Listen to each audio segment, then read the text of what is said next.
Astros, this is Sean and RJ on 105.3 The Fan. Good morning, Metroplex. It's officially showtime in Oxnard, California, the site of Dallas Cowboys training camp here on DFW Sports Station 105.3 The Fan. Good morning, Metroplex. I'm Sean Sharif alongside Ralph James Choppy for 15 years and Cowboys insider Bobby Roberto Belt as our Cowboys training camp coverage brought to you by the On-Time Experts. On-Time Experts, AC, heating, and plumbing. With Peyton Phillip Russell back in DFW. Good morning. We are out here on the tennis courts as usual. Fresh and rested. Some of us. Did you go to sleep? Relatively early. There was a 7. Oh, there was a 7. A 7 in the hour that I went to sleep last night. I tried to go to sleep with a 6. Good for you. Too bright. Even with the blackout curtains, it was too bright. Okay. And I'm going to have to make an adjustment because over the bathroom there's a window and the light just shines right in. Yeah. Now, I realized this morning there's also a door there. But how's that bothering you? Well, because it's coming into my face. In the bathroom? I bet it is. That sounded bad. Yeah, it's coming through the bathroom. Now, the adjustment... You're telling me that the light from the bathroom is hitting you in the bedroom? Yeah. No, it isn't. Yeah. There's like walls, multiple walls in between. Nah, you got to see my room. D just seen it. Oh, I forgot. Yes. Did you see this a-hole? I have the corner suite. He's got a wraparound balcony. My brother, first thing, he's like, does RJ have a better room than you? How's that taste? How's that taste? Well, wasn't the I believe the original reason he got the room was because Tim was trying to give him the bad internet. Because he's like, use your hotspot anyway. So your bathroom setup is even different. Yeah, the vanity is outside the bathroom. Is yours like that? Where the sink is outside the bathroom? Yes. Yes. Okay. Yeah, it's just, I got a big entryway, right? Big, Okay. It's weird. It's like I've heard that about you. A lot of waste space. So Club Sharif could be on your balcony. Could be, absolutely. It's plenty of room. But, and I just realized this morning, I can shut the bathroom door, and that would take care of the light problem. Wait, hold on. Is that really... That's what I was trying to argue the entire time. I know you have a bathroom door. Yeah, it was in the middle of the night. I thought you were claiming it was closed and just shining under. It was the middle of the night, and I woke up, and my brain wasn't really working, and it doesn't seem like it's working now. It's not really working right now yet, but so I can just shut the bathroom door. 7-3. Nice job with the sleeping hours from RJ Choppy as we had a date day, me and RJ landing and driving here to Oxnard by ourselves because Roberto stayed back in Los Angeles with the nosebleeds. It was it was a good time. We went and got tacos at some place that I guess was well known. Guisados is where we went. It looked good. It looked awesome. It was good. It's just not like, this is worth making a trek for. Tick off the fan text real quick. with my take that I had in the car. Yeah. They got mad when I briefly mentioned it once before. I just hate corn tortillas. They taste like sand to me. Yeah. I don't think they're great. These ones were... DJ, are you flour or corn? I'm flour. Okay. I'm flour all the way. DJ's my food guy, so I wanted to see if he was going to keep it authentic. Corn tortillas, when they're grainy. When they're homemade they and also they're fall done apart much easier. When they're homemade and they're done really well, the flavor's not bad. Yeah. But it's not. There's still the texture issue to me with that. But it was just I thought you were going to go to Panky's. Hot dog place. So we end up going to. We get to Sunset and we're trying to find. God, that sounds so LA. It does sound. No, we got a Sunset. No. I'm just saying. If you know that area, you know it's not glamorous. Like it's portrayed. It's like kind of a crappy part of town. Aiden wouldn't like it. No. Yeah, the old Sunset at MLK right there. And so we get to Sunset, we get to the valet area. We have to valet. They recommend at the Comedy Store, which is where we were going last night, they recommend taking rideshare and not even trying to park because they're like, the laws can be really stringent. It's not really clear you can get towed. So I was like, that's fine, we'll valet. So we valeted, and Eric was like, how do we hide our stuff? I was like, "What? It's valet. This is going to be." He's like, he was thinking it was going to be Ferris Bueller's Day Off, and they were going to take the car. But he was like, when we walked out, he's like, what percentage are each of us scared that our bags are going to be stolen? I'll go first. Like 50%. Oh my God! Would you relax? So we go to the Comedy Store. We watch Bobby Lee and Friends. It was great. It was funny. One of the comedians picked on Eric, which Bobby is great. Lee is the one that we saw naked. Yeah, so Bobby chases around the room with his pants down. Yeah, That's a good bit. Jane was probably chasing him. Eric had his sunglasses on in his in this dark nightclub, and this guy was talking one of the comedians, and he goes, "Hang on, real quick. The eye people, they're not affiliated with the station or anything. Like whoever did Eric's eyes, are they? I don't know. Okay. They were. I'm just saying. This sounds like this isn't changing. This is more a migraine issue now more than his vision. Like which I mean they're tied, but he had migraines in high school all the time. They're back is what it is basically. I had LASIK, and they say your eyes do dry out, like they get a little bit more dry. But I mean, he had this done 2 years ago. And so, it happening now, I think it's just his migraines are back. But he had his sunglasses on, and this comedian's talking about, like, oh, this is a weird room. Like, you guys just look a little odd. He goes, like, for instance, sunglasses in a club at night over there. He goes, well, what are you hiding behind those sunglasses, friend? And he goes, migraines. And the guy goes, oh, my God, you just went from the guy most likely to have cocaine in this room to the guy who's definitely never tried it. Oh, I'm allergic to light, you guys. Made him sound like Kyle Bruflosky. That's exactly how he talked. But no, it was good. It was a good time. And then we tried to go to Pink's after, and even at 11:30 at night, it was a line that was going to take an hour. And an In-N-Out line. In-N-Out was another ridiculous line. We got yelled at by a worker because when I tried to turn into the parking lot, I got cornered back. I was like, all right, let me try to get out of here. And when I turned out, there was this little car that was not getting out of the way. So I sort of aggressively flipped the USV around them and skidded in the parking lot. And the In-N-Out worker threw his hands up, and I rolled it down. I was like, they're not moving. He's like, come on, bro. Don't have an attitude. Come on. Go on, it's Cali. Yeah. And so, Gotta put on you, man. So then we finally stopped at one closer to Camarillo, waited for forever, and we finally checked in, I believe, at 11:40 last night, which is 1:40 Dallas time. You seem good with the energy. Yeah. I go to bed at 1:40 most nights anyway. Mercedes-Benz of Plano, Best Buy Windows and Siding, responsible for the training camp coverage. Good morning, Pepe. You missing us already? Yeah, guys, good morning. Sorry I missed the flight Sunday. I overslept. Couldn't make it. Oh, man. You know Still what? doing this joke. I am really proud of you guys. We are almost 8 minutes into the show. No mention of the weather yet. You know, It's a little warm. it's not cold out here. Because DJ's manipulating the weather right now with his fan. It's like humid. It's a little warm. Yeah. It is a little. It's very not chilly. It's very humid Thoughts out. and prayers, guys. I looked at the weather this morning when I woke up, and I was like, all right, am I going to wear shorts? Yeah. It was 66. Yeah. And I said it was going to get down to 65 by 7 a.m. Yeah, it's weird out here. Yeah. As it gets later in the morning, it gets colder. It gets colder. And I was like, all right, I'll just wear a hoodie and some sweats. That's a mistake. Yeah. It's a mistake. There was 3 different temperatures I got yesterday within the span of 10 minutes. We walked outside of that. You were with me. We walked outside of the hotel. It was freezing. Oh, yeah. Then we went to dinner, parked, and it was warmer. Warm. And then we get the sidewalk, the sun hit, and it was hot as hell. Yeah. So all 3. I'm going to complain about the weather because when we parked at Guisado's yesterday. Remember the over-unders now. I know, this is going to be We've one. already complained. Ours, we already hit one. I'm including this in the segment. This should count as one, I think.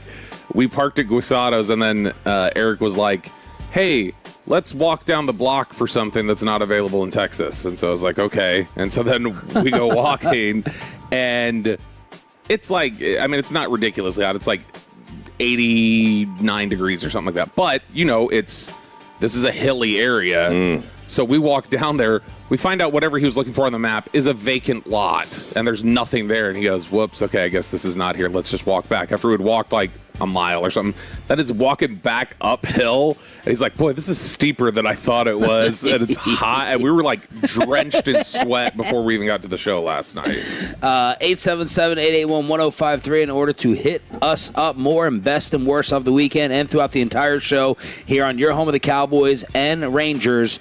Did this guy end the Texas season yesterday? The first pitch is ripped past Berger inside the right field line, a base knock. Smith scores. Allen is right behind him. It's a 2-run double for Yordan Alvarez and a 7-3 Houston lead. Swept. The Texas Rangers never led in their series in the armpit with your best three on the mound, as Choppy previewed late last week. Jordan ends it. Cole Winn, bat again, and the Rangers went 6 for 41 with runners in scoring position for the series. 6 for 41 in this stretch. Awful. That may have ended the season. Yeah, I mean, it really may have. Which, I mean, it seems so crazy to say that. Yeah. There's 50 games left. left. It's not coming from me. It's coming from Bobby and all these baseball insiders. And it's, they still have 50 games left, or ish. But what does that mean? I mean, that's... Like, I think when people say that, when people say that, they're literally talking about a reality of like, oh, we kind of understand who they are right now. More than like, oh, you're in an impossible seating position. Let's talk about the series first, and then we'll take it to all that. Just what happened. Look, I mean, you when your two best pitchers do not perform to task, you're over. You're done. You're cooked for the series. When you've got their best hitter coming up and just with guys on base a lot of times and coming up with big hits. I mean, yesterday we're in the car driving here, and this this thing is on, and first pitch for his fourth hit of the day. Fourth hit, not the first at the set of the fourth hit. First pitch, roped it. Not even waiting for his pitch. He doesn't even see ball, hit ball. He doesn't even take. Like, he goes up, and it's like it's so easy. It's so elementary. It's so simple for him. It's Vlad all over again for them. Like, Vlad used to just terrorize them when he was with the Angels, and throughout history, they've always had like a few guys that have just destroyed them. Where it's like, oh, they're known, they're coming in here, and they will never have a bad game. Tim Salmon used to destroy them. Chris Davis, obviously. Vlad was a big one. Giambi used to destroy them. And, like, I mean, obviously those are hitters who had big reputations other than Chris Davis, really. But, like, they had big reputations, but they played even above that. Jordan's the same way. I think Jordan's career OPS against the Rangers now is like 1,100. His first hit and his double in the first inning, it was the second pitch. Second pitch. First one was a strike looking. Second one, double. In the third inning, first one was a ball. Second pitch was a single. It's just like sequence and stuff doesn't apply to him. In the fourth inning, first pitch double, and then the one that you and I. Then he had a ground out. He let three pitches go and had a ground out. And then the first pitch, the one that we saw at the end. I mean, the guy he does not sit there and wait. I mean, if he sees a pitch that he can handle, and I think that's the right way to go about it. If he sees a pitch he can handle, he's gonna rake. And that broke it open and maybe ended the Rangers' season with what else happened earlier in the games. They get smoked on Friday night. That's Nate on the mound. You lose 11-2. Then you have DeGrom, who gives up 5. Yeah. They lose 5-4. And he walked 5, too. And then yesterday it was broken open. So you lose 5 straight games, and you're sitting there this morning 2.5 back. Bobby? It's now since April 7th. Which is really early in the season. Since April 7th, the Rangers are at, they don't have a single starter with an ERA under 4. So, like, your pitching staff isn't like some, like, ridiculous group that you've got to salvage. And, man, this is really worth investing in. Your bullpen keeps blowing things lately. The offense has obviously not been as bad as it was at times last year, but it's still not anything that's. It's not like a Cowboys situation where it's like, holy cow, they're just destroying, and if you can just fix this side, then you'll be fine. I think it's just more, here's your reality. You're not as good as Houston right now, and how much is it worth it to try and get past them? Yeah, look, you're a game and a half out of the wild card. There's another team between you and Cleveland, by the way. Minnesota's in there. But you're closer in losses to the worst team in the American League than you are to the best. Which is a better baseball team? The Rangers this year if they buy, or the Rangers in 2028 if they sell today? This year if they buy. I don't think so. In 2028, My assumption is there's no Nate, there's no Jake, there's no Corey Seager. And none of those guys are really doing anything. There's no, I don't know that you have other guys that are young on this team. Like, they may move on from other young guys, too. Right, but the idea being that you move those guys, you get something back, you're in a position in 28 to be a good baseball 2028 is a 100-loss team by design. If you run things out. Both. I don't think so. Let's carry it over. What do you want them to do? Today's deadline day, 5 o'clock. We'll be here on the practice fields in Oxnard, California. The moves that are already being made. And how about Brian Broaddus's report over what the Cowboys may do? Trades galore, nonstop, as we just get started with the 6 a.m. Club live from Cali with Sean and RJ on 105.3 The Fan.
and RJ segment here brought to you by the Personal Injury Lawyers. Frankel and Frankel, if you've been injured in a car or truck wreck, call Frankel first, 214-0817-333-3333. With Frankel and Frankel, there's never an out-of-pocket cost. They only get paid when you win.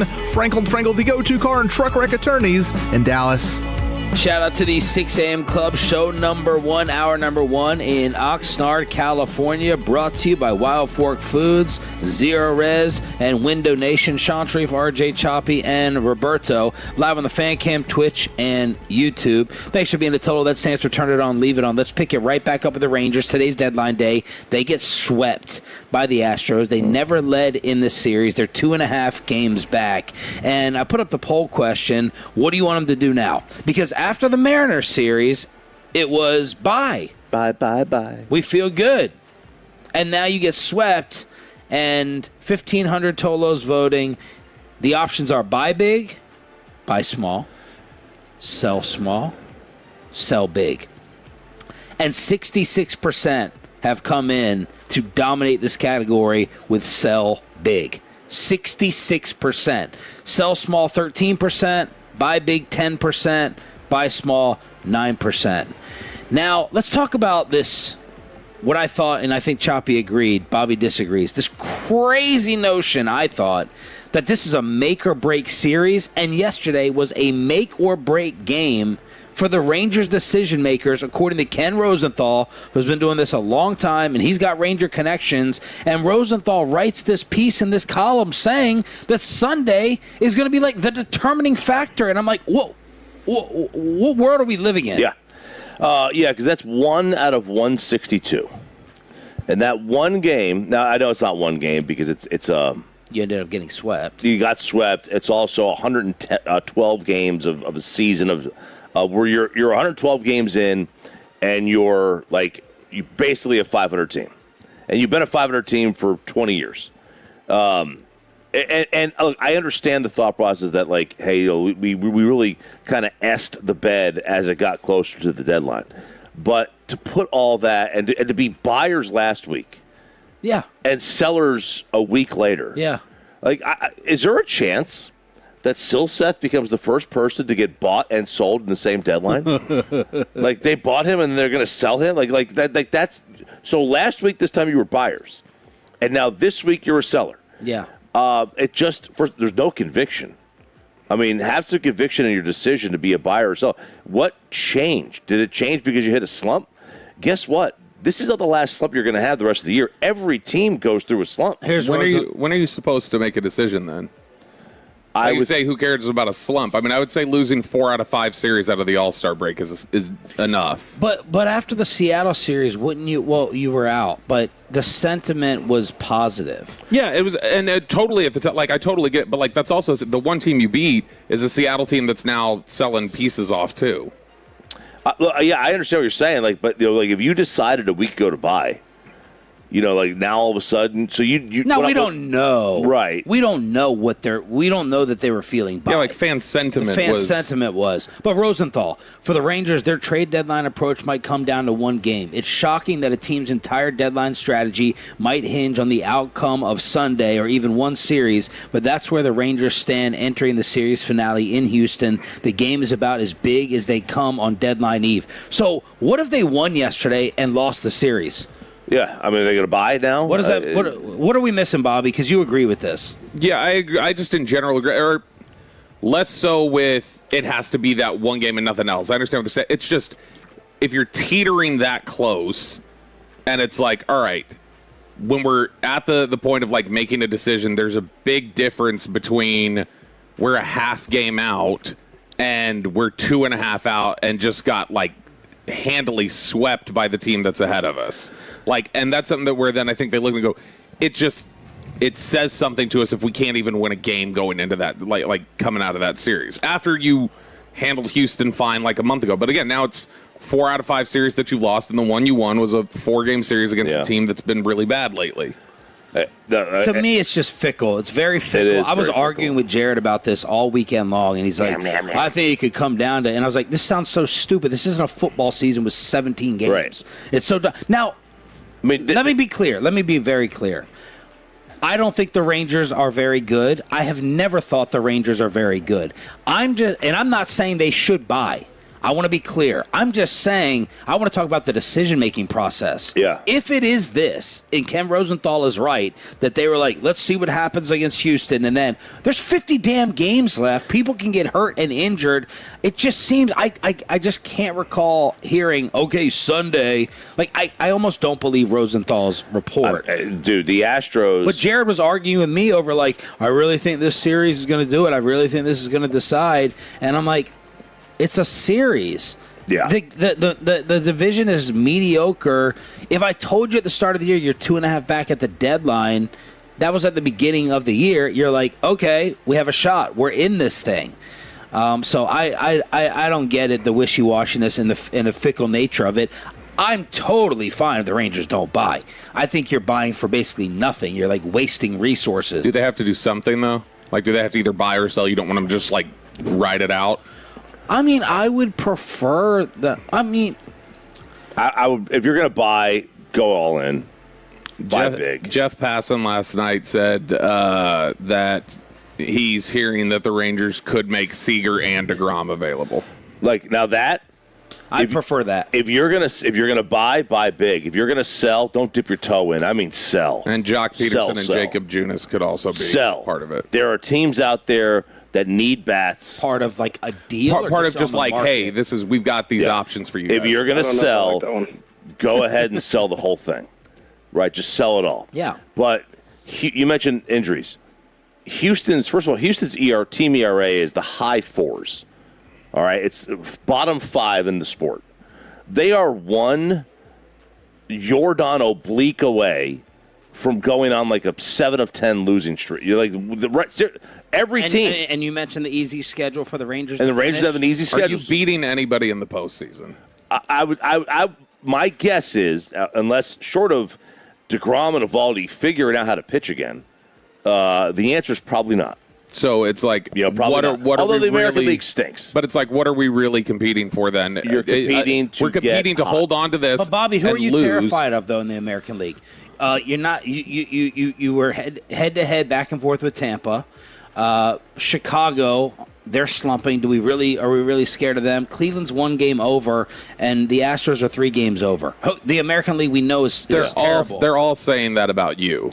Yeah, like they're saying, you all sure. might be like kind of they're all there. You're in the worst division in the league. Yeah, you're in the worst American League division, and you're struggling to keep pace. But the league is like that too. Yeah. No, but I'm like, the league is like that. The division's significantly worse than anybody. The Mariners are 3 runs away from making this an entire division that's negative run differential. Yeah. Look, the realistic discussion has to be, guys, we know we're not very good. How much of a wild card do you think we could be in the postseason? Like, how random could things get, like the championship year? In this league, I think anybody can say that. If you ride it out, the 100-loss 2028 team is coming. If you decide to sell off and say this isn't worth just showing up and then getting kicked out or whatever, then you're the 28. You're talking about being a potentially competitive team again in 2 years if you restock your farm system with the pieces you have. I hate having this answer, but I'm legit fine with either one. I think the smart thing to do is to sell big. I think that's the smart thing because I don't see this team doing anything serious at the end of the year or in the playoffs. But if you wanted to buy, I would understand why to try to throw your hat in the ring. I'm fine with either one as well. If you're going to do either one, I want to do it. I want to go big either one. I don't want to dip my toe in. Well, they're not going to go big buying. They're probably not because they can't afford it. They'll go as big as they can, whatever that looks like. But, I mean, this is their schedule. Their next 10 games are San Fran, Baltimore, and the Angels. Those teams stink. Hey, you're starting San Fran today. And then you have the A's. They stink. Then you have Washington, who just sold some of their better players. Then you have the Angels again. Like, this is, if you're going to go in and at any point, this is the time to do it. They just had their 6 toughest games, basically for the rest of the year, shy of a 6-game stretch where they play the White Sox or the Brewers. They have a losing record against the Angels this year. They have a losing record against the A's this year. They have not played the Giants. They played Baltimore and won 3-game series and won 2 out of 3. In the postseason, the American League is not very good at all. Now, maybe if the Yankees are healthy with their pitching staff, they're good, but I have not seen them be healthy. To me, it's just why would I want to do anything other than buy in the thought that I could win a World Series with what I buy, and I can't do that. I cannot beat any of the NL teams. No, the NL teams you're not beating. You could beat the AL, but then again, like what is a run in the playoffs worth to you? Nothing. A World Series is worth something. 2 years removed, I'm not worried about a run in the playoffs. We won a World Series 2 years ago. I'd like to win another one, not just like, well, that was a fun run. You know, I also don't think we've talked about this enough. I think you have brought up the good point the entire time, Choppy, that, with no season next year, if that is the real, if that's reality, then this is your last hurrah. Well, I think Ray Davis is looking at it like the opposite. And we haven't talked about that nearly enough, that Ray Davis wants to get rid of more payroll with no season revenue coming in. And we haven't talked about that enough. Rosenthal brought that up in his article. Ray Davis cut nearly $40 million from last season to this one, and with a lockout looming, he might want to go further still. Once the season ends, Seager will gain the right to veto, blah, blah, blah. But this is basically, does Ray Davis sound like the type of guy who is like, all right, last dance for Evaldi, Seager, and Nate? Or does Ray Davis sound like the type of guy who goes, whoa, I ain't getting no parking and no concessions next year? I don't want to be paying all these dudes all this salary, and they have team control.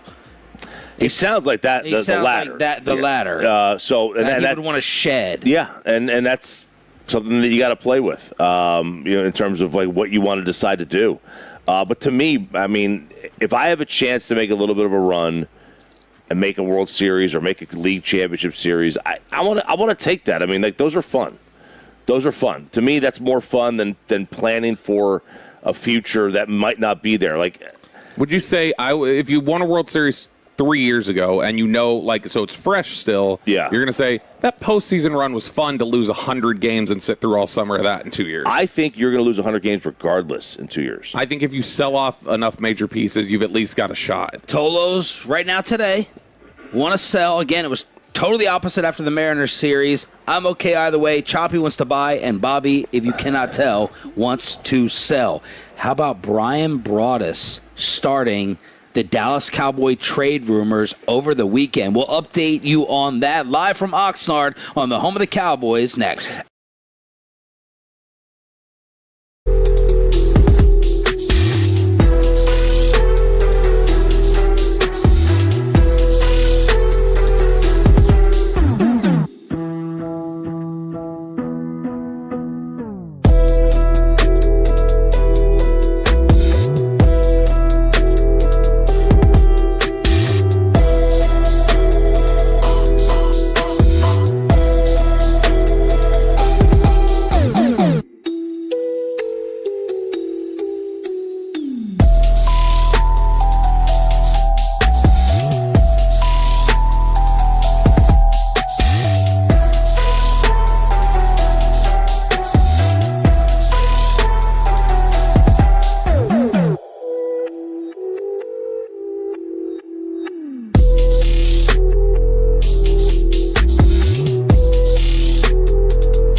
Your vehicle. Get to Classic Chevrolet Grapevine today, the #1 Chevy dealership in the world. 3 years straight. They've got more new Chevys than anyone else, all priced to sell. Visit ClassicChevrolet.com. This is Texas. This is Classic Chevrolet. Together, let's drive, relax, enjoy the difference. Based on new Chevrolet registrations, 2023 through 2025.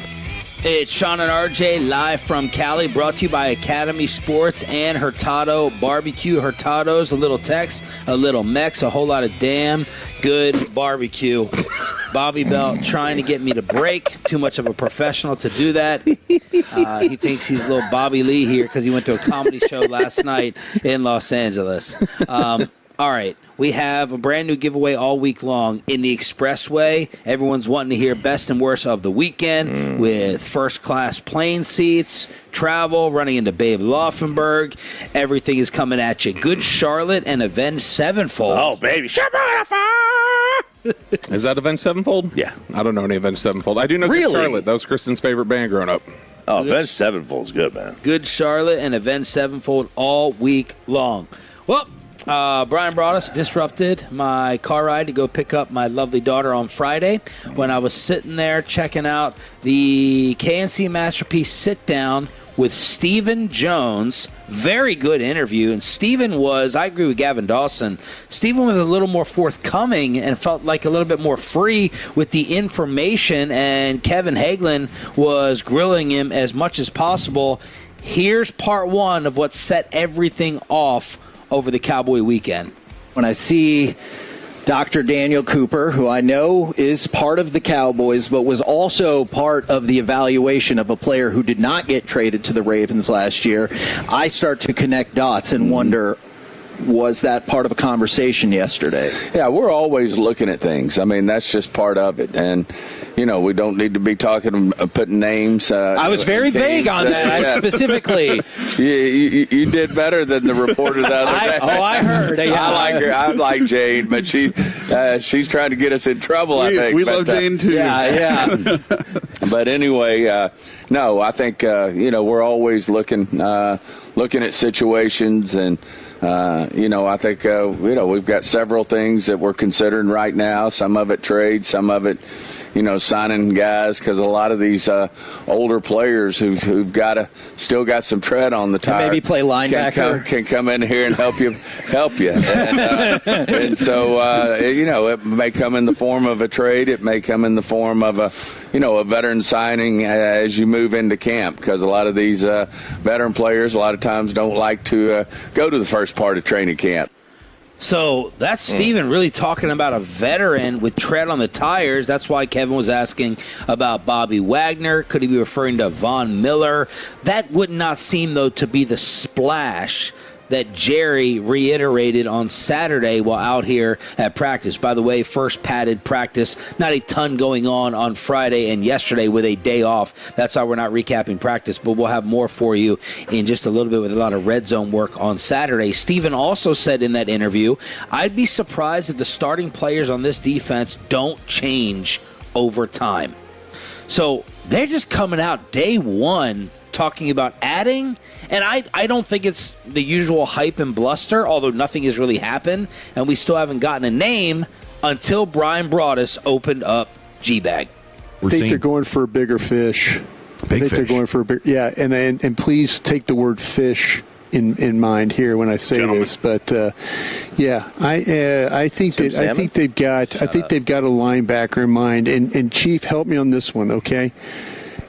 The team I think you need to focus on is Miami.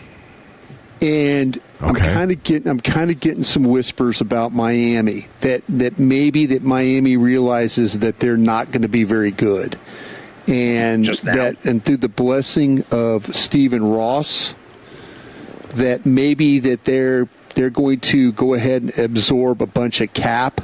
And they're in some serious cap problems, and Ross has kind of given them a blessing to, hey, if we have to take more of those hits, but we could add draft picks and draft capital, that we're willing to do that. I would keep an eye on Brooks there. I think they're looking bigger than Bobby Wagner. That's what I would tell you. Now, as very intelligent NFL and Cowboy fans immediately pointed out when this started to blow up, Jordan Brooks just signed a brand new contract. We know this because we talked about Jordan Brooks a ton this offseason amongst different Cowboy linebacker options. He just signed 3 for $51 with $35 guaranteed. And you said it during that clip. Now Miami's realizing we're not going to be very good. So we think the Rangers are indecisive. Why? Right. Why now? How would that work with the brand new contract? How does this make any sense? It makes sense that he's a team need, a Red Raider. It makes sense but it doesn't make any sense from a Dolphin standpoint. Like, why would you just sign the guy unless you were trying to sign him to get some kind of draft capital for him? Like, that was your whole plan all along. You knew you were going to be bad. You knew you were bad last year. You're bad. You knew you were going to be bad. Everything's a reset. So now, good player, sure, love to have him here. At what cost? Because when he said Fish, I said, all right, who's named Trout in this league? Whose last name is Carp? You got a Spurgeon. Dolphin. We have a Spurgeon, but which dolphin. Technically isn't that's not a fish. It's not a fish. It's not a fish. It's a mammal. They're called the fins, and people think of them. I think as that's fair. The fish one. But this is it's an obvious team need. You're gonna pay. Gavin Dawson, David Hellman trying to figure out the Brock Osweiler type NBA salary dump. Is this a new way of financial maneuvering? You remember the Osweiler thing that happened? Hellman said extending him in July to make him easier to acquire and improve his trade value. It's so inspired, it's so devious, yet so simple. Bobby, good what do you know? reference. So here's the thing: is that signing that kind of a move right there, it makes him easier to acquire. Yes, it hits Miami harder. Which if Miami's just okay taking a financial bath, then that's not a question. The reason why these sort of things don't typically happen is because it hits the team that's trading them too hard. It's not so much who's going to acquire them. The team that acquires them goes, great. We take everything on except what you just ate that signing bonus for nothing. Cool. Yeah. All right, we'll do that trade with you. That doesn't make any sense. But it's going to cost.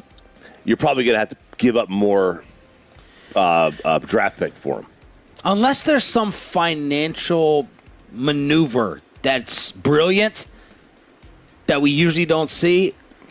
On the part of Miami? On the part of Miami, it doesn't make a ton of sense. Right? No, it does. It doesn't make a lot of sense because what you're doing is you're splitting cap charges over 2 years. You just put weight on your cap that you didn't need to. Again, other than the idea of if you wanted to trade in the whole way and you don't care about where your cap is at because you don't think you're going to compete. But that's not what it sounds like Brian's talking about, for instance. It's more like, oh, he's come to enlightenment, Stephen Ross has after the last couple of years. I trust Brian. I don't think the Cowboys are going to make a move for Jordan Brooks. I don't think that's in their plans right now. Yeah, but from Miami's perspective, like Bobby said, they don't care about winning. Yeah. They're shedding payroll. And Denver, with Russ, was we'll eat all the cap this year. Yeah. And if the owner's okay with that and he gives the GM the blessing, to just go ahead and do it, hey, I'm not going to judge you on this year. But how does it do benefit Miami to sign him, then trade him, versus us having traded for him before this? Because making him more financially palatable to the team that's taking more him team on. control. So now, but why wouldn't the Cowboys have just traded for him and given him the contract? Because then they eat the signing bonus. Miami is eating the signing bonus. Okay. So then we would have to be convinced that Miami is just willing to take a humongous financial bath this year. Yeah, it requires that. Nope. It requires that. Yeah. All right. And from Miami's perspective, they're like, we'll take the bath. Right. But you're going to give us more.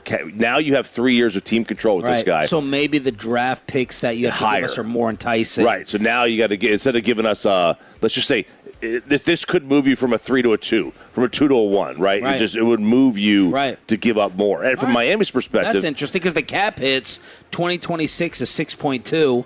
2027 is 17.9, then 19.1 for the contract. And from Miami's perspective, by the time they're ready to win again, Jordan Brooks will be over 30 years old. Yes. His so they base don't care. salary over the first 3 years of his deal add up to a little over $27 million. Can't believe I'm saying that. This actually would be a smart move for Miami. Okay. Take your money, take your lumps, get your picks. That's more important. Yeah, that doesn't seem.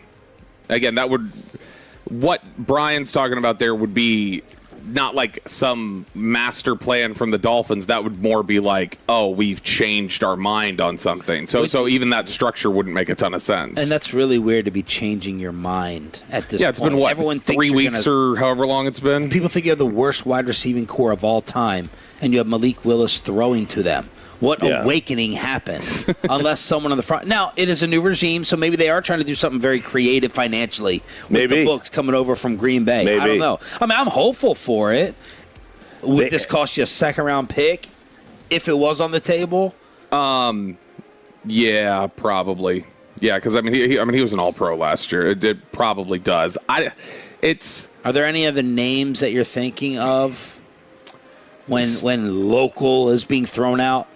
No, so when I hear local, I definitely don't think the Oklahoma Sooners. I know that.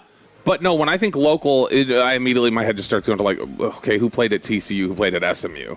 And then maybe Texas, because you're just saying it's Texas. I think Texas. It also makes me go, was he talking about, like could the local angle be Houston? Like not even a college, like it's somebody the Texans have, or something along those lines. Or maybe it's a free agent who's training around here, like Von Miller is, and Von Miller's from here, but somebody who's training around here. I think that Dallas is looking at a few things. I would expect they're going to sign somebody while we're out here. Like I don't want anybody to think like, oh, we're on the verge of some big thing. I would expect they'll make some sort of signing because that's what they do. They get out here to camp, they look at things and go, we're a little deficient here. Go sign this veteran. And then I think they're looking at the trade market. Ultimately, the guy I still believe they're talking about when Jerry's up there, he's talking about Max Crosby. That's who I think he's talking about. How much dead money does Miami have right now for this year? I don't know. Their whole salary cap is $180 million in dead cap this year. Already. Just eat it all. Eat it all? Eat it all? All right, Tolos, what do you make of it? What do you think? We got trade possibilities with the Rangers and Cowboys on your official home for both. So I know we had asked the question, too, about not just presently, but we asked, has this ever happened even where somebody signed an extension and was traded? It's happened one time that I can find, and it was Sam Bradford signed a 2-year extension with the Eagles. They then drafted Wentz and traded Bradford later in the year. Yeah, Chiafalo was asking that, like, how quickly has a turnaround been for someone to get dealt right after signing? Nick Harris, for what it's worth, he went and did some homework on this, and that basically got shut down. As Nick said, after talking to a couple of folks, there was more to it before the draft, but Brooks and Miami are locked in heading into the season after the deal. They don't have any interest in dealing him. Max Crosby heard Jerry and the Cowboy presser. He said, quote, "It doesn't change anything for me, to be honest. People act like they don't hear it. If you're an athlete in this position, you see everything regardless if you want to or not." That he told to Jarrett Bell, USA Today. So that's where we stand. That doesn't sound like I mean, honestly, it shouldn't make a difference to Max. Max has to work. He can't really do anything about it. So that's not like a shooting it down, not like it's up to him. But I still think Crosby eventually gets traded, and Dallas will be monitoring when it happens. Back inside the Star at 7:20, live from Oxnard, California. It's deadline day in Major League Baseball, but did this big trade end the season and maybe end the sport? That's next on The Fan.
replace Jerry Jones out here? That's coming up at 7:20. A loaded commercial-free expressway.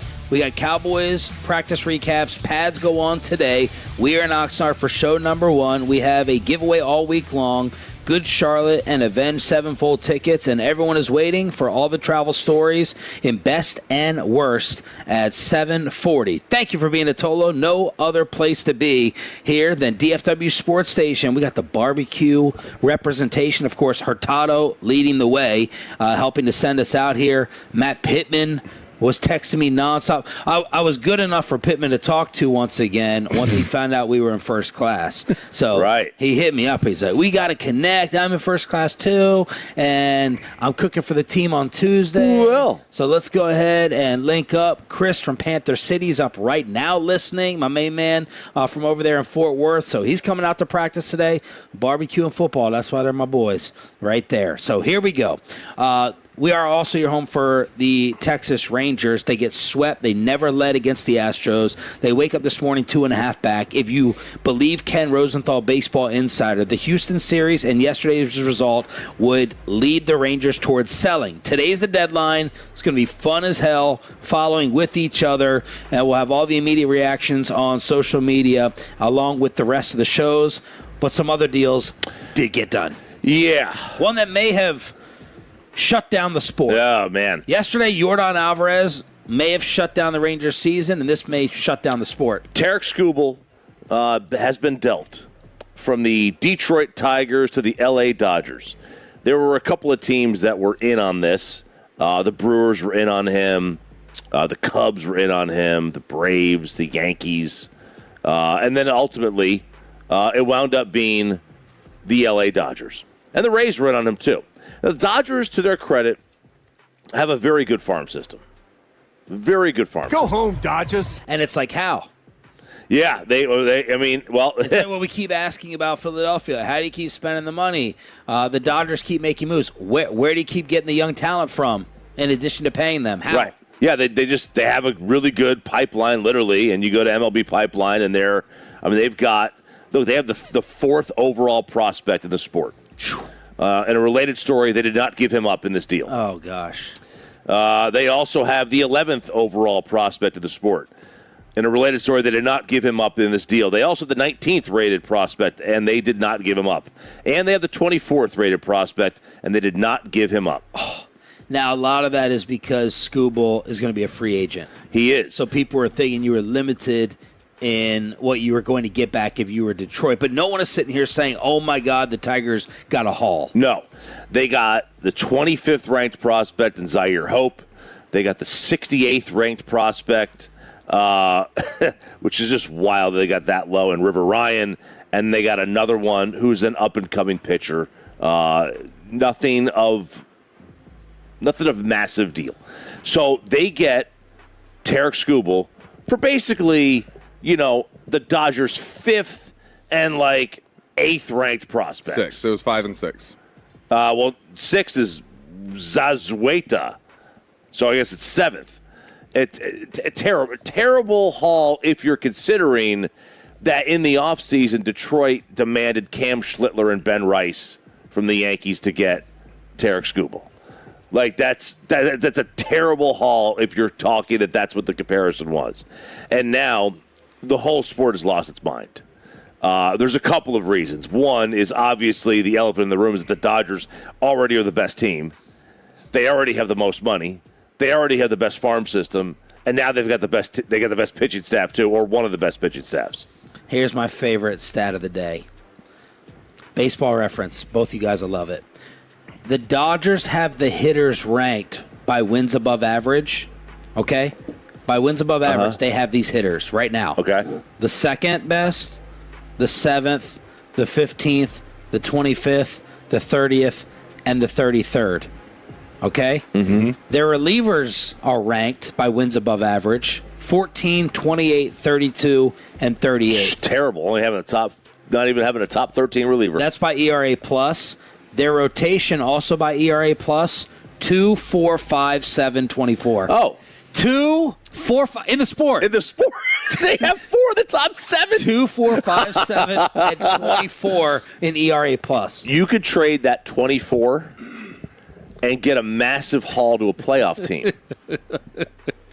Right? A team like the Rays would trade a good amount for that. Yeah. And now people are just saying season over and sport over because the conspiracy theories are out there that, the league let this happen so that now you have to implement a salary cap. The Tigers did this on purpose. They would have sent him to the Dodgers or another big market team. You have the theory. Because it will be easier to convince the other owners who are kind of on the fence. I think Ray Davis is on the fence here. I don't think he's definitely in I want a salary cap. It's too big of a market. Same with Houston, right? Same with Atlanta. Some of these guys are on the fence. We know the Red Sox, we know the Dodgers, Yankees, Cubs. They don't want a salary cap. They don't need one. But MLB used to block. MLB blocked Charlie Finley, who used to own the A's. Back in the 70s, he was trying to sell Catfish Hunter and Louis T. He was trying to sell Vita Blue. He was trying to sell these guys, and the MLB commissioner blocked him from doing that. He said, "You're not selling these guys to Boston and New York. We're not going to let you do that." Rob Manfred could have stepped in and said, just like David Stern did, best interest of the game clause with the Chris Paul trades. We're not doing this. Bobby, does this make you sick? It makes me sick of the rest of Major League Baseball, not the Dodgers. Like the Dodgers, I agree. The Dodgers, there's plenty of things they've done that make me go, okay, this has got to slow down at some point. This just doesn't, it's not making for a competitive league. This one, somebody could have beat their offer and they didn't. Easily beat their offer. There's a couple places you can place blame. The conspiracy theory, if that's true, that the Tigers did it on purpose, okay, well, then the Tigers are to blame. But other than that, it's the rest of Major League Baseball that's Texas could have beat that deal. Mm-hmm. Not that you necessarily want to give up your top two products, but if they wanted to go Walcott and Scarborough, that's a better deal based on where they're ranked than what the Dodgers gave you. You could have gotten Skubal on a rental. The advantage the Dodgers clearly have is the money.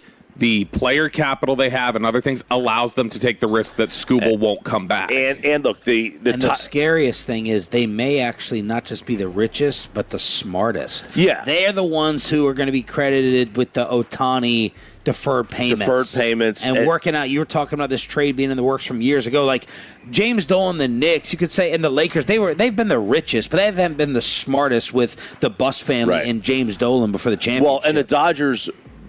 Bud, this whole thing started years ago when the Dodgers were in bankruptcy, and they had this TV deal that they got, and it got way over asking price. They got billions of dollars for this TV deal, and nobody thought they were going to get that kind of money. So MLB before the deal made this deal with the Dodgers, saying, we'll cap you for your tax that you owe revenue sharing for the other teams at $28 million when it should be at $96 million.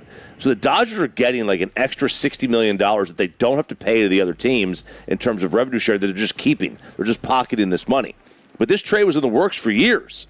It was a great breakdown of this from I saw on Instagram. In January of 24, they traded Michael Bush and Yancy Almonte to the Cubs for Zaire Hope. Okay? Very simple minor leaguer for minor leaguer move. Then in 2022, they traded Matt Beatty to the Padres for River Ryan. And they just flipped River Ryan. And they got Brady Smith in the third round of the draft, developed in their 17th ranked prospect at one point. They traded him. So, they were able to make these moves throughout the course of time. But, the Tigers, they should be embarrassed, too. They had Tarek Skubal for the last 5 years in their system, two-time Cy Young Award winner. They never once made him an offer for a contract, for a long-term deal. Wow. How do you do that? Wow. Make him something. Yeah. And don't say, hey, we'll give you $19 million on arbitration when he's asking for 33. So do you guys think this is going to have a tremendous negative impact on the lockout? Yeah. It feels like it could. The question is just... the Dodgers are going to be blamed for was it pretext, like this specific trade, was it pretext or not? Is the league going to be upset, or did the league all have the offer out there and they just didn't go for it? Because at that point, I don't know how you can be upset. We're well, you didn't want to offer what they did. Yeah. I'll tell you, if... he's set to debut tomorrow at Wrigley. If the Dodgers...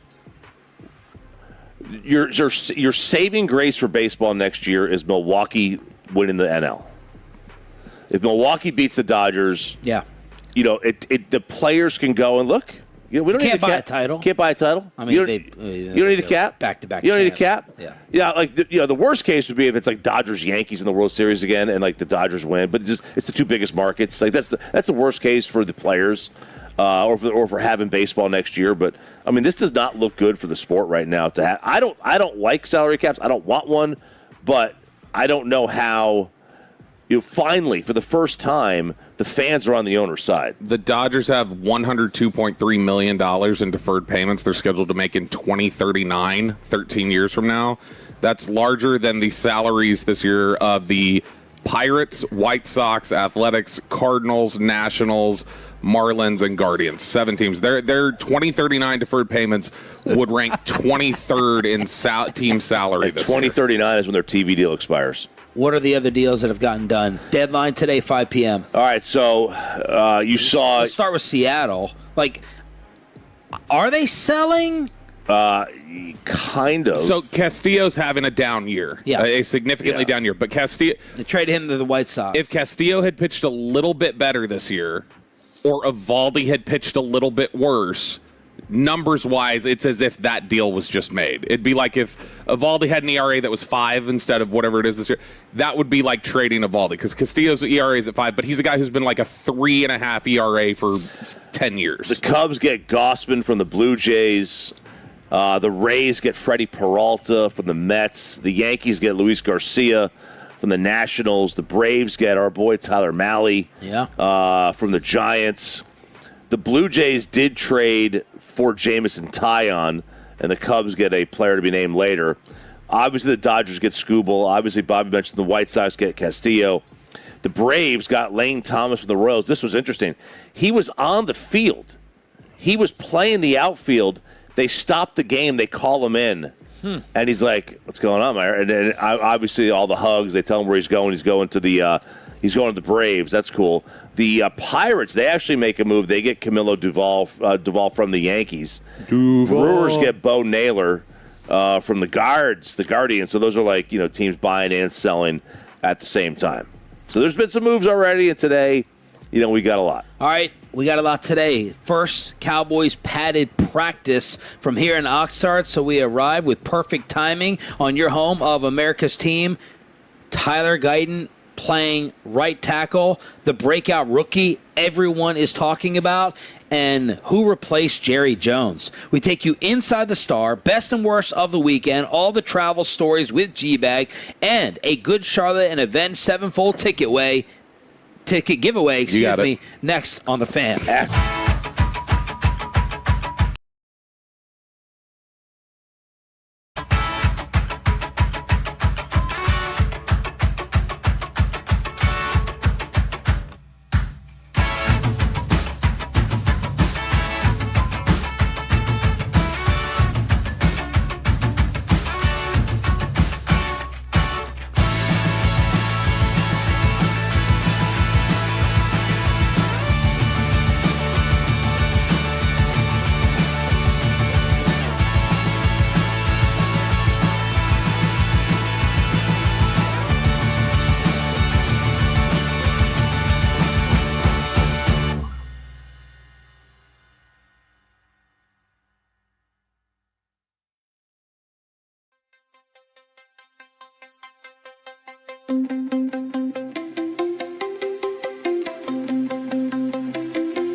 Back to Sean and RJ. It is the Expressway right now on the Fan, and it's brought to you by the On Time Experts.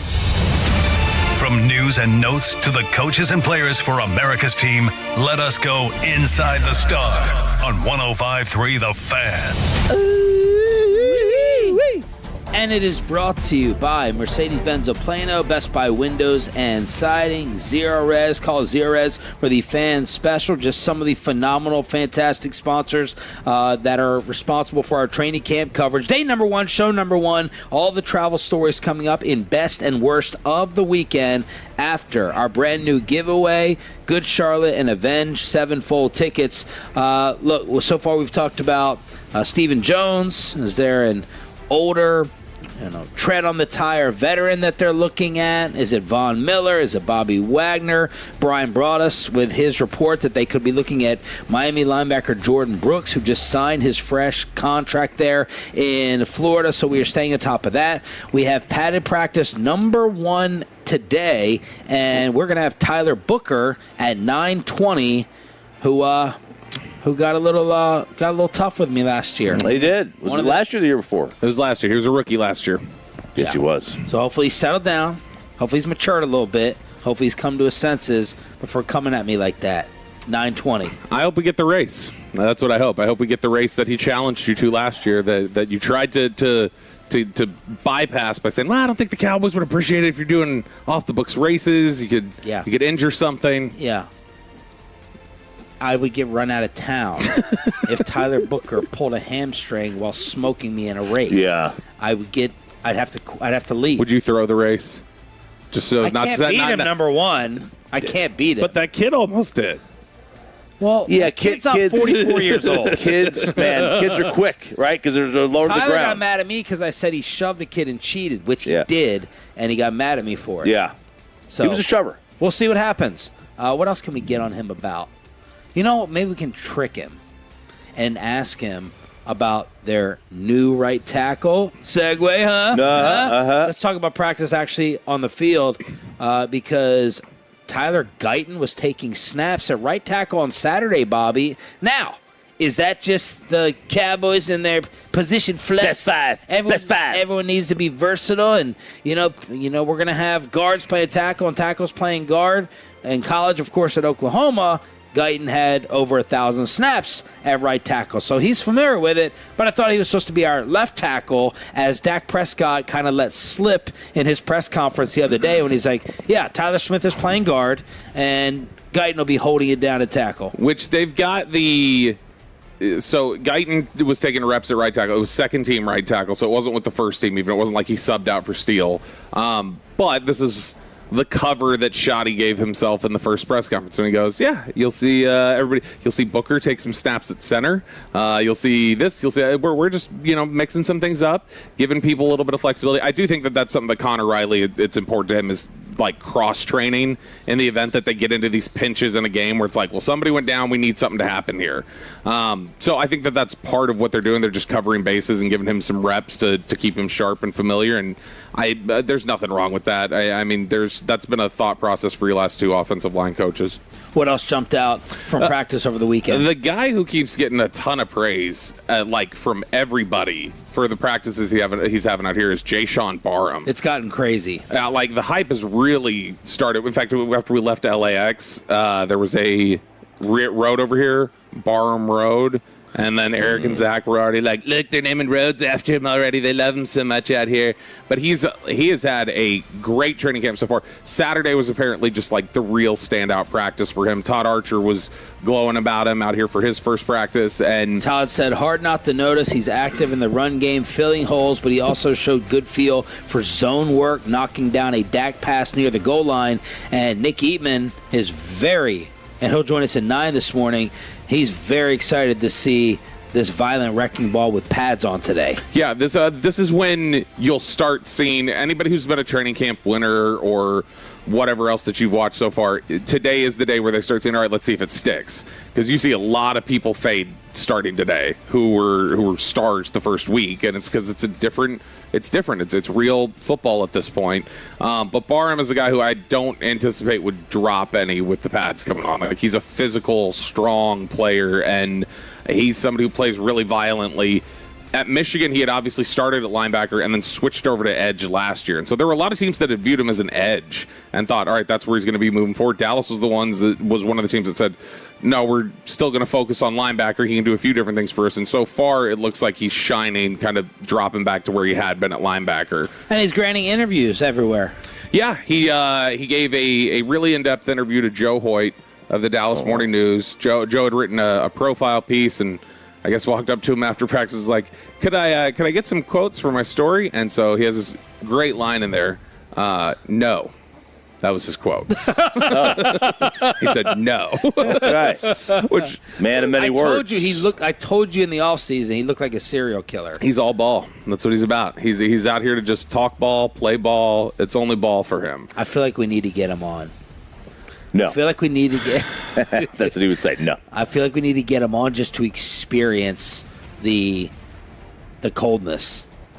Oh, my gosh. I don't know. Isn't that an after-practice attempt? Like, let's just try to get him with a cell phone and see how he does or something? Well, apparently he's not going to say yes to that. Like, we need the Cowboys to make him actually do it. By the way, the problems here over the past few years with attendance, that disappeared Saturday. Yeah, we got a guy waiting outside already. If that's true this morning, that guy is sitting there, that car light. That's what he had to be doing. He didn't follow us in.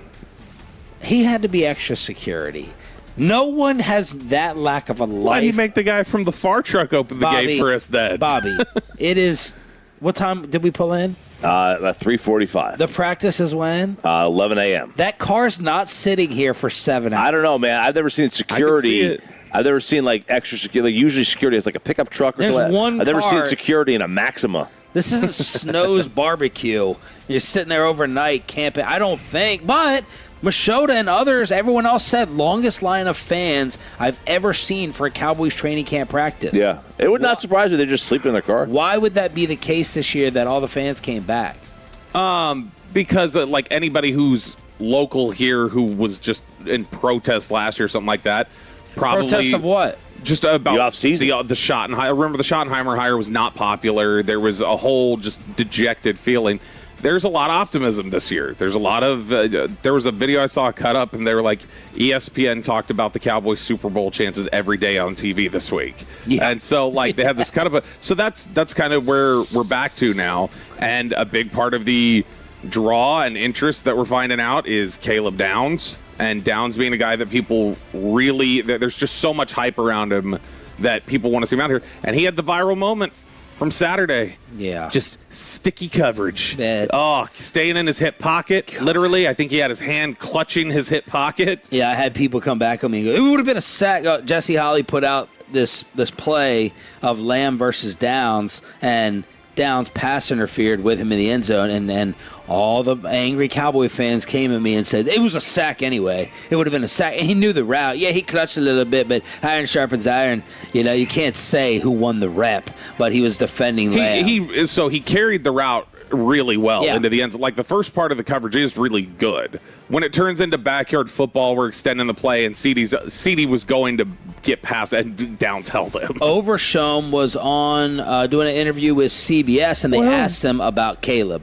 Man, he's a dog. You can't even call him a rookie, man. He's just a dog. He's a ball player.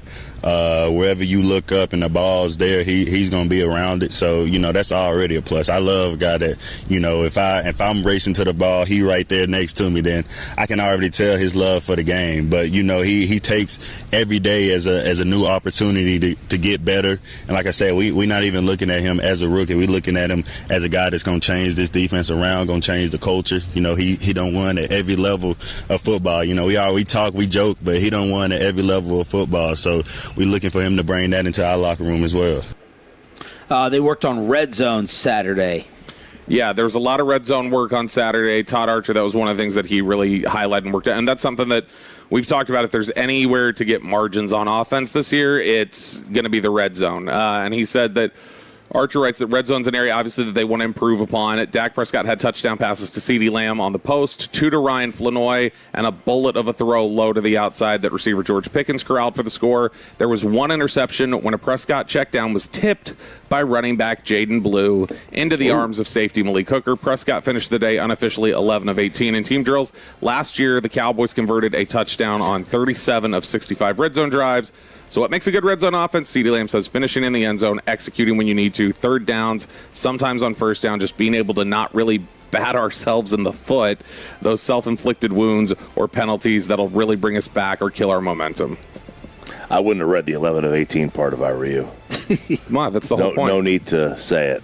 Why? It's not. That's not. In practice. Well, Fred, what? It's day 3. You don't want any takes. I'm just saying. No. I'm not looking. I don't look at that. I don't look at that. I don't care about training camp numbers. Then? But I'm just saying. I just wouldn't have read it. I would have just said that. What was the rest of it? You can do the practice. 11 of 18. How many touchdowns? How many touchdown drives? That's what it said. Hey, he had a couple. He led a couple of touchdown drives. Tomorrow, RJ will do the practice recap report, and we'll see how that goes. RJ's always the master of skipping the irrelevant information. Absolutely, he's reading. I would absolutely skip the irrelevant information that fits my argument better. They put the pads on today. Of course, we are going to be out here for it. Who replaced Jerry Jones as he did his television car wash interviews? This was with Mike Ducey, and Jerry's thinking about curtains after the World Cup? You're not thinking about the curtains, though? Well, do you know something? Thinking about it and doing something about it are two different things. For you, if you think about it, you could do something about it. I think about it. It's hard to tell that time of the year because the sun's not the same this time of the year that it is in the fall. And that as you get on into sun changes and the angle of that sun changes from September through the year round. But as we look at it, I like some of the effects of the tinting. And so we're giving that a thought. Whoa! Okay. Yeah. The World Cup may have contributed to a meaningful, real sport. That is big for them. Wow. I mean, look. The curtains would be great. I do agree. Is it curtains or just tinting them? Tinting, yeah, I think it's tinting. I do agree the aesthetics of the stadium are better with the sun, with the light. with the natural while light. you're there, because I don't care while watching on TV. A still cinematic photograph. It's majestic. It does look It is nice, majestic. but it's awful to play with. It is majestic. It looks very good. I even notice it on TV. I hate watching games in these dingy, dank stadiums. Yeah. Atlanta has always struck me as that Detroit. But then you get Minnesota, it's a full roof. It's like an open roof. It just looks and feels outdoors. SoFi even feels that way. And AT&T feels that way. I like it better. But at what cost? And the cost can't be the product on the field. Both teams play with it. Both teams play hard. Both teams play with it. Like that looks majestic. Great. It looks fantastic. angelic. But yeah, you don't want to play angelic. I will say though, he's still bluffing. He's bluffing. Because he said he goes. Why isn't he being defiant, combative about it like he normally is? Because it's the start of camp. Keep them on their toes, Sam baby. Gannon, because Sam was there. Yeah, keep them on their toes. That's what he's doing. But I mean, he says there. He goes, well, thinking about it and doing it are two different things. I'll think about it. Right. What's your point? So he's just saying, like, he's basically not promising anything other than it's in my head. I might think of it. So David Moore wrote a piece for D Magazine, and he basically is trying to suggest that the World Cup got to Jerry a little bit. And he said, look, Jerry has never wavered. He's never bought into the idea the Cowboys have tarnished the star because of the 30-year gap. Just look at all the ratings, right? And Bobby just said First Take, or ESPN did, can the Cowboys win a Super Bowl topic every day last week. But the level of engagement does matter. That's what Jerry fears. Not frustration, not your ridicule or mockery, apathy. That's the death knell for cultural and monetary relevance. Despite everything, Jerry clings to the belief that the passion for the Cowboys soaks a wooden floor like kerosene. Drop the match, give the battered fan base something to get excited about, it will go up in flames. Jerry, maybe that's what he did to me during the press conference with all this trade talk. Jerry finally got a chance to witness that blaze again in his backyard. The problem is it came from Spain, Norway, and the other teams that visited for the World Cup, not the Cowboys. Watching it unfold in something called Dallas Stadium rubbed Argentina rock salt in the wound. Don't be fooled. Below the surface, Jerry is envious of the unbridled devotion soccer fans displayed in the 9 matches and wishes to rekindle that passion for his football team. So he kind of said, like, Jerry, who did end up attending, was like, oh, my God, look at this electricity. Mm-hmm. Look at this fanfare. What was the number you used, David? And we don't really have that. That's David Moore suggesting it. I didn't know Argentina had a rock salt. I didn't know Argentine rock salt was a thing. It is. But, I mean, look, all Bobby jokes aside, the World Cup is the most amazing sporting event. The World Cup is one of the most overblown uses of fan energy I've ever seen in my life. Stuff that's not happening. They're having a party, man. Like that's it. Tailgates are a party. So I wouldn't put fun. a camera on it for an hour and a half. So There's more fun. action in a tailgate than a World Cup game. And then David wrote this. I don't know how much I agree with all this. It's definitely not going to happen, or at least one of them. There's more Jerry can do as he and everyone waits to see if the Cowboy fire can be rekindled. 1, leave the tent that was applied to the end zone doors for the World Cup in place. Putting up curtains to block the sun during afternoon games is a non-starter. Jerry will never agree to dress down the stadium's sleek aesthetic with such a decision. Tinting, though, is different. Club officials have had serious discussions in the past about tinting the doors to mitigate some of the glare during afternoon games. Indications are the tinting won't remain, but Jerry should reconsider. So that's what he said about the tinting. I'll tell you, in all the World Cup games, and I watched almost every one of them, well, I never once noticed at this stadium that it was darker in there because of the window tint. You know, like it still looked like an outdoor venue, and I think that would help. And then finally is this new Jerry 2.0, as he was asked, all right, World Cup had grass. Players want grass. Put in the grass. Now, we did a lot of adjustments in that stadium to make it a soccer stadium. You saw that grass out there. That grass was growing 18 inches above where the floor of the stadium is when we normally play. And everything in there, we're feeding it almost by the minute, feeding it. Mm-hmm. And so I've been asked the question, well, why don't you do that for all the football games? Well, you couldn't. We deliberately altered that stadium to the tune of a lot of work and effort just to do that soccer. And so we'll be right back to where we had it with our turf at that particular time, and that's the way that it's designed, the way we'll have it. Yeah, so like... And who was that with? That was with Fox. That was with Deuce again and Sam. It was... They raised the field level. So, like, if you look at the end zones, you have, like, what looks like a dugout top where the cheerleaders dance. Like, they were all... That was almost field level at the World Cup games. Not quite. So all those field level suites, where like the Miller Lite Club is and everything, that was gone. Yeah. Right. A lot of those suites were basically underground. Plus, the soccer players looked like they got hurt and basically blew out their knees every 3 minutes on grass. So it can't be good. They're not gonna. They're not. He's right in the standpoint they couldn't have the exact same field, but to say that you couldn't lay grass down relatively close to what they have, I don't know. Maybe they can't, but it sure sucks. It sure sucks that they're willing to do that. And all these stadiums, not just this one, but all of these stadiums are willing to put the grass in for World Cup players, but not their own they're paying $300 million to. Is Jerry going to save Tony Romo? That's coming up at 8 o'clock here on Sean and RJ. Let's hook you up every day this week for turning it on, leaving it on. Tolos, that's right now. Caller number 10 at 877-881-1053 wins a pair of tickets. See Good Charlotte and Avenged Sevenfold at the Dos Equis Pavilion in Dallas on Friday, August 21st. That's caller number 10 at 877-881-1053. Got a lot of tweets and messages from the Tolos. I think Pepe is waiting on the edge of his seat to hear all the details, all the stories, all the debauchery. I know my wife turns it on during this segment, so does the boss. It's best and worst of the weekend. Ladies and gentlemen, the weekend. I'm having a bad fucking weekend. Let us know what you did, what you got into, who you got into on the Franklin Franco fan text. 877-881-1053. 877-881-1053. All of our weekend confessionals brought to you by Best Buy Windows and Siding.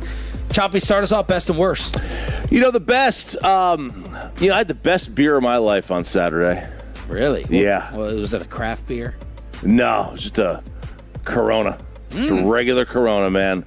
We were cleaning out the garage, moving stuff. You never had Corona before. I have it all the time, but, we're getting Sarah's moving her car in there because she got a new car. It's electric. Whoa. So we got to put in. Is that a little hippie-ish for you? No. There's a guy that runs an electric company that we kind of like. Oh, yeah, that's right. Didn't get one of those, though, but, it's electric. Okay. So we had to put the charging port in. So 5 hours in the garage on Saturday in that heat, maybe 6 hours. That beer was just about the best thing that ever touched my mouth. Oh, yeah. It really is. What's in competition for touching your mouth? Oh, That's the best. Man. It really is that much better, like the cold beer after that. Oh, I was sweating. We were dying. I had that. I tilted my head back, let out a sigh, and it was just like, that was just heaven on earth. It really was. And then, so that was the best. Like, and then we noticed that my neighbors trying to sell us house. We noticed people coming in to buy the house, so they sell it, and these people are not going to buy because they were just dog sitting. I was very happy to see this. I looked at them and I profiled them and I didn't like them. And I didn't want them to move next to me. Why? What was the problem? She was driving. I can't live next to that. I can't live next to a guy who lets the girl drive. Oh, my God. I can't do that, man. I let Amanda drive whenever possible. Really? Why would you want to have extra concentrate because your wee-wee is bigger than mine? Yeah. Because you're tougher? Yeah. Like, why would you not want to sit back and relax? Yesterday, you had to navigate the traffic amongst this awful driving city, and I got to sit there and relax. Is Amanda a better driver than you? I mean, sometimes I equate better to safer. This doesn't have to be a criticism of Amanda's driving. Driver. She's a more conservative, slower driver. I think some people may take that as better, but no. If there was all chaos happening on the road, I'm Earnhardt Jr. That's so. I'm saying he wasn't that good. Oh wow! Without getting fan text riled up. If it's hitting the fan, and somebody's got to be behind the wheel. I would prefer I be behind the wheel than Kristen. I prefer to be. But that is not why he's doing it. I'm just saying. He's doing it because he's judging. But that's a manly thing. It's like when push comes to shove. Do you never let Kristen No, drive? she'll drive occasionally, but like generally I'm going to drive. Yeah, generally I'm going to drive too. I don't think he ever lets Sarah drive. She drives as a designated driver. Or if I'm getting dropped off somewhere and she doesn't want to do like the fire drill thing. She's just like, I'll drive and you get out. Driving to the airport, when I was leaving, I drove us there and then we swapped. Yeah. Sarah's a good driver. I just have no personality in the passenger seat. I don't know what to do. I don't know what that means. You've said that before. I don't know what that means. What am I supposed to do? Just hang out the window, go do one of these things with the hand, the air flying? Look at your phone safely. No. I got to have my eyes on the road. I got to know because I got a backseat drive. The worst, we did get our key stuck in the garage door. This is crazy. So we keep our door from the garage into the house. We keep that locked most of the time. So Sarah goes to use it, and I guess her key was like old and compromised, and she goes to turn it, and it snaps off. And we could not find the needle nose pliers. Could not find them at all. So she had to go buy some after we left. After the trip, or after we would drop me off at the airport. She goes to buy some. She gets it out right away. I'm sitting there with tweezers trying to pull this broken key out. Nothing. And I couldn't find these pliers. I had no idea. I always keep them in the same spot, and they got moved somehow because we used them. We left them somewhere, and I was so mad at myself. So she had to go buy them, and we got it out. Thank God. That was an hour out of my life that I'll never get back. But I don't know how this happened. Like, I've never had a key break in the door lock. That on purpose. I think I had a girl do that once to me, in a car, just to mess with me. I always have this fear someone would totally end my life. I have a little, my keys are back in Dallas, but I have a little, the gas, when I open the gas tank, I have a gas tank key. Oh, yeah. And it's a smaller key, right? It's a little smaller key, and I'm like, if I ever lost that, I'm finished. Right. I'm done. I get terrified of even like opening the gas tank and going inside to buy a lotto ticket and come back out. If someone like took that key gets stuck and like rusty in there, I can't open my gas tank. That's petrifying. Yeah. You would just have to remove the gas tank lid. Yes. Bobby, best and worst. Well, the best of the weekend was obviously the Bobby Lee show yesterday. That was a good time. Also, small victory. I was trying to get this out of my pocket as my telephone as we walked out of the comedy club last night, and it hung on my pocket, and it right on the concrete dropped face down, and I was certain the thing was going to be destroyed, and I was going to be pissed off for the whole trip. Was not. Screen was intact, so that was the best of the weekend, that little victory of getting that. So Saturday, I was very spontaneous, as I have a tendency to do, and it drives Kristen up a wall, where... Oh, my God. I'm just like... This was so stupid. I get ideas in my head, and then it's like, we have to do it now, and there's no other option because now I've thought of it. It's part of the TISM. So I don't know what got in my head or how it got in my head. I think I just saw a picture pop up on social media or something of one of the rooms at Universal Kids Resort in Frisco. And I just was like, oh, I should book a room. And so I called Kristen. I didn't tell her which one. I just said, hey, are you cool if I just book a room at a hotel and we can take the girls to go have fun since it's the last day? She's like, what? Which one? And I was like, are you cool? She's like, I guess, but what do you? I was like, cool, thanks, and then I hung up the phone. You're such an idiot. I want to slap you. Give me that baseball. I need a stress ball. I should have brought my wife's squishies out here. So the Nitos. Oh, the Nitos. I booked the family suite. Whoa! Because I was like, let's really go for it here. So that right there, I could not tell Kristen that cost me $500. She doesn't know? No. She does now. She may know now. She may have seen the folio. I don't know. But the folio? Yeah, the thing that it sends. That's what it's called. I thought you were abbreviating portfolio. I don't know, but I like that. I hate it. No, the hotel sent FOLIO. Okay, they'll send it out. Oh, wow. You're not abbreviating. No. It's what the thing's called. So, but send me your folio. I want to take a look at it. I did not realize when I booked it. I was a little confused, I guess. That park that's attached to it. It does not go into the cost of your room that you booked. So if you want to get into the park, you have to pay extra, not just... Yeah, get a book in a room. It's not like Great Wolf Lodge, for instance. Where Great Wolf Lodge, you book a room, and then it's like the water park. This is more like literal Disney. This is like you book a room, and it's attached to it, but it's still a separate thing. And so by that point, the girls were just kind of like, I don't know if I want to go. Like, they didn't know if they wanted to go out to the park area. And so I was like, well, I'm probably not going to spend the extra $200 then to... $50 a person for that and $50 for parking? It was $50 for parking for the day. If you stayed overnight, it was $20. So, but if you're there for just a day trip going to the park, it's $50.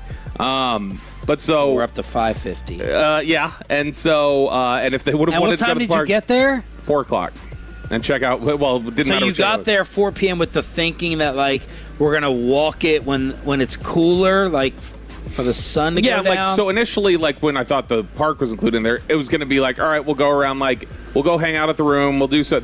It's a cool looking interior and everything. So the girls just in general like stuff like that. So I was like, all right, we'll do some of that. It'll get a little cooler. Maybe we go out to the pool, and then we'll go out and do that. But then obviously I found out that's not even connected to it. So we showed up at 4, and we were checking in, and the room wasn't ready. And I was like, okay, what? And I've never heard of this before. They said that a manager has to go, like, walk the room to make sure it's okay before they clear it, I guess, or something. So they went in there and did that, and I said, okay, how long will that be? And she's like, probably a few minutes, but I really can't say. She's like, you know, I don't want to say it's 15 minutes and then 2 minutes later it's here, and I don't want to say it's like 2 minutes and then it's 15 minutes later. It was an hour. It was 5 when we finally got the key. So we had like an hour where we were just kind of like, all right, guess we're going to wait over here. Kristen has been having a foot issue. Oh my God! This is making me angry. I can't stand. It's always a bad day at the belts. Kristen's been. Oh, it's a bad day. This makes me angry. Kristen's been having a foot issue, so her walking around for an hour like made her foot bad. She could not walk by the time we got there, so she wasn't down to go do anything. And so we would have basically what we did. I paid $550 to sleep in another bed, and we had to get up at 8 and go back to get everything. Yeah, he's not like I said. He's got to be at the airport early. Yeah, so he can't like sleep until 10. Here's the thing. Here's honestly the thing. Please. When let me take over. I'm tired of hearing. Hold on, just one last thing. One last point. This one didn't work out the way I wanted it to. But typically, even if it's an overpay, I have not minded that in the past if the girls get some sort of special like experience. Right? They're like, this was so much fun, and we did something fun and off the cuff. Like when they love that, I'm fine spending the money. Yeah. This just didn't end up like there were too many things. That's part of your stupidity. This is how dumb you are. Yeah. You just had a week off. Any point in time during that, you could have planned something like this. You chose not to. Well, that's my time. 2 hours. It's my time. 2 hours outside of your apartment. Number 2, you chose to take your wife with a bum foot to an amusement park to go walk around. That's dumb part number 2. Yep. Unless you're going to push in a wheelchair like Woolchuck. Number 820, please. Number 3.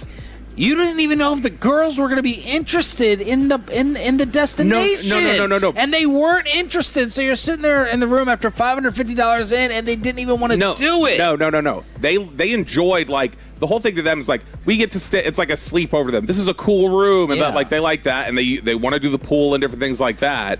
But I just didn't know if they would want to go to the park necessarily. But they ended up, they were like, sure, we can, but it wasn't gung-ho enough for me. All right, Pepe, we're going to save yours. We'll do the Zach story with yours at 8:20 because they go together. Oh, my gosh. First class. First class. We upgraded $200 a piece. First class on the way out there. Was it worth it? Yeah. Did you love it?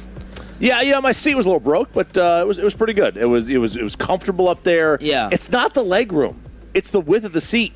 It's the circumference, the room you have to like move your elbows comfortably and do. Let me read RJ's email part of this. I loved it. It made me chuckle. First class, I gotta say, actually, I don't want to read the first sentence. I'll read it. Yeah, please. The warm nuts in my mouth were the best part of this. They did give a lot, and they were warm. Rest of RJ's email. We got on board, had a drink for the G-Bag boys, were even the twinkle in the eye of the gate agent, calling their peasant like Group 7. They had a better chance of the pilot letting them fly the plane than having any space for their bags back in steerage.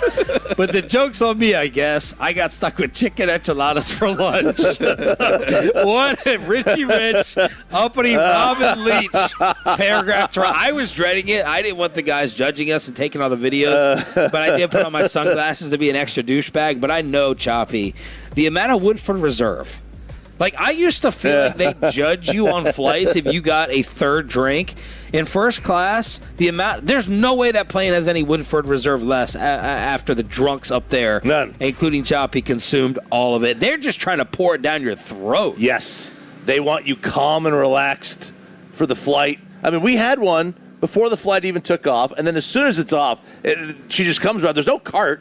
They don't need a cart up there, so they could do beverage service during the worst turbulence. My worst was being judged for my footwear because of Bobby's video.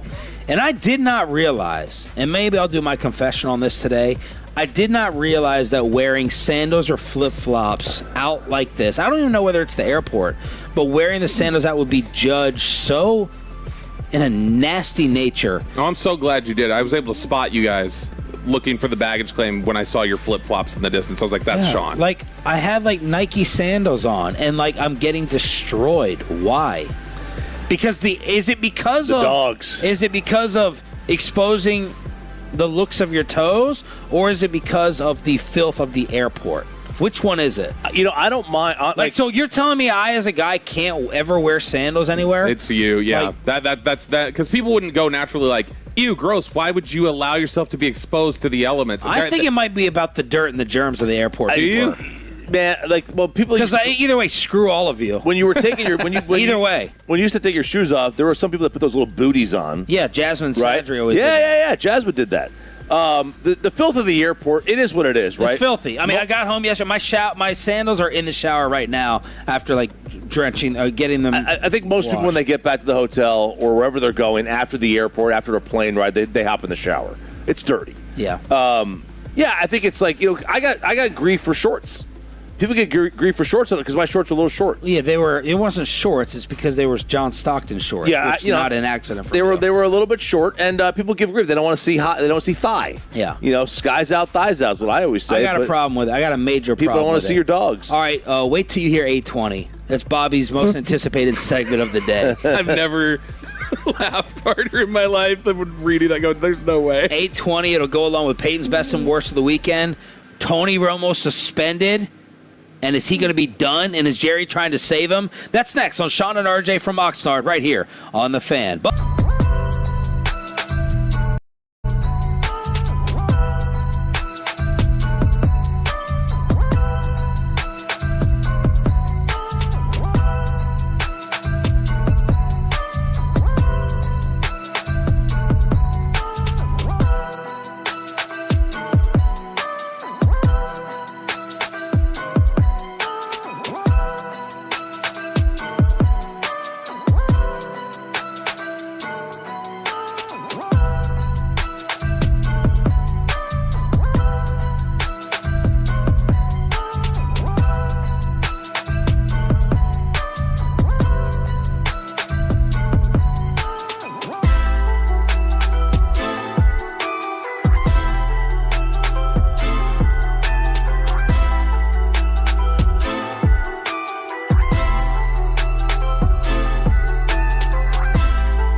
krld-fm and HD1 Dallas-Fort Worth. Let's go, Cowboys. An Odyssey sports station.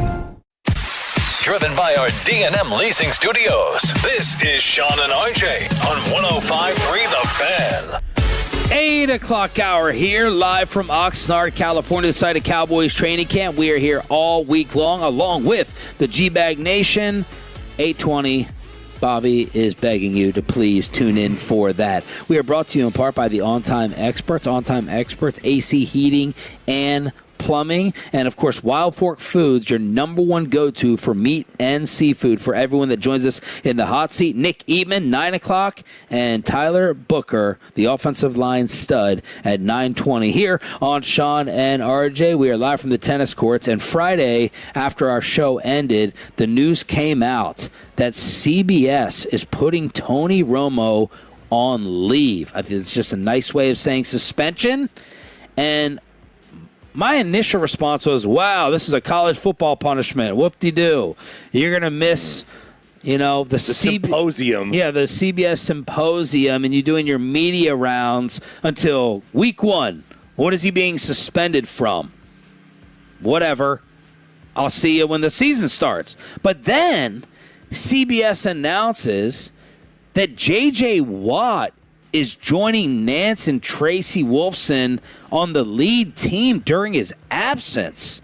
We will release the remainder of our NFL and CBS roster at a later date. When I saw JJ elevated and promoted to replace Tony, I was like, oh, is this going to go into the regular season? Seems it's going to go, I would assume, until his court date, at the very minimum. Okay. Which is like late September. It's September 21st. Yeah. So that's, at the minimum, it will go to that. Okay. All right. And I don't know how many CBS games that they're doing a preseason. I don't know how many broadcasts they do. Yeah, I can't remember. Do they get like one maybe? They may not do any. I'm not sure. They might not do it. So they have NBC, I think, gets the Hall of Fame game. Mm-hmm. NBC does. So September 13th is the first Sunday of the regular season. That's Vikings-Packers for them. Okay, Romo's supposed to do that. You said his court date's the 21st. They have a marquee game then they're going to do the Cowboys-Ravens in Brazil. Yeah. All right. Right now, according to Andrew Marchand, CBS does not want Romo in any of those places. The Minnesota game, the Cowboy game, or his court date in Wisconsin. So if he misses the first month of the season, Marchand writes, when does he return? How does he return? They're going to air the Super Bowl in February of 28. Would he have a chance then? His poor performance in recent seasons is a factor here. I was like, have a chance then?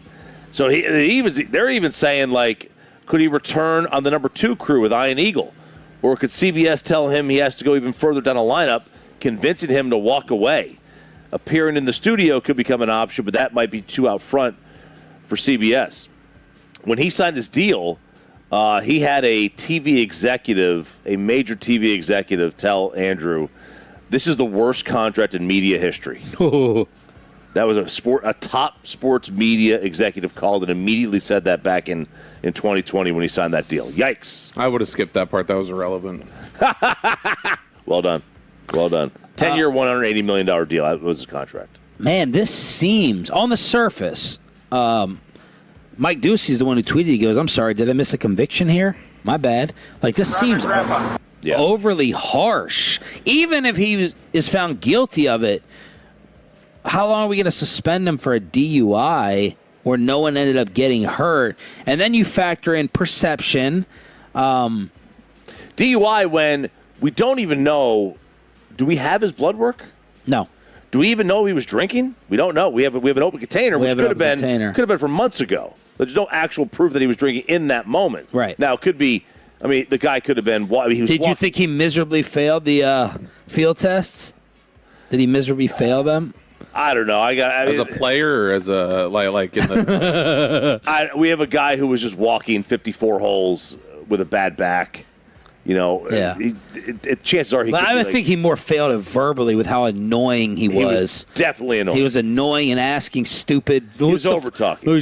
Show me the 5th thing I'm supposed to do before I do the first thing. What's next? What's right and then next and then yeah. He was over talking it, but okay. I was thinking of Vrabel in this instance because Marchand wrote PR. PR. Like, who's going to deal with more negative PR and jokes throughout the season? Romo with drinking and driving jokes, or Vrabel with Rossini stuff? Like, which one affects? Are the Patriots going to be? CBS may be more affected by the Romo jokes than the Patriots by Vrabel. I think so too. I mean, those Vrabel, whatever you want to say about Vrabel, it's two consenting adults. Whatever, man. Do what you want to do. Romo, they'll get mocked. Well, they'll get mocked. They'll get mocked. But I'm saying, which mocking does more damage, if any, to either of the corporations? I think it's the CBS. I think it's the CBS. I mean, drinking and driving. I'm not even saying the drinking and driving. I'm just saying CBS more affected by social media joking and ribbing, where the Patriots are. It's what are they going to do on the field? Why did he get his job? Who? Romo? Or why did he get his massive contract? It's because he became this viral sensation of well, look at it. They clearly were influenced on the deal they gave him by feedback and the way people talk about it. So if it flips, they could be this also could be pretext. Every time he flubs a word or check him, blow him, make him blow. Yeah, right. I mean, blow and go. There's a blow. They're going to be blow and go gifs in the booth. Yeah, stuff like that. Or they're just going to have Romo's picture up there, like his mugshot, or him doing the field test. Yeah. And then the other factor here is, and Tolo Chris just brought it up, maybe they won out. Yeah. Maybe they hear his regression. They see the regression. There's questions about Andrew Marchand, by the way, really dislikes Tony Romo. And Marchand is like the, Adam Schefter or Shams of sports media, but he's always writing these columns insulting Romo. Is it because Tony doesn't give him an interview or something? I don't know. I think Andrew's a New York guy. He may have been Team Sims. Okay. I don't know. But he's got $72 million due to him over the next 4 years. This just may be CBS wanting out of that. Yeah. Let's go hire Greg Olson from the other network. I don't know, or J.J. Watt. Maybe we think he's good enough. But he went in on some of the things that Romo said. Like, he was detailing some of his flubs. The one he did against Jacksonville, I was like, that. In this article, he goes, this was the playoff game. Yeah, he goes, where Romo said, I'm telling you they can win this game today about the Jaguars. He's like, of course they can. They're the higher seed with the home field advantage. But also, no one thought they were going to win that game. No one thought they were going to win that game. Right. So I didn't think it was a crazy take by Romo. But he also says things like, hopefully that's just a cramp as Dak's leg is I mean, he's gotten worse. Yeah. He hasn't gotten better. Let's just say that. Right. And people think he doesn't work hard. Marchand always says that. So maybe CBS is like, this is going south. Let's get out. This is our opportunity to get out of it. Yeah. But I'm surprised that Marchand keeps writing these hurdles, and this is an uphill battle, and Romo's really going to – right now it doesn't look good for him to return. I was like, whoa. Yeah, and I would buy what he's saying. I mean, he's there. He knows all these CBS and Fox executives. My thing, though, is what changed? It was from – there was talk of these – executives. We got World Cup breaking news for 8:20. Oh, baby. I'm going to throw it right in Bobby's favorite segment just to taint it a little bit. We talked about it on Friday. Throw it in to taint. These CBS executives saying, we have no plans of moving on from Tony. We talked about that last week. So we went from that to he's on leave and he has an uphill battle. What changed? Would the NFL have stepped in and said, you got to take him off camera for a little bit? Probably not. I don't think they would have the power to do that, though. I'm sure they could tell them, fix this, but I don't know that they would have. Because other than that, what else changed? Florio's like, get ready for a possible legal battle. Romo ain't just going to let $72 million owed go away. And is Jerry possibly going to step in as Mike Ducey, Fox 4, asked Jerry about his boy? Well, I very much have had a chance to talk to him, and I've been talking to him. I love him. I love what he's about. I love his character. I love his love of sport. And he's a very, very unique talent. And the real question is, and I don't even have to ask what the answer is, do you think Tony Romo knows how to get up when he gets knocked down? Okay. He had a life of that. And absolutely, that's one of his greatest attributes, is that he can handle adversity. And so this is something that he will work through. He is a unique talent. His vision was just mesmerizing when he was a player. But he sees things and can articulate it so instantly. He'd walk out under center out of practice, and the defense would have 12 people out there, and it'd take him about a second to say, Coach, we got 12 guys out here. Get one of them off on the deal. He just sees it, and then it goes. He has that skill. It's made him a great, great portrayal of the story of football games. So obviously I'm a big fan of his family, and let me tell you right now, he's as real as he sounds. He feels every downtime. He feels every uptime. Man, they're going to bury him on the PGA Tour coverage. Maybe Nance doesn't want. I'm throwing out questions. Does he come back this season? And if so, when? Like, how do you have him miss the first month? They have the Super Bowl, by the way. Yeah, ESPN has it this year, then they have it the following year. Yes, I'm sorry, February 2028. Yeah. No, he doesn't come back. He's done? He doesn't At least broadcast? this year, he's out this year. Wow. Because I just don't know how you bring him back unless they get how you bring him back? What do you mean? If he misses any of the if he misses any games, start of the regular then season, he's done. But isn't this unfair? I would say isn't this unfair? Unless it's what they want. Unless it's pretext. Unless it's what they want. Yeah, that's what they want. Because this is it's just like okay, it's overboard. It's definitely overboard. And yeah, now look, maybe they're saying if he's gone during the regular season, like for a while. Yeah, maybe they're just saying, look, we're gonna wait until your court date's done. All right, which I would think that's fair. Okay, all right, wait till my court date's done. That's the most important thing. Take the PR hit. Maybe you miss the next one. Yeah, and then whatever. Cowboys Ravens September 27th is a week after the court date. Yeah, maybe you don't want to. Maybe you don't want to. Maybe they have to leave. Maybe they would go to Brazil early, so you miss the Brazil game, and then you get back October 1st. So there it is. Tony Romo suspended. And Andrew Marchand writing, maybe done, as Jerry Jones trying to take up for his boy. All right, it's MLB trade deadline day. We have all the updates as the news breaks. We have U.S. World Cup news breaking and a best and worst of the weekend that Bobby Belt will never forget. You got to hear this story next on Sean and RJ.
RJ segment here brought to you by the personal injury lawyers Frankel and Frankel. If you've been injured in a car or truck ride, call Frankel first, 214 or 817-333-3333. With Frankel and Frankel, there's never an out-of-pocket cost. They only get paid when you win. Frankel and Frankel, the go-to car and truck wreck attorneys in Dallas.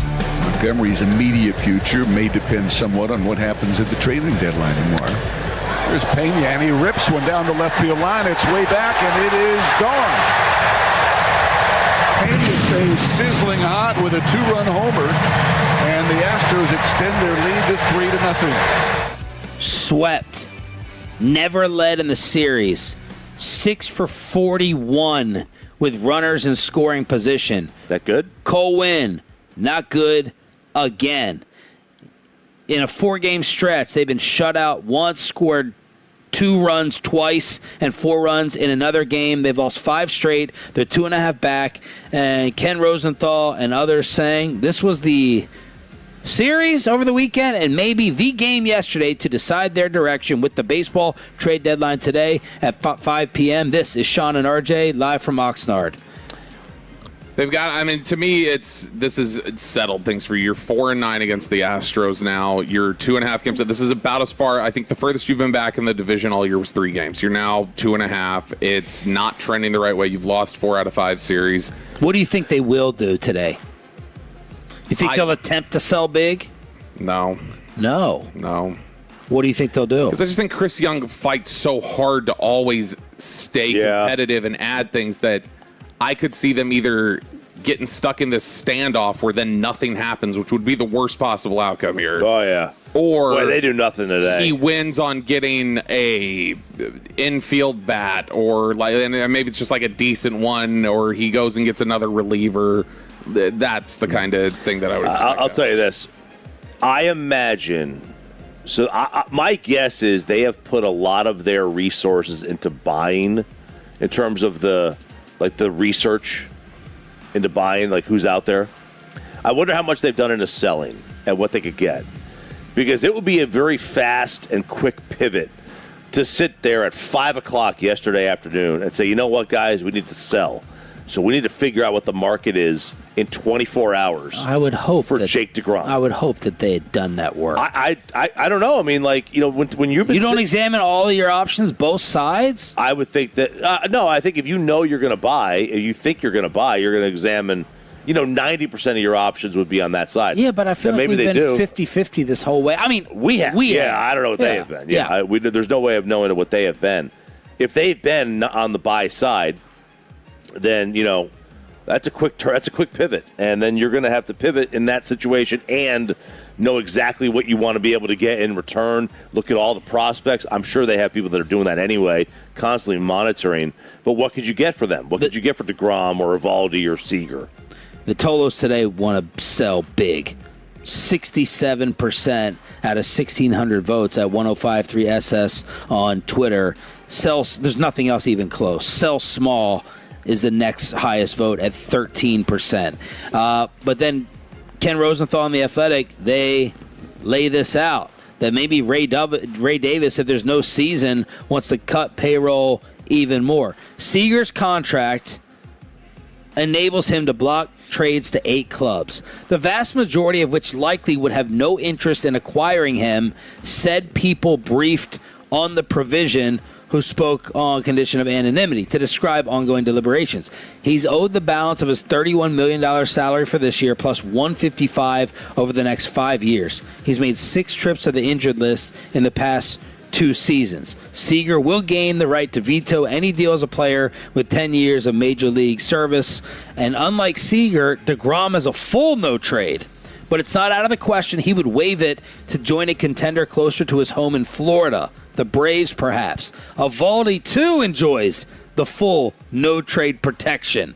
Both pitchers also have big money left on the table. So DeGrom and Nate have full no trades. Yeah. So factor that into today with possible talks, and then Seager gets more power after this year. Yeah, and if you really want to maximize the trade, you can. Maybe you could package those too. If you were sitting there, you'd say, "I'll send you both Nate and Jake." You'd have to get both of them agreeing on the same place would be tough, right? Probably. But you might be able to get them to agree to Atlanta taking on a lot of money if you're that team, too. Right, or Tampa. You'd be taking a lot of money, but you can get some big-time prospects. Rosenthal ends it. The more likely Rangers players to move probably would be two on expiring contracts, like Jock Peterson and Jacob Junis. Perhaps the only untouchable would be Wyatt Langford. So that's the latest from Rosenthal. That's big. That the only untouchable is Wyatt, not... Who else? Well, I mean, no, like... Who else would be untouchable? I mean, Rocker, young pitching. Young pitching's hard to come by. He's not untouchable. I'm not saying they'd be untouchable, but it's like you'd be maybe less likely to deal. But honestly, I would not even say that Wyatt Langford's untouchable. Nobody should be if you're going to go into a rebuild, get the guy with the most value. The guy with the most value is probably a young Wyatt Langford. Look at this, man. Let me see that watch real quick. Dang. This is a hoss, Brian. Deep sea diving? Where are you going with that? Brian brought us out of here. That thing, look, they cut my wrist up. He's out here working. The tan line that you would get from that thing. This man out here in his heaven right here. Brian brought us stopping by. I thought he was going to give us some extra radio, but no. He had to come get his extra microphone. By the way, the Braves, who you mentioned, they don't have a top 40 prospect in baseball. So if you were to package both of them, you'd have to be looking for depth rather than But give me the name of their top one. Cam Caminiti. Oh, baby. What? Is he? Ken's kid. No, cousin. Cousin, whatever.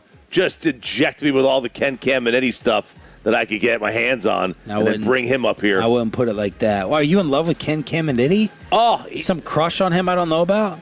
I mean. What are you freaking out over? I mean, the guy was just, he was in that era, right? The PED era. Just raking, crushing, smashing bombs left and right.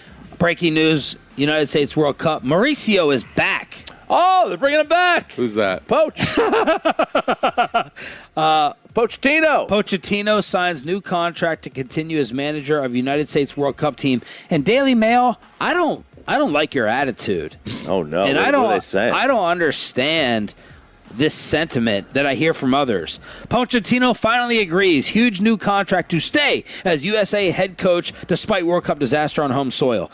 This is a no-brainer, right? World Cup disaster. Yeah, this is a no-brainer that he should remain the coach with the direction they seem to be going in. The Euro newspaper, the tabloids over there in England. Well, don't say anything too bad because Trump yesterday said, "Who are you with?" And the reporter's like, ABC, and I think he goes, BBC? And he goes, the reporter says, oh, ABC. He goes, damn, I like BBC better. So don't insult. Yeah, but they are so cutthroat. They want to fire guys left and right. Everything is the end of the world. All right, let's get to we want to sack you. Yeah. Let's get to the main event that Bobby wants to talk about on this show, and we're going to start it with that was your dumb topic from last Friday that I told you wasn't going anywhere, and I won that in 10 hours. What do you mean you won it? I told you it wasn't going to be any threat. They weren't going to do anything. Hang on. What? You misread that. What do you mean? The countries that boycotted won. And I said that the countries would never allow there to be no World Cup representation. No, you said that they would the countries would fold and they would play in the World Cup. Yeah, talk about that. No, you said we're not going to talk about it right now. You said the countries would I'll fold. go back on the rewind. Odyssey app, but just get my argument straight. Peyton, let's go to your best and worst of the weekend. Yeah, guys, I actually went to the movie theaters on Saturday. I've gone to maybe 3 or 4 movies in the actual theater in the last probably AMC, 20 years. Hopefully. Yeah, this was Cinemark, sorry. Not AMC in Rockville. I know. You're still hanging on to that? But I did see... I don't have a choice.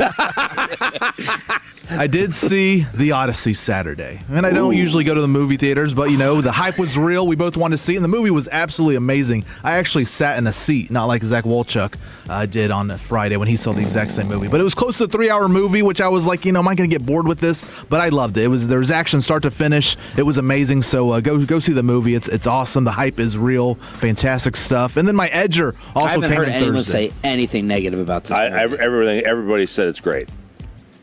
Sorry, your Edger? Yeah, my Edger came in Thursday, so I used that a couple days this week. Oh, hell yeah. So we got the grass ready to go. But yeah, that's my best and worst. About time you edged it. Mm-hmm. All right, Bob. Okay, so Peyton just made a little bit of a reference to it. I want to be clear before I tell this story. I'm not telling this story. You weren't going to be able to tell this if Broadus came in here, too, because he doesn't want this talked about, I don't think. Oh, man. I'm not endorsing this story at all. I'm telling this because it's the most wild thing I've ever read in my text messages. So Zach Wolchuk texts on Friday that he's also going to see the Odyssey. He's going to see the Odyssey at my old childhood theater, Cinemark 17 in Farmers Branch. All right. And that's the IMAX theater. There's not a ton of IMAX theaters across the U.S., and the Odyssey is like meant to be seen that way. And so it's kind of like a narrow availability to see it the way that Christopher Nolan has intended. And so Zach's a film nerd and a film buff, so he was like, I'm going to buy tickets to that. Well, it's like sold out for several weeks in advance at that theater. Well, he found some tickets. And he had apparently been enjoying some adult beverages, and when he purchased his 4 tickets... During the McGregor fight, so he was drinking during the fight. Yeah, and so this was... You got to think, that's how far in advance he had to buy these tickets, too, to just go to a movie. He purchases 4 tickets, and he's like, great, I'm set, no worries. Well, then he happens to look at his tickets a little bit later, and he purchased 3 seats, and he purchased 1 wheelchair accessible area. So he's like, well, I can't afford to miss the movie because we're booked out for months now. My only solution is to find a wheelchair to sit in for the movie. And he procured said wheelchair. Should I say that part? He got a wheelchair. Should I say where? Nah. He procured said wheelchair and showed us. He acquired a wheelchair. And showed us the video in the airport yesterday of his poor wife Maya. She's pushing him from the car in the wheelchair to sit and watch the movie the entire time. Now, Zach, I thought would be terrified because this is like if you take a handicap parking spot and you're lying about it. Terrible. You're a dreg of society. Oh, yeah. Now, Zach did say, I give him a little bit of an out here, that all the other wheelchair spots in the theater were open. So he's saying he didn't take one from somebody else because there were others available. Yeah, but that man, to follow through with this, wheeled his ass. He got wheeled into the theater to sit in the handicap section to watch the Odyssey. And I saw the video of it. He was telling us, he's like, there were a few different moments where like he wanted to like just kind of bounce his knee or whatever, and he said he didn't want to do that and look like he was fake. He's like, he said he thought the people to the right of him were on to him. Zach refuses to let the photo or the video out. Bobby offered his wife $100 to give over the visual evidence. She said no. And then Bobby said he would pay Zach $100 at the end of the movie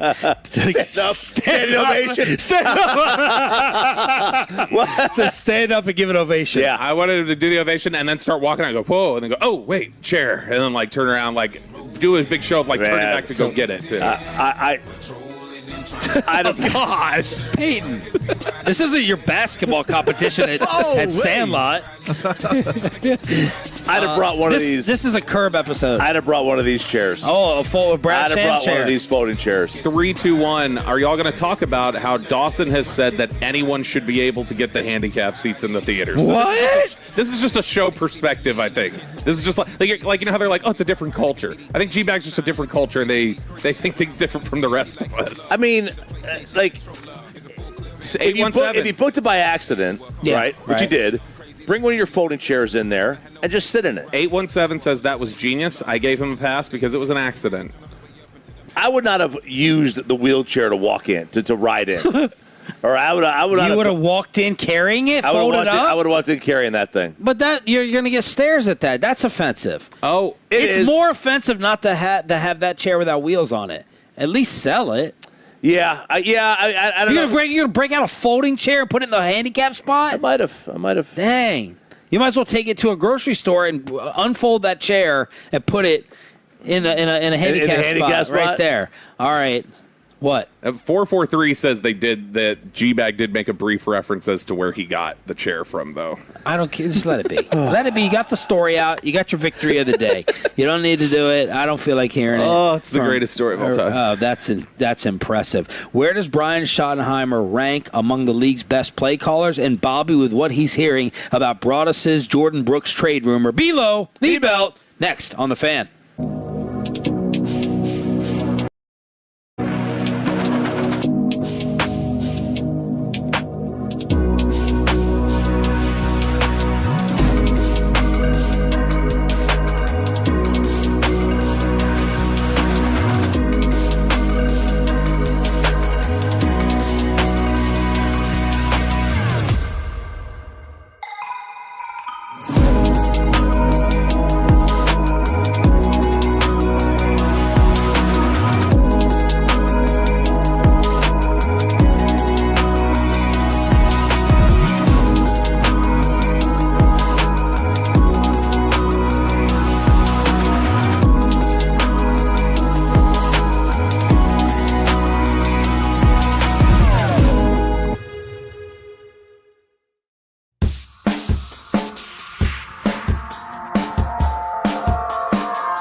Segment here brought to you by Classic Chevrolet. If you're in the market, upgrade your vehicle. Get to Classic Chevrolet Grapevine today. The #1 Chevy dealership in the world 3 years straight. They've got more new Chevys than anyone else, all priced to sell. Visit ClassicChevrolet.com. This is Texas. This is Classic Chevrolet. Together, let's drive, relax, enjoy the difference based on new Chevrolet registrations 2023 through 2025. The great Bobby Belt. Bobby Belt is an idiot. Don't make me take off my belt. Don't make me take off my belt. We're not. Over to you, Bobby. Oh, Diana Rossini has been replaced. More on that in just a second here in Below the Belt, which is sponsored by Window Nation and D&M Leasing. Before we get into that, we are out here first day of Cowboys training camp, and good start to the morning so far. I did wonder early on at 6 if Choppy came on the first couple octaves. I was like, ooh, we might get a talking to about volume here today, but he naturally settled into his groove after that. Yeah, I haven't heard anything except for one commercial read. He was louder. Yeah, it was the first minute of him coming on, and there was a bunch of energy. I was like, uh-oh. But it pulled back. No, I'm stunned by your energy. Yeah. After getting back from L.A. late with the nosebleeds with no sleep. Very surprised. Kristen has said this before. Good stuff today. Kristen has. I didn't. I started the show without it. Kristen has said before that she, reverse psychology, tries to essentially taunt me into doing the things I need to do, or you're not going to be able to do that. You're not going to do it. And so she would say that you insisting that I'm going to be useless in the morning and tired, that will automatically ensure I'm going to be locked in and I'll show you. Yeah. She thinks I'm defiant and I will naturally want to prove whatever thought someone has wrong. True. Yeah, and it makes everybody better. That's what I do, All right, so there was an article up over at The Athletic. It is the Ted Wynn, our buddy from the Combine head, talked to various defensive coaches and defensive coordinators, and he wanted to ask them, hey, who to you, as a defensive game planner, who are the best offensive play callers, the ones that stress you the most, the ones that cause the most problems for you? And he talked to 8 different guys. They gave their answers, and he took their answers and kind of stacked them up, similar to a Jeremy Fowler list, and created the top 10. Now, Sean, I think you were out when we mentioned this the first time. When they did an offensive play callers draft with Nate Tice on his podcast, Nate Tice made Brian Schottenheimer the 4th offensive play caller drafted in the thing. Wow. He was behind Ben Johnson, Sean McVay, Kyle Shanahan, nobody else. And he just gave tons of praise to Shotty. Ted Wynn's been a big proponent of what Schottenheimer's done offensively, been really impressed with him. So it made me interested. Has this extended to defensive coaches? Do they think of him the same way at this point after a year in the NFL? And this is the list. Number 1 on the list, Kyle Shanahan, 49ers. Highest ranking was 1, lowest ranking was 4. He was number 1 last year. This is a pre-car crash, I assume. Number 2, Sean. Hang on. Do you all think he's better than McVay or Ben? As a play, I think McVay may be a better head coach, and Shanahan's a better play caller and designer. It's tough. I'm not going to sit here and pretend to be I like his concepts more. Right. I don't know, but Kyle Shanahan's superpower to me is still having blowing Super Bowl leads. A dangerous offense with injuries and question marks. A lot more injuries and question marks than anyone else. They haven't had receivers lately. Pearsall is gone for the year, as Bobby speculated late last week. They have McCaffrey and they've had Kittle, but always injured, always hurt. I just always assume no matter what, Kyle Shanahan's offense is going to get it done. That's me. Yeah, and I think, like I said, I think of maybe... Do you think of someone definitely 1 and 2?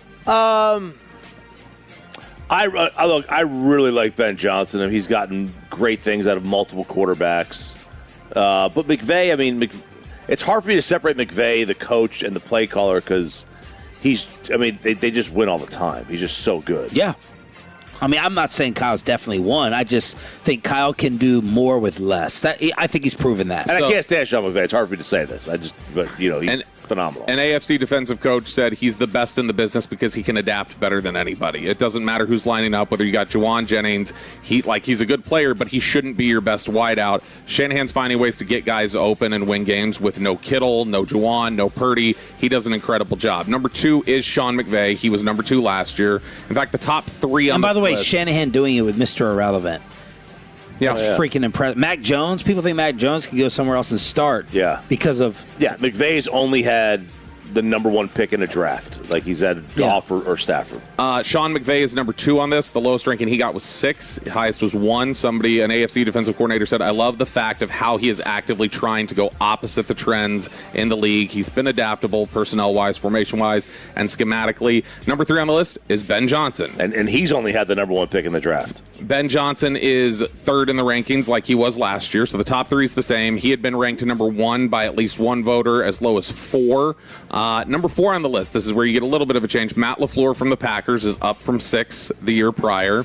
And these guys are all from, other than Ben Johnson, that McVay, Shanahan, LaFleur, they're all from the same tree together. Number 5, Liam Cohen, who jumped up from number 9. He's, man, I'm a fan of his. Yeah. I like. I can't get to do that with that out of bum, my head. Trevor. To do that with that bum. So number 5 is Liam Cohen from the Jaguars. Number 6, Andy Reid from the Chiefs. So you remember there was some thought of, is he slipping a little bit?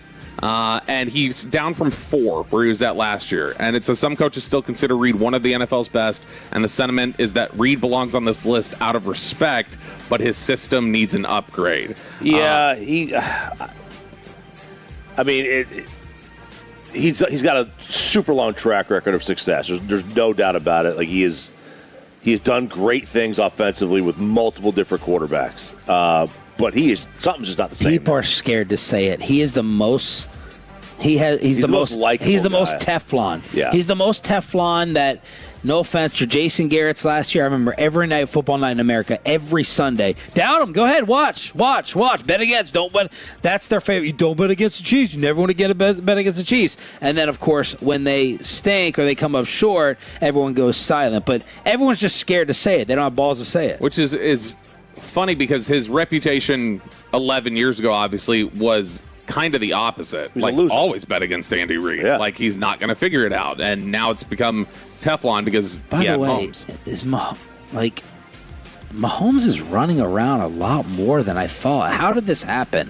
This is It still looks a little weird though, doesn't it? Like with that brace on, he still looks like he's got like a hitch and stuff. He's running more He's because practicing more. Like Kelsey can't run because he's so fat. Oh, that picture. I think Travis Kelsey gets Romo'd a lot of times. I don't know. Could have been a bad angle. Listen, when you get a lot of bad angles, I say this all the time. Look, you caught me on an inhale with that picture. Yeah. You didn't catch me on an inhale. I'm just fat. Sooner or later, I'm just fat. Number 7 on the list, Shane Steichen from the Colts. Number 8. That was a hell of a job first half last year. This is wild. This is the most aggressive, highest, lowest split we've got. Number 8 is Josh McDaniels. Somebody ranked him number 1. He was left off of a lot of lists. Josh McDaniels is so probably disrespected as an offensive coordinator. Terrible head coach. I wouldn't, as Cuban said, I wouldn't hire him to run a Dairy Queen. Hey. But that guy, all that guy does is get things out of people. With a lack of weapons, Drake May finished number 2 in MVP voting. With a lack of weapons. Yeah. That's just a fact. Yeah. They didn't have guys dangerous. How good Drake May is. That's why he should be so high on the list, Chop. Yeah. There you go. Number 9, Clint Kubiak from the Raiders. I like the Kubiak family. Kubiak, I mean, they good offensive family. Kubiak did Where was he before? Seattle, right? Yeah, he was Seattle, and before that, he was in New Orleans. And remember, New Orleans started that year just blowing people away, and then it was one of those things where glad you added the that. Cowboys away. No, it was like the first 3 weeks they were Yeah. like a ridiculous offense, and then number 10, Mike McDaniel from the Chargers. No Brian Schottenheimer on this list. But in the honorable mentions, Denver's Sean Payton, Minnesota's Kevin O'Connell, Detroit's Drew Petzing, Cleveland's Todd Monken, Buffalo's Joe Brady, and Dallas's Brian Schottenheimer. Listen, we love Schotty. He was considered like a joke of an OC. You can't A dinosaur of a one. dinosaur. You can't go from that to whoever put him number 4. You just can't do it. Maybe the consideration was wrong. Maybe it was. Maybe the prior rap he had was incorrect. 2023 was him. That was him and Dak. Like, Shoddy, I'm not fighting you on this because what you're saying is right. Like, okay, years of a reputation. The whole league, doesn't mean something. But Shoddy's the one who came out and said, Pete Carroll held me back. The shackles were Pete. Yeah. He wanted to let Russ cook. And Pete was like, let's R2P2 this thing. Wow. And that Pete turned out to be right on When that he sits down, you ask him, say you were number 10 on this, but should we think of you more as 4 on Nate Tice's honorable mention on this. Say, should we think of you this highly or all the other years when you were a dinosaur and see what he says? Old man. Yeah. Couple other notes. Because his pops had that reputation. Yeah. Big time. I mean, that's what Marty Ball was. That's absolutely. Cowboys have their first padded practice later today. We'll be out there, get an opportunity to look at some of the people who have started buzzing, like Jayshon Barham, who's had a big last couple days. This Barham thing is getting a little bit out. I'm excited about it. It's getting a tad bit out of control for the expectation. He's it's setting up for us midseason to go, I thought Barham was, I thought he was Ray Lewis. 100%. The thing that gives me the most confidence about this, nobody was looking for an excuse to build him up. Like, nobody said into this going, like, let's just wait for the smallest Barham sign we can see that will pump up. So, like way more. I'll be honest. Based upon what I've read and watched, I'm a little bit disappointed in the Caleb Downs experience to start off. Again, they haven't put on pads. I've heard virtually, nothing about Malachi. Yeah. But I was hoping for more splash stuff from Downs. It's all Barham right now at this point. Yeah, and Downs, I think, is a guy who, similar to that, you'll see throughout the year, and we've talked about this, it may not always show up as a splash with him. Yeah. It's going to be more just in the way that things... And again, my hype was through the roof. Yeah, no, and it's natural that it'd be really difficult for that. I bet he has a big play out here today with them on pads. I bet there's something Caleb Downs does that will show up when they're in pads today. And then, finally, last note here, as I teased earlier, Diana Rossini... The door is closed for her at The Athletic. I mean, it closed a long time ago. But Jonathan Jones from CBS, who I think does a really good job and had recently said that he was leaving, has signed on to be The Athletic's new NFL senior writer. What happened? I saw a look on your face a minute ago. It was a open mouth, eyes agape. It's not that. Or mouth agape. It's not that big, but it's disappointing.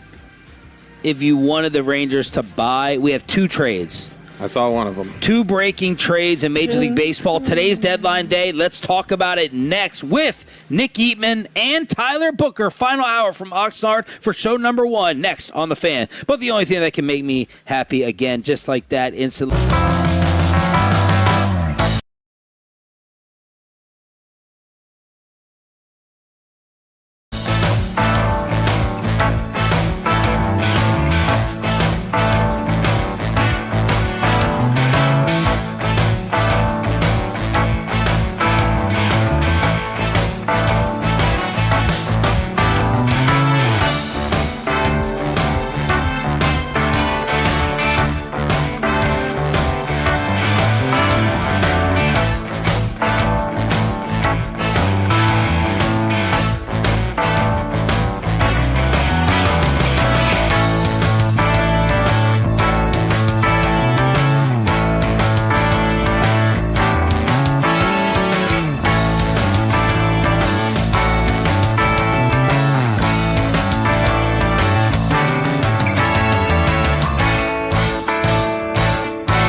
studios, this is Sean and RJ on 105.3 The Fan. Final hour, fist pump time on the Fan Camp, Twitch, and YouTube. Oh, man, I just had a second of missing Ruben right there with the lights that used to go on and off. We are in California, the site of Cowboys training camp, on your home of the Rangers as well. Brought to you by the On-Time Experts AC Heating and Plumbing, Best Buy Windows and Siding, Zero Res, Window Nation, Academy Sports, Hurtado Barbecue, Tyler Booker. The big man is set to join us at 9:20, and Bobby screwed up Nick Eatman at 9 o'clock. I don't know how I screwed it up. Because you just... all these little 5-minute adjustments on all that stuff, just I appreciate the communication. I don't. I like it. That's what Shotty was talking about. We need to have better communication. But just send it to me, because Nick, apparently, it's too much for him to handle. He thought he was canceled today. Then I told him to come back on. Then Bobby adjusted Tyler Booker. And then Nick probably has taken that as, okay, well, you don't need me whatsoever. And now we don't have a freaking 9 o'clock guest on the home of the Cowboys. He's just like Arkansas. He doesn't show up. They don't show up on Saturdays. He didn't show up for his hit. That's fine. Yeah.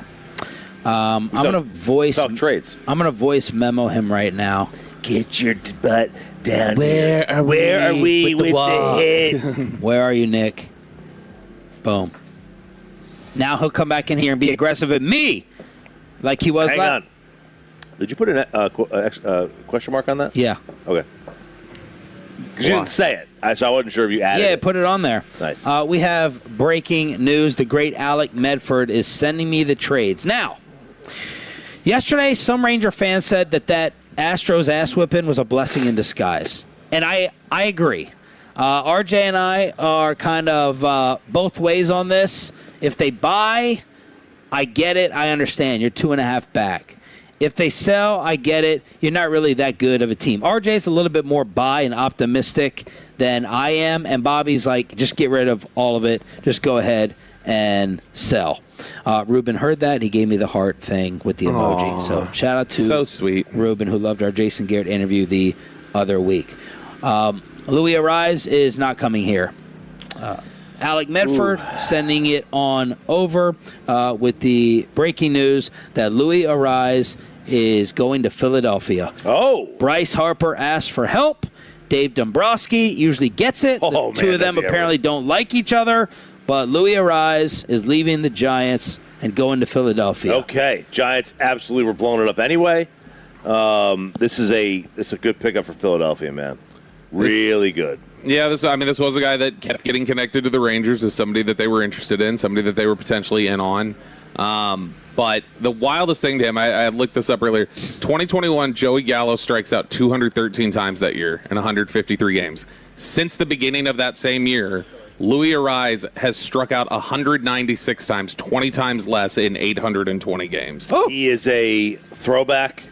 There's a clip. It's a clinic. It's a clip of him. It's just one at bat.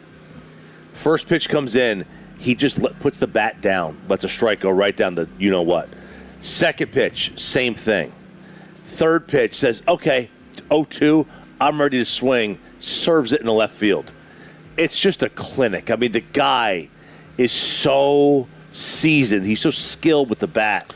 The other trade that's happening, this is in the American League West. Mike Trout to the Phillies, too? It is the Blue Jays acquiring right-hander Jose Soriano from the Angels. The Angel, I think it was Passan who said, this is going to be the only Ranger highlight probably maybe of the show.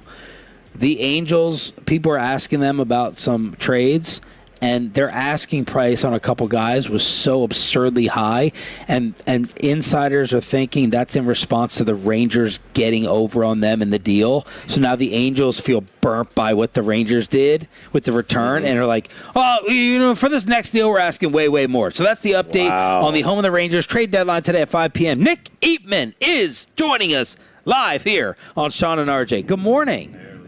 Barely. Okay, I thought that you being 4 minutes late was a Bobby. I apologize, Bobby. Okay, let's be clear about who's late here. 7:20 is the time, right? Let's go back and look at y'all's text messages. I get it, y'all were traveling and all that, but the communication here. I was trying to communicate. I was trying like, to be good. But last text was, what time do you want me? I didn't see that. And then I wrote to Bobby, just send that to me from now on. Like, send me but Nick goes, when and where, just tell me. Just tell me. I mean, Tyler Brooker, no, I get it. What time's he coming? He's coming in the next segment, which we want you here for. I'll be here. How did you... I was a little bit ticked, and I was worried for you at the same time. You did your video yesterday from the Jerry Tower. Mm-hmm. I thought we weren't allowed up there. During practice, during the actual... So I could go right now up there, you think, and not get in trouble? I don't know. I mean... How many times have you been up there? Your badge looks different than mine. Let me see yours. Yours looks more important. Well, it just looks like... Are you allowed on the field? Do you get field access? Let me see this. No, they've said for us you can't go down the middle of the This field. ain't look no different. You just have your picture on here. There's nothing special writing on here. What's this, though? Compete every game day. That's my key. That's my that's your hotel key. Okay, yeah. You don't have any special access. But what's up there? I've always wanted to know. Is it like lounge seating? It's just Zach Wilczek wheelchair seating? It's nothing crazy. It's just from rosters and then just also like little places to sit. Is it an elevator? No. It's just steps. Just steps. Man. I've been wanting to go up there. Let's go. I think if you weren't allowed up there during practice, and then you'd walk up there, you'd be like, "Oh my gosh, this is gonna be great," and I think you'd be up there and be like, "Oh no, I think it would be the practice aspect is what would be cool up here." Yeah, I mean, it's cool. It's like looking over this, which it's a nice view. Like this thing is a nice view, but I thought about putting like in the caption there, just getting high on a Sunday and all that. I said it, but I should have said that in there. I mean, it's California. You're allowed to. Oh, I don't know. Nick Eatman brought to you by the WinStar World Casino and Resort. Proud to be the casino of the Dallas My Cowboys. wife and daughter are in the car listening as they drive right now. So, hey, hi, Camilla. So they knew you were on the earlier segment. I told her I was going on right now. I was walking over here. Okay, very good. You said that it felt like momentum was building. Steam was building towards a move. What can you elaborate with? Honestly, I mean, it just one of those things. Maybe it's a smoke, there's fire type situation, but you just feel like they're at least looking. They're I don't know if they're picking up the phone or probably just to kind of see who's out there. But I also believe that this first week is going to be real important just to see what they've got with the pads on because you guys are probably like. I'm sure if I was you guys, I'd be like, look, let's just see this Barham guy. Because his name just keeps popping up. Yes, and I'm with you, but he's a physical player. Let's see how physical things get with the pads. Come on, let's see how these running backs really look. Let's see how the defensive tackles, how Cooper Beebe, how does he really look when he's pushing around, Quentin Williams, Kenny Clark in the middle. So I think you'll see a lot. They'll know a lot more after this week. And just to reset the audience, we obviously started high with Crosby hype. Then Broadus took it to Jordan Brooks, the Miami linebacker who just signed a deal.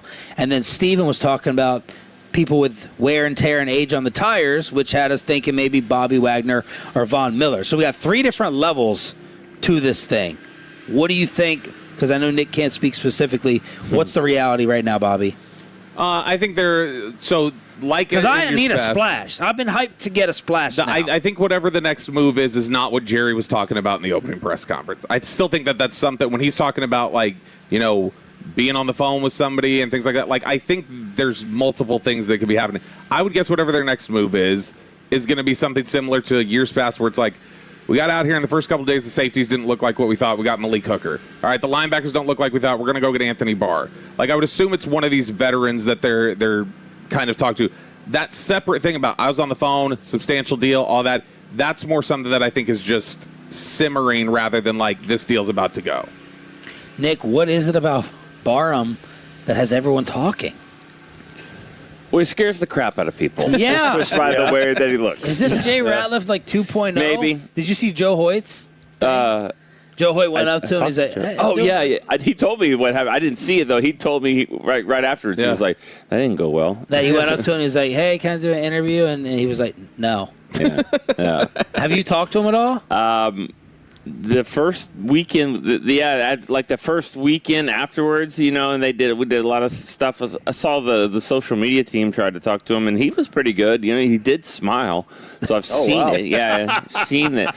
He's just serious about football, and I think that does start from this rookie class. I think it starts, with Caleb, and I think that Barham's the same way. I think both of them are kind of built from the same. Now, if you tried to say what kind of comparisons do y'all have college-wise, they may not agree with that, But no, I definitely think that both of them, though, are real serious. Nick Eatman here on Sean and RJ 105. Speaking of college, I hate what you're wearing, Bobby. Why? Is this like a big rival of somebody? Tarleton? Is there hate for Tarleton? Yeah.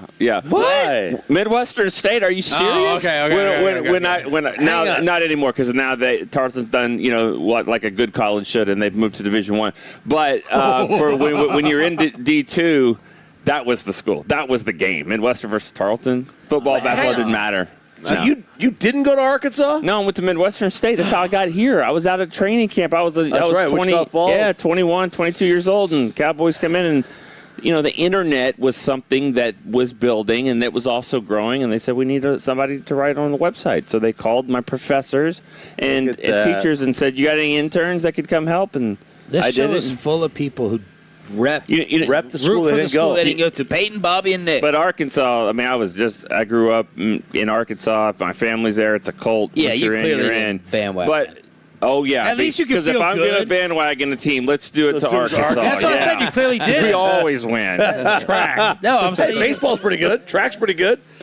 Baseball's good until they get to Omaha. What else stood out Saturday or over the weekend? I mean, Dak is dealing like he is, and what's kind of hard about stuff here, and this is football practice in any level, right? Anybody does something great, you're like, man, the defense must not be good. Or if the defense starts to do well, it's like, what's wrong with Dak and the offense? Because we know the defense. So it's a back and forth, but there seems to be even more motion. There seems to be a lot of just pre-snap movement where and I think for Flanoy. Shoddy said it, but we all thought Flanoy would kind of take that step, but I don't think there's even any close there. 1, 2, 3, 4, and 4 is always going to probably be Cavante with how things go in the offense. But those 4 receivers just is locked in, and from 1 to 4, I don't know if you can get anybody better in the NFL than that. And I just say that about Turpin because he is dynamic and he's just tough to match up with. What if you took out 4 and just did 1 through 3? We still feel the same way? Maybe not. I don't know. I don't know how other teams. You still loving Cavante? Yes. Wow. Yes. I thought it was going to be an easy yes. I thought it was going to say an easy yes. I got a funny stat though that it pissed off Tommy Yarsh from it was the Bears. You got Tommy mad? Oh yeah, that's hard to do. Wow. But I just told him that Did you rip off his card again and go to fight with you? Okay. That was Carolina. all that Turpin has to do is one big return. Maybe one in a big game, maybe 2. He's fans love it, and he's going to, or media, whatever, he's going to go back to the Pro Bowl. Yeah. That would tie Devin Hester for most Pro Bowls in the history of the NFL with 4. That makes As a returner? He's been 3. Devin Hester went to only 4? Which is a surprise. Yeah. I don't know if Josh Cribbs or that would have been different. I don't know who was cutting into that, but if Turpin goes 4 times. Nick is going to join us and stay here for the Tyler Booker interview. Will he try to fight me again like he did last year? Next on Sean and RJ 105.3 The Fan. Let's get you set up with...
3333 with Frankel & Frankel. There's never an out-of-pocket cost. They only get paid when you win. Frankel & Frankel, the go-to car and truck wreck attorneys in Dallas.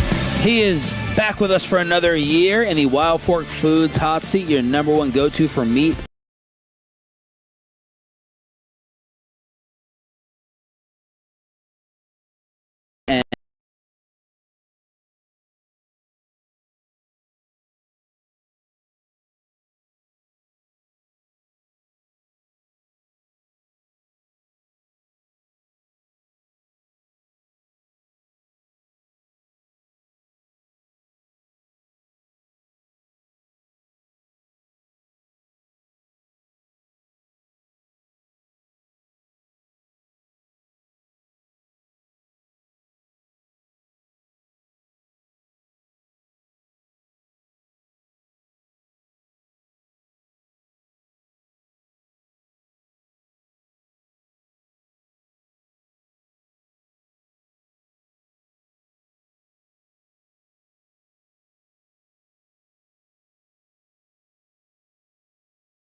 Okay, but you don't think it's because like my toes are exposed? People are like, "Wow, you can't I can't wear sandals. I can't wear slides." Now you're wearing slides with socks. Yeah. Would you wear those without socks, or are your toes like gnarly? I mean, if I'm going on vacation, yeah. Like if I'm going to like a destination, but because the beach. Do you get pedicures? I do. So you wouldn't be ashamed to expose your toes out in public? No, I'm not ashamed to, but it's just like an airport. Like, come on. Grimy? A little bit. It's the bathroom too, right? I mean, you never know what you're stepping in. It could be a puddle. Yeah, that's another thing. And there's no worse bathroom than that. Oh no, it's the Would you rather go airport bathroom or the bathroom on the plane? If I had to go? Yeah. Oh, airport. Airport for sure. The bathroom on the plane is cramped. Well, but I mean, from a that's where the 6'4" from comes. a dirt. That's a problem. Yeah. No, I think from a nasty level, the airport bathroom is worse than the plane bathroom. It might be. It might be worse, but also it's a small toilet seat. I mean, you can't fit anything. You can't tuck. Can you sit? You can't tuck in the toilet on the. When's the last time you sat in a middle seat in the back of a regular plane? Can you sit there? You can't. Well, I had to when I went to go see Ty get drafted. So the NFL will fly your selected family and friends out, and they had me in row 28 middle seat. I forget which one. Oh, gosh. I was sitting next to two really nice ladies. They said, "Oh, my gosh, you're you. You play for the Cowboys?" I was like, "Yeah." But they weren't that nice because neither of them gave me the window or the aisle. Now, do you feel like in that situation you should get both armrests, or did you, because they were females too, tuck your arms in? I wasn't being over the top with it, but I took both armrests. Like, that's a 3-hour flight to Pittsburgh. Yeah. I'm not finna. Like y'all had the opportunity to make this better for everyone, and you didn't take advantage of that opportunity. Right. So I'm going to create my own opportunity to be comfortable. So. And you got a man spread, too. You can't worry about that. Nah, I feel like it's like my feet go where they're supposed to go. I don't like going into other people's space. But the armrest, like, I can't do anything about that. Tyler Booker with us here on 105 through the Fan. So you mentioned you went to the draft to go see Ty Simpson get picked, but obviously Caleb Downs you knew, and you were there when he got selected. We know you've got a good relationship with him. What does he do just as a football player? We've heard so much about him. What does he do as a football player that makes you say, this guy's different, even in a league that's full of guys who are different? He doesn't use him being young as an excuse. Like, he's always trying to learn. He doesn't carry himself as being a young guy. And the reason why I say that, I seen it from him at Bama his freshman year, my sophomore year, and I see it now. Like, yeah, he's a young guy, but he carries himself like a vet. So I'm very excited to have him on my team again. Tyler, everything is earned is what Shadi says all the time, and you were talking about Caleb not being afraid to be a leader. How about you in your second year being added to the leadership council? Everyone seemed kind of surprised except for you. When they were asked you about it, they were like, this is where I thought I would be. Yeah, so being a leader, that's something that I feel like is a gift bestowed upon me by God, to be able to speak up and really help people and reach people wherever I can. And I feel like using that gift, why wouldn't I use it when it comes to playing football? And I'm very competitive. I'm a huge competitor. So whatever I can do to help my team win, I will do. And I've recognized along the years from high school, college to now that my leadership helps us win. So it's just a true honor to be part of the leadership committee on this team. Do you remember what happened between us last year with your competitiveness? I think you guys brought up a couple games I lost in college. There was that. That was Choppy did that. Yeah, that was Tennessee. So. Yeah, but then You had a tough run in Neyland, but we had a tough run there. But then you like straight challenged me to like a race out here, and then when you left, I was like, I think he was serious, and they're like, no, he was dead serious. He was ready to race you. He was ready to go. So there was the competitive nature right there. So you talk about the leadership and how important that is. Culture is obviously something that's really important to you, and it's clearly important to the program and things that you do here. How does culture just practically help teams win football games, though?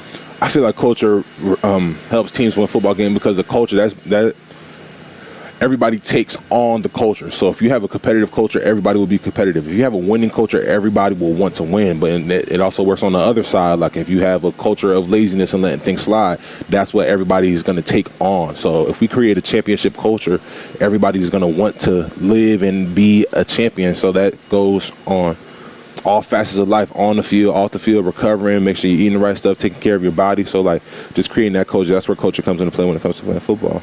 All right, Tyler, we've been here a week, and we've been on the field for practice, air quote. But practice starts today, right? I mean, the pads come on, especially for a guy in your position. You can really tell who's doing well in certain physical positions when the pads come on. How excited are you about that? I'm very excited, but to be completely honest with you, my mindset has been the same with or without pads. You got to go full speed. You got to obviously take care of your teammates. Like we're all on the same team. You got to be competitive, not combative. But when you're in the trenches, whether you got pads on, nothing on, shells on, a helmet, like everything is still going really fast, going full speed. So I'm just very excited to be one day closer to the season. Can I get a follow-up to that? Could you have a better team to practice against every day than Quinnen, Kenny Clark, Abanya, Bullard, those guys in the middle? No, I don't think there's a better team that I could be practicing against. And something else awesome about all of those guys is that we have a really good relationship. So like when Kenny does beat me, when Quinnen does beat me, I'm able to pull them to the side after practice, be like, okay, what'd you see to make me do that? So really just learning from them and really using what they taught me against them, and then they have to use another move to beat me against. It's just great to have that back and forth, and I'm very thankful to have those guys on my team. We talked to Christian Parker in February at the Combine, and he had talked about being a big proponent of some of the Saban mint fronts and things like that, and you were going up against that sort of stuff in practice. What sort of challenges does that defense front and some of the looks that come from some of those Saban concepts present to an offensive line like you guys? So some of the challenges that it could present to us as an offensive line, I feel like a staple within Coach Saban's defenses and that defensive scheme is like having big, strong, stout dudes up front to where you can, if you guys are out there in that Okie front, that one big nose could hold down both A-gaps, and you got two linebackers that could fly behind you. So that's presenting the challenge already. They're bringing a lot of unique pressures, a lot of unique stunts that's only going to make us better by the time the season comes. So I'm very excited to continue to go against this defense. Tyler Burker's sitting down with us here at training camp, brought to you by Just Love Coffee here on Sean and RJ 105.3 The Fan. Did you pay attention, or are you aware at all of NFL Top 100 lists, Madden rating, any of these lists that come out to rank you or your position throughout the offseason? my little brother and my dad will send them to me, and whenever I'm not on the list, like, oh man, this, it's that. It's like I don't really pay attention to it. I let my game speak for itself. You got honorable mention on the list we care about the most with the executives and the scouts and the coaches. You want to hear what they said, or you don't care? I mean, if we got some more time on there, why not? All right. There we go. It was from a coordinator, strong and athletic. You were the second one named, so I think they're naming you like the 12th best guard in the league. Strong and athletic with physicality, struggles a bit with guys that are good lateral movers. That's from a coordinator. But they had you number 12 overall. Okay. Is that good? I mean, I really don't put too much stock into that. It's not going to affect how I feel about myself or my game. I just know that there's a lot of room for improvement with me in my game to just help this team win. That's all I'm worried about. Is that what you find with most guys at your position? They either struggle with power or quickness? That it's one or the other that they struggle with? Yeah, and more times than not, it's quickness, because if you're guard, you have to be a strong, powerful dude to be able to take on some of those studs in the NFL, like the bigger guys is going to hit you with a really good bull rush.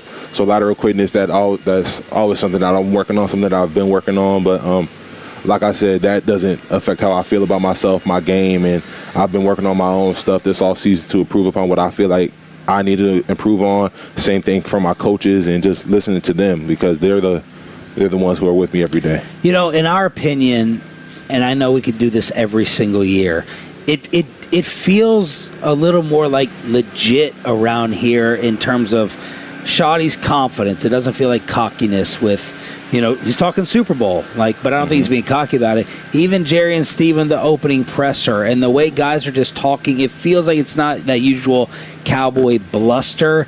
Does it feel, you've been on championship teams, does it feel unique? Does it feel different this year compared to last year, or even in comparison to some of your college environments? Someone said Dak doesn't have to take all the leadership anymore, where maybe he's getting ready to talk first. You can have yourself, you can have other leaders. It just feels a little bit more legit and real this year to us. What's your response to that? Yeah, I feel like the confidence that Shotty's presenting, that's we all share the same confidence. We saw what we did last year. We saw what we did last year, and we know where we could go this coming year. While last year has nothing to do with this year, we just know that we know what we're capable of. And as long as we come out and work every day, really learn from one another, I feel like Super Bowl is definitely a realistic goal for us. How long did it take to record the Tylers? How many takes, and were there scripts, or how did y'all do it? So there were scripts, but we were just riffing. So, I want to say 85% of what we said was just off the dome. Oh. You know what I mean?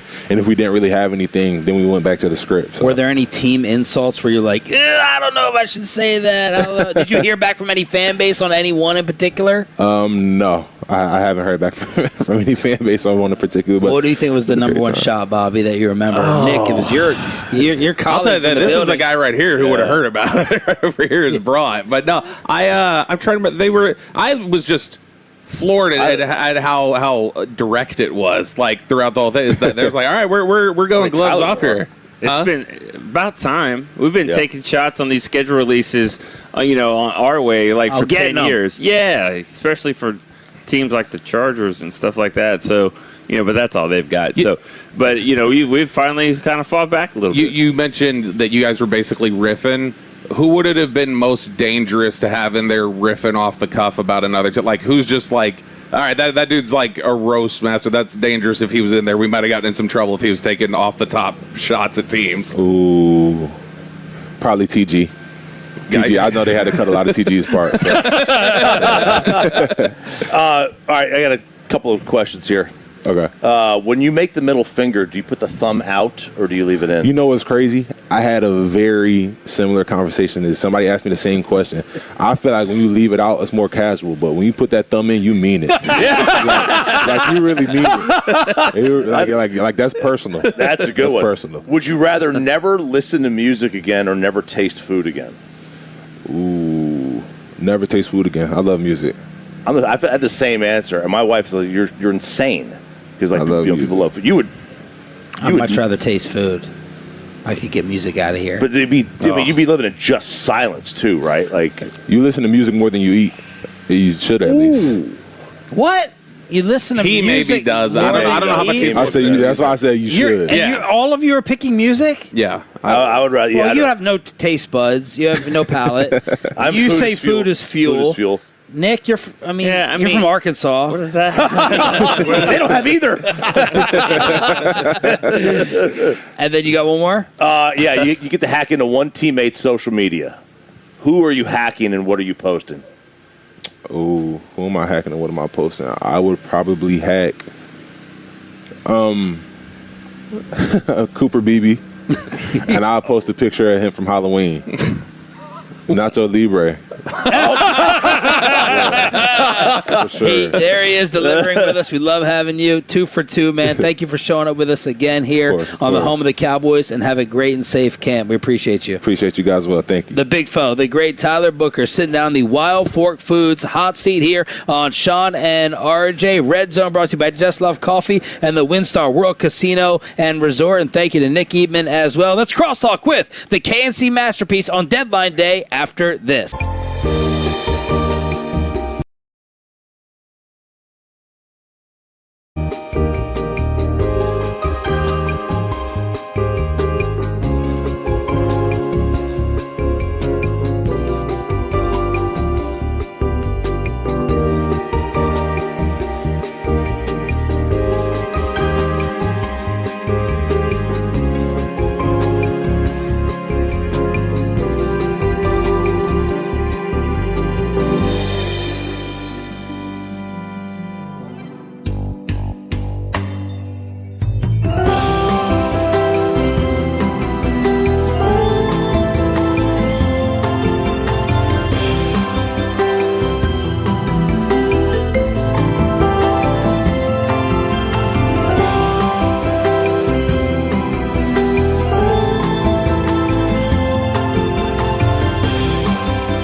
to Classic Chevrolet Grapevine today, the #1 Chevy dealership in the world 3 years straight. They've got more new Chevys than anyone else, all priced to sell. Visit ClassicChevrolet.com. This is Texas. This is Classic Chevrolet. Together, let's drive, relax, enjoy the difference based on new Chevrolet registrations 2023 through 2025.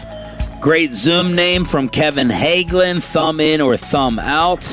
Tyler Booker lighting up over that question from RJ Choppy. Let's cross over the KNC Masterpiece back home in DFW here on The Fan.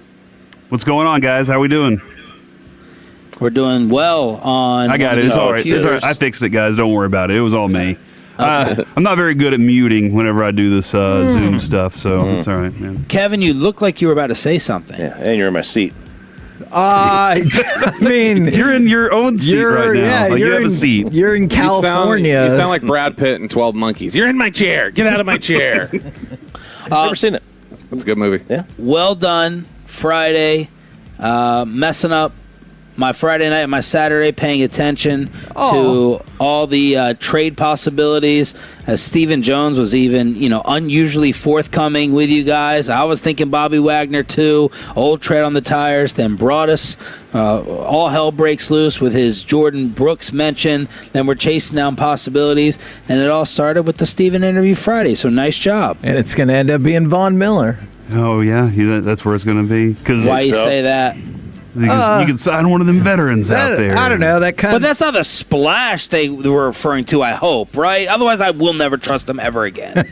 That just feels like that's more kind of in their payment wheelhouse, and he has a huge name or used to. So if that feels like something they might be interested in. Not somebody necessarily that's going to help you on every down, but, you can throw into the mix on the team to help you out here and there.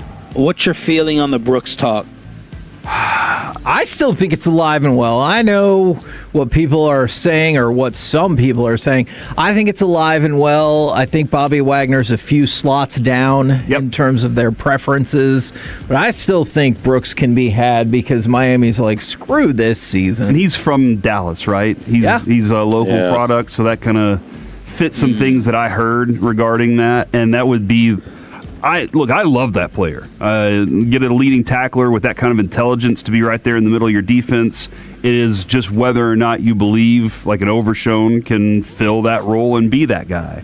I don't know his Winters. I don't think he's that one. So, yeah, Jordan Brooks, I bring him on. Go ahead and do it, but I don't have a real feel anymore after we left, What's coming up on the show? Guys, we do have, Kevin always loves this part, we got a shoddy presser today. You get excited about that. Mickey joins us at noon.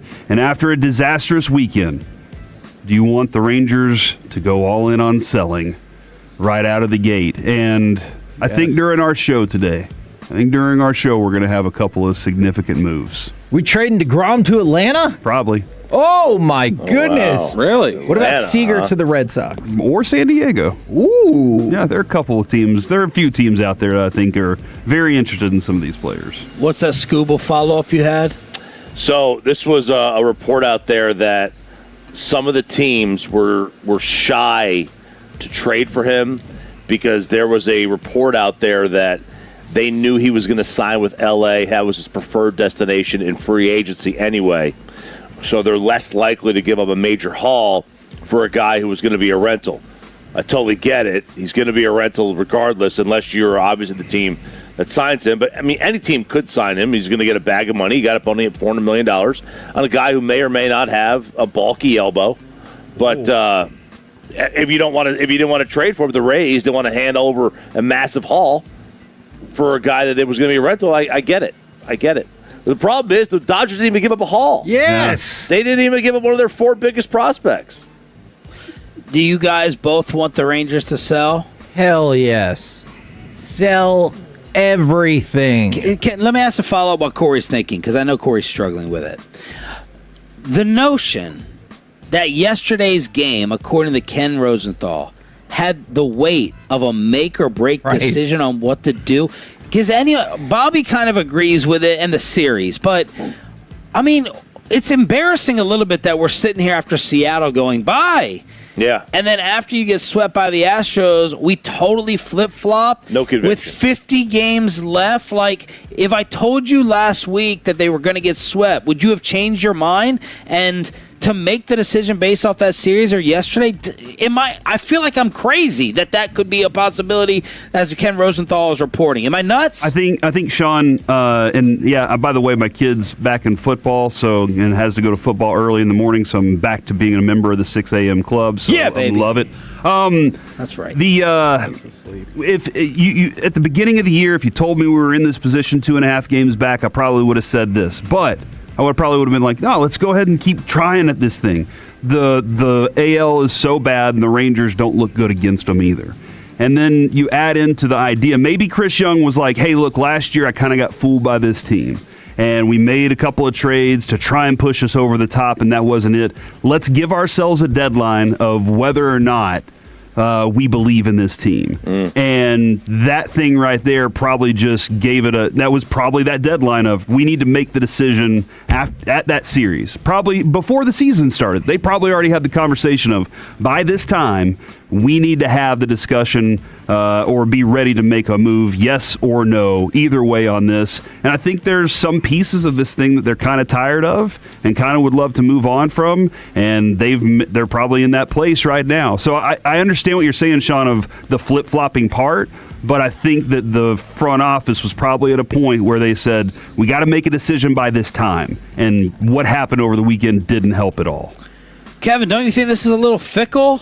Yeah, you're probably right about that, as you usually are, Sean. Chris Young's fickle too, though, isn't he? I mean, or do you think the owner's like, hey, I'll give you a contract extension right now if you can get rid of some more money off this payroll? I can't rule that out. But I get it, and I know what Tim Kirkjian said and everybody like that when you were in first place or almost in first place, but this team is not good enough and your farm system sucks.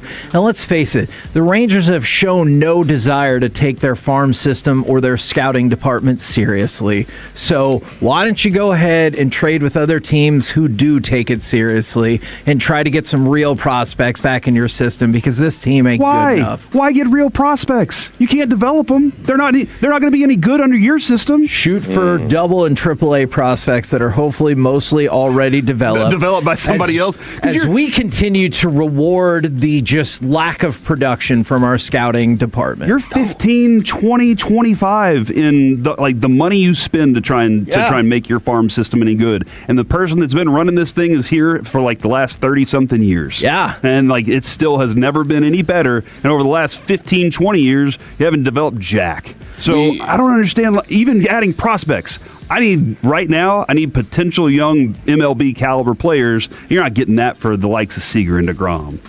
Morosi, MLB Network, 11 minutes ago, thanks to Tolo Oski passing along. Heard today the Rangers are willing to listen on Mackenzie Gore and Jacob Latz. Price is high.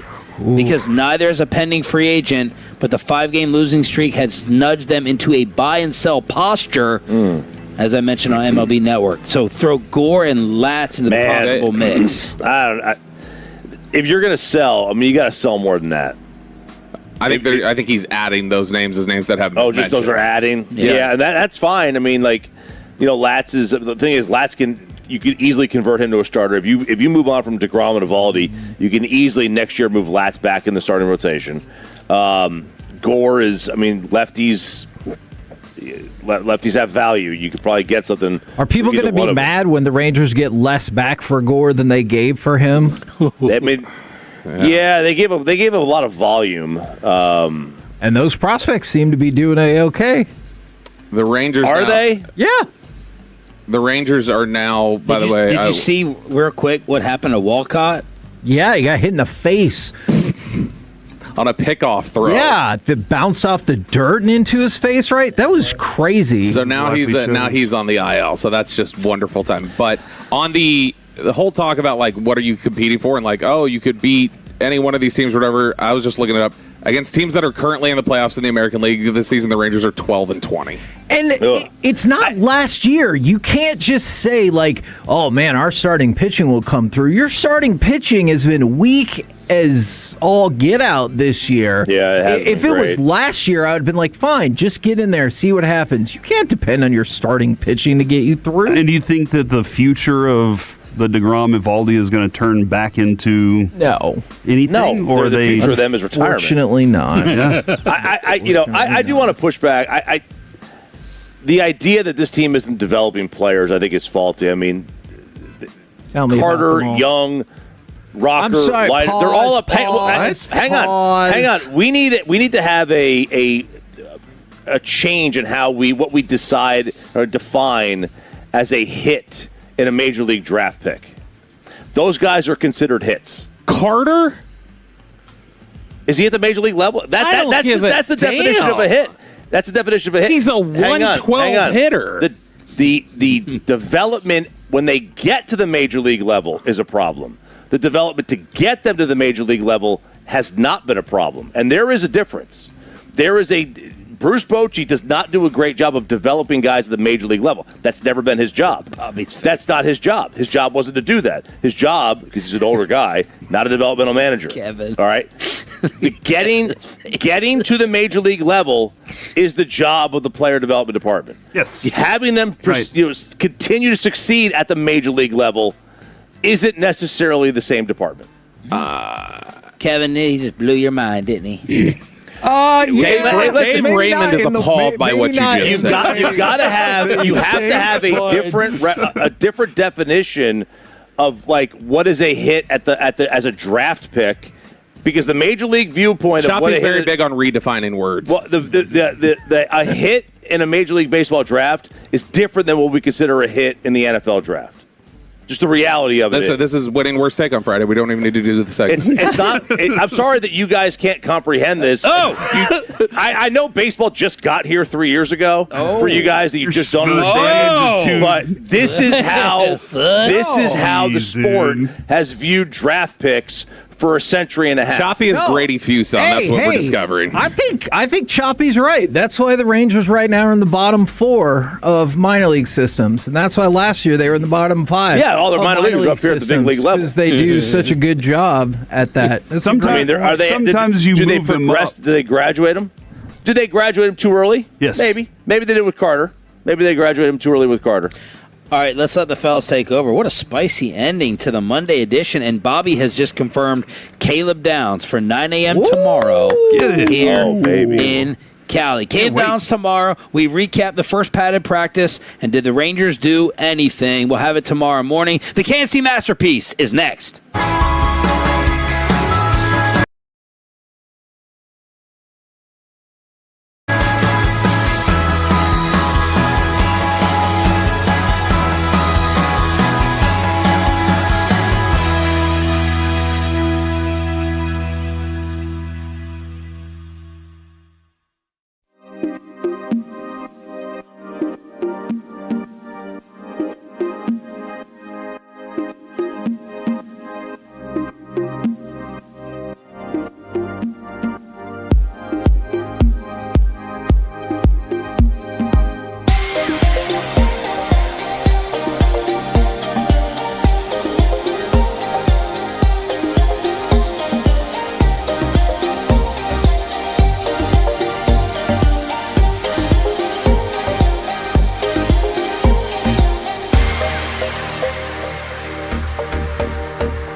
krld-fm and HD1, Dallas-Fort Worth. An Odyssey sports station.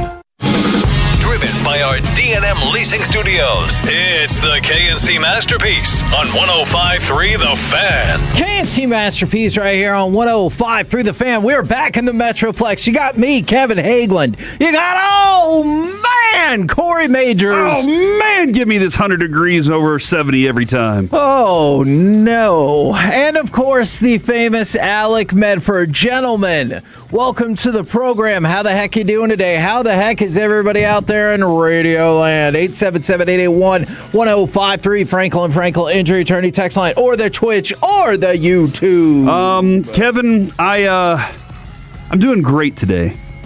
I'm actually as good as I've felt in quite some time. The gut is back, baby. Is what I'll say. Over the weekend, got to make some stuff. Alec got something for you. So what? Be ready for it. And then, Kevin, I think today something big's going to happen. I think something big is going to go down today during our show, and that's why let me explain this to you. I hate it as a fan because I really want my team to, try to win these last 30-something games or whatever it is. I don't even know how many games. 50. 81. Who knows? How can you even count that many games? I really want them to try to win. I want a magic moment, just like we had with the Rangers in 2023, where it turned around and everything just went our way. It was the most miserable I'd been going into the play. I was like, how can you believe this team's going to win a playoff game? And they were like, we're not going to lose any on the road. Good luck to everybody else. What? So, that's awesome. But then there's the other part of me that's like, this content could bleed over for 2 to 3 more weeks based on the way the Rangers do this thing. Whoa. You know what I'm saying? Yeah. You asked a question. You said something earlier that I have a question about regarding Chris Young. And you said maybe he gets a contract extension and whatever. I was just kidding. But okay, maybe. But my question is, do you really want that job to turn around in 3 years and maybe have a work stoppage in the first year of that thing, and then you got to figure out do you want this job? I'm not sure what's appealing about it other than the money for you. And maybe ultimately that is the big deal. You just got to, go out and put the shield up every once in a while and deflect for everything. But, man, if I'm not getting the support from ownership to build a winner, why do I want to be here? I get you. I do. I have a theory about these jobs, whether it's head coaching jobs, general manager job, president of baseball operations, as we go across the different sports. It's much like a seemingly damaged human when it comes to dating them. The general idea of I could fix them. And you're like, that person just hasn't broken. I know. No, I know. Oh, are you talking about the ownership? Gotcha. Yeah, I mean, really. Yeah. But how many people are like, I can fix that person if we're going to date? It's the same thing here. You're like, no, they just needed my brand of wisdom to come in there and we can fix the thing. So you're right. On the surface, it does not feel like the best job. But I bet there's a lot of people out there who are like, no, I could do it. And I could do it really well. You just need my specific brand of skills. Mm-hmm. Liam Neeson style. I maybe that's it. But if I'm CY, and I built a champion already one time, kind of. Right. If, and they're saying, hey, we'd like you to come back. I got to figure a way out to get so much more cash out of you to either make it worth my while or so I can rebuild a winner. And, Kevin, I know not all owners and not all GMs. It seems like GMs should be, but not all owners are in this thing to win. Oh, for sure. They're not all in it to win it, Kevin. I agree. They're in it to I don't know, have some write-offs. I have no clue. Have a toy to play with, yeah. That's it. And they look at their bottom line and they're like, are we doing all right? If everything's going okay, then we're okay. We don't need to spend on this thing. And there's some out there that are like, the only way to do this is to cash out these big-time players and make sure we have the best roster and go out and compete and win. Some are like that. And there was a moment in time where I felt Ray Davis was like, I got you, Chris Young. I got you this. Let's go get a World Series. I'm going to give you guys everything you ever wanted. You want the best pitcher in baseball? Awesome. You want the best clutch pitcher in baseball? Awesome. Got him. We got to go make a trade for another guy? Let's go get that guy. You want a great shortstop, a young shortstop who's ready to go win a World Series, has an MVP on his ledger too? You want one of the hardest working second basemen out there? Let's go. He went and got all those players. Then got his World Series. And I think then he was like, okay, we did it. That's all we needed to accomplish there. Right. And maybe that's what it is that we're still hoping that we have an owner or we have somebody at the top that's willing to say, these fans deserve more. So I think that pretty much answers my question, but I will ask it anyway just to be certain. After the weekend, are you just all in on selling today? Let's go buy everything, Kevin. Let's go add more to this sucker, dude. Man. Go get Tarek Skubal, all right? Go get... Well, what? He already got traded. Bring me the ghost of Albert Pujols. I think he's still alive. You know, the version of him, though, that used to be awesome. Bring me those things. If for some reason, in the next hour, the Rangers made a trade to pick up a player that gets like $30 million per year, would all of a sudden you be like, wait, what? Yeah, all right, let's do it. Let's buy. As confused as I'd ever been, but also be completely 1,000% in. Like, obviously, somebody sees something that we don't. Yeah. Because what it looked like, Kevin, this weekend was one of those moments where you're like, you never had a lead. You had, 3 of your best starters out there. And you couldn't get them a lead against your division rival that you hate. Your manager got kicked out during the middle and after the God Bless America, which is an amazing moment in time. Yes. By the way, did you see the brawl that got broken up during the with the tarp being pulled out over the weekend too? No. That's fun. So yeah, dude, Kevin, you know how much I hate to sell because in the grand scheme of things, what are you selling for? And we always talk about this with the Cowboys. If you're going to give up that player, do you trust this team to do with the draft picks what they need to do in order to turn the thing around? Same thing here. I don't trust this team to be able to develop the young prospects. Yeah. So I need guys that are right on the cusp of they're already ready to play baseball, and Skip just needs to be the manager of that group. But I don't know how much value you're getting for some of these players in return either. No, I think the value on some of them will be to just essentially get rid of the contract, and that's absolutely going to suck too. From the 940, but why would you want your team to sell? Screw it, dude. Buy. YOLO. Look, if I was the owner and I realized that we should be able to add $60 to $80 million of payroll to this to kind of better fit where we are in the marketplace, and I'd be all about that. But your owner does not want to do that whatsoever, so you don't really have a lot of avenues to buy. And secondly, somebody asked, how does Tampa Bay do this every single year with similar constraints? Is because they invested all in on their scouts and developing major league talent, something that the Rangers refuse to do or just continually stick with the wrong person. And we've talked about that again and again and again. So, Alec, I think I know where you're going to go with this because I feel like you might have been this way even before this Can I say something real quick? Yeah. Just real quick, Kevin. Tampa Bay, renowned for maximum efficiency and continuous financial, intellectual commitment to domestic and international talent pipelines. Yeah. That's where they spend their money the best. So that's what they do. And that is not the Rangers. Are you also all in on selling every single thing conceivable today? 100%, because I think that you are built upon a core of highly paid players that will not produce and will not add to anything that you think you are capable of doing in the next 3 or 4 years. Yeah. So it's time. It's been time. But I think now, before Seager hits his mark where he gets no trade protection and whatnot, which is after today. Yes, you need to start looking at that. You need to start looking at some of the guys that already have those protections and say, hey, you want to go back home? Stuff like that. By the way, CY, who's usually on with G-Bag, is being moved to tomorrow because of the trade deadline. Yes. I mean, and that makes logical sense to Trade deadline's at 5 p.m. today, Correct. so like that makes... Man, that would be weird if he's like, hold on. No, hold on one more second, guys. Like 40 minutes before the trade deadline. We did have Jerry approve a trade during the middle of our segment one time, so I think that'd be kind of awesome. Or maybe it wouldn't be. And this is fair from the 325, and I'll walk you through at least the way I think about it.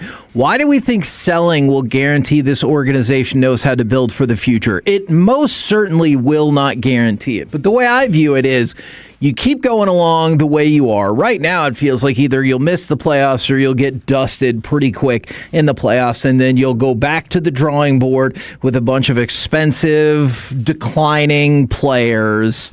And well, for Seager, if you're not move on from him and he stays with this team, he's here for good. That's as he said. With DeGrom, this is kind of a moment for him, isn't it?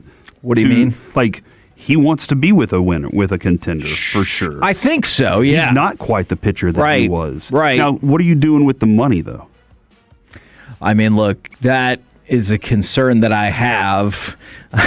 I would surely hope you would go spend it. I don't know that, to be sure.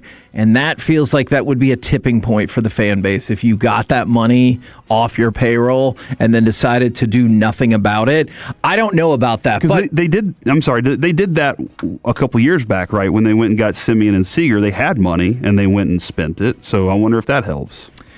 Let's go ahead and play some highlights from the weekend. Just go ahead and honestly, you could play any of them because I feel like they'll all play out about the same.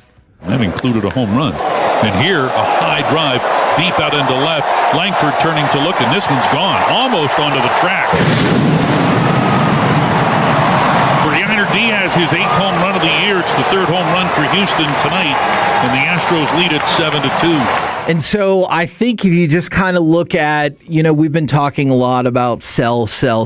Let's just take a look at what happened not only over the weekend, but in the past week or so. Obviously, you get swept by the Astros, but you've also lost 5 straight. And so now you've tumbled down the standings. You're not even in the wild card right now, or you don't have possession of the wild card in what has just been an absolute garbage American League. So if there was a lot on the table yesterday, the Rangers failed in every facet of it. Meanwhile, the Astros have won 11 of their last 12, and they are in first place in the American League.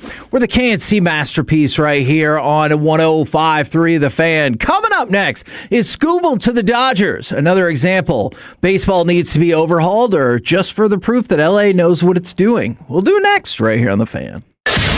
Sean and RJ.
injury lawyers, Frankel and Frankel. If you've been injured in a car or truck wreck, call Frankel first, 214 or 817-333-3333. With Frankel and Frankel, there's never an out-of-pocket cost. They only get paid when you win. Frankel and Frankel, the go-to car and truck wreck attorneys in Dallas.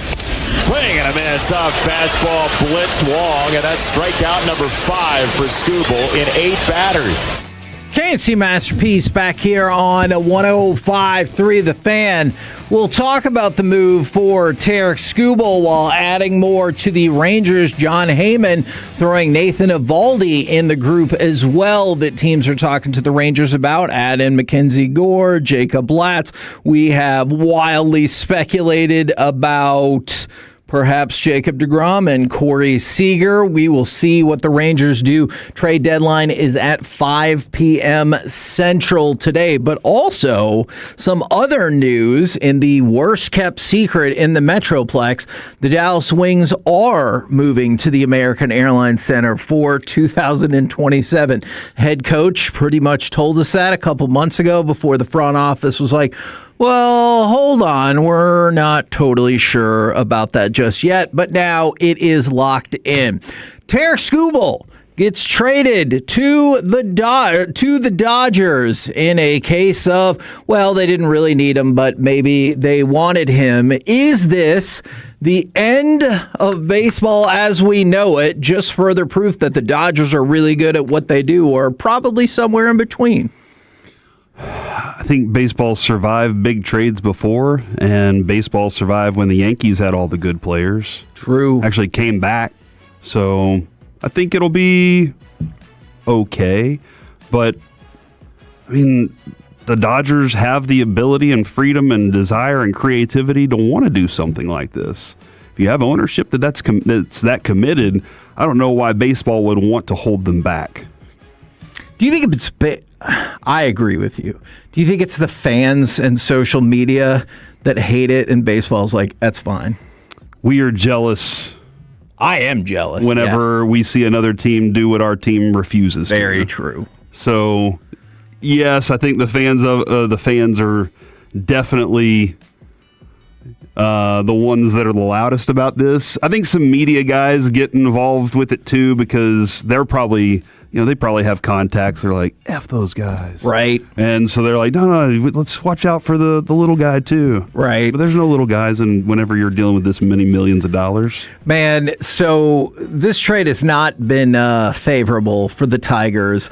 CBS and ESPN both gave the Dodgers an A. CBS gave the Tigers a C, and ESPN gave the Tigers a D. And I think that's what's most infuriating about this all. They didn't even really give up that much. Nope. The marquee player that they gave up was the 25th ranked prospect in baseball, which is good. It's better than anybody we have not named Walcott, but it wasn't even one of their top prospects. And this goes back to what you were talking about in the last segment. The Dodgers are another one of those teams. I get it. They do spend a crap ton of money. I'm not here to argue against that. But they also spend a ton on their scouting. And that's why they're able to do something like this, because they're like, fine, we have all the prospects. Which one do you want? The fourth best outfielder? Deal. Yeah, and somebody messaged back and was like, hey, we recently saw a thing where the Dodgers prospects they traded haven't turned out that great. Guess what? That's the way that works. Most of the time, the team that gets the pro player benefits better than the team that gets the prospect. Most of the time. That's the majority of the situation. And maybe they have hyped up their train a little bit, but what we saw a while back before they started investing in all the players was all these prospects were turning into big leaguers for their team, and they were winning. Right. And so that was beneficial because everybody went, well, holy crap, they have it. Well, they're still one of the top teams when it comes to their investments in biomechanics and everything else. But then you add in the way that they did it, because a lot of people were fighting with analytics and scouts, right? Like the scouts aren't analysts. And so what they did said, let's send two of them out. Let's send one analyst and one scout. They go work together on the road. They figure it out together, and then they bring that information back to us, and we can compile that. What's better than using the dude with the gut and using the numbers to actually figure out what's actually happening there. Do you want to see that reality show? Yes. Or buddy cop show, the way, like, just make them buddy cops kind of in a way. Okay. But they're scouts. Okay. All right. I mean, I would watch that show as well. And somebody just asked the most basic question, and I think that's fair to say. Did they break any of the rules? No.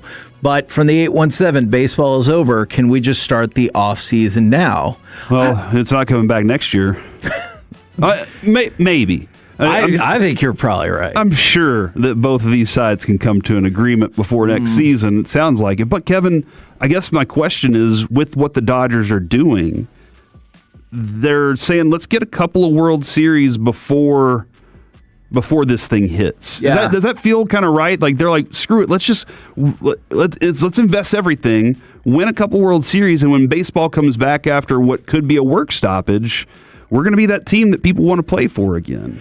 Yeah, I mean, you might be right about that. Plus, I'm going to go back to last year. I think people are forgetting. It's not like the Dodgers swept the World Series.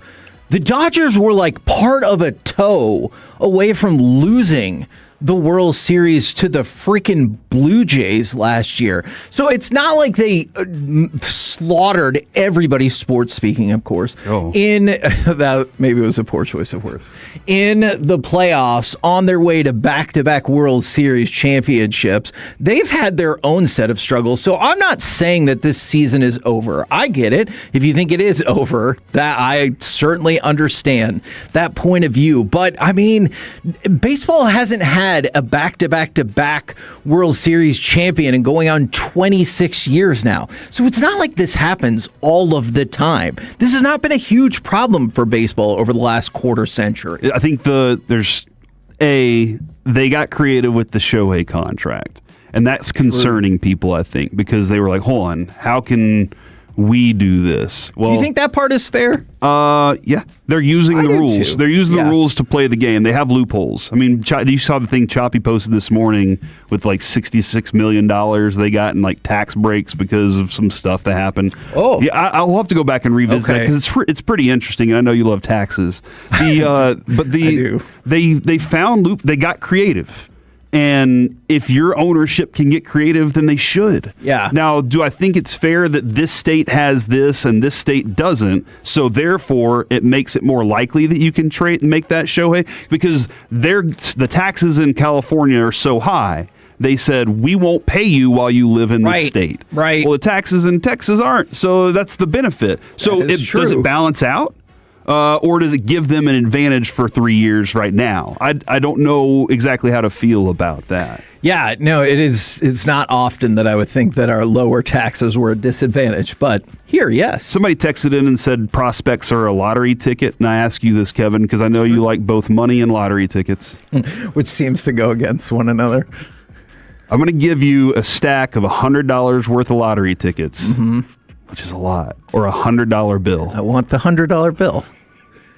Because that's real money. I want the $100 bill. How many people out there are like, give me that lottery ticket? It could be 1,000. Yeah. No, look, we go back to, I don't know, that story years and years ago where this couple said they were like on to their last $500 and they bought a storage locker that just so happened to have original prints of photos and issues from Sports Illustrated, and people like, see, look at that. What a savvy move. And I was like, no, that was the stupidest thing I've ever heard. You're down to your last $500 and you're like, it's going to turn it around a storage locker. But it happened to work out for them in this instance. And so you take a look at it right now, and I realize this is very high. The Dodgers now have a $430 million tax payroll, which would lead to a $180 million tax bill at the end of the season. Is that unfair? Or is that me looking at the Rangers? I'm just going to use the Rangers as an example. I know every team can be in the mix here. Or is that me looking at it and being like, their tax bill is essentially what the Rangers ownership is spending on salary this year? Is that just unfair, or is that my owner not spending up to even close to the level they should be at? The Dodgers traded one really good prospect and two run-of-the-mill prospects. Is that the Dodgers' fault, or is that my franchise for not investing enough or having enough good prospects to pull off that exact same deal? The Rangers, I mean, like you could have traded Walcott or whatever, but put that aside. The Rangers didn't have the prospects or the want to make that deal happen. That's not the Dodgers' fault. Mm-hmm. That's our fault. And for a guy like Skubal, he's a rental, correct? Yes. So the Rangers definitely don't, right at this point, I don't think they want rentals. I think I don't even know if they want contracts, honestly, though. I don't either. So that's one thing is they didn't think they were ready to compete for a real World Series. Kevin, I say that right now. They could make a move. I don't know, but I don't think that they think right now they're in position to actually win the World Series. And a Skubal wouldn't make sense for them to trade more things away like when they unloaded for Gore, which even still is kind of a weird thing at this point, considering how some of them are doing. But you asked the question, though, about the $183 million. Okay. That's the tax that they're going to pay on their current. Something like that, yeah. The one thing we don't really know is what the true revenue is of these teams. Sure. Because the books aren't open, right? Sure. So I don't know what they can and can't really truly spend. And that's where I think this continued battle, this might come down to it, this continued battle of ceiling and a cap are probably like, hey, Dodgers, go do that. So it's going to force us to have to put all the teams can't compete with us. The fans are going to be on our side because we can't compete with the Dodgers. But I don't think whenever you're dealing with this many millions of dollars that fans really care that much. Yeah. I think fans are just like, you figure it out. I mean, and I pay for my ticket. That's the thing. It's not the fans' responsibility to figure out the economics of how this sport is supposed to work. Then again, I don't think the players or the owners think it's their responsibility either. But Dave Roberts, he goes, it looks like there's always just a blowback with us. People are passionate. We feel good about it. And here's the line right here. There's nothing that we did that no one else couldn't have done.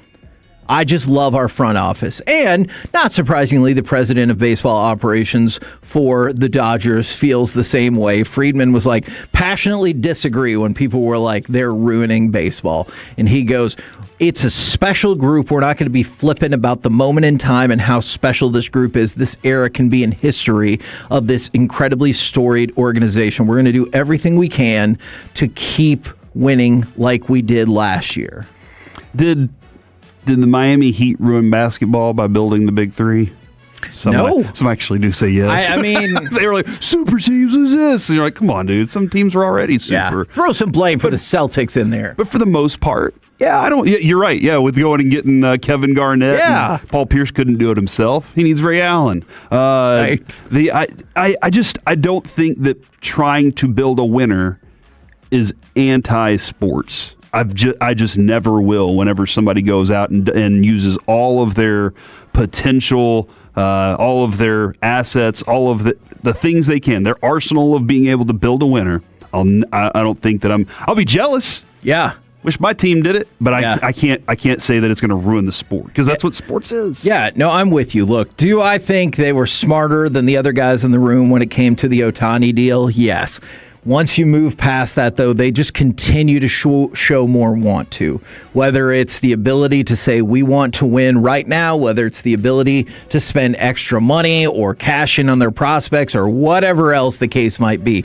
You're right, I am jealous. When it comes to Japan and being able to get those players, they do seem to have a leg up that it's every other team's trying to find difficult right now. Right. And I don't know if it's because LA is so prominent overseas. Because could Murakami actually change the way that it is overseas too? That's a good question. And everybody's question. like, we're all White Sox fans and Catholic now. I don't know if that's going to happen. Because of the Pope. Yeah, but I mean that's another thing. You got to figure out how to be able to recruit from there and be able to get those players because they're dominating that market too with their international. Yeah, no, that's a great question. I wonder if I wish I would have gone back to the Hideo Nomo times and maybe he just told other Japanese players, how much he enjoyed the organization. I'm sure travel proximity is easier off that coast, or if there was like a Hawaiian Major League Baseball team, that would be easier. But I mean, it doesn't hurt when Ohtani and Yamamoto are thriving there. And I'm assuming they'll tell other people they enjoy the organization as well. I guess I don't know that for a fact. And the weather. But Japanese players might just be like, well, they're doing pretty awesome. They're some of the best in the game. So maybe that organization knows what they're doing when it comes to this. From the 469, and I will go back to this. Yeah, but y'all are missing the spirit of sport. Tell me more about that.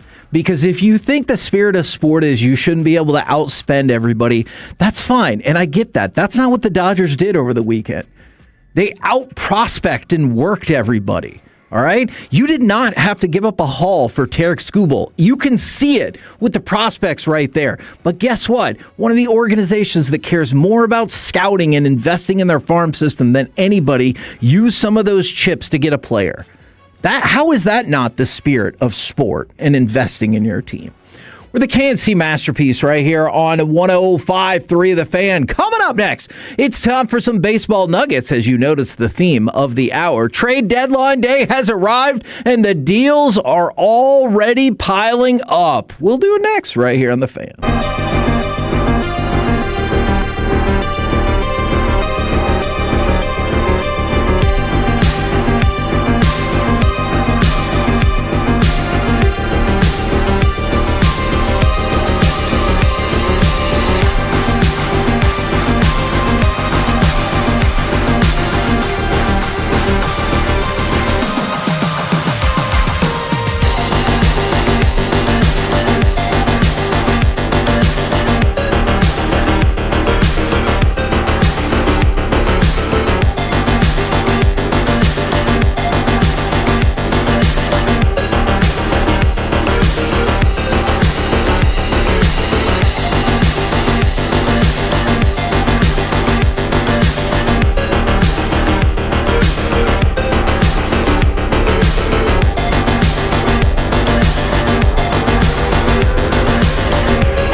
market to upgrade your vehicle, get the classic Chevrolet in Grapevine. The #1 Chevy dealership in the world 3 years straight. They've got more new Chevys than anyone, all priced to sell. Visit ClassicChevrolet.com. This is Texas. This is Classic Chevrolet. Together, let's drive. Based on new Chevy registrations 2023 through 2025. And here's the pitch. Walker hits a hard ground ball. It is knocked down by the diving Peterson, but he has no play.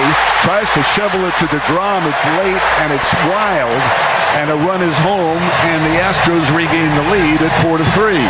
KNC Masterpiece back here on 105.3 The Fan, where the Rangers get swept by the Astros. They have lost 5 straight games going into their series against the Giants, which starts today right here on 105.3 The Fan. And right now, it's time for some baseball nuggets.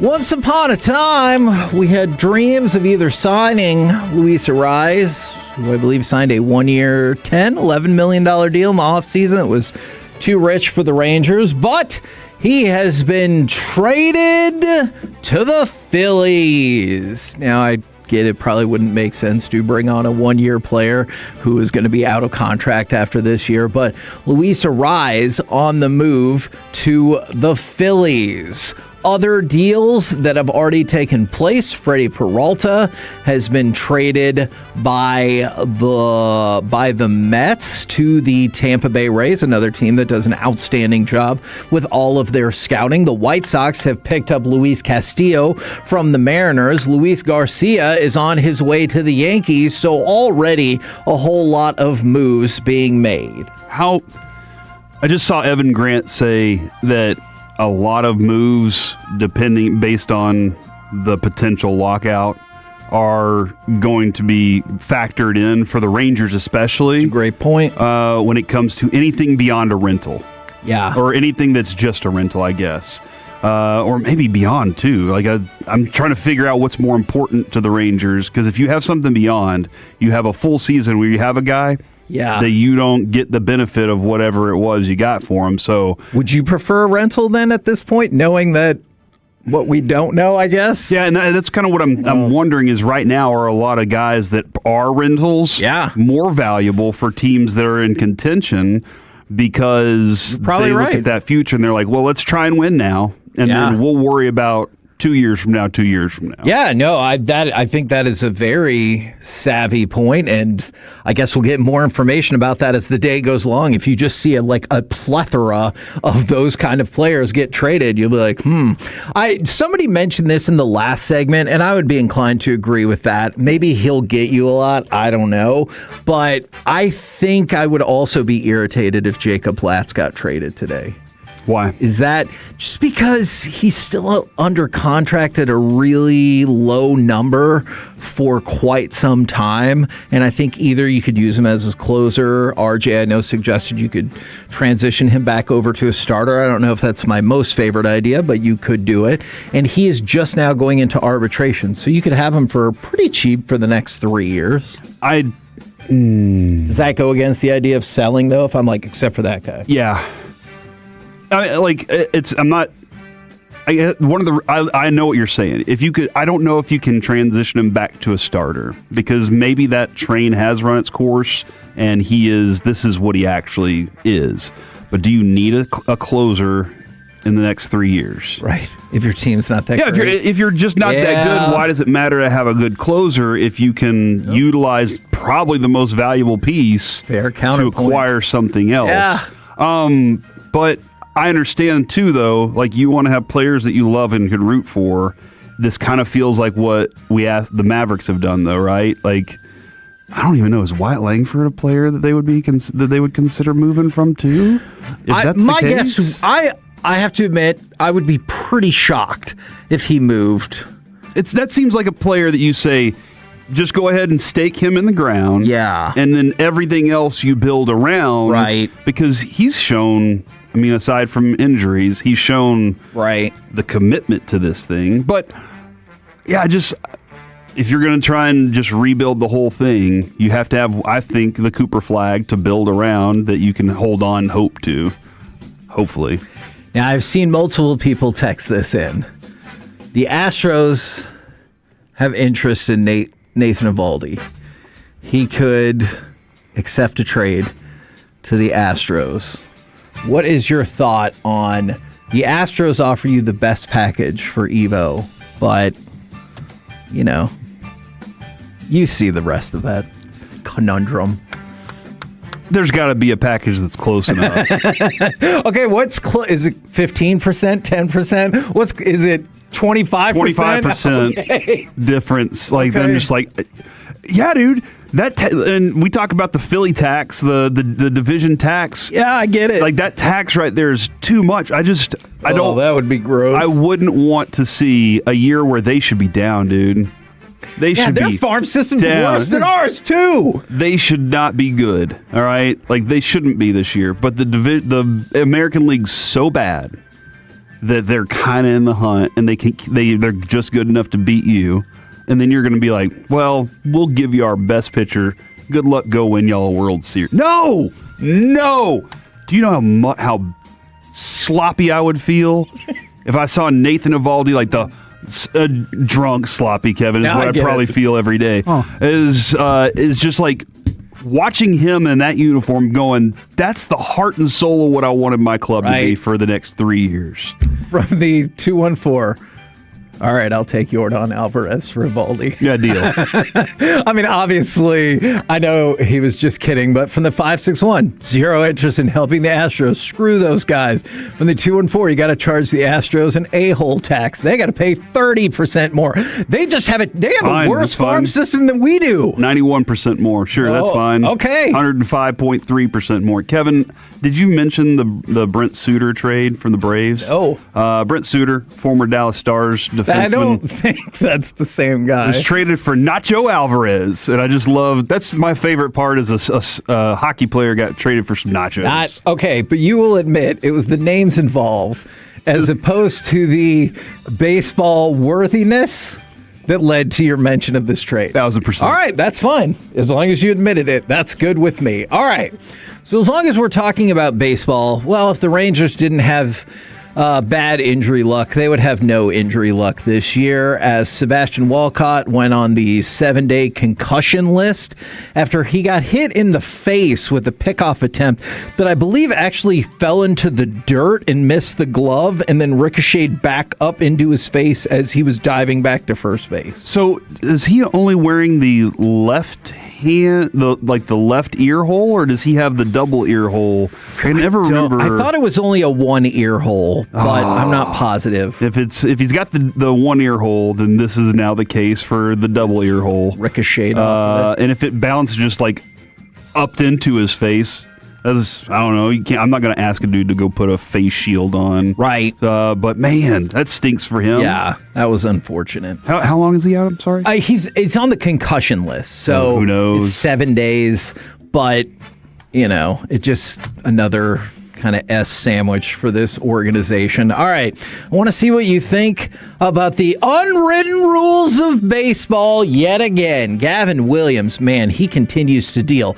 This was his 5th consecutive game with 10 or more strikeouts and 1 or fewer walks. He joins Clayton Kershaw and Chris Sale as the only pitchers in the modern MLB history to record such a streak. But what took precedent there was in the 6th inning and them trailing 5-0, the Diamondbacks attempted a bunt. Now, the first bunt attempt, it went high, it went foul, at which point catcher took off his helmet, definitely said something. The shortstop threw his arms up in the air. He started pointing and saying things, and eventually the benches did, in fact, clear. I think Gavin Williams was smart by saying, I don't really have a reaction. My job is to get outs. That's all I'm trying to do. So he decided to stay out of the fray. What do you think about 6th inning? It's a perfect game, and somebody tries to lay down a bunt to potentially break it up, which is what happened, down 5-0. This is the brawl where the tarp was pulled onto the field and it got broken this up. Is the one? Okay. I missed the tarp part. I think so. He didn't get a perfect game after that. I mean, he didn't pitch the whole game, but yes. Then they did what they wanted to do. They shook him up. They shook the game up enough. You're trying to do anything you can to wreck it. Like, guys, we're getting blanked today. We got to figure something out. Throw a curveball back at them somehow. And I have no problem trying to bunt in a situation like that. No problem at all. Because you're just trying. What am I supposed to do? Roll over and just let you get a perfect game against us? No. It does appear to be the way that people think. Yeah, no, that's not how. That's not. Again, that takes the spirit out of baseball right there. The spirit of sport away. So, I do like the competitiveness, but I think it's kind of bratty to be like, why would you throw a bunt down? Okay. I get it. I think I'm with you. All right, let's talk about other great pitchers. Christopher Sanchez, dominant yet again, struck out 11 Orioles over 6 scoreless innings. That is the 4th time this year he has had at least 6 innings pitched with no earned runs given up and 10 or more strikeouts, tied for the most such games in Phillies history. And then we get to Jacob Misiorowski, who just wants to talk crap about the Angels and their stadium. He said that their mound it was awful. It's probably one of the worst mounds I've had. It was dry. Oh, this is going to cost me. It was rock hard. It was awful. It was bad. He was then asked, that is what he said. I didn't really think about it. I put it in my notes, but I didn't really think about it until this moment, till I saw you jerks and Aiden rolling back. And then Settle down just a little bit. All right, sorry, Jerry. And then he added, there's always an injury risk. Anytime there's something astray, it's always a possibility. So he is there to talk about the Angels mound. I just wanted to say thanks for fighting through that to read it out loud. Okay. It took some bravery. And I'm not going to answer this. This takes bravery, too. Just want you to listen to this first part of the quote. You can text in. Frankel and Frankel Injury Attorney text line 877-881-1053. Who this sounds like. It was awful. It's probably one of the worst mounds I've had. We're the K&C Masterpiece right here on 105.3 The Fan. Coming up next, Dallas Cowboys news and questions of the day. Next right here on The Fan.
the KNC Masterpiece on 105.3 The Fan. KNC Masterpiece right here on 105.3 The Fan. It is time for your Dallas Cowboys news and questions of the day. 877-881-1053. You can look forward to G-Bag Nation rocking and rolling in Oxnard today after you already heard a tremendous edition of Sean and RJ anchored by that fantastic Tyler Booker interview today. Is there news or questions you would like to start with, or would you like me to just dive right in?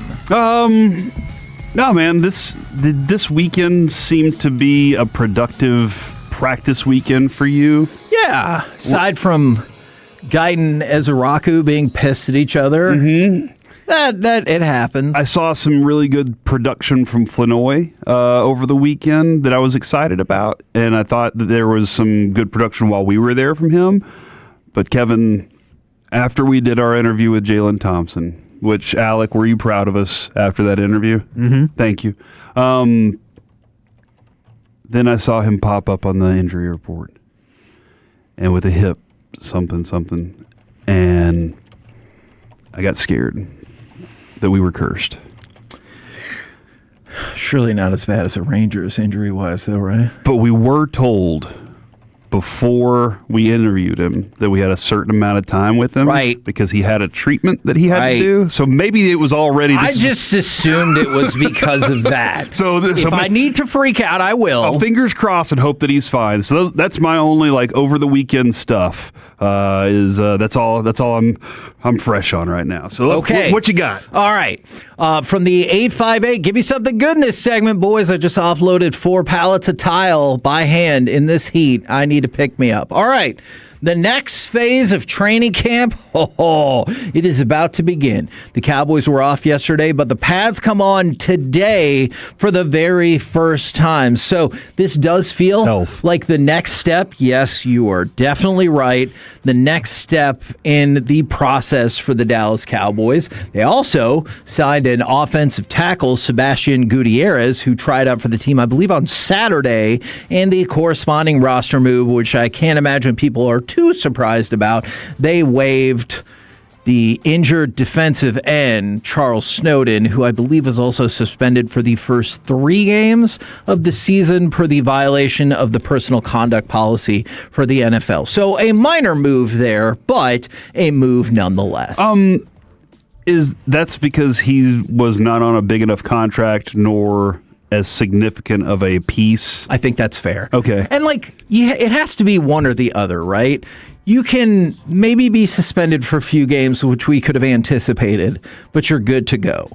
Or maybe you're hurt, but you're going to get better soon enough, and then you'll be ready to play. But if you're hurt and you're already suspended to start the season, and you're on a minimum deal, that feels like not a great combination. Yeah, especially when, trying to continue to search for bodies on the offensive line. Now, I wanted to go back to you to get your thoughts thus far about Jaden Blue. Okay. Because I have seen other people kind of pick up what we've been talking about the first few days.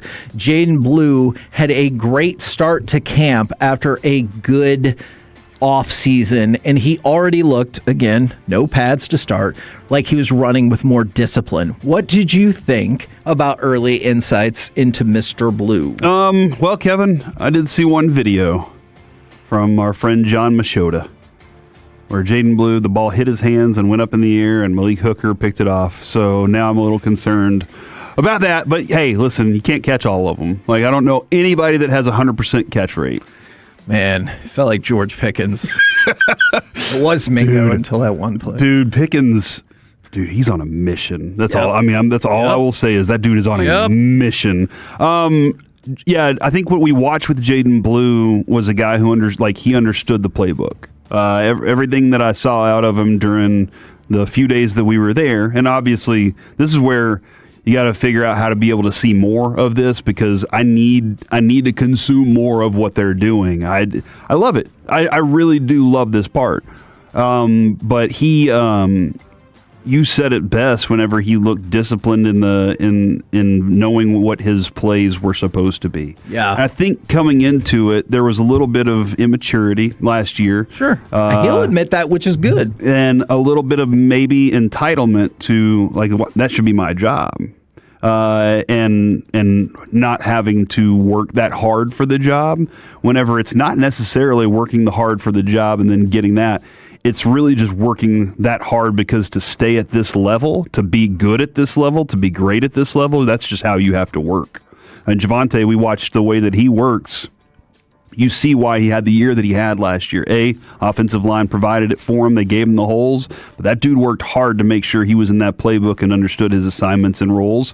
And his blocking picked up for Dak too. So like that's the next level of that for him, for Blue was, I know I'm this, but do I want to be this much better? Right. And what we saw out there in the first couple days was the electric speed that can be and the plays that can get him there. The Cowboys know what he is. They just got to figure out how to use him even more. Do you want to repeat a thought that you had at training camp about who might be the backup quarterback?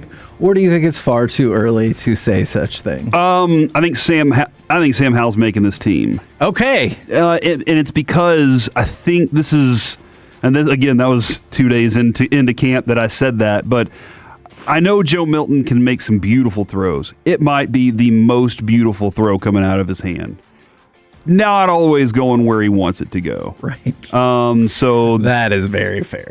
And there were a couple of times when I was like, dude, I still don't know if he understands the concepts of the offense to be able to pull it off if I need a win. And Sam Howell looks like he does, and I think you get more consistency out of Sam Howell at the moment. Look, man, Joe Milton looks that scene from Moneyball where like he looks great in a pair of jeans. Yeah, that's Joe Milton. Like you're just like, he looks amazing. But I just got to see that you can do it. How many times did we see? Even this was the knock on him last year. In the middle of the play, he's just like, I can outrun everybody, and that's not what they're asking of you. They know you can outrun everybody. Can you see it downfield? And so I think Sam Howell just making consistent throws is going to be the reason that they think he can win a couple games for them if need be. Are you more invested in the idea of Jerry Jones tinting the windows or Jayshon Barham maybe being ahead of schedule?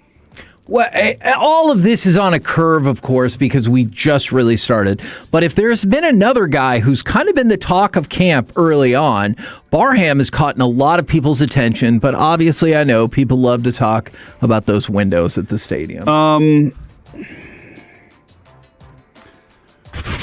This is interesting because these are two I'll believe them when I see them things. Okay. I know what I saw in Barham, and I am reserving all of the energy for the season. Can I say that? Okay, yeah. Because this is one of those dudes where I was like, is he that good? Right. Is it too early to start putting the anointing oil on this guy? Probably, but people are hyped. But I can't do it yet, Kevin, because I just got to see. I need to see that it's over and over and over and over for him. Once we get 3 weeks into this sucker, okay, and they're like, nothing's changed for the worst. Yeah.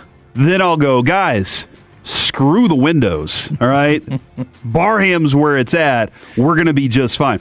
His legs looked a little thinner than I thought. I don't know why. Like his legs didn't look as thick as I saw. Maybe it's those yellow socks. Kind of has the Jordan Alvarez legs. Yeah, just a little bit. But up top, that dude's built. And he seems very focused. He didn't do the interview with Joseph Hoyt. He turned that down, so he's very focused. It's still fist bump. So that's a positive. When it comes to the windows, it took the World Cup for Jerry to be like, you know what? Maybe that will work. Or maybe Jerry's using this. Because, Kevin, that question is usually now coupled with, what about grass? And Jerry always leaves the grass part out and starts talking about the windows. Right. So I think. So are you saying he's using the tint on the windows to distract you people? Yeah, to distract you from the fact that they're never going to put grass in that sucker. Okay, and to the person who suggested, what about stained glass? Sometimes that's even worse. If that would Dude, can you imagine the Jones family? A little bit. In like scenes on the stained glass that you see at your church? Yeah. Righteous gemstones all the way, man.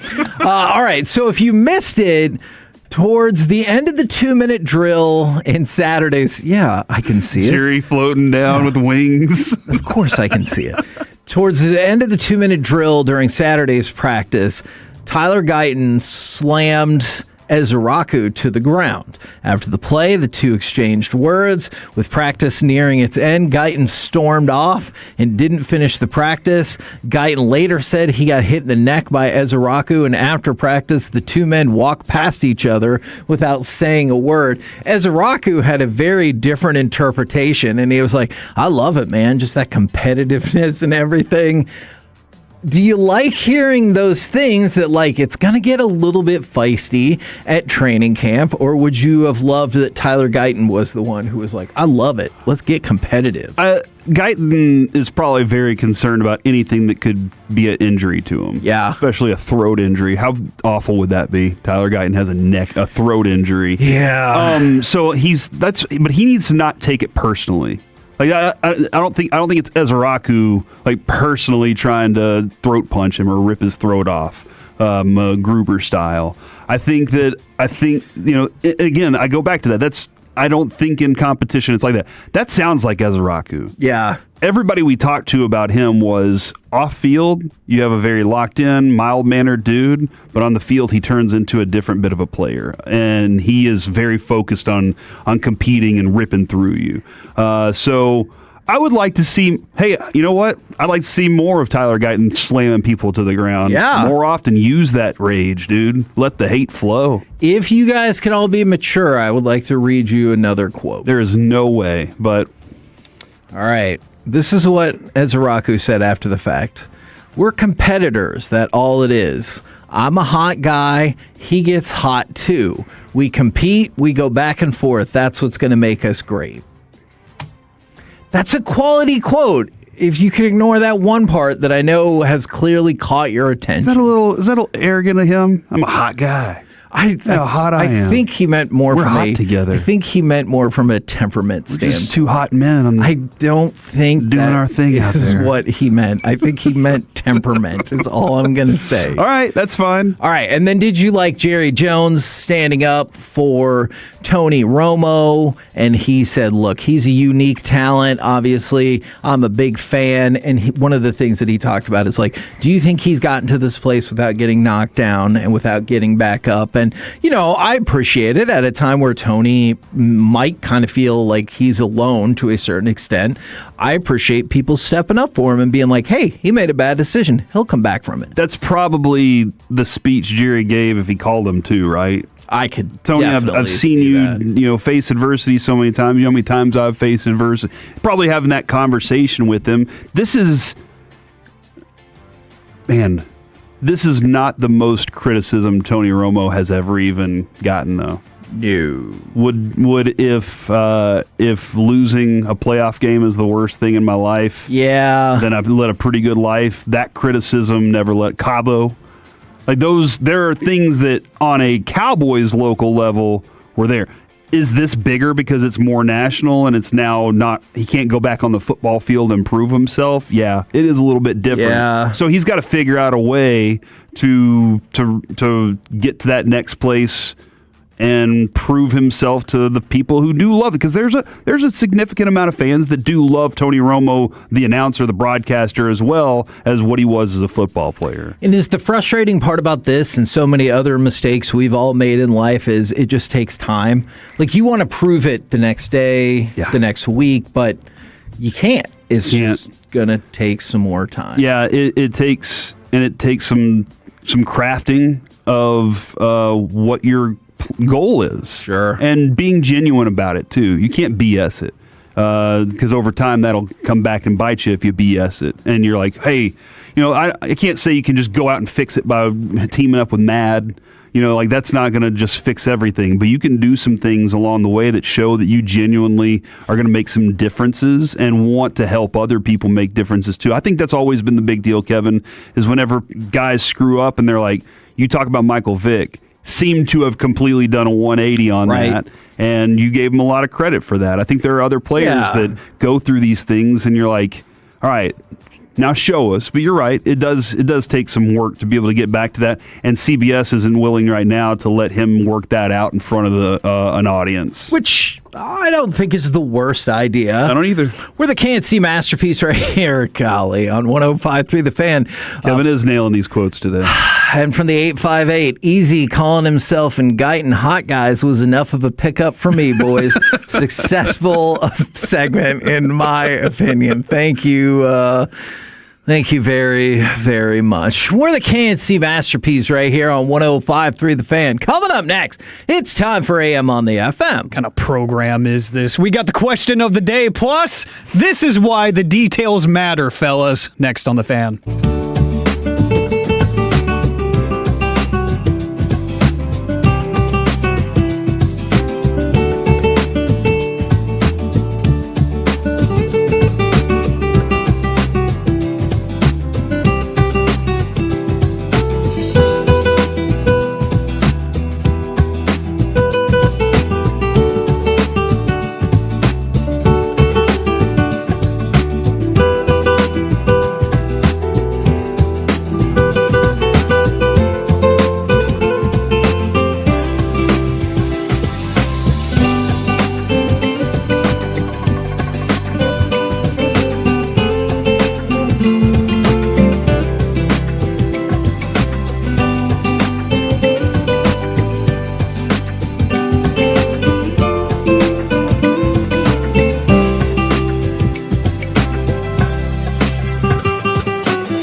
The personal injury lawyers, Frankel and Frankel. If you've been injured in a car or truck wreck, call Frankel first, 214 or 817-333-3333. With Frankel and Frankel, there's never an out-of-pocket cost. They only get paid when you win. Frankel and Frankel, the go-to car and truck wreck attorneys in Dallas. KNC Masterpiece back here on 105.3 The Fan. Things just keep moving along.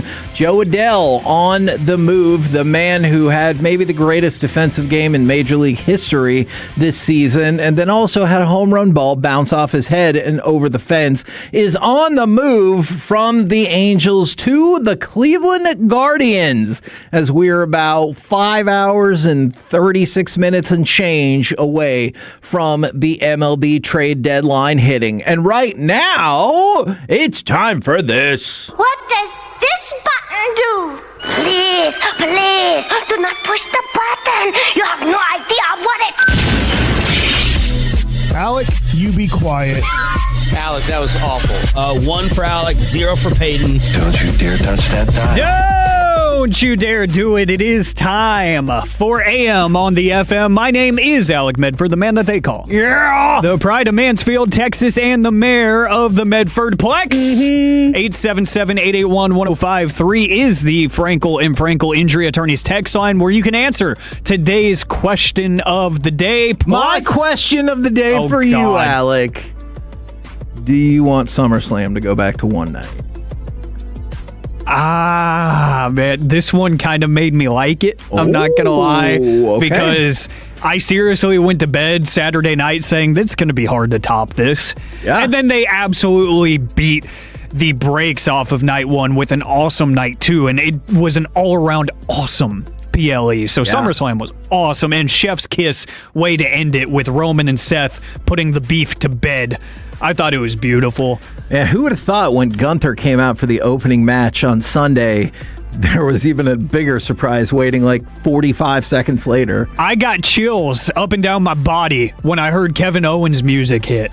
As soon as Nick Aldis said we need another competitor, I was not prepared for that. I thought it was going to be somebody cool. I didn't know exactly who, but somebody that we knew was around. It's like, okay, sure, somebody that makes sense. You know, maybe they gave Trick Williams double duty, and they're like, he's going for it all. I don't know, Carmelo Hayes even. Sure, but that was just insane, man. What a great night. And the women's ladder match. Shout out to Chelsea Green. Chelsea Green. I'm saving that, thank you. No, that finish was spectacular. But, gentlemen, today, actually this week, we are celebrating a week. It is Simplify Your Life Week. Ooh. So, the question of the day you can always find on Twitter before the show, at Alec on the radio. What is something you have done recently to make your life easier? 877-881-1053. It could be one of those notorious life hacks, or it could be something a little bit more metaphorical. I recently changed the pump on my swimming pool. Nice. Not the filter. The filter's fine. Well, fingers crossed. You never know, dude. With stuff does things. Quote. Write that one down. Bumper sticker it. Stuff does things. But the booster pump on the swimming pool for the last 3 years just hasn't been functioning correctly. And I went the other day and I was like, all right, I'm gonna crack this thing open. And I'm gonna figure out what's going on with it. Cracked it open because it was like spurting water out of it, and I was like, that's gross. And because it was just wasting water. It's gross to waste water. What about the fishes? It's water that comes out, right? Yeah. And so I opened that thing up and it said, hey, just twist this thing off. I was like, all right, tried twisting it. Nope, didn't work. Said, all right, get a wrench or whatever. Broke it. So I broke the thing. How'd you break the wrench? No, not the wrench, the part that I needed to just twist off. I was about to say, you're strong. I am strong. Shout out Men's Tea. Men's Tea. So then I was... Man, I'm so sorry. I like the idea that you're like a pseudo Hulk now because of Men's Tea. And so like it comes with a lot of benefits, but occasionally there's a downside. And when it comes to this and you like strip the bolt on things just because you're like... Two things. A, in the gym, I promise you, I'm lifting more and better than I ever have. Okay. B, there are moments, Kevin, where I used to do something like a certain way and I do it again. And I'm just like, even like closing the spouts on the faucet it sometime. I'm like, oh no, I bent it. So yeah. No. So anyway, broke the pump, and so I just said, screw it, get a new pump, put that back in. Boom! It works now. The we call him Charlie. He goes around the. I don't know why. It's a long story. He's the pool cleaner. He just goes in. He's in the you whole meant thing. the pump. He's a little vacuum. It's always in there. Yeah, working better than ever before. Also, replace the washing machine. Jeez. So those two things. Oh man, you're productive. Look at you. Yeah, those two things. As I told you, Kevin, when we were out of town, I was like, two of the biggest problems in our house. Off my table. They're all taken care of now. Which table? Table 7. Oh my! You've got him assigned numbers. Yeah, I like it. Hell yeah. That one's Lewis. He's got a name too. There is no and a gender associated. Oh, why don't you let the table decide? Or is it Lois? You know, nobody really knows. Oh, based on that table. You should know. Tomato. You know. So yeah, that's how I made my life easier by checking through some things off the list. The things that are a bit problematic, try and check them off. Or clean your room. I always say when you clean your room, it makes you feel better. Yes, that's so true. This is a very recent decision. I have stopped keeping track of my wife's self-imposed budget. Does she keep track of it? No, that's not to sound like a 1980s comedian or anything, but my wife does enjoy spending money, and so she wanted to put a budget in place, a self-imposed budget, but she consistently misses on the budget, and then it's like, well, she's like a team that's bad at the salary cap. And she's like, no, I'm going to make it up next month. And then it's going to be August 7th, and you're like, you have hit your budget. What? You're not making up anything. And so I've just decided I'm just not going to keep the budget anymore. Well, because that's the only way I can justify it to myself. That's a smart thing, Kevin. You know what we often say around these parts. You know how women are. For real. In this case, PJ, this is the life we've chosen. I'm with you. This is the life we've chosen. 877-881-1053. The question of the day is, what is something you have done recently to make your life easier? Let's see. This sounds like Kevin texting from his burner phone from the 858. My life got a heck of a lot easier when I stopped caring about what people think of me or my sense of humor. Oh, yeah. I have a really controversial start to my stand-up comedy routine. Oh, no. That is probably not Go on. For air. You know what it is. It is not suitable for air. But then again, that's what stand-up comedy's for, right? That's right. You know, you get to go the Laugh Factory or whatever and, you know, just hash it out. That guy dunked on Eric.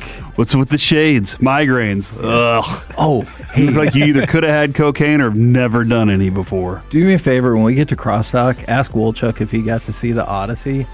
And then ask him about this.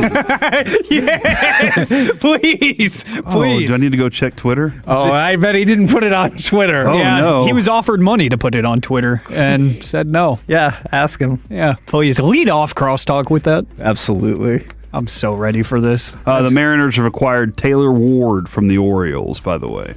Okay. Yeah. Ooh. Yeah. Oh, man. Is that a thumbs down from you, Alec, on that? I mean, that was a name that I had heard, maybe Ranger connections. Big Boss, who gave Kevin his Employee of the Month award last week, just walked by and gave us a thumbs up. Hell yeah! Shout out to the Big Boss. Heck yeah. We're going to do a KNC sweep the rest of the year. It's going to be so fun during those meetings. Mike said, are you still crushing watermelons during your comedy stand-up bit? That is Gallagher. From JMet, I called Milo Insulation. Our house is now staying at the temperature we put in the thermostat, so my wife and I no longer get super irritable with each other. Heck yeah! Is something that it's hard to put a price on. Let's see. I saw one that I liked. From the 940, got engaged. How nice. That is nice. That uncomplicated your life? Man, you're about to realize Fair how enough. political a wedding gets. What do you mean? Whoa. Because I remember when we were setting up the guest list, I told Jess at one point, I was like, you didn't even like that girl. And she's like, I do. And I was like, no, you don't. Dude, you're right. And she goes, but if I don't invite her, it's going to be like a whole thing. Mm-hmm. I'm reading this one because it just looks fun to read. From the 682, I bought a boneless couch. Instantly made my living room easier to take naps in. boneless couch. What the hell does that mean? So it doesn't have there's no wood in it. That's what I imagine. So it's one of those that it's like all foam, maybe. Just a bunch of bean bags. It's like modular. I've seen these all over TikTok, and I kind of want one, even though I have no room for it. They look cool. They're like modular. You can set them up in different ways. Yeah, it's the big squares, right? Yes, yeah. And then they have speakers in them too. What? Yeah, they I have didn't know that was a speakers, thing. So you can lay on it and feel the vibration. Oh. Do they have couches where you can just put your phone on it and it charges your phone? Oh, yes. I bet they do. If they got them in cars, they can put them in couches. I need a couch like that. I love a couch like that. I remember back, sorry, Corey. I remember back years ago whenever smartphones were still kind of new-ish, and my grandparents got a couch that had USB ports in it, and we thought that was the most groundbreaking technology ever. What in the world? That was the coolest thing ever. Oh, and the other side of the coin from the 972 in all caps got divorced. Yeah. If you are unhappy, then that does feel like a good thing. That is tough. Well, speaking of relationships, guys, weird transition there. I apologize. We're going to hear some sound in a minute, but we're going to talk about a situation that happened with the Falcons' newest $140 million man, Drake London. Oh, no. The star wide receiver, right after getting his monstrous payday, proposed to his girlfriend, now fiance. Proposed before that, bro. That's a good point. Before you get the big contract? Just to make sure you're really in it.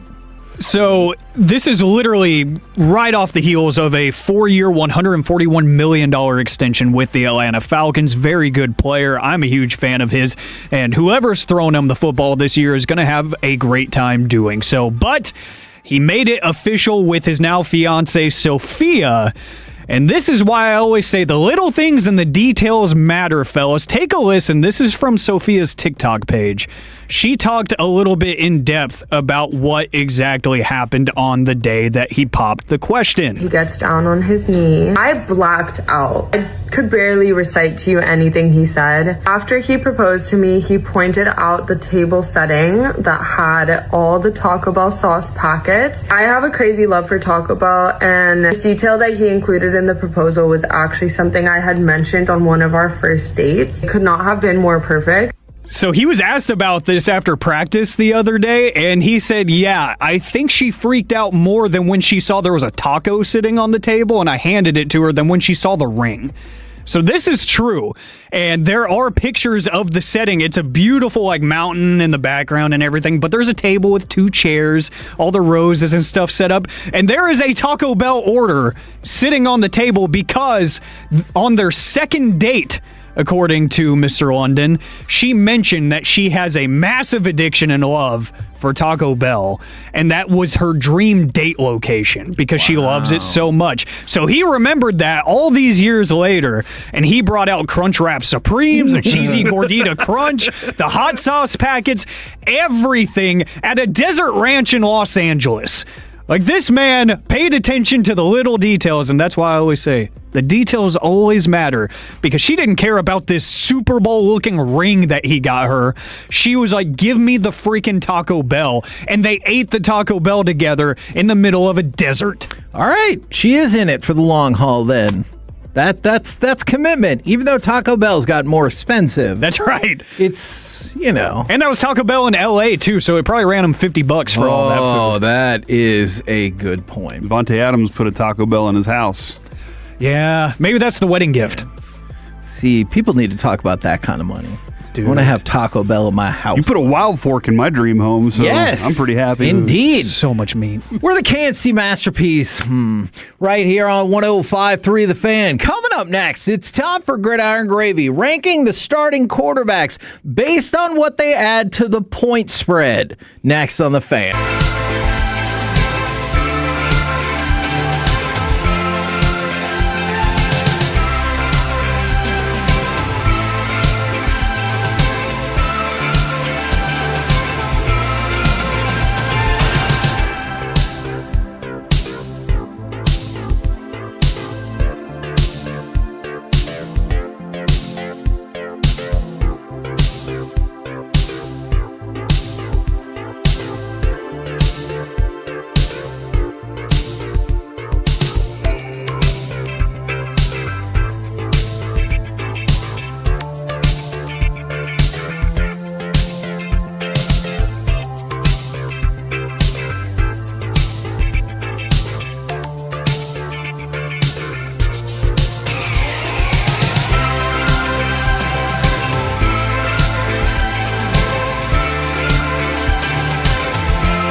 Chevrolet. If you're in the market to upgrade your vehicle, get the Classic Chevrolet in Grapevine. The #1 Chevy dealership in the world 3 years straight. They've got more new Chevys than anyone, all priced to sell. Visit ClassicChevrolet.com. This is Texas. This is Classic Chevrolet. Together, let's drive. Based on new Chevy registrations 2023 through 2025. KNC Masterpiece back here on 105.3 The Fan right now. What say we go around the entire NFL and dip into some gridiron gravy?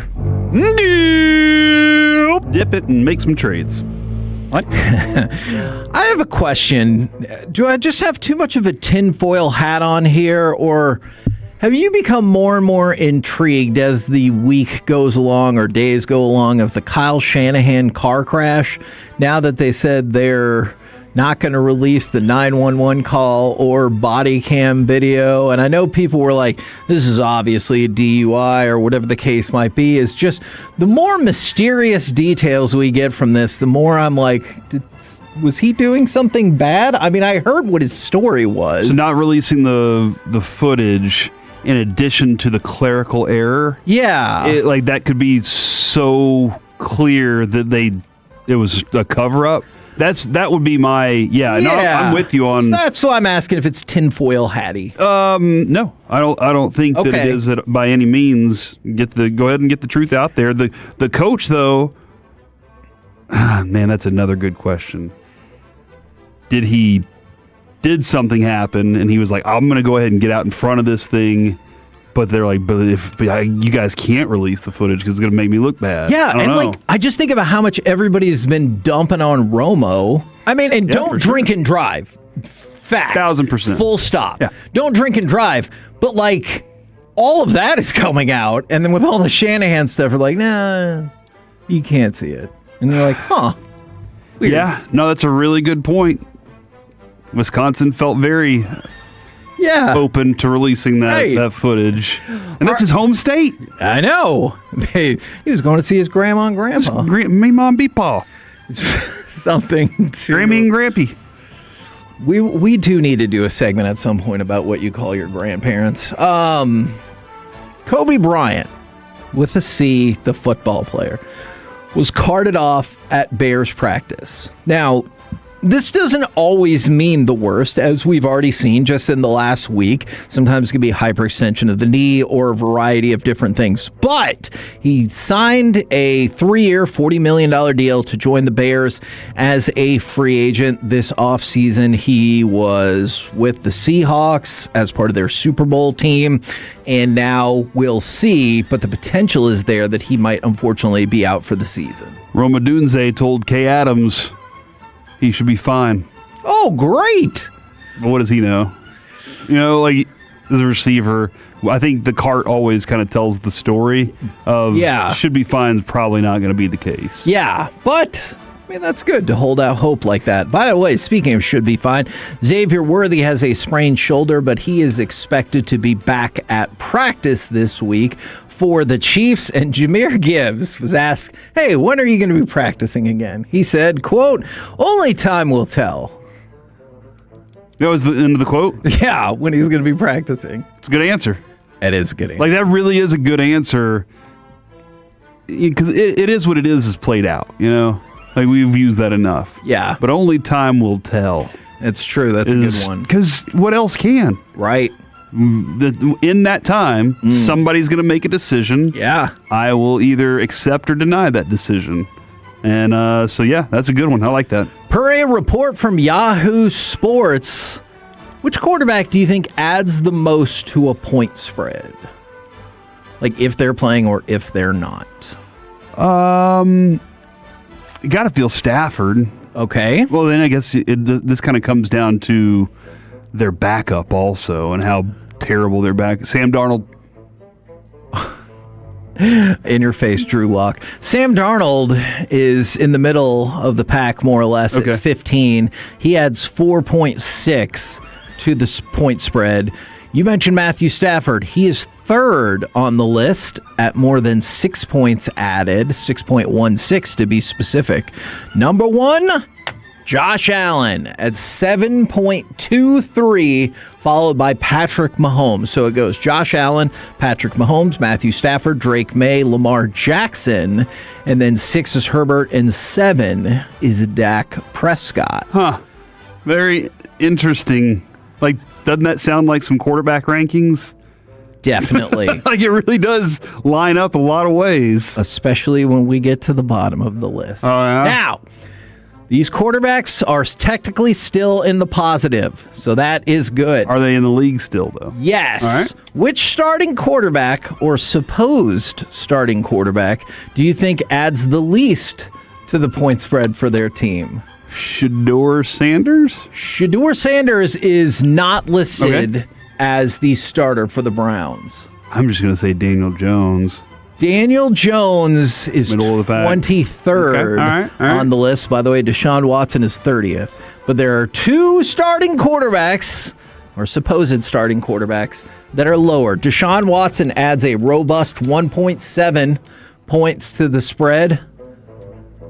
Where's Bryce Young on this? Bryce Young, he's at 25. Okay. So, not great. There's some bad quarterbacks out there. About 3 points to the point spread. Jacoby Brissett. Oh, come on. Is 31, which means you can still figure out the last one. So Jacoby Brissett adds 1.68 points to the point spread. Who is the quarterback or supposed starting quarterback who adds the least to the point spread? Is Malik Willis on this yet? Malik Willis is 22nd. Oh my gosh, I'm all around this. Cam Ward? Cam Ward is 28th. Okay. So you know all of the bad quarterbacks except for the worst one. CJ Stroud? How dare you? He is 18. Tua is last on the list. Oh, supposed starting quarterback. Yeah, that was my own fault. That's my own fault. Yeah. Shot at a hint. He adds 1 point. I was going to say Kirk Cousins, too, because I was like, is he the supposed one? But he adds 1 point. Yeah, Kirk Cousins adds 2.1. Good for him. But Tua adds 1 point to the point spread, and Josh Allen adds 7.23, which I get. You have to be careful with these numbers. But if you told me that both Josh Allen and Tua were now starting a game against one another and the point spread only went up 6, I would be like, that feels low. I really would think that feels low. But you're right. That does kind of feel like a reflection of quarterback power rankings, with the exception of perhaps Joe Burrow, who's 12th on this list.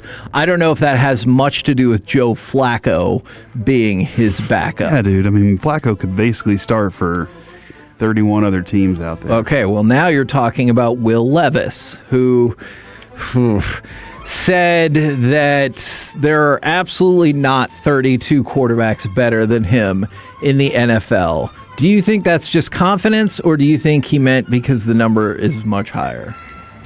Well, Cam Newton said this once. And then he was wrong. And he was out of the league at that point. Do you know for his career, Will Levis has a QBR of 25.2? Didn't his coach say, what the F are we doing? Yes. And then he got fired too, so that doesn't bode well. Look, I think that Will Levis does have a live arm. I think he also has no clue how to play the position. That showed. It was pretty evident that he either doesn't know how to play it anymore or wasn't very coached, well for the NFL. And with his coach being gone, that's a problem. But at the moment, I would say I would probably take all 32 quarterbacks over him, except for maybe Jacoby Brissett. Ooh. All right, so if you had to choose between Tua, Brissett, and Will Levis, how do you power rank those three? I might take Will Levis, Tua, and then Brissett. Okay. Man. I might. Will Levis is 27. Yeah. And think about it for a second. Brissett's what, 37? In a row.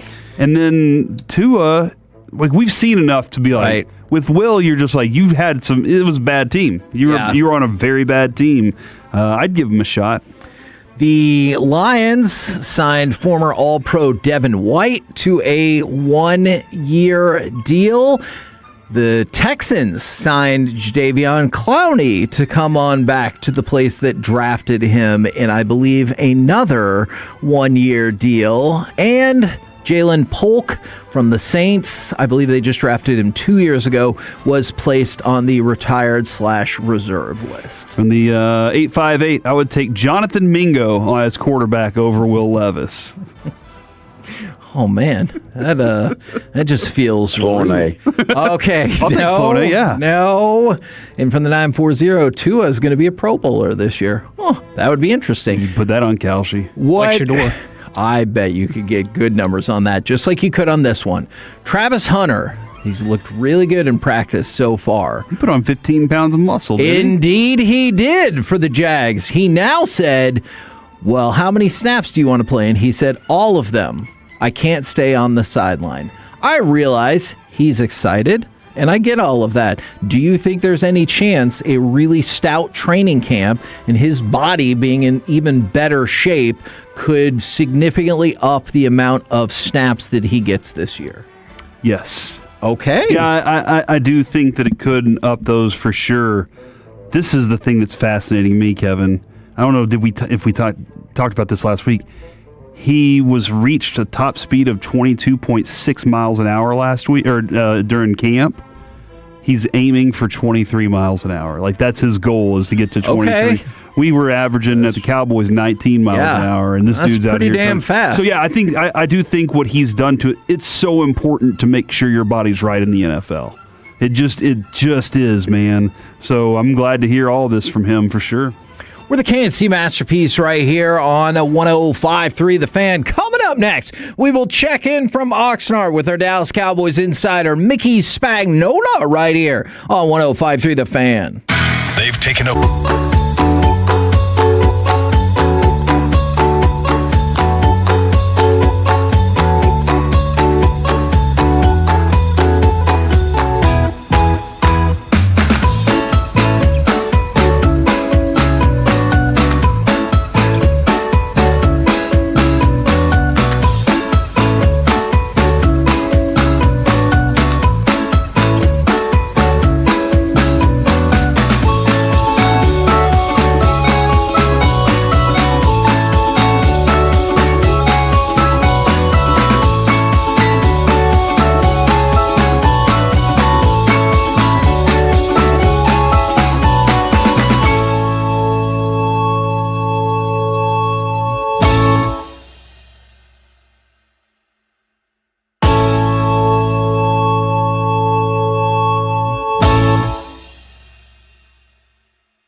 The KNC Masterpiece on 105.3 The Fan. KNC Masterpiece right here on 105.3 The Fan. Has been a busy MLB trade deadline day, and apparently the Texas Rangers have DFA'd Chris Martin. I know this is a move that many a Ranger fan have wanted for some time, so that is coming to fruition right now. Brought to you by your North Texas Ford dealers. Ford is the best in Texas, and Specs. How about them savings from Specs, proud partner of the Dallas Cowboys? We bring to you our Dallas Cowboys insider, Mickey Spagnola. Howdy, sir. Howdy, how you guys doing? We are doing well. You're back in Texas and giving me a howdy. Huh? Mm-hmm. That's right. That's how we do it. How much do you get locked in on MLB trade deadline day? I keep an eye on it. I keep an eye on what the Rangers are doing.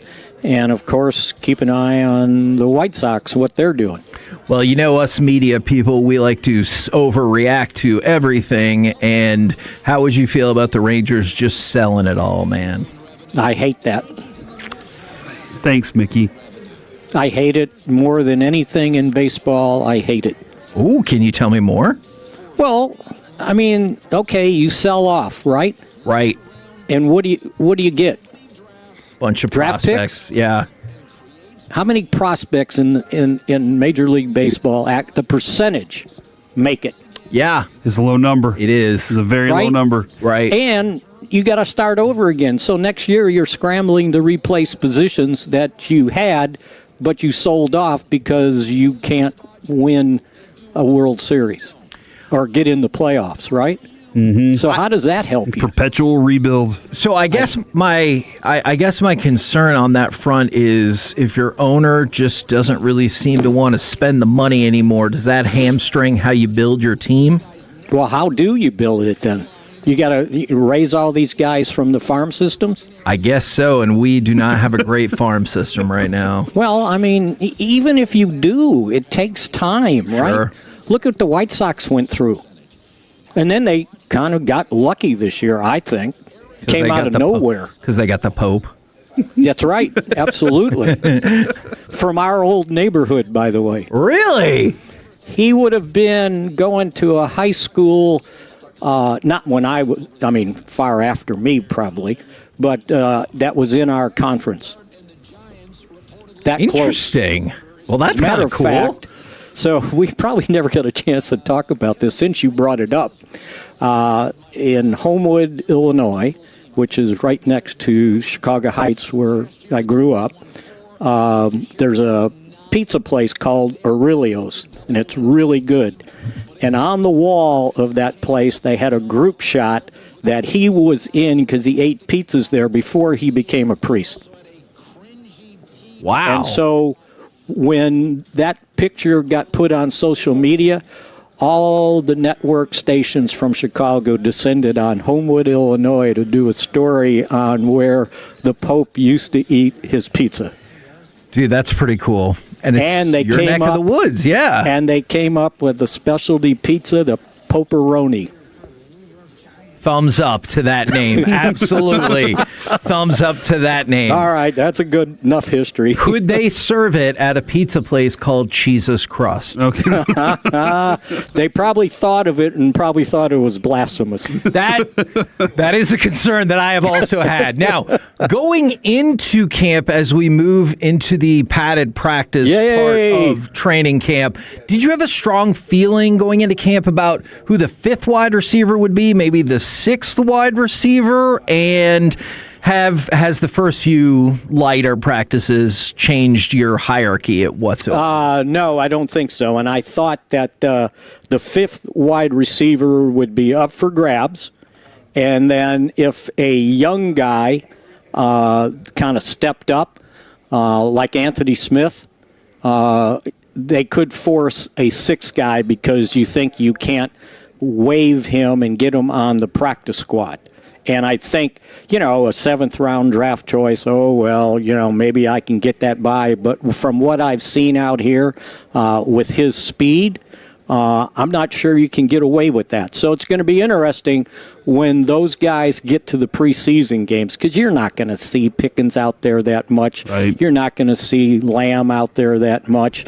So these guys are going to get an opportunity. And I remember at this point last year, we were all fired up about Trayshawn Holden, right? Yep.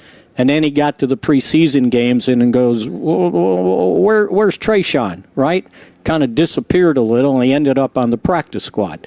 So, again, I think that Marquez Valdez-Scantling has shown up quite a bit. I think Smith has shown up quite a bit.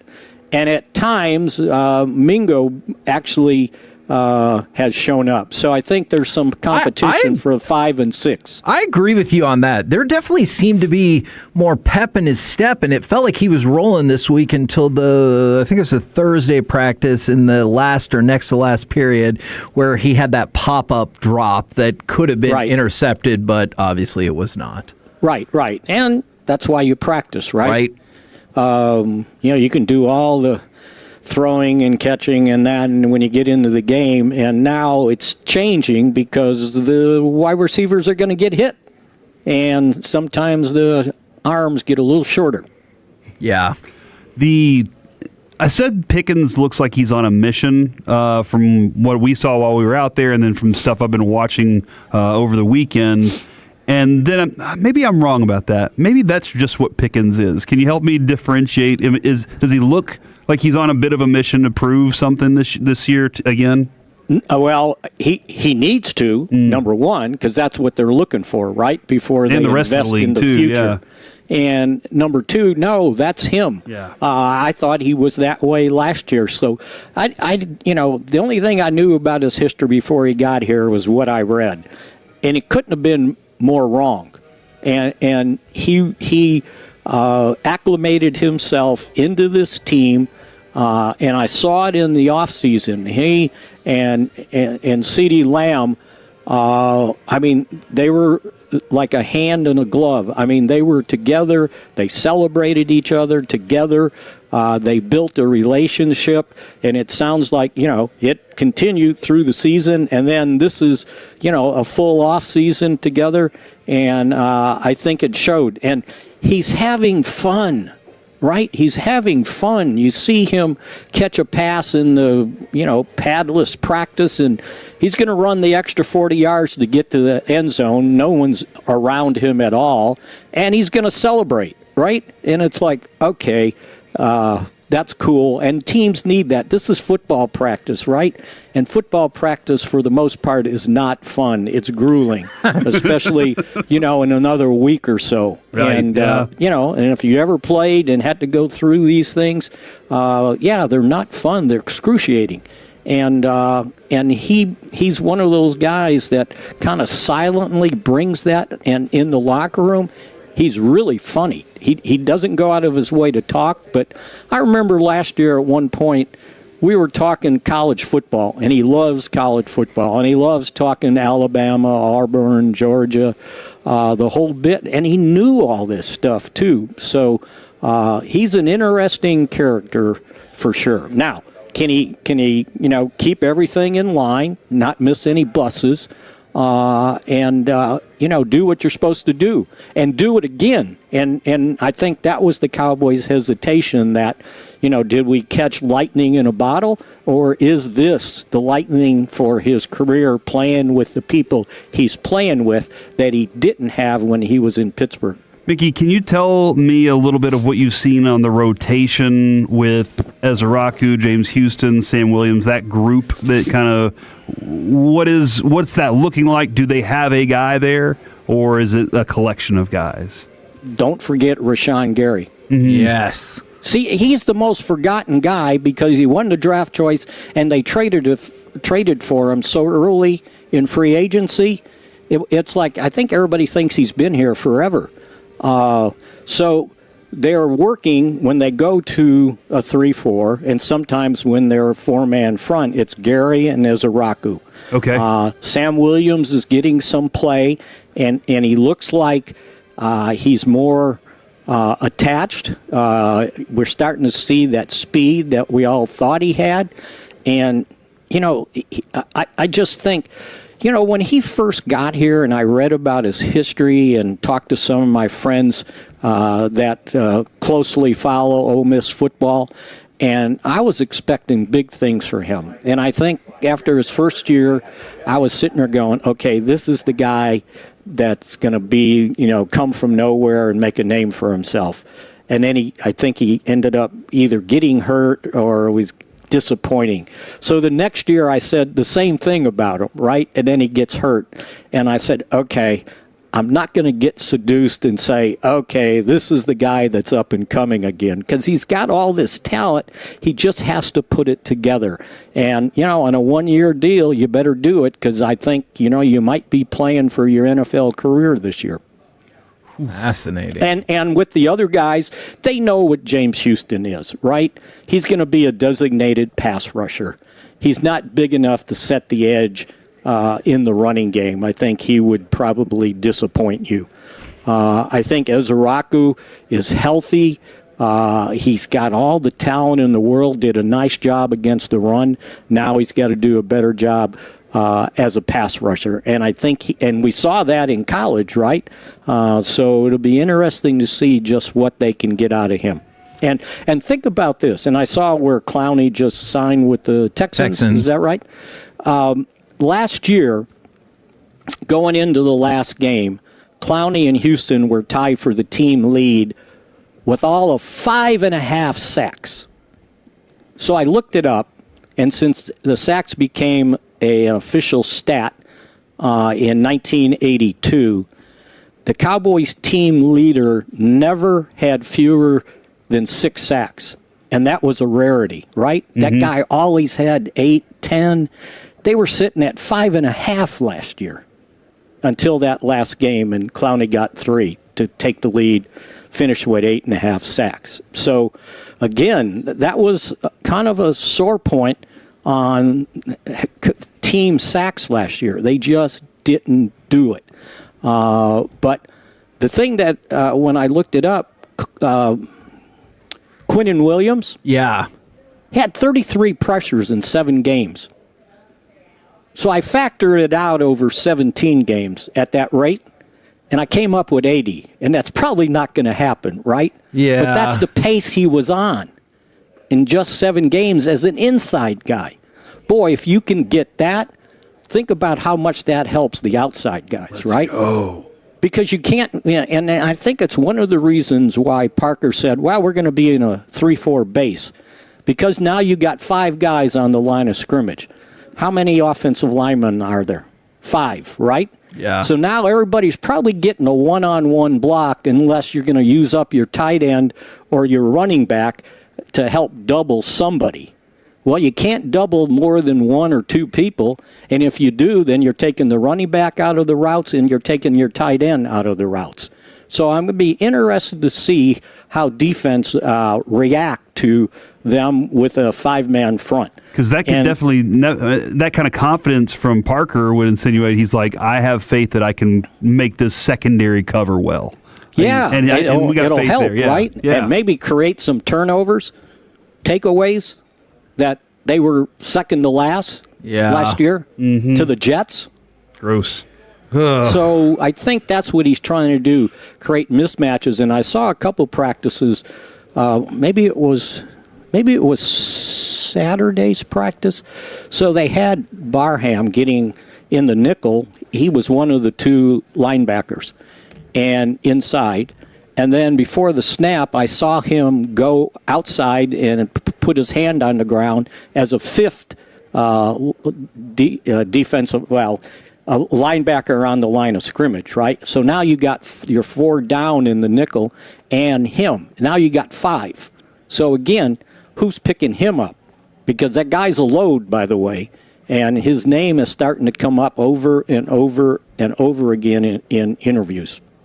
Man, I love to hear that. By the way, are you with me? The Jets don't really care about this season of football, right? They have 3 first-round draft picks next year. They don't care about winning next year. Yeah. They're going to have to do something like the NBA does with the first picks in the draft, right? Yes. If you can't tank or you can't try. Look, and I think a lot of that will depend on who they put at quarterback, right? Yeah. I mean, Geno Smith, I guess. Yeah. So Geno, is he happy? This time he's happy. He is? Okay. That's what he said. He's coming back around to fix it all up, Mick. All right. We'll see. Yeah, that tone of voice is exactly how I feel. Thank you very much, right. Mickey. We'll Patch, catch up come again on tomorrow. today. Yay. Yay. There you go. Mickey Spagnola right here on 105.3 The Fan. What's going on, dude? What's going on? This is the thing where you got to be careful. I am frantically looking all over the place right now. So there's a source on Twitter, but he doesn't have enough, I guess, followers to make you think like he's for real legit. Let's leave it at that. But he talked about Adley Rutschman to the Red Sox, and then other big names are also saying that is imminent. And he also thinks that DeGrom is going to be on the move to Atlanta. He says it's a done deal. I have not seen. That was the name I heard whispered, so we'll see. But I have not seen any corroborating reports of that. I would say here in the next hour or so is going to heat up. Yeah.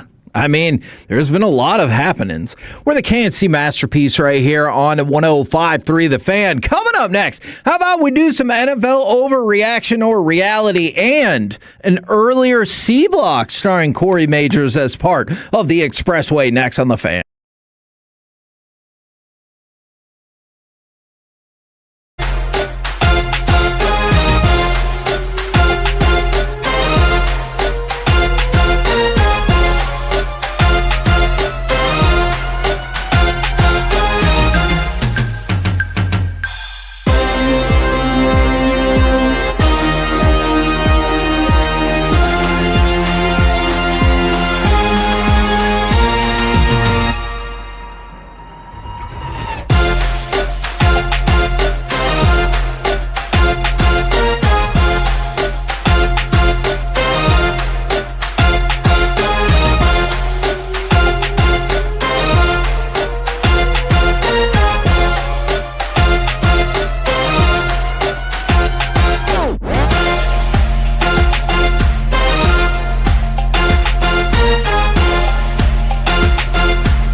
Experts. Jones underneath, off the hands, and Jalen Thompson has the interception. And Daniel Jones chases him out of bounds. KNC Masterpiece back here on 105.3 The Fan. We're going to fire up some NFL overreaction or reality while we wait to see more moves for what has already been a robustly busy MLB trade deadline day. I will start with this. Overreaction or reality?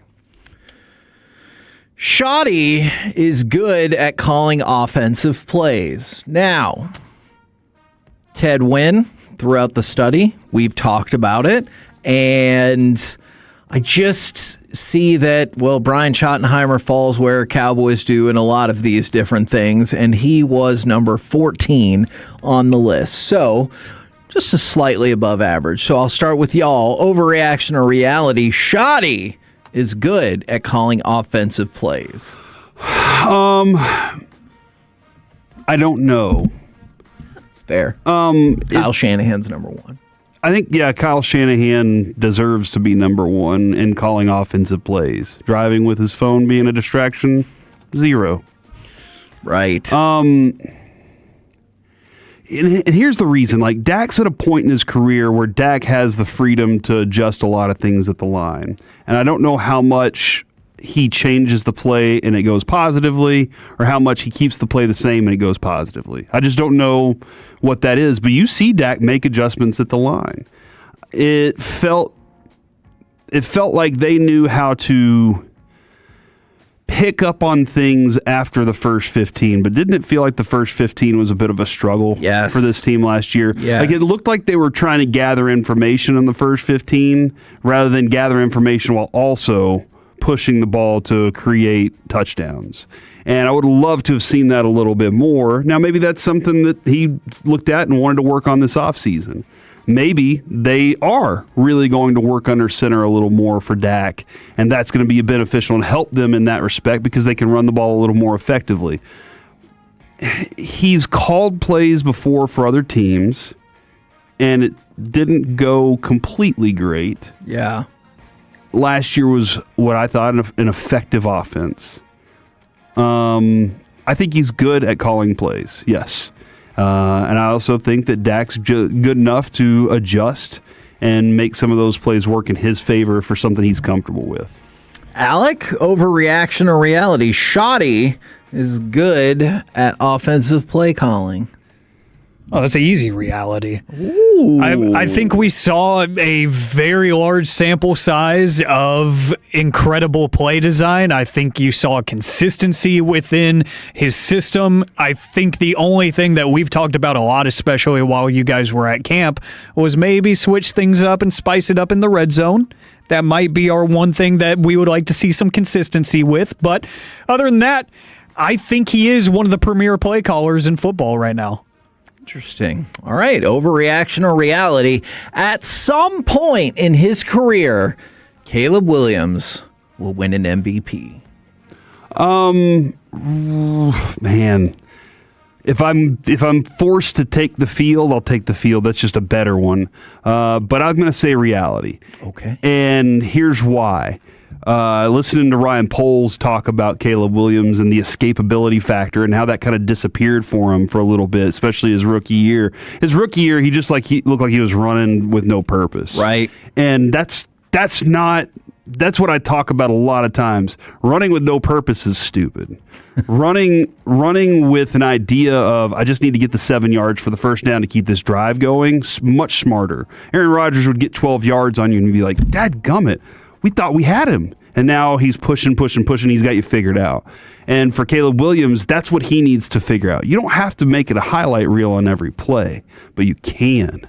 And Mahomes has figured that out too. And so for Caleb, hearing Poles talk about it, he's like, as he's getting more comfortable in this offense with Ben Johnson, knows what's expected of him, he's starting to know where he can get creative and where he doesn't have to. So I think the legs are always a big factor for him, but I think his clutch throwing was pretty special late last year, and we're going to see more of that from him. Alec, overreaction or reality? Caleb Williams at some point in his career will win an MVP. Reality. I think so. I think he's that talented, and I think he finally has brain trust on above him that I think they care enough about his window where they realize we still got him for the cheap for now, but they've addressed the issues in the inconsistencies within their offense around him. A big part of that was a veteran wide receiver that was not getting any younger. We move him.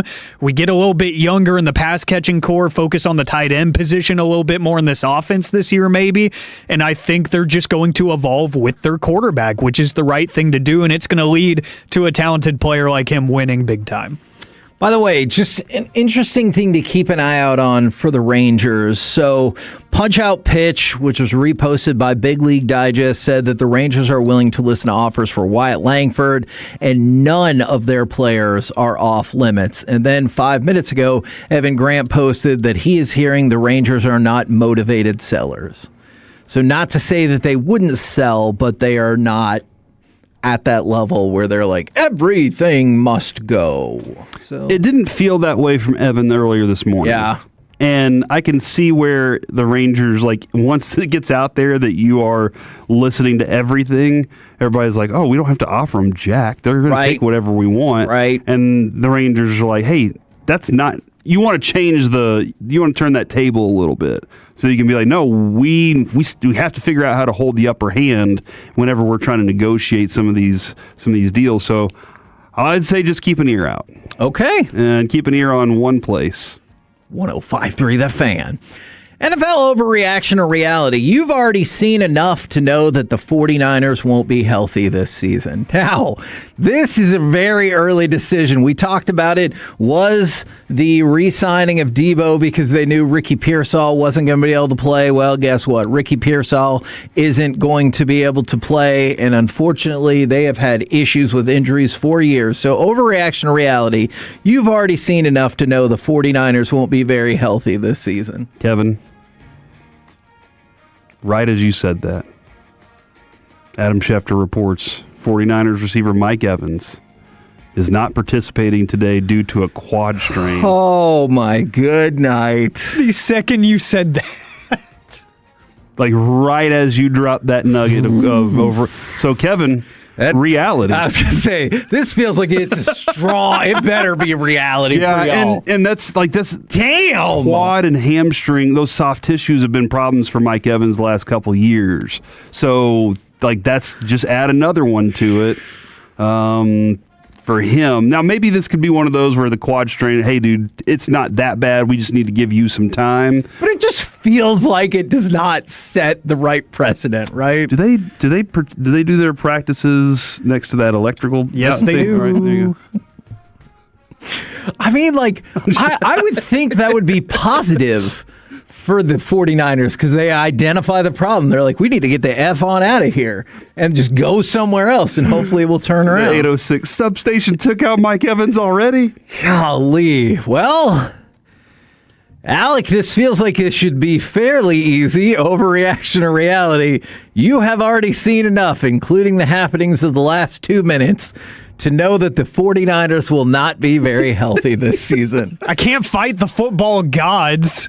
I mean, that was literally the most telltale sign. That's crazy. Wow. I hit refresh, and all of a sudden, Kevin's words are happening, and bloop, there it literally, is. I see Adam Schefter, time now, tweeted at the second you gave us that question. So, yes, and it sucks because it's their skill position players, too.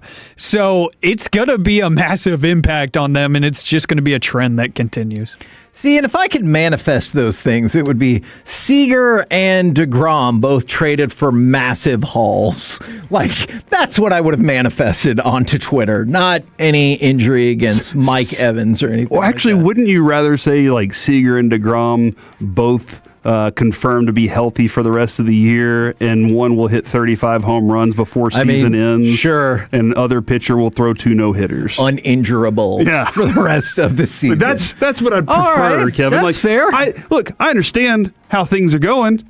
But if you guarantee me that, I'd be like, yeah, let's not make any moves. Corey Seager vows to never miss another game in his Rangers tenure. And he'd be like, wow, he is getting traded. Fast forward to future, he never does. Okay. Oh, wow, dude. Wow.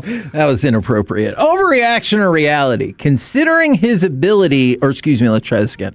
Considering his stability in the run block, the struggles of Terrence Steele are overblown. Like in the pass block part of it? This is a whole. Yeah, I mean, because the duo work that he does it's good stuff, dude. The way that they can take players out of the game and really give the running back some lanes to work with, especially whenever you have him and Booker doing that, and then you have that combination of Cooper Beebe and Tyler Smith creating those kind of space. Yes, I think overblown because you expect a Cowboys offensive line to just hold up very easily. And the reality is there's a bunch of offensive lines out there that stink. You have a pretty significant investment in this offensive line and first-round picks to be able to give it what it is. And then for Terrence Steele, I do think they're overblown a little bit. Now, if he's getting Dak killed on every play, right, then we have a different story there. But I think for the most part, they get you by. Alec, even I think this might be an overreaction. I go back and forth on this one. Overreaction or reality? Considering his stability in the run block, the struggles of Terrence Steele are overblown. Reality, I do think they are. I think he's better than we make him out to be because we're spoiled at every other position on the offensive line. Right. I think we get too much consistency, which is a weird thing to say, from everybody else. And outside of Tyler Guyton, for obvious reasons. The tackles, yeah. But you've seen some of the guys you've drafted and developed have been everything you thought they would be times 5. Tyler Booker in his first year. Tyler Smith is an all-pro. I think we just point out some of the mistakes because there aren't many of them, which is a good problem to have. But is he a mid? Probably. Okay. Which, I mean, we're acting like he's a middle school offensive tackle. Yeah. Okay, I got you. Yeah. So Yeah. All right. I've asked. Yeah. I've asked this question or presented this prompt before, but you have now gained even more information. Overreaction or reality? Aaron Donald will play for the Rams this season. I got to go check Kalshi out. Oh, man! Follow the money! Hey, I am usually a big proponent of following the money, so I get that. Currently, 85% chance or 80.5% chance he plays. Jeez. Oh, that's up 48%, by the way, from whenever this thing dropped. So it's at 80 right now. It did go down over the week or this morning, so it was up to 85%. Okay. On the 1st of August. Okay. So let's go see. Actually, you better trust the money. $100 trade pays out at 121. Like I'm not. But the point is that shows how confident they are. Yeah, I think it's happening, dude. I think the market is starting to decide that Aaron Donald's going to be out on that field at some point this season. All right, Alec, then we go to you. Overreaction or reality? Aaron Donald will play for the Rams this season. Reality, the head coach keeps on bringing him up at the podium after practice and stuff. He's fielding all the questions about him and if he's going to come back. And whenever you got guys like Ian Rappaport going on national TV, now on ESPN, and saying, oh yeah, wink, wink, if it happens, this is what it would look like. Here's the timeline.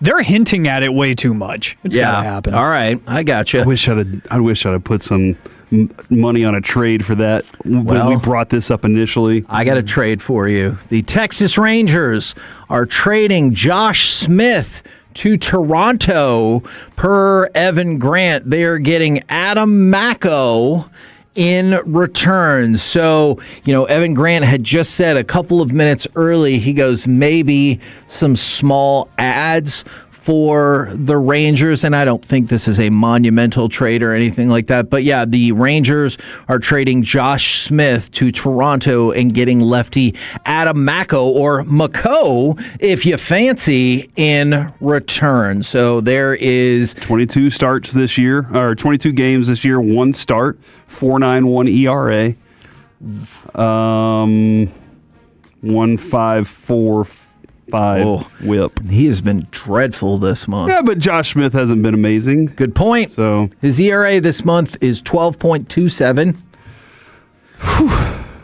So there's that. Oh, well, he was with Canada during the World Baseball Classic. But he's 25. I also imagine he's probably controllable for some time, which I know that is something that the Rangers covet quite a bit. But to your point, Josh Smith was no great shakes this year. Quite honestly, and the thing that they need is like 4 bullpen arms. Probably. You're kind of looking in that area going, we got to figure out something in the bullpen, and can we find something for some of these other pieces? I think a lot of fans loved Josh Smith, but they were like, this is your chance to prove you're an everyday starter. Yeah. And unfortunately, he was not there this year. Now, and if you miss it, probably about 45 minutes or so, give or take, the Rangers also DFA'd Chris Martin. By the way, Mako is still in pre-arbitration for the next 2 years. So theoretically, he's under your control for 5 more years. We'll see how that plays out. But this very much fits into the idea of what the Rangers like in a pitcher. He's 25 and controllable for many, many years to come, specifically through 2031. And so that kind of does fit the if let's think this out real quick, Kevin, because we had this discussion this morning. If you're Chris Young, why would you want this job into the future? Right. Well, do I have the opportunity to build the next thing after what could be a work stoppage? Right here. This could be a piece that you can work with in that minor league system. Could be a pro for you too. Maybe you do turn him into the next Jacob Latz. But yeah, this is.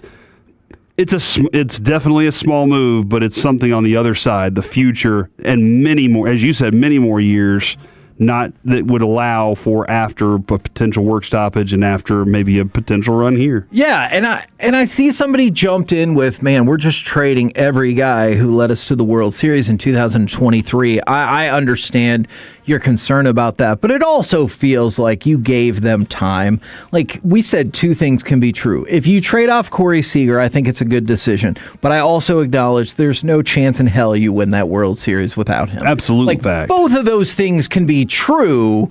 You can be proud of what Evan Carter did to get you to that World Series and then be disappointed in the last 2.5 years. I do ask you this. Please. How many World Series champion teams never moved on from any of the pieces? I feel like every single one of those players either like at some point moved on. And if you didn't, it probably cost you. You didn't right? retire every single one of the dudes that won you a championship. Right. Now, this was our one championship, and this is what we're dealing with right now. It feels brutal because you also didn't get another one after that. Like your team didn't give you an opportunity at all. Not the way the Mavericks didn't, but the players themselves did not go out there and perform up to the level that they performed before. So this is part of the business of baseball, and business for the Rangers hasn't been good the last couple of years. And as Eric Chiafalo pointed out, Evan Grant tweeted, I think if anything, there will be small ads within 7 minutes of when Ken Rosenthal said the Rangers are definitely headed towards selling. Chris Young is not going to act as a buyer for a team that doesn't warrant buying. And it could be one of those things, and I know Jared talked about it as well, is you can make a trade that might not advance you this year, but maybe you feel like it builds you up for the future. And that might be kind of the deal that the Rangers just said with Josh Smith. And then John Heyman says that the Braves did in fact check in on Jacob deGrom because the Rangers are listening on everyone. They also gave up Josh Stefan in this deal, according to Ken Rosenthal. So the Rangers give up a 24-year-old pitcher in return for a 25-year-old pitcher and Josh Smith. There. Right. Okay. Good update. Good update indeed. How many more trades do you think the Rangers will make today? 35. 35 small trades. Okay, man. I would actually kind of want to see. Does that how many small trades equals a big trade? Like one big trade. 4? I don't know. Ish. Depending on what the small trades look like. Look, those ponderings are the tremendousness that you get because it's time for the C Block starring Corey Majors. Thank you very much, Kevin. I really appreciate that. It is time for the C Block where we ask questions like, what's the moment where you got your confidence and you realized you were ready? And also, we'll play some Cowboys Would You Rather in just a moment. Kevin, I wanted to point out, because this morning there was a little bit of a discussion about how some of the players in the Mackenzie Gore trade are doing. And I think immediately both you and I went, well, let's go update some of those numbers. Yeah. By the way, Yeremy Cabrera, crushing baseballs. I think he has like a 1.13 OPS. Oh, my goodness. So that stinks. And Abby Ortiz is doing pretty well, too. Yes. But in my research, Kevin, the most mysterious find was Gavin Fine. Mm-hmm. And Devin Fitzgerald. Alec. And that's Fitz-Gerald, in case you're wondering. Mm-hmm. So it does fit Gerald. Alec, what do you think the batting average is for Gavin Fine? 270. 237. Okay. With a 744 OPS. Okay. What do you think Devin Fitzgerald's batting average is? I imagine it sucks at that point. I'll go 240. 237 with a 741 OPS. Oh. That is just look, man. This has nothing to do with the Mackenzie Gore trade. Like that, this fact has nothing to do with whether or not they're doing well or bad. Although 744 in minor leagues, man, here it would make you one of our better players. But it's just wild that they're the same player. They're essentially the same player. That is interesting. From the 214, did we get fleeced in this Josh Smith trade? We have two players for one, a pitcher who isn't having a good year. Look, did we get fleeced? No, you can't get fleeced for a player that looks like he can't be an everyday player you traded for a relief pitcher that you'll have for 5 years. Now, is the counter argument that relief pitcher might not be that good at the big league level? Well, I think that's probably a fair point. Yeah. But I don't think you can get fleeced in a deal like this. We will keep an eye on other trades, other potential trades that could be going down at any moment. Eric All plays for the Cincinnati Bengals. Brother of Eric Sum. Actually, that's incorrect, Kevin. Oh, okay. Cousin of none. He is the creator of the laundry detergent, I believe. Dude. That's a laundry detergent, All. Don't act confused. My mom said that she wanted it all for Christmas, and so my dad got her a sweatshirt that said, "Dear Santa, I want it all," and a bucket of all stuff, and I was like, that's not... Yeah, and that marriage didn't work out, huh? Jeez. I cannot believe it. I like to think that joking with your significant other is a good thing, but then I think back to that. Did she think it was funny?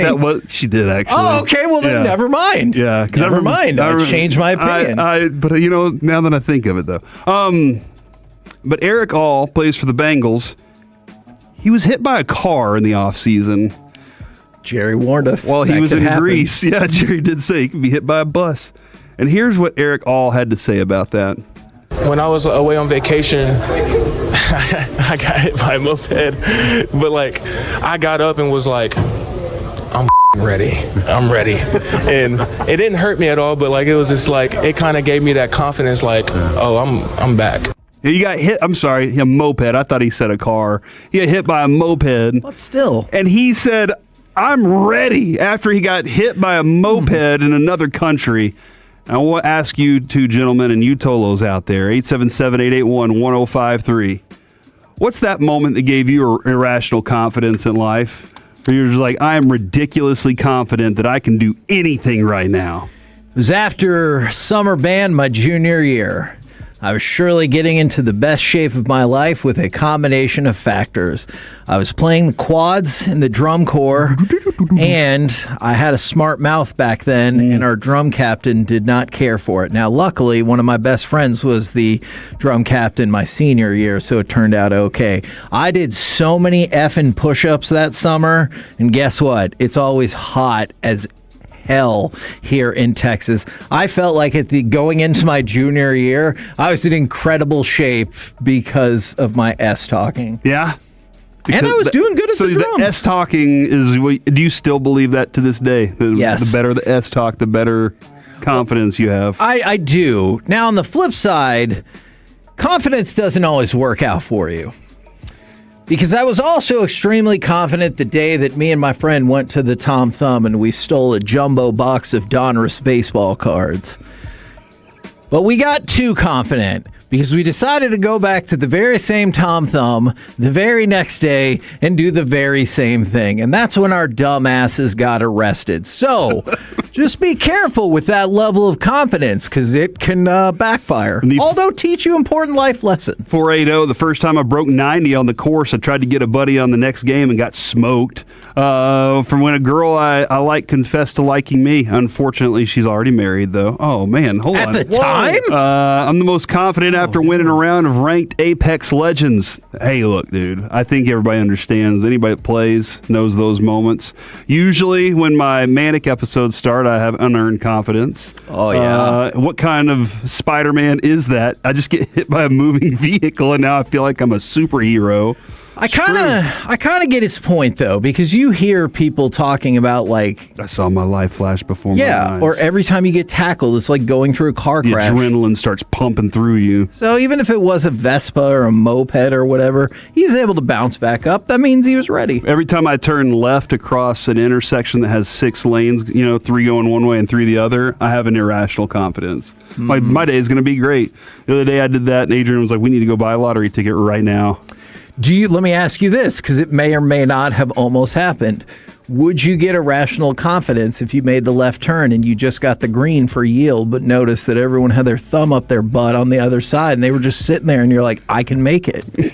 And then you go before everyone. Then are you like, boom? Are you suggesting running a red arrow? No, which I had to be like, hey, stop.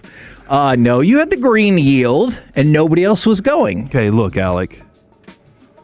Kevin did stop me on one, which I think that was the moment that I made Broadus car sick. Oh. But the other one was about halfway down the road when Kevin goes, "Man, you're just running all the red arrows, aren't you?" And I was like, "What do you mean?" And he goes, "That was a red arrow back there." And I was like, "Oh." No, this time no one was around. The first time, we most certainly were going to head into opposing traffic. So that time I was like, okay, well...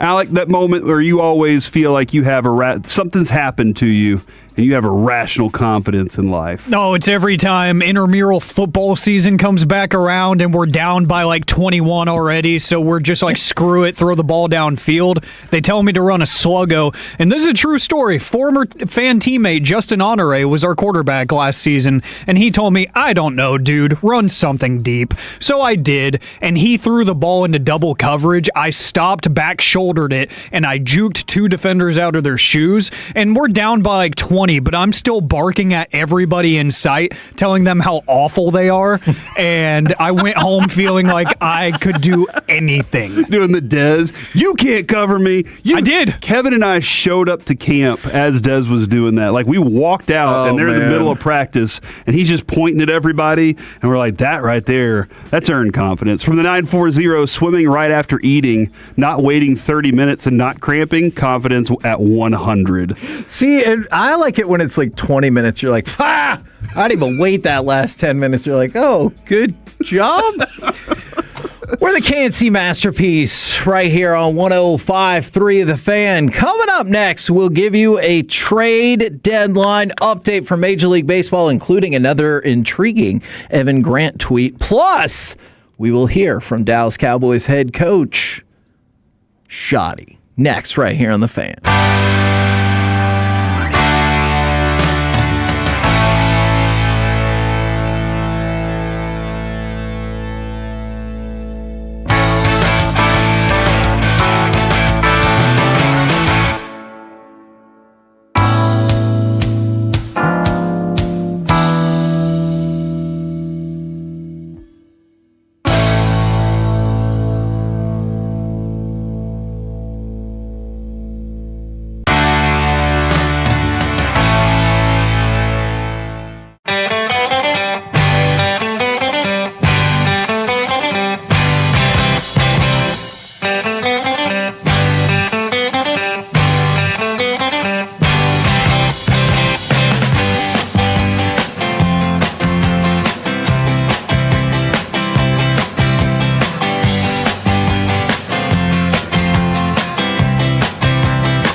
krl-fm Leasing Studios. It's the KNC Masterpiece on 105.3 The Fan. KNC Masterpiece right here on 105.3 The Fan. Evan Grant tweeting out, it does appear the Rangers have made their call. They are not selling. I say this again, knowing things can always get weird. Now, let's go out to Oxnard to hear from Shoddy.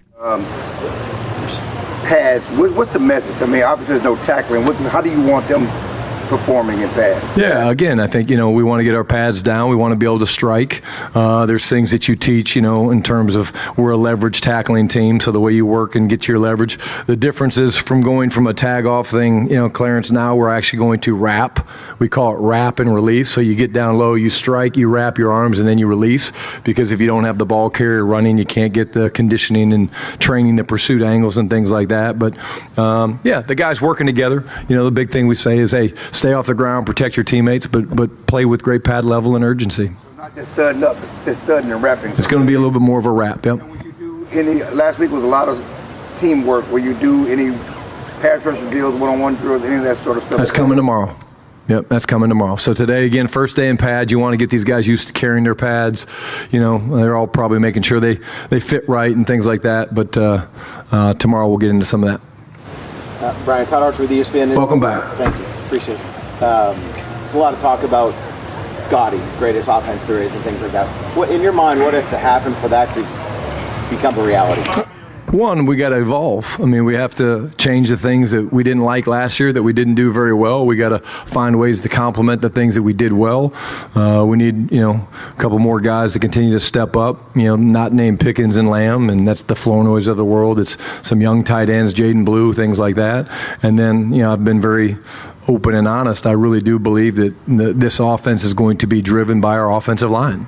Our ability to move people, our ability to knock people back in the run game, our ability to pass protect. I think that's incredibly critical, and we've got a few position battles going there. So I love it. I love the confidence, but we have to go out and do it. How do you go about anticipating what opposing defenses might try and do? Is that an off-season study for your guys? They're like, all right, this is what they did. Now they've seen us. They have a book a little bit. You got to anticipate? Yeah, what you do is you study. We all do it. There's no secret. All 32 of us look at, okay, who are the great offenses? Who are the great defenses? You study them. Everybody does it, and everybody's got their plans of, okay, hey, here's how we want to play the Cowboys. Here's how we want to attack, the Eagles, whatever. You look at people that have had success against them. And so, we do it. We know teams do it to us, and that's why we're constantly looking at ways of evolving. And part of the way to evolve is to have great marriage with your runs and passes on offense, and the disguise element on defense is a huge part of that in terms of keeping the offense guessing. Jeez. Get them all in. He's back. He's back. In red zone, last year you were 16th in the league in touchdown percentage. Did you do more in practice to get it up to speed? How do you address the red zone? Yeah, it was a big emphasis for us in the offseason. We did a bunch in phase 1 and phase 2. We really did a deep study into it. We spent more time on it. The guys have been doing some of that. They did that out in Park City, more of the red zone throws. We know where we came up short. A lot of it was things that we hurt ourselves with, penalties and self-inflicted wounds down there. But we're too good to be kicking the field goals that we were kicking, and I think that's part of the Gotti. If we're going to truly be that, then we have to score touchdowns in the red zone. John Machado with The Athletic, making that roster move, adding Gutierrez and moving on from Snowden. Can you just take us behind that? Yeah, again, at the end of the day, Charles' injury, going to be out a while. So we decided to get another guy in here that can come and work. And I thought Charles is great. And, we'll see how things play out. But it's really this time of year going into pads, you need as many healthy bodies as you can get. And, so we're excited to see how Sebastian does. And it looked like Tyler Guyton got some work with the second team at right tackle. What did you think of that? What's the thought process? Yeah, actually, you guys are wrong. Whoever reported that is wrong. And don't worry, I make mistakes all the time. But he was playing jumbo tight end. So when the twos are up, we try not to move the tackles around. So we played him on the right. He was on the right, but he was playing tight end. So, again, just things we're trying out with. Did you report it? Was it you? Dang it. No, I make mistakes all the time, so it's no big deal. Yeah.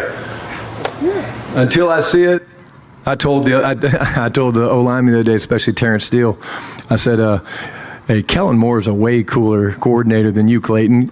He throws the ball to the tackles. Terrence Steele's like, yeah. So, but guy catch probably. He's a pretty good athlete. Touchdown catch in college. Did he? Okay. I'll tell Kellen and Clayton.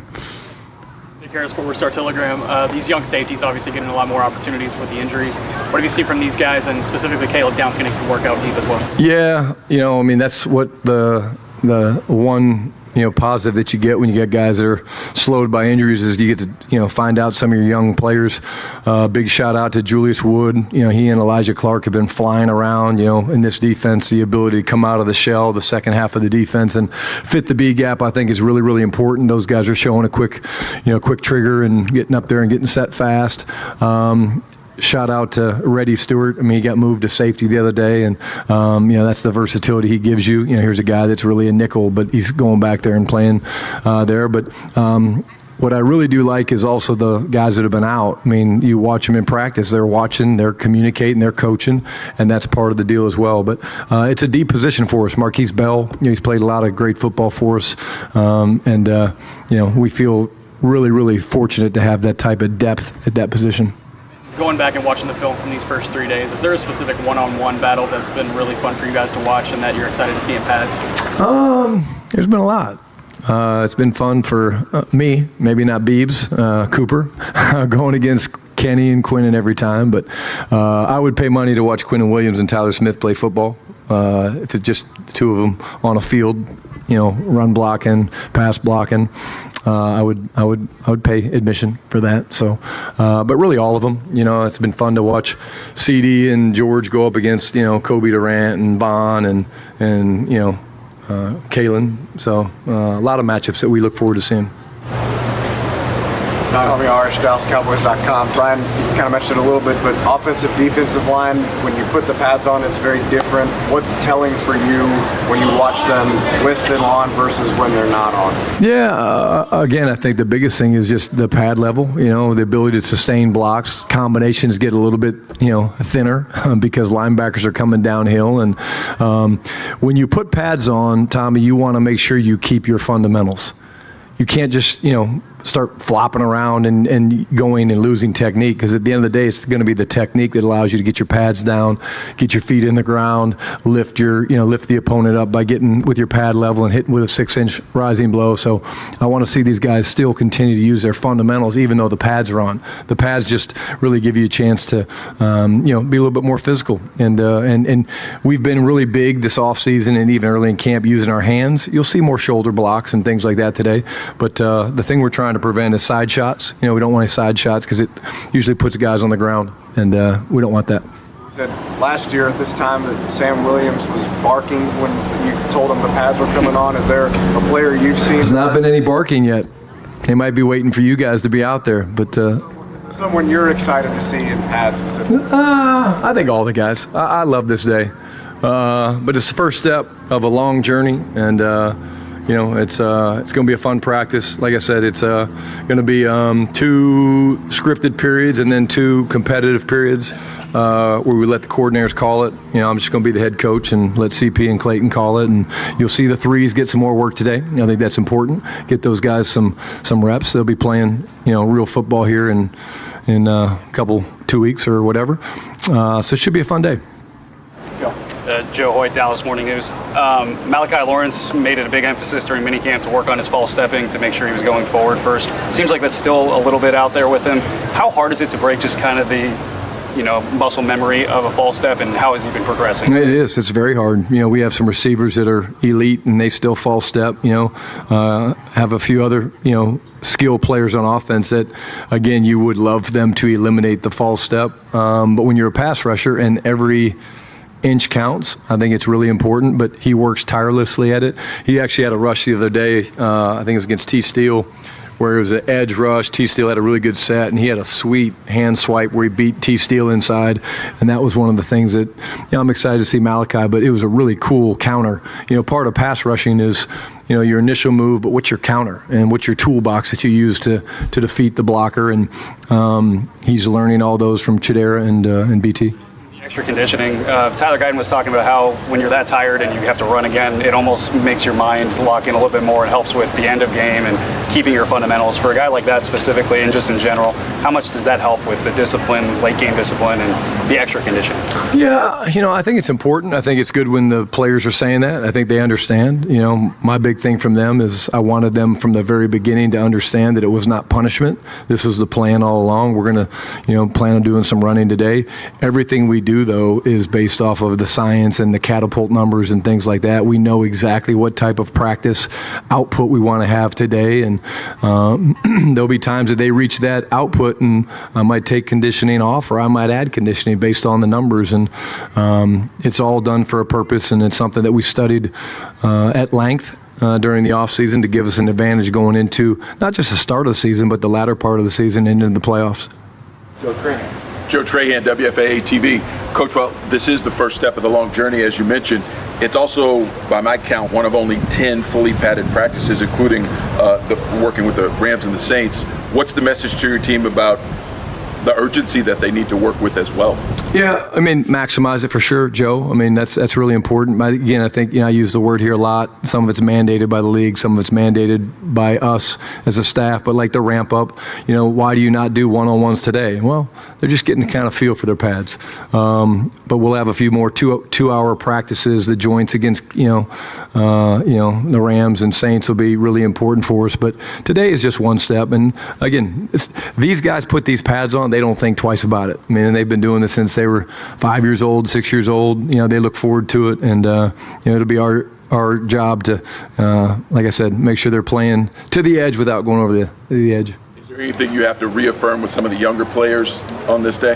They're actually the ones that you do keep an eye on. You got to communicate more too, just because they're excited and they're looking for their ops, whereas the vets kind of know how to practice. But I do think we do a good job of explaining the tempo, what's expected. For example, when your linebackers and running backs are in a blitz pickup situation, the linebackers want to beat the backs want to beat the running backs, but they also have to have some awareness. There's a 3-yard halo around the quarterbacks. That's why they have red jerseys on. So it's not just do whatever you want out there. You got to work together with your teammates, and the time will come for us to be able to do that, whether that's one-on-ones or in competitive preseason games. Hey, Coach. Nicole Hutchison, DallasCowboys.com. This is year 3 for Maris Liufau. He's kind of been under 3 different DCs. What have you kind of noticed from him, and how has he taken on the different changes? Yeah, I love Maris' versatility. Unfortunately for Maris, that is what it is, and what spot are you playing? Well, you're a linebacker. No, you're on the ball. We know he knows how to take away the ball. We know he's physical. We know he's got great length. I actually think that his versatility to play on and off the ball will be a huge, advantage for us. And, again, you never have to worry about his wiring and the play style. And, it takes guys, a couple years. And then you factor into what you said about the different coordinators and changes and position changes. And but he's done a really good job with his weight and, managing that. And, he continues to thrive on special teams. So he's a guy that we're thrilled to see take the next step in this system. Mike Ducey, Fox 4. I know you've been around long enough to remember when there were not the restrictions on padded practices the way there are now. And it is what it is, I understand, but how much more challenging does it make it as a coach and a coaching staff to evaluate your team and your players with these restrictions in place? Deuce, I actually kind of like it. I really do. I think you have to be more organized. I think you have to do a really good job of explaining to the guys what you want. If you would let my dad practice 4 times a day, he would have. Probably did. Self-report. Love you, Pops. But Dick Vermeil was that way. Coach Vermeil texted me the other day, and I was remembering, 3 a days in St. Louis, whether it was legal or not. I was just a QC running to get water for people and running cards and things like that. But I remember 3. So I think at the end of the day now we can get the work done, but you got to be organized. These guys have to understand what's expected. And I like the rules. I think, I love how the league's made the joint practices more of a, something, a suggestion, because they want us to do it. And when you don't play your starters in preseason, which again, cat's out of the bag, we're not going to play a lot of our starters during the preseason. You need that work. Sydney Staples, D210 Sports. So when you look at position groups, do important for some over others to evaluate them with the pads on? Yeah, I mean, probably, honestly, I'm not evaluating the quarterbacks in pads, whereas offensive and defensive line you are evaluating them a little bit more.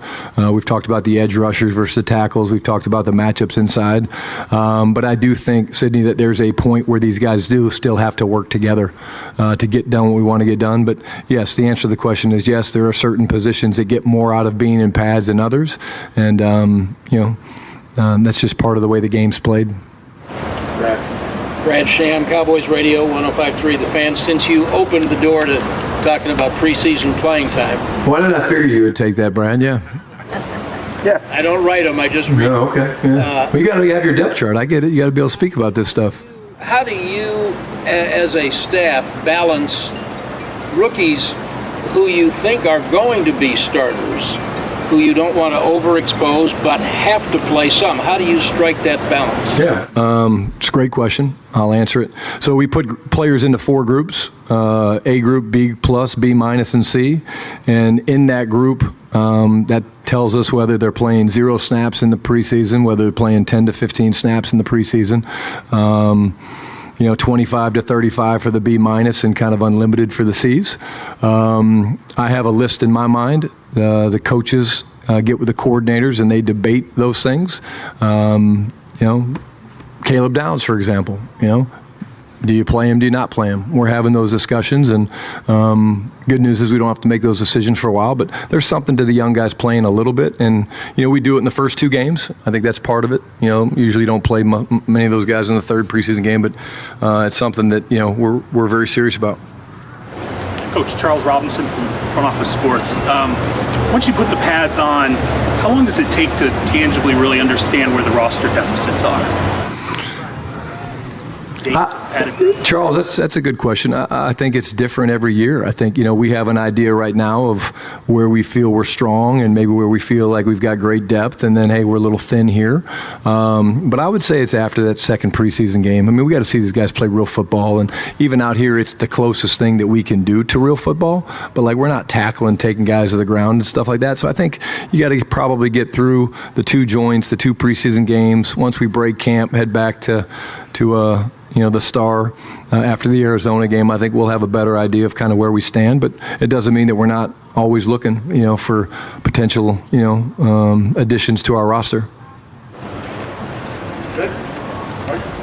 Hi, Candace Lamb, D210 Sports.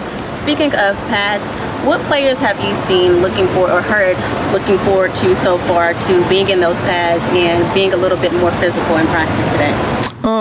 Again, I think there's not one player, by name that comes out. I think it's more, again, I think the offensive, defensive linemen are really looking forward to those matchups.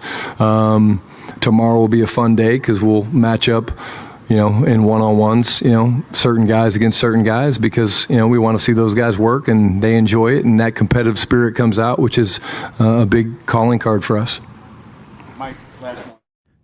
There you go. Brian Schottenheimer right here on 105.3 The Fan. We're going to do some wankers and winners of the weekend next, but I'm going to update you on a variety of things that are occurring. Apparently, the Texas Rangers went to Jacob deGrom, asked him about waiving his no-trade clause. He said, no, thank you, and he is going to be staying with the Texas Rangers. Now, I wonder if that screwed up their plans and changed everything. That's a good question, whether or not it was specifically Atlanta as well. The way I understood it, it was more of a general asking before getting into specific teams. Does that mean that Jacob deGrom does not value winning as the highest priority? I don't know if that is the case, or is that the entire point that you get a full no-trade protection like he did in his contract? But apparently the Rangers were at least interested in seeking out a deal that would have sent along Jacob deGrom, but he invoked his full no-trade. So seems like, with about 3 hours and 39 minutes to go, that the Rangers might be content with small buys, which is what Evan Grant said, props to him, and that they're just going to play better, and that Seager is going to be healthy, and he's going to play better. So the older pitchers are that going to pitch better. That is a strategy. All right, hey, maybe on the other side of the trade deadline, everybody livens up and goes, all right, guys, this is what we have. We have a 2.5 game reduction, right? And it's time to turn that thing around. Yeah, and I don't know. It's not the gap that they face. It's just the way that they've been playing. That does not. Dude, they're gonna inspire a lot of confidence. On the other side of this trade deadline, they're gonna reel off like 13 straight wins. Great. Then I will be glad to tell you, well, this is why I'm not in charge of a front office. By the way, it's Adam Matsko. He is Slavic. So Matsko as the last name. Nice. Which I'm sure is going to infuriate Mike Bassick on the call. Coming up next, wankers and winners Spencer Torkelson of the weekend right here on The Fan.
Frankel first, 214 or 817-333-3333. With Frankel and Frankel, there's never an out-of-pocket cost. They only get paid when you win. Frankel and Frankel, the go-to car and truck wreck attorneys in Dallas. Mayfield looks left all the way. Single coverage, one-on-one. Oh, what a catch!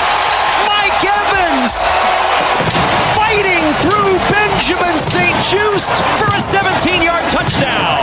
Is it me, Mike Evans, or the substation that gets put down as one of the wankers of the weekend? It's time for some winners and wankers of the weekend, and I don't know, where do you fall on Jacob deGrom? The Rangers, per now multiple reports, went to Jacob deGrom, asked him about waiving his no-trade clause, but the pitcher told the team he wanted to stay with the club. I don't know if it's because he loves the club, he loves not getting really tough questions from the media, or he and his family just like it here. Great question, Kevin. Let's give something away! 877-881-1053. Caller number 10 now will win a 4-pack of tickets to go see 4 powerhouse volleyball programs. One unforgettable night. Spikes Under the Lights at AT&T Stadium, August 27th with SMU, Nebraska, Penn State, and Florida. Get your seats today at spikesunderthelights.com, or you can win them for free. Caller number 10 right now, 877-881-1053. Or does he possibly value comfortability over winning? Can I throw this wrench into it? Please. What if he wants to win here? That's another possibility. So far he hasn't. Right. Whenever the Rangers won the World Series, he was out for the entire year. Right. So that is, maybe he's like, no, I don't want to go anywhere else because I picked Texas for a reason, and I don't think he was built for New York when it came to the media up there. Sure. I do think that a lot of people that come through here, Carlos Beltran said it. He was like, here it's about baseball and not as much pressure. It's definitely after not. he played for the Mets and Yankees, he was like, it's not as much pressure as it is up there. I think that is a huge factor for him. He wants to just kind of focus on that. Maybe he does love Hurtado barbecue, and that's a big. I understand why people would want to stay. I don't love it. If the Rangers needed that domino to fall in order to make other dominoes fall, to make another plan happen. Because at the moment, the plan is going to be, as you pointed out, hope that everybody plays their best and gives you a shot this year. That's it. Yeah. Maybe they can add something else here cheaply at the trade deadline, which I still think they could. The Josh Smith move isn't big. Yeah, you add a long reliever who has been bad average whiff rate and hasn't been an average pitcher. That's about it. Yeah, and some people were hoping more out of him, and they weren't getting quite what they wanted. Yeah, he's only 25, and he's under control for 5 years, so that could change. Mm-hmm. Just so far, he has not been good. So I would expect then the Rangers again to go add 2 more things before all's said and done with, another pitcher and hopefully a bat in the outfield. Okay. And then they're going to say, that's enough, guys. We need the best players on this team to now play the best so we can go get it. Skip, good luck. And Skip goes, okay, and you're now with Corey Seager forever until his contract is gone. He is, if at 5 o'clock he is not here, he's here forever, and you have to hope that you can get Corey Seager healthy for most of the year. Again, if you get in the playoffs, we've seen he's pretty damn good, and he guts it out. It's just the regular season isn't really that big of a deal to him. Yeah, look, I'm with you. I very, very much hope that both deGrom and Seager love the Metroplex. Their family loves the Metroplex. They love this organization, and they want to win with this organization. I hope all of that is right. There is at least a part of me that wonders if they like this organization because they can just kind of coast along and do things the way they like, and there will not be intense scrutiny from either the media or the fan base. Yeah, not that they really have to answer to, right? Sure. I mean, they can stay wherever they are. And yeah, exactly. Even when it comes to media, they're kind of deflected and held at arm's length. So. Absolutely. All right.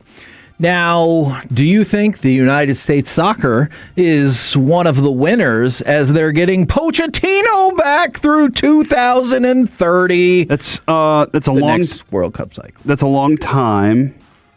It's 4 years. Is that That's 4 right. years? That's right. So you get him for the next World Cup. That's right. Was the last thing was a 3-year deal they offered him, which never made any sense to me. We didn't get that. We were like, this is stupid. Yeah, and he was like, be here for CONCACAF. And he goes, give me another year and I'll do it. And they said, deal. We actually don't know why we didn't think that in the first place. Right. And as I told you, my belief on that is, why not try to keep something here for a while and build a foundation? Build something that this dude can work with, right? Build something that he can grow. Otherwise, you're just changing coaches for the sake of changing, and you're just moving on. Again, it was up to him mostly on whether or not he was going to stay. He had to decide, do I have any options overseas to go back into the English Premier League, or is this my best option? And I'm quite honestly kind of happy that he chose this one, because I like the fire. I like the presence that he has. I hope he can turn the club into something special. Yeah, I'm absolutely inclined to agree with you on that. Najee Marshall, one of the winners of the weekend, signed a 3-year, $52.2 million contract extension. Fully guaranteed deal. Keeps him with the Mavs through potentially 2030, but it is also under the threshold that would still allow them to trade that player and that deal if they saw fit. Alec, can you give me cut number 7, please, sir? Because the Dallas Wings, also one of the winners of the weekend. Arike, corner. Yes! To beat the shot clock buzzers. They win 83-63 over the abysmal Connecticut Sun, so the Wings get back to their winning ways, and while the league cannot seem to get out of their own way when it comes to creating success, the Wings do pick up a victory, so congratulations to them on that. We got to figure out a way to beat the Dream. Right. They're a nightmare for us. I agree. Best dream since Akeem?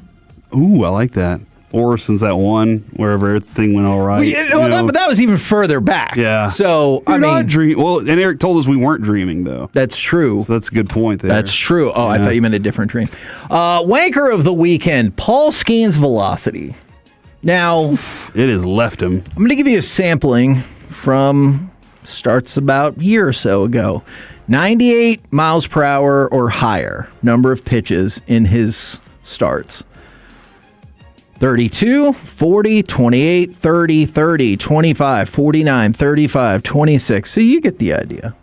Here are his last 10 or so starts, maybe 12. 0, 9, 1, 7, 2, 8, 2, 3, 2, 1, 1, 0, 3, 0, 0, 0. It's not good. It is not good. Does this lend itself to... Is there something wrong? Yeah. Every pitcher's either gotten Tommy John or will get Tommy John. Yeah. I mean, I think it does. Because, missing a year on him, that would stink for us as baseball fans. Absolutely. But this just seems to be part of it when it comes to velocity pitchers. Yeah. That throw a lot of pitches. You kind of want to sit in that 94 area and be able to deal. You want to be in that range, and if you can juice it up to 97 occasionally, that's a good thing. Maybe touch 100 occasionally, that's a good thing. But you don't want to sit there. That's just not good. It just, for the mechanics of humans, we have not proven that it lasts. I think Neil Gruninger, also one of the wankers of the weekend, he was the Victory Plus CEO. He has been removed after, obviously he lost the Rangers and the Anaheim Ducks. He even lost the freaking NWSL, that's soccer league. And so while they said they are stable for the time being, it doesn't look like it, and they do not have confidence in him. Are the Rangers the wankers of the weekend for getting swept by the Astros, losing 5 straight, and apparently not trading people? I guess Kevin Rosenthal has. Did you see this part where they said the Rangers did approach DeGrom, He said no, and they're still approaching Eovaldi and Seager. Oh, I didn't see that other part. I wonder if that would change. Because Eovaldi and Seager have a limited no trade, whereas DeGrom can shut any of it down. Yeah, it's believed the Rangers are approaching. This is from Foul Territory. It's believed Rangers are approaching other players with no trade protection, including Seager and Eovaldi from there. So I'm kind of curious on if that would change everything. Let's say Eovaldi and Seager were like, fine, do it, dude. That's fine by us. Just send me to a winner. And even if it's the Astros. Yeah. Oh, okay, hold on. Don't do this right now. You've heard the same things I have. But let's say that happened and both of them went fine. That's fine. Would DeGrom come back and be like, all right, never mind. Yeah, I want to go to this place too. I don't know. I don't know if he would come back or if that deal would be even back on the table in an instance like that. Yeah, and if he still doesn't, does that just further add to his commitment to the Rangers or his commitment to comfortable over comfort? That would winning? Be the feeling. Just as a fan that looks at this team and feels like I see something realistically right now. Let's look at them as wankers of the weekend, Kevin, for miserable baseball against the Houston Astros. I want to beat the Astros every chance. Yes. I want to beat their Astros, all right? Oh, I like that. And I every chance, and it didn't look good this weekend at all. We're the KNC Masterpiece right here on 105.3 The Fan. Coming up next, they'll be live from Oxnard. Let's chit-chat with those fellas from the G-Bag Nation right here on 105.3 The Fan.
brought to you by Classic Chevrolet. If you're in the market to upgrade your vehicle, get to Classic Chevrolet in Grapevine. The #1 Chevy dealership in the world 3 years straight. They've got more new Chevys than anyone, all priced to sell. Visit ClassicChevrolet.com. This is Texas. This is Classic Chevrolet. Together, let's drive. Based on new Chevy registrations 2023 through 2025.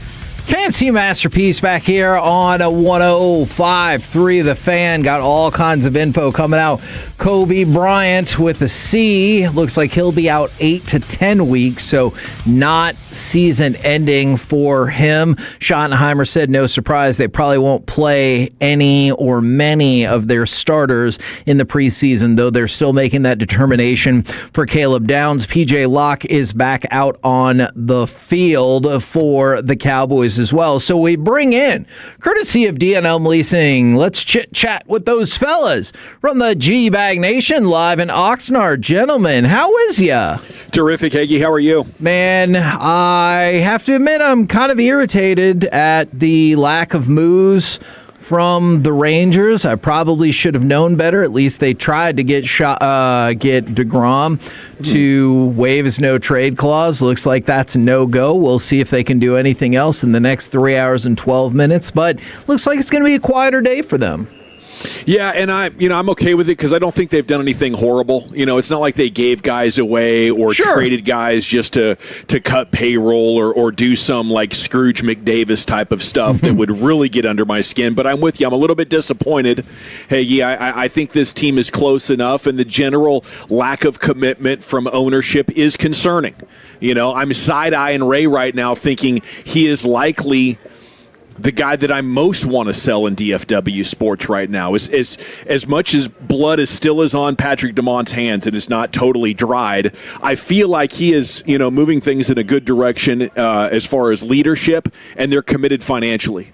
I don't know if Ray's committed financially. He bought up Seager and Simeon, I think, to try to sell tickets at the new stadium. I don't think he really gets credit for throwing down the money. And then, obviously the DeGrom and Eovaldi acquisitions have been great, and he was committed. But it seems like his threshold for being committed is incredibly high. Like, I need to see that we're, have a really good chance of winning a World Series, or I'm opening a new stadium, and then I'm willing to spend. Anything short of that, I'm sort of crossing my arms and saying, okay, go draft and develop some guys and get close, and then I'll sign a couple of checks for you. Now, they did pick up Adam Motzko, the reliever, who will be under team control for the next 5 years, and it looks like the Red Sox have finished up and made the trade for Adley Rutschman, the once thought to be just super catcher from the Orioles, who has had struggles the past couple of years, but they make the move there. Now, on y'all's trip to Oxnard, I was looking at your social media posts, and I saw the fancy morning show people in first class.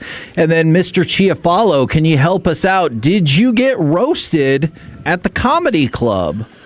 I did a little bit. I think I kind of threw a jab back and made him feel bad about the idea that I was wearing sunglasses indoors at night in an extremely dark room due to the migraine situation that I've been stricken with over the last few months. So he was cracking some good jokes, though. I would say it was like a 15-second interaction, gave him something to work with. It was one of those nights where they were trying out new jokes and things like that. So this guy came out firing with some crowd work, noticed the sunglasses, popped me for about 15 seconds, and then moved on. But it was fun. We had a fantastic time. We really did. I think when Walchuk said something that garnered some attention as well. Oh. When one of the ladies up there was referencing giant cans on women. They were specific to women, but Walchuk had a big yeah for himself. And so she pointed out, oh, okay, so we got some guys in here with him as well. But we had a great time, dude. Comedy Store was legit, and we tore it up. Now, speaking of Walchuk, and what about that giant can that they have out there at the? Yeah, what do you think about that? Walk in, you got that giant Miller Lite can. Yeah, we were drinking from it. Oh my gosh, took him sips right out of the tap right there. I just remembered I need to tell you guys something. Why don't you tell the joke then, Heggy? Why don't you let everybody know what you're talking about instead of being an idiot? I will probably tell that off air, but I have an amazing. Go ahead, since you brought it up. I have an amazing. Ask Stephen Jones the question about getting another can out there, right, Heggy? Why don't you tell us what happened to that? For you. You know what? Instead, I would like to focus on the amazing. You worry box about HR office. over there, Heggy? Yeah, What's going on? A little bit. Yeah. But instead, I'm going to focus on the amazing box office over the weekend. It looks like the new Spider-Man is the highest grossing movie for the opening weekend ever. But what I want to ask you guys is, have any of y'all seen The Odyssey? Dude, I saw it Friday night. It was freaking incredible. It was amazing. Can you tell me more about that experience? It was a one-of-a-kind experience. One that I probably will never do quite that way again. But what do you mean? Well, you know, sometimes you've just got to work. Let's hear your story first, Heggy. All right. About the cans. All right. So here was Corey told me not to say this to Steven on air, but I was like, do you think he would laugh if I said we should put up another giant inflatable Miller Lite can and so people could just walk by and be like, oh, nice cans. But he convinced me not to say we didn't that do that to one on Steven air. Yeah, so that was a smart idea. Save that one. It would have won G-Bag of the day. I think so. You're probably. I know. You're probably right. I'll text you as well. So sorry, Zach, about the Odyssey. Yeah, well, look, it's limited. We've got limited IMAX availability, and that is the way Nolan intended to see this film. And I purchased tickets as I was texting with you the night that McGregor, his career officially ended. And I was, I purchased some tickets, and I didn't realize at the time of purchasing, I got 3 individual seats that were actual seats. The 4th seat that I bought was a wheelchair-accessible seat. So my buddy caught on to this and texted me and said, dude, I don't think there is a physical seat there. It is just an open space for wheelchair accessibility. So scrambled, got a wheelchair, wheeled in, worked out perfectly. I won't make the same mistake again. I will say for the handicapped community, there were 3 other open wheelchair spots. So I felt better about not really taking a spot. If somebody really wanted to go see the Odyssey and actually needed a wheelchair, you had 3 open spots to take it. But it was amazing, and I had an incredible experience. I mean, it really lived up to the hype. I was nervous because it had gotten so much build-up. I was like, can it live up to the expectations? But it really did, and for the long run time, like I think we saw Oppenheimer together here at Oxnard. Yeah, we did. I thought Oppenheimer was great, but there were times I felt like it did drag a little bit. It was a little long. This movie, for being almost 3 hours, the pacing was great, kept me engaged the entire time, a lot of action. It was beautiful. I can't recommend trying to see it in IMAX enough, even if you need to wheel yourself in. What do you find fellas got coming up on the program, and how important is this first padded practice to get things going? I would say very important as far as keeping everybody healthy. And Shotty continuing to instill the culture that he wants. So looking forward to how these guys react and if they can, play fast and fun, but be disciplined, not take shots at each other. Felt like over the last couple of days maybe there was some almost fights. Yeah. Maybe we'll have our first real fight today, but I'm sure Brian has more sophisticated answers for you on that question and more coming up in Krusty's Corner at 3:40. We do have a Rangers trade deadline watch, of course, and that's coming up at 5 o'clock. I'm trying to get Sands on at some point in the 4. But how about Rashawn Gary at 3:30? Ooh, nice. Oh, yeah. Hey, ask him how hard he can punch, because he almost broke George Pickens' hand the other day trying to punch the football out. How hard can you punch? Dude, it sounded like he hit hard. What if he says, do you want me to show you? Yeah, then we can find out more. It's a 1-2 damn punch. It's a 1-2 punch. Bet payoff. Get punched by Rashawn Gary. I like it. Roll home with the G-Bag Nation live from Oxnard. We've been the KNC Masterpiece. Make your way back with us tomorrow, 10 a.m. to 2 p.m. right here on 105.3 The Fan. Take a trade deadline, Kevin. Please make it happen.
Dallas-Fort Worth, an Odyssey sports station. Driven by our D&M Leasing Studios, you're rolling with the G-Bag Nation on 105.3 The Fan. We are off and running training camp 2026 here on your home of the Cowboys, 105.3 The Fan, positioned on the tennis courts as the Cowboys are preparing to get their first padded practice of camp underway, just 40 paces to the east, okay? General at your service at east. There's Broadus, the former Cowboy scout, the Super Bowl champion. Lucius Alexander's back home in the Pimp Cup, Master Control 75 and 635. Fixed to go 4.5 flawless. You do have Zach Wolchuk returning from paternity leave. Salute to you, sir, with his East Dallas Diesel hat on. Of course, Eric Chiafalo. You have Tim Collins, remote engineering and producing here at Training Camp 2026. And, of course, Austin Nix is coordinating your video. You can watch us on YouTube and Twitch. Salute to our presenting sponsors, the On-Time Experts, AC Heating and Plumbing, Mercedes-Benz of Plano, and Best Buy Windows and Siding. We will have 3 live mics here coming up next hour, brought to you by Zero Res. Call Zero Res for the fan special. How we doing, Brian? Looks like you got it set up pretty good in I'll here. tell you what, man. Welcome to the party, boys. It's nice to have you. You picked a good time to show up with the way the practice, the tone of the practice, I think is going to change now because of the pads. So we got through the ramp-up part of things, but it's good to have you guys in the mix. It's great to be here, and looking forward to telling you all the stories of what transpires. Should be an exciting 3 o'clock hour with 3 live mics. The C-Note will have Rashawn Gary join us, and then Krusty's Corner. He'll unload his notebook here coming up at 3:40. It's appointment listening right there every day for Cowboys fans at that Krusty's Corner. If you're not locked in already, you should be. That. Okay, you doing a lot of podcasting while you're out here already as well? Yeah, I start about 6 a.m. every day is when we get going. So, yeah, actually did 3 shows already before I visit with you guys. God damn. Oh, actually did 4 because I did our news station while I was there, too. So I've done 4 shows before you guys got That's here. kind of a light. That's a light day for you, Broadus. Yeah, it was. I hate, man. This is gonna sound terrible, but it's a really cool story. I did radio with Tyler, okay, and every year they gave my mom a shirt. Oh. So when I do radio with Tyler, and I told the story, and I don't mean this is not sounding morbid or anything like that, but I found my mom when she passed away. She was asleep, and she happened to have on her Tyler radio shirt. Wow. And I told the story. The guys asked me, hey, get your shirt for your mom. And I was kind of telling them, and so I told the story. And again, she loved, they found material that was perfect for her, and so comfy. I told Bill Coates and those guys, I said, hey, I just want to say this. I go, thank you every year for giving my mom a shirt. And I happened to, when I found her, when she passed away, she had the shirt on. And so he was like, oh, well, man, thanks for telling the story and all that. But, yeah, it was – I see that. I see when they're here, I think about that. So it's the good memories of my mom loved the shirt. She thought it was cool that I was doing radio and Tyler and all that stuff. So kind of a fun thing there. So is the tradition getting handed on? Is there a T-shirt that needs a new home here? Is Michelle going to be the new owner of the Cowboys Tyler T-shirt? You know what? Michelle's good. She likes we get those like all her Tolo shirts. Okay, more of a Tolo shirt gal. Yeah, okay. she makes me go online and get those shirts and stuff like that. So yeah, it was cool that it just being out here. We work. That's what we do. We come out here and work. We've got stuff that we do every day, and so it's good to be a part of that. It's good that people think enough of us to want us to have us be on the air and stuff like that. It is really cool to be out here and see these familiar faces. Yeah. I think this is like the 14th time I've been out here, 15th time. Nothing like you. 2001. I think it's about your 25th. 2001. Yeah. I've been every one of them. Yeah. Okay. We'll get more Cowboy stuff here in just a moment. But Rangers trade deadline coming up in 3 hours' time, hitting right at 5 o'clock. Sandler has agreed to join us at 5 p.m. Yeah. Hopefully recapping everything. I got a buddy who's a huge Cowboy fan. Who's a general manager for one of these baseball teams. I asked him, I said, the Rangers called you yet? He says, no, I hadn't heard anything from the Rangers yet. So I said, you anticipate them doing anything? He says, I just kind of get the vibe that they're not going to do anything as far as trading or anything like that. We'll see. That's just one team, my gang of one. Okay. But, yeah, he asked me, But I had to give him information. Said full pads today. He goes, damn right, I'm excited. So you got to trade. Here are my guys working trade deadlines, and now he's thinking about. He's asking me cowboy questions about full pad practices and stuff like that. So there's always a trade off for this stuff. Little info swap. We had the report as we were pulling up from Evan Grant about 45 minutes ago that it appears the Rangers have decided to not be sellers. Yeah. But he also included the caveat that things could change. But it kind of feels like they're not going to be sellers or buyers. Is that the feeling you guys are getting? Very much so. I do not believe they're going to buy, and I think that ownership has kind of been looking for any reason to sell. And I think that the getting swept over the weekend was kind of the perfect thing for them to say, like, why should we invest more into a baseball team that has given you times where it's like, here we go, this team can do it. And then what happens? They drop right back to 500. And it's unfortunate, but I think that everything that you've heard, it sounded like they were making an effort to maybe sell some big fish, DeGrom, Eovaldi, Seager. They were open to it. But then when DeGrom says, no, I want to stay here, Evo, I'm sure, would like to stay as well. The Astros rumors were very interesting. I would hate to see that. That would make my Rangers heart so sad. And I don't know really that you're getting a return that would make you super excited because the Astros farm system is super depleted. So maybe it just ends up being a case where, they'd be open to selling some of those big names, but you're not really getting the return that you would hope. So is it even worth it? Right now, I feel like they have like an outside chance, but it's a puncher's chance of going on a run, getting into the playoffs, being healthy at the right time, and doing something exciting. And I wouldn't want to give that up, even though it's like a 3% chance. I wouldn't want to give that up for another team's 30th best prospect who's never going to sniff the big leagues. No, and we saw Seattle a couple of years ago. Seawald. Yeah. They traded Seawald to Arizona. And they needed him down the stretch. They didn't have him. They thought, all right, we're not competing. Then they end up making a run to get into the playoffs. The Rangers could end up doing that in the second half here with 50 games or whatever to go, the last quarter mark of the season. It could possibly happen, but I just don't see. Once Luis Ariz came off the board, which was the one guy that was really linked to Texas, I just don't see any big addition being made. My Ranger heart was broken, and it gets broken now, seems quite a bit, when your best pitchers, your top-of-the-line pitchers go out there and get beat. Yeah. That's where I lose hope. 100%. I could understand a bullpen game, or I can understand Rocker every once in a while going out there and not. But when they're beating and Jared was on with us on Friday talking about, well, this really sets up well for the Rangers, with the pitching and and you're like going, okay, cool, so you're encouraged. But, man, when they're beating your two best guys, supposedly your two best guys, that's where my baseball hope. It's like, well, wait a minute. What are we competing here for? Yeah. We can't. And this is not just the Astros series. There's been some struggles with DeGrom, and there have been some struggles. And I'm like going, how the hell are we going to match up our two best pitchers?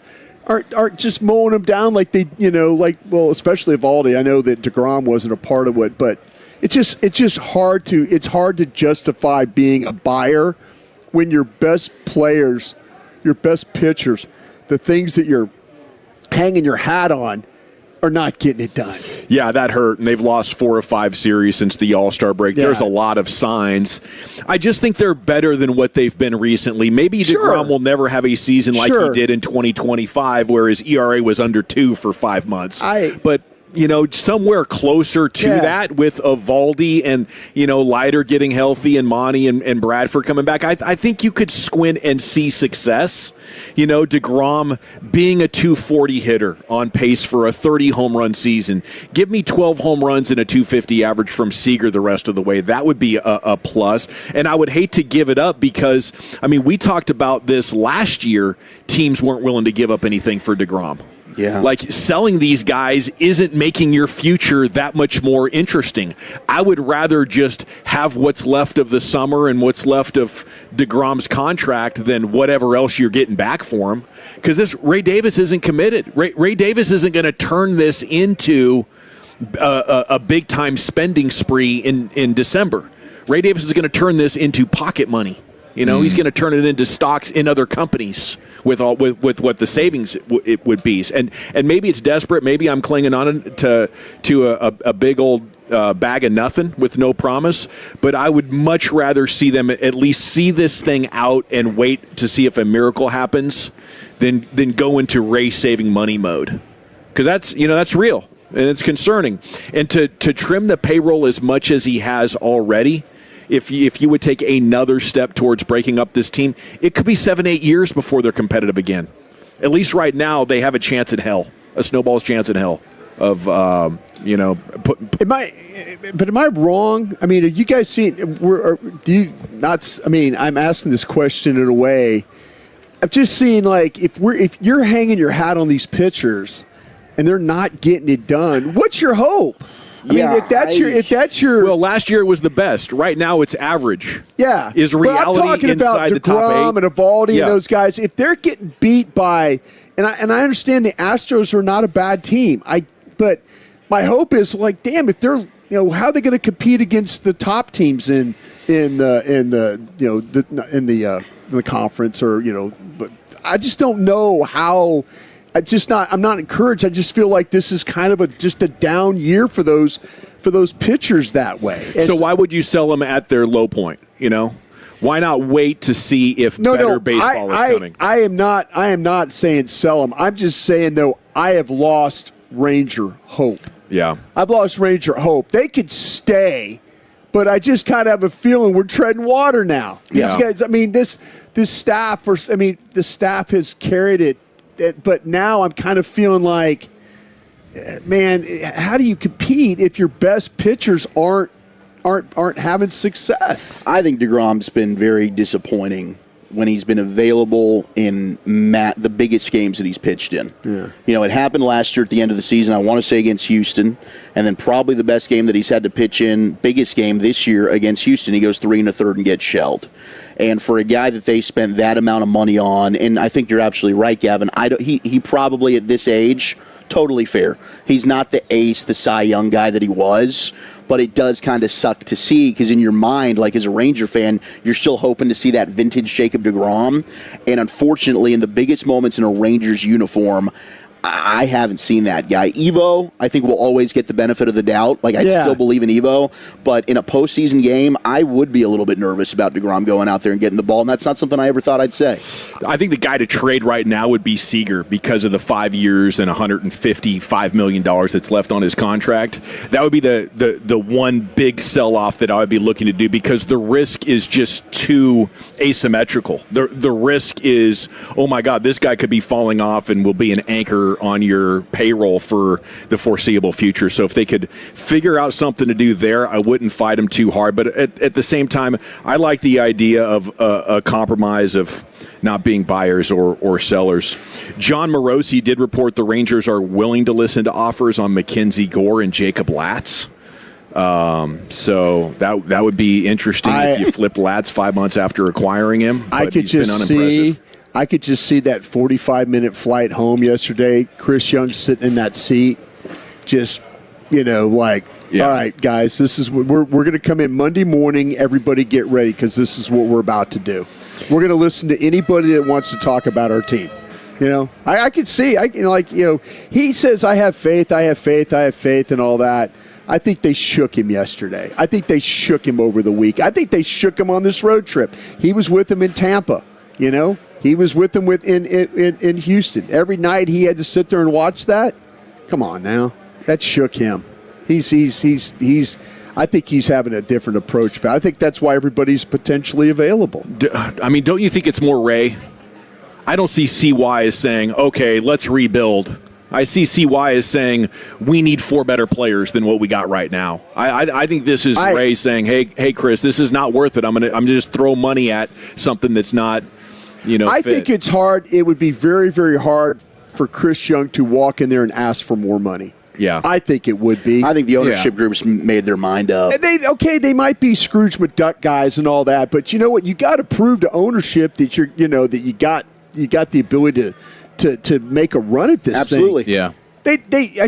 This whole week I didn't feel like the Tampa series, the Astros series. I'm like, no, this team is just who they are. Mm-hmm. Amen. They are. They are. Yeah. They'll find a way to win 6 games, and they'll find a way to lose 5. That's who they are. They had all the momentum after that Seattle series, and they squandered it. And they're a 500 baseball team. And this year, hey, maybe that gets you into the wild card, or it wins you a division. But they're not a team that's really worth investing in heavily. I wouldn't. Najee Marshall is back with the Mavs over the weekend. 3 years and $52 million for him puts him under contract through the 2030 season. The U.S. Soccer Federation gets a deal done with Mauricio Pochettino to keep him through the 2030 World Cup. Is that about a $7 million a year deal? Sounds about right. I didn't see the numbers on it. I did see it took like a soccer-loving philanthropist and two corporate sponsors. That's what they're doing. They're going out and getting them paid this way now. They're going out and soliciting. It's kind of like he's an NIL guy. They feel like they have a world-class manager, and they think they hit the jackpot here keeping him. But the last 3 times they've kept coaches for an additional World Cup cycle, they didn't make it to the next World Cup cycle. Like, it was such a bad job that they blew up that plan 2 years in. FC Dallas scoreless draw with the Galaxy Saturday night. FCD scoreless in their final 2 matches on their road trip. And up next is 2 games in the Leagues Cup. They're going to host Querétaro on Wednesday at Mansfield Stadium, and then Saturday they'll play Chivas actually in San Jose at PayPal Park. That's an interesting setup, but I guess Chivas support in California is so good they're going to sell that thing out. Yeah, they're thinking they could sell out like the Niner Stadium in Santa Clara with how much support that Chivas has north of the border, so to speak. Hey, Rowdy! Rowdy's in the house. Saw Mike Fisher guy in the house as we are live at Cowboys Training Camp 2026. We're coming back with the champ and Woolchuck's Top 10. Where are we taking that today, buddy? Happy National Watermelon Day, a day that my daughter absolutely loves. The top 10 best summer fruits. What's been your fruit of the summer? Next in the nation.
All right, welcome back. It is the G-Back Nation here on 105 through the Fan. Training Camp 2026 with an eye on the MLB trade deadline. Evan Grant reporting about an hour or so ago the Rangers have made their call to not sell at the deadline. It's coming up at 5 o'clock.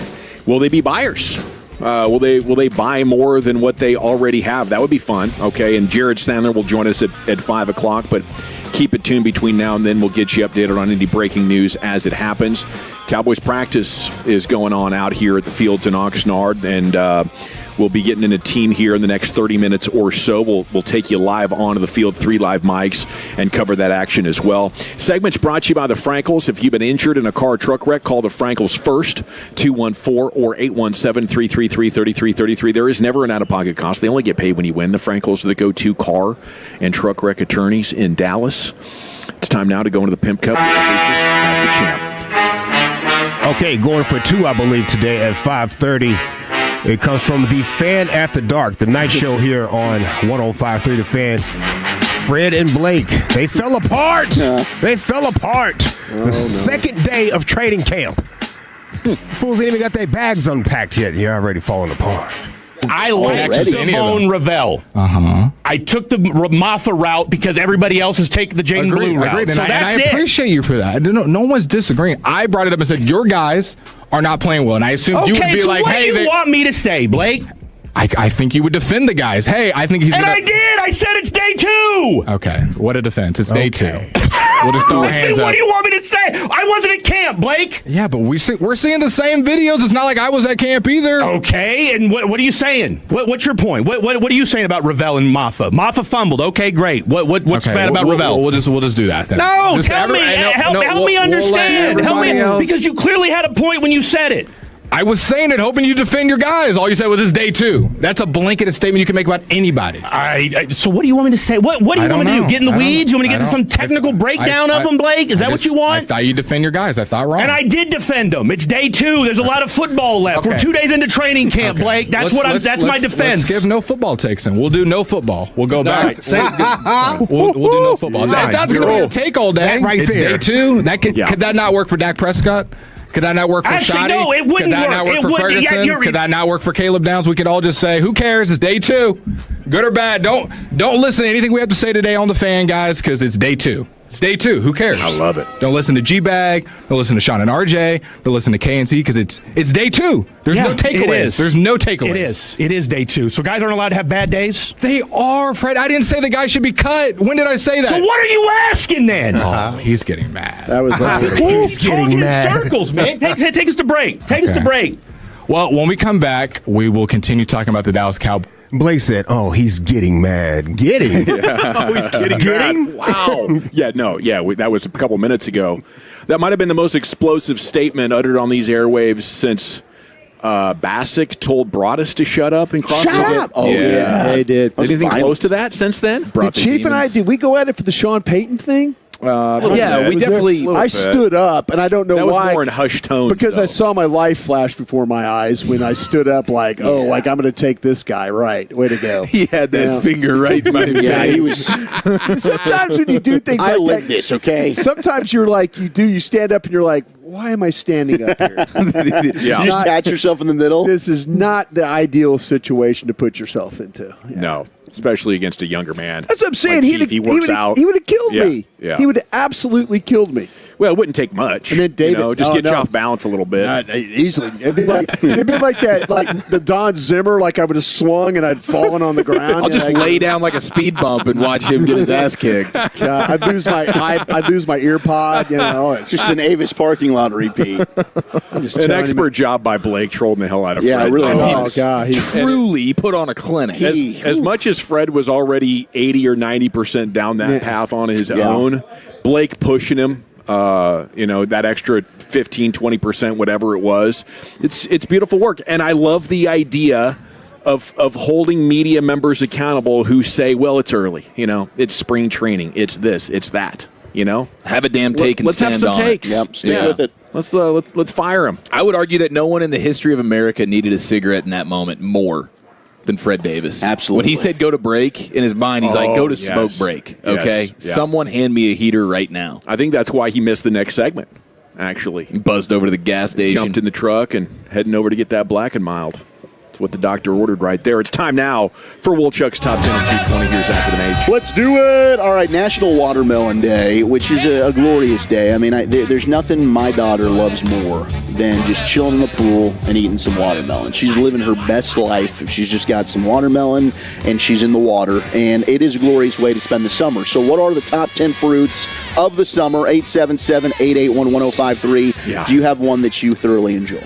Yeah, I mean, the watermelon's up there for sure. I like juicing those things. You know, I don't personally do it, but my wife will juice them up. That's an all-time beverage. You get an ice-cold watermelon juice, maybe put a little lemon in there, something like that. It takes it to a whole other level. And the pineapple. Pineapple is very dominant. Yeah, I really have. I've gotten way more into the pineapple. As a kid, didn't really love pineapple. As an adult, totally changed. It's a flavor burst that I don't think you get from maybe any other fruit. Quite delicious. You know, those aren't high on my list. I don't know what it is about them. Maybe it's the texture. You're a raspberry guy? Fibrous. Oh, I love raspberries. Okay, you do. Okay. I love a chilled orange, like a mandarin. One of those cuties out of the fridge. The mandarin chilled oranges. grapes are good too. Yes, the frozen grapes. red or You can green. freeze grapes. Yeah, shout out to Sandler. He loves the frozen. I'm doing grapes. the frozen raspberries. Okay. And they actually have chocolate covered frozen raspberries. My goodness. My wife brought those home, and Sounds divine. I hammered that bag in about 20 minutes, just laying there watching Rangers and taking that bag Who's cleaning down. the juicer at your house, by the way? Pissed. She's handling all of that. That cleaning that juicer is worth not even trying to do it. It'll make you put it in the pantry. It's and not like look at it for 2 years. It's kind of like, oh, this was a nice glass, but was it really worth it to try and get all that pulp out of that thing? Maybe we just want to hit the drive-through at the juicing spot. You know what I'm saying? Juice Land. Yeah. Juice Land, but it's like, hey, $5 for a tiny little cup. At You're like, least. tiny cup, but it saves you from having to like get the pulp out of they're that. doing the work, They're doing all that work. Lucius, and I'm sipping on a watermelon flavored C4 right now. I've never had these C4s. What's the C4? It's an energy drink. It's a heart attack waiting to happen. Ask Micah Parsons. Okay, I had a buddy. So he was doing the powder, though, right? He was doing the Not powder. the actual drink. Because, like, Bobby was selling me on this as we returned the car from last night, and we stopped at the gas station. Of course. I thought, Did Bobby have a sandwich while he was there? Bobby's a nutritionist, man.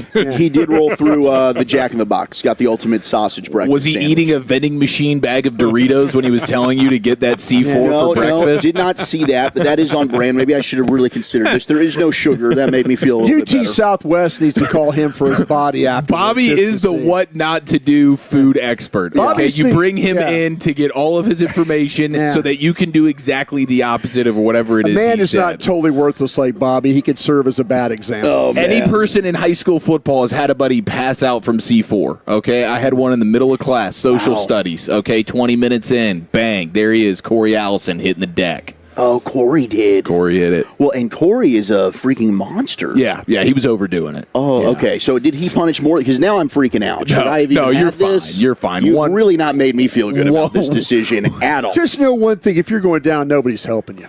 Including Britt Brown. He doesn't like you. I've had a competitor push me towards vomiting and severe headache. Yeah. Like I was wondering, do I need to go to the... So I steer clear of that. But I think if you're just doing one, I think people get in trouble when they do 3 or 4 of these things in a day. Bobby. And then no water or something. Stay hydrated. Molchuk. All right, I'm going to try to. I didn't bring any water. But You're ready for a workout, though. I'll tell you that much if you want to I'm ready. down. Zoom it. I'm ready to 3 light mics. You up. We're going to make it happen. Lucius, the fruits? Hey, man, when you dry eat like a chunk of that C4, when you just take a dry chunk right there in the parking lot of the gym, you're going to get the itches. But it's an amazing itch. It starts from the top of your head all the way down to your feet. And you're like, okay, now it's time to go work out. Lucius, do you guys all park your car around each other and do that? Are you popping that stuff in there like everybody's standing in the waiting to lock their door and It's all that? been a long time since I had somebody to go to the gym with. It's always a solo mission for me. I love the Well, I'm idea. just thinking of people in the parking lot all parked next to you. Hey, Lucius, good to see you. And then they're getting a scoop of it and putting it in their mouth while they're doing that. You really sold the hell out of that full body itch and how it can actually be fun. Full body itch. Sounded promising. It's quite frightening. When it comes to the fruits, peaches, pears, and plums for your boy. And I do love watermelon. Like your daughter, I had some at the pool this past weekend, and we get our watermelons from this guy on 67. He sells them out the back of his truck. Yeah. Yellow watermelons, and he got watermelons with seeds. He likes to brag. These got seeds in them. I'm hearing about the yellow ones. Yeah. I'm hearing those are good. yellow melons. Yeah, I'm hearing about these. Do they taste different? They taste real sweet. They're fantastic, man. Hella juicy. That's the key. That's the thing. Watermelon. Some of the watermelons are like no flavor. They lack and it. then other ones, when they really pop, it's like, oh my gosh, 100%. This yeah. is great. Yep. Number 10, we've got the plums, and I think the plums, Lucius, are underrated. Absolutely. Very much. Not enough love for the plum. And Is that with the seed in the middle of them? Yes. Pit. Yeah. Pit. I call it. Yeah, I'm sorry. It's a big seed. Get it right. Blackberries at 9. Okay. The cantaloupe. What's a guy called that's supposed to know fruit? What's that called? Fruitologist. Is it really? Yeah. Everybody knows that, right? A fruitsman. Are you leaking confidence? I think fruitologist. I like fruitologist. We'll lean with that. All right. Cantaloupes at 8. The raspberries come in at number 7. Delicate, flavorful berries that peak alongside other summer berries is what the description is for the raspberries. The snozberries come in at 6, otherwise known as mangoes. Tropical favorite, priced for sweetness and texture, highly available and popular in the warmer months. Yeah, mangoes are incredible. Mango's good for the summer. Cherries come in at number 5. Yeah. With the pit, man, that's rough. You know what? Yeah. They're actually good to eat before bed. There's actually some melatonin in those things. Oh, really? Yeah. And all cherries or specific? I think like the legit ones. I don't know if like when you go to Sonic and you get whatever that you fake get the cherry little, is. they put on top of your shake or whatever. I don't think those have This is melatonin. a pomologist. The maraschino cherry. Palmologist? Looked it up. Yeah, POM. There we go. Ologist. Palmologist. You were close, Chief. The fruit expert. Blueberries come in at 4, so we've covered all the blueberries, as the raspberries, the blueberries, and the blackberries have all made the top 10. I do like the love for kiwi here on the text from the 501. Kiwi also slept on, underrated. And yeah, you're supposed to eat the skin. There's a lot of good fiber in there. Is that the furry fruit? It's furry. Yeah, it can be furry. Well, the green ones are. I think the yellow ones are smoother. Yeah. Dragon fruit. Pomology. Getting a text from the 214. I can't say I've had a lot of dragon fruit. They look better than they taste. Yeah? They look they sour? They seem sour. No, they're just not. Don't they make good beverages out of that flavor, though? They might. Maybe the yeah. actual fruit is Yeah, that underwhelming, C4. but the dragon fruit is pretty tart, pretty powerful. Yeah. I've never had dragon fruit. Maybe I'll give that a try. Peaches coming at 3, Dawson. Pretty good. Your peaches are pretty up there. Strawberries at 2. And strawberries are delightful. Another one, though, And a Texas salad, they're even strawberries. better. Oh, yes. Bursting with flavor. Texas strawberries hit or miss. Sometimes not very sweet, not very good, and will go bad quickly. Number 1, though, on National Watermelon Day, the best summer fruit is indeed watermelon, the classic summer fruit. It's good for hydration. Highly hydrating, Amen. refreshing, and frequently topping polls and seasonal associations. It's one of the world's most produced fruits. Shout out to watermelons. Thank you, Wolchuk. Top 10 every afternoon at 2:20, 2:25 here on The Fan. We are going to go on to the field, do some 3 live mics, get some reporting done on how this first padded practice is looking, but not before we get to... what do you say here? Some football fix, Wolchuk? Yeah, we'll see what's going on with practice. We'll mix in the fix. We'll get updates from around the rest of training camps. And is this the next? Amon-Ra St. Brown. That's next in the nation. But first, Tolls, let's get you that brand new vehicle.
Chevrolet in Grapevine. Back-to-back #1 Chevy dealership 3 years straight, and they've got more new Chevys than anyone, and they're all priced to sell. Silverados, Tahoes, Blazers, Malibus, Equinox, and more. Visit ClassicChevrolet.com. This is Texas. This is Classic Chevrolet. Together, let's drive, relax, and enjoy the difference. Based on new Chevrolet registrations 2023 through 2025. Thank you very much, Lucius. It is the G-Bag Nation here on the Fan. We're at Training Camp 2026. Brought to you by the On-Time Experts, AC Heating and Plumbing. And it's time now for some 3 Live Mics. Brought to you by Zero Res. Call Zero Res for the Fan Special. Gentlemen, what are you looking at down there? Do I got you? Wolchuk? Hello, yes. Absolutely. Absolutely. Okay. Yes, you got me there. You got me, yeah, absolutely. Yeah. Right now they're into a we just got the first offense that just went, and they're using this as a red zone period. So the ball's down inside, right around the 10-yard line here, and so it's the second and third offense, and the second and third defense are rolling right now.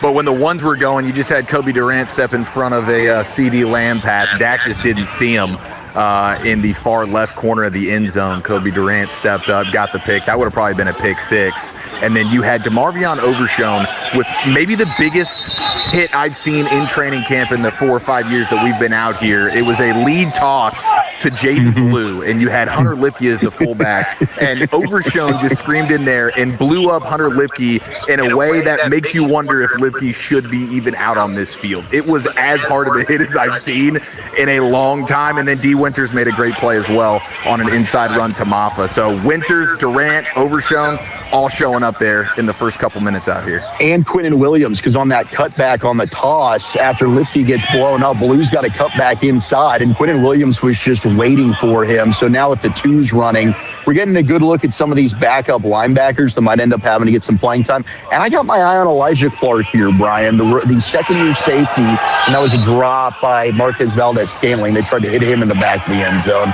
Josh Butler in coverage there. Yeah, that ball should have absolutely been caught right there. Scantling runs a really good route as he releases inside of Butler. And really, the safety help, Kendrick was the safety help on this side and didn't get over there nearly in time, but that was just a straight drop. Should have been a touchdown. And the 2 rookies, Malachi Lawrence out here next to LT Overton as well. We'll see if maybe Lawrence can get some pressure. He's working against some of the backup offensive tackles right now. Nate Thomas is starting over on the left side, but right now your right tackle over here is going to be Drew Shelton, the other rookie. So that's rookie on rookie, and a nice move to beat Shelton inside by Malachi Lawrence. And I almost got hit by the ball. Yeah, that was, oh my gosh, Broadus, I didn't even realize you were standing right in front of me there, right there. Yeah, Lawrence, they did have him dropping into coverage a little bit. I mean, I know we talk about these edge guys having to do a little bit of that, and the first play I saw Lawrence out there, they did have him dropping into coverage, but they didn't throw his way. That was actually the play that went to the other side of the field that Durant stepped up and undercut Lamb for the pick. So, yeah, it is real. They do like to drop these pass rushers into coverage from time to time. If you notice right here, Zach and Eric, we get Julius Wood. You know, Coach has talked about him. He's number 32. Yeah. He's been gotten these last week of practice. He's done a really good job of reacting to these plays and stuff like that. Kind of put himself in position to get more playing time when it comes to these preseason games. Nice job by D. Winters in coverage. Yeah. It was just a little check down pass to Blue, and D. Winters was right there. Oh, they might be throwing the flag out. Little laundry on the field. Maybe he was. Yeah, he was early there, and you also had Hal who just stared him down the entire way. Can I make an observation about these Guardian caps? We got the upgrade is huge. I mean, the first couple of years, much the Guardian caps, they were half-assing it. Now they look sharp, man. CD Lamb. CD Lamb leads. I mean, he's one of the league leaders in drip, and he's out here feeling confident enough to wear one of those things. Yeah. It's looking good. It blends better into the helmet instead of just looking like you got a bunch of fat heads running around. Yeah, if they could just find a way to get that shine like the real helmets have, you might be working with something. Just a little glisten when the sun hits it. Okay, let's see if Joe Milton's got a little something, boys. Oh, let's go. These are some of the 3s and 4s that are out there working right now. So Maris Leofau's playing the inside, and him and Chris Robinson are the inside backers. Yeah, Maris coming up and making a tackle there, and Julius Woods, Brian. He read that immediately right off the jump and was able to come up and fill the hole. He's doing an excellent job of communicating as well on the back end. I'll tell you what, the first week of practice, when they're in just the shells, he just did a really great job of just seeing the play, and like when they're throwing the screens or stuff to the flat and being able to react forward. And then, they had to carry a route the other day where he was in position to have an interception. So he's making the best use of his time on the practice field. I might have been a false start or an illegal motion. Gosh, Shy-Ass Pete, he's freaking massive. He's standing up 75. You can't miss that guy. And they're playing him at guard, too, is what they're doing, which is interesting. He was a tackle. You know what? I think that, to me, I just think they're trying to take a look at him at guard, but I just think they had to bend. But for a guy that tall playing guard seems kind of. Oh, he got beat right there. Swim. That was a swim move right there. Oh, nice job. I was watching him on that particular play. You talked about Pete. He popped up out of his stance and DJ Withers, who a guy I haven't probably talked about ever at one of these practices, was able to swim right by him. So that was not a very good rep for him right that particular time. That was a touchdown finding Trayshawn Holden. Yep, that was Holden, who was working on, I want to say, Amir Speed, number 39, at corner, and just an excellent location there from Joe Milton. That's one thing we talked about with him and the accuracy, but he put that one kind of on the back hip. Holden did a good job of adjusting back and working towards the football. And, also, too, if you notice Reedy Stewart, because they've been banged up at safety a little bit, Reedy Stewart, number 27 here, has been playing some safety. So he's right now, he's in the mix right there with him and Wood are playing the safeties. Yeah, Milton now is just going to scramble. Great coverage on the back end. Wood was locking down Fant at tight end, both corners, Bridges, Stewart at safety. There was nowhere for Milton to go, and he just had to take off and run there. That was great coverage by the back end. Yeah, it was just unfortunate, though, that, again, the tackle, Marcellus Johnson, was beat pretty quick on the play, and it just, Milton had to get out of the way to not make anything, try and make something out of the play. Yeah, that was Tyrus Wheat. Tyrus Wheat, Wheat, yep. Okay, a little inside run, TFL, run defense, there was just nowhere to go. Just an excellent job of penetrating immediately at the snap, getting upfield. That was Isaiah Land. I think it was Gilliam. I think it was 94. Yeah, Gilliam was. Yeah, and then Land came in and kind of cleaned it up, but that was. Gilliam won right off the jump. Yeah. These are the guys. These are the guys you're going to be seeing playing these preseason games. Get used to the names of. And as we speak, somebody getting carted off. Did you guys see who that was? Yeah, that was Fant. That was Fant. Fant on the cart. Yep, going by us. Having some personnel issues here, trying to figure out if they're in they're going to be in 12 personnel, 11 personnel. Maybe they're trying to kind of figure these things out. Substitution been a little bit of a problem here on this one. Ball's on about the 5-yard line here, so this is a lot of stuff. They've been working on this red zone stuff, trying to kind of figure some things out. All right, here we go, TCU fans. You got DJ Rogers, your undrafted rookie tight end, over on the far left. There's a jump ball to the far pylon. That's incomplete. Good coverage again. EJ Speed, number 39, knocking that one away from Camden Brown, who had a heck of a grab on Saturday. So looks like we're in a hydration break, boys. They've taken a page out of the World Cup action and get a little hydration break here.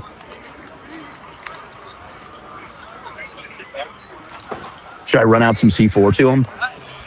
They might use some C4. That would be good. The things that it's interesting. Some of these guys, like I said, some of these, what I've watched in camp, guys, so far is that I just don't see the backup offensive linemen yet. I mean, you've seen guys get work and all that. It seems like they got 5 starters, and then they got with Bass, but I've yet to see somebody really step up and take position 7, 8, 9 with this offensive line.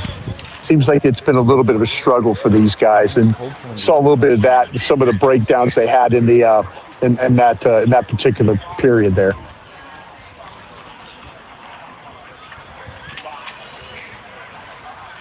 They might be switching and going to the other end of the field. Broadus in your day. Seems like a pretty good spot to jump in here and maybe take it a break, gentlemen.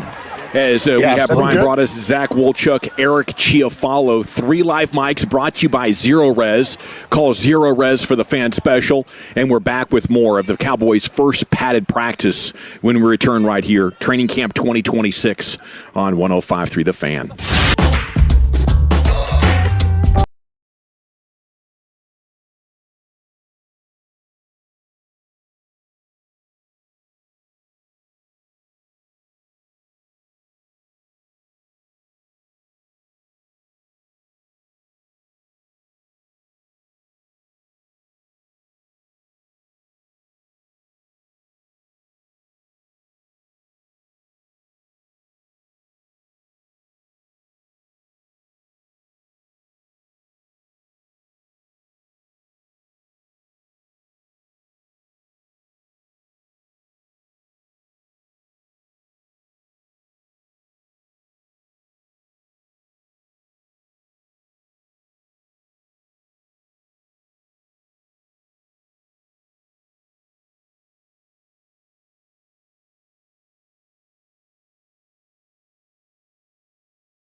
K&M Leasing Studios. You're rolling with the G-Bag Nation on 105.3 The Fan. Welcome to the Nation. Here we go. It is hour number 2 of the G-Bag Nation on 105.3 The Fan, and the guys are currently down on the field. We'll get back to some 3 live mics in just a moment, brought to you by Zero Res. Call Zero Res for the Fan Special. Injury reports brought to you by Window Nation, the official window replacement company of the Dallas Cowboys. And we got Princeton Fant down and getting tended to by the medical staff. And the update at the break there, carted back to the locker room. Does not look good for Princeton Fant, but we will give you updates on that as the show continues. We are now 2 hours from Rangers trade deadline.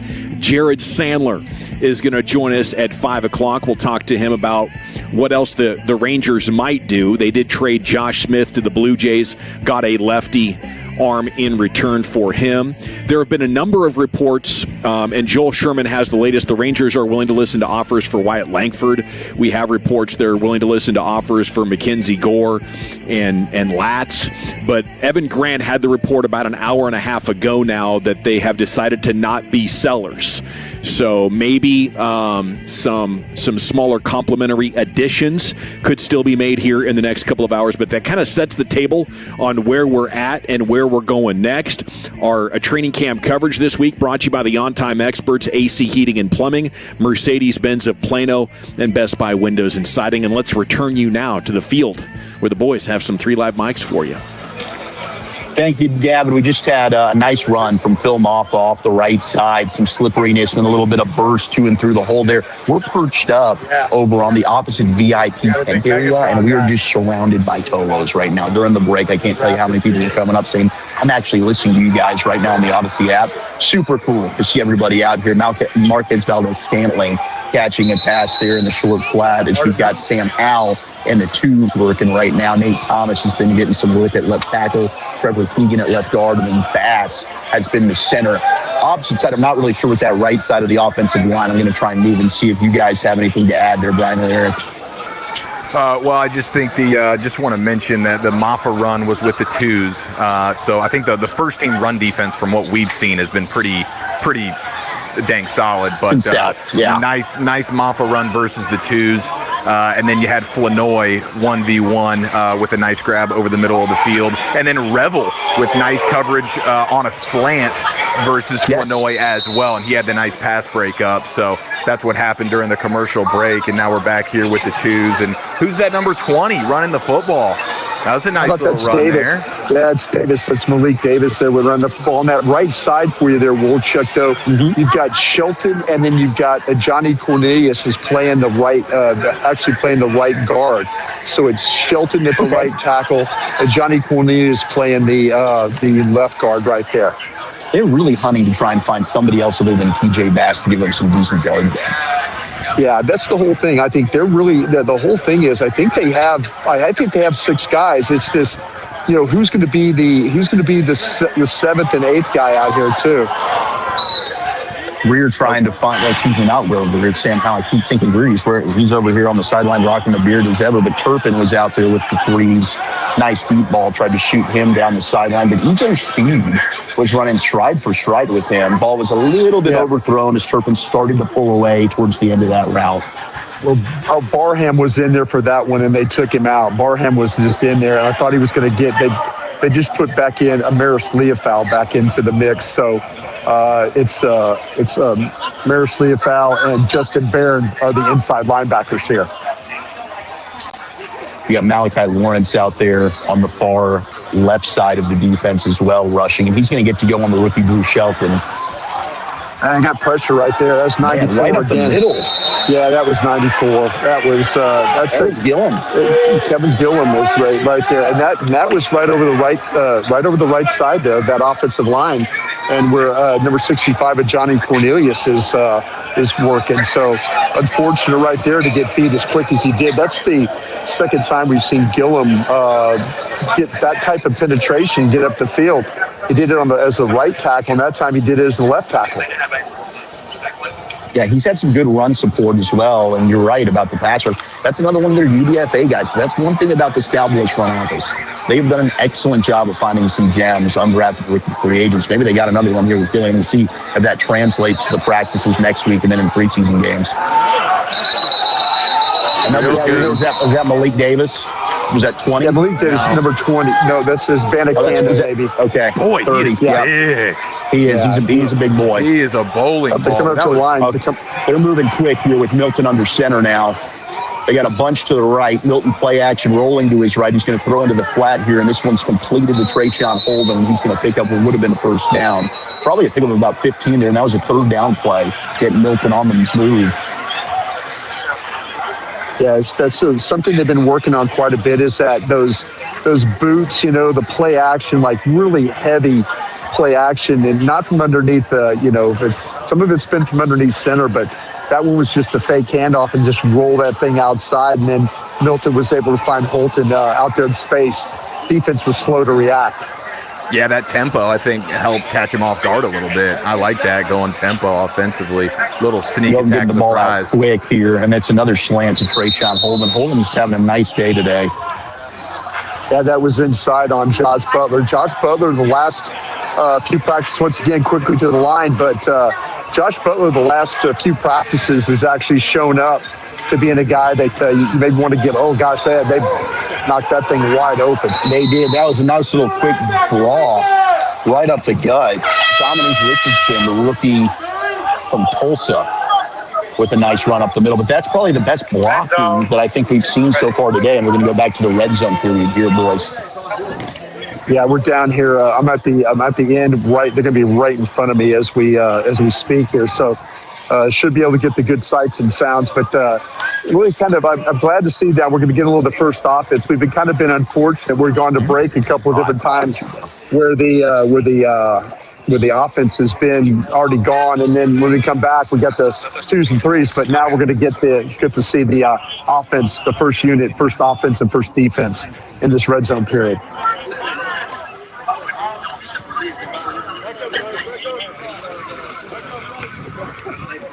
All right, here we go. 1v1.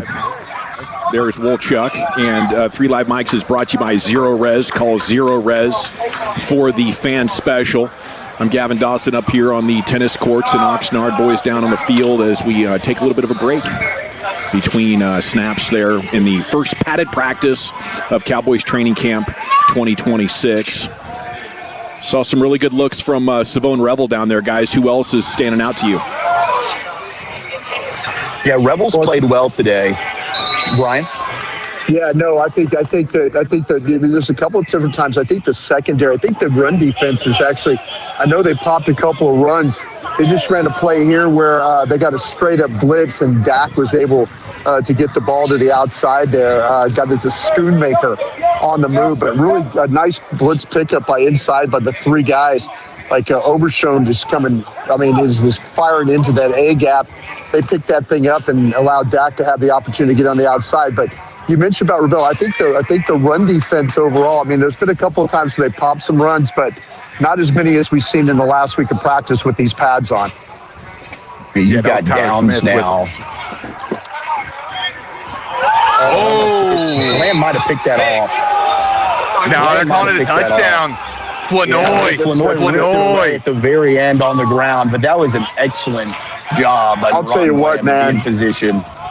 I'll tell you what, that was a touchdown because Williams at running back just stoned. They brought Winters inside, and he just got stoned. And it allowed Dak to have the ability to make that throw. Great job by Williams picking up the blitz. And now we've got Barham in there. He's taking Winter's spot, but great pickup by Williams. It allowed Dak to throw that ball to Flournoy. All right, we got Downs matched up here with C.D. Lamb. C.D.'s motioning over to George Pickens as they're changing some stuff up. C.D. Lamb slot left, Pickens wide to the left. And Dak's going to throw it into the flat here to fill him off, and that's going to spin move and into the end zone. Yeah, that was a great blitz pickup by BB right there. I mean, they're clearly trying to fire off these linebackers on some blitzes, and they're shooting them inside 3 straight times where it's either Tyler Smith, Javonte Williams, and then that time Cooper Beebe stonewalling these blitzing linebackers over Schoen and Winters. Here's Shelton coming in the game, guys. We talked about this. They're going to go they're going to go extra tight end. We got confused that maybe they were playing like, some guys would go, Guyton was playing some right tackle. That wasn't the case at all. They were just using extra tight ends. This case, Drew Shelton is in the game as an extra tight end for him here on this red zone period. Here we go, up to Pickens. Yeah, they threw it up to him. Was that Rebel in coverage over there? Yeah, Rebel in coverage, a lot of contact. Pickens wanted the flag, but they didn't get it, and that's going to fall incomplete there. Just one-on-one coverage, trying to throw the fade in the right corner, and there's Rebel getting handsy. Overshown is chirping, man. He wanted a holding call. It's one of the linemen got to the second level, and we're all over him. Yeah, once again, it looks like Durant in one of the corners. They just took Bland off the field, and they put Moore in, and they put it looks like Carson's in there now too. So let's see. Yeah, Moore's working on Pickens. And they got Durant in the slot over here working. So Dak looking the way of downs. Oh, that's Berg. Jake Ferguson with the extension. Just an absolutely beautiful throw from Dak Prescott as he was working on Marquise Bell. Well, that could have been. They could have got maybe a holding call down here on Guyton. But Dak was very fortunate. He was able to step up and make that throw. But man, Guyton was down here at left tackle, just hanging on for dear life on that rush. We got Moffa as the back. I'm here behind the goalposts, and just on that play alone, you can see how difficult it is to play safety because Dak's looking all the way to his left, and then bang, he brings it back right and throws it right there at the goalpost over the middle to Ferguson. That was a great catch and catch. It's a ball here. Yeah, go ahead. At the 5, they're going to spread this one out here, Brian. So you got 2 wide receivers to the right, Moffa, the halfback, to the right of Dak. CeeDee Lamb's going to be working on Sterling Moore here on the left. It's Moore back shoulder, but they're really tied up. And by the way, these are NFL officials. These are NFL officials right here. That was a flag. That should have been a flag. These are NFL officials, and both officials said no. They waved it off. So great job with Moore. There's a flag. Oh, there's a late flag. No, but I think someone grabbed an official's flag and threw it for him. Yeah, I think Shotty was having some fun with that going up to CD. But I thought, that was an aggressive physical play by Moore. A lot of contact both ways. They were both tied up. You got Moore his hands were inside, and so Lamb's hands were inside too. And so you had a situation where they were both pushing on each other. Here are the twos back at it. Inside handoff. Really nice job by Lawrence there on the edge. They ran the ball over to his side. They got the pulling guard coming his way. And Malachi Lawrence just wrong shoulder in that pulling guard right there to get the stop. That was nice. Yeah, they got this is the second offensive line and the second defense in right now. Yeah, your wide receivers, you got MVS. Mingo's now going to go in motion from left to right over the far right side. Turpin's going to work the slot here with Davis as the back. Way to fill the hole by Elijah Clark. My goodness, that was one of the biggest thuds we've heard all day. And the defense is fired up. Yeah. Well, Elijah Clark has done a really nice job. Him and I mentioned him and Wood.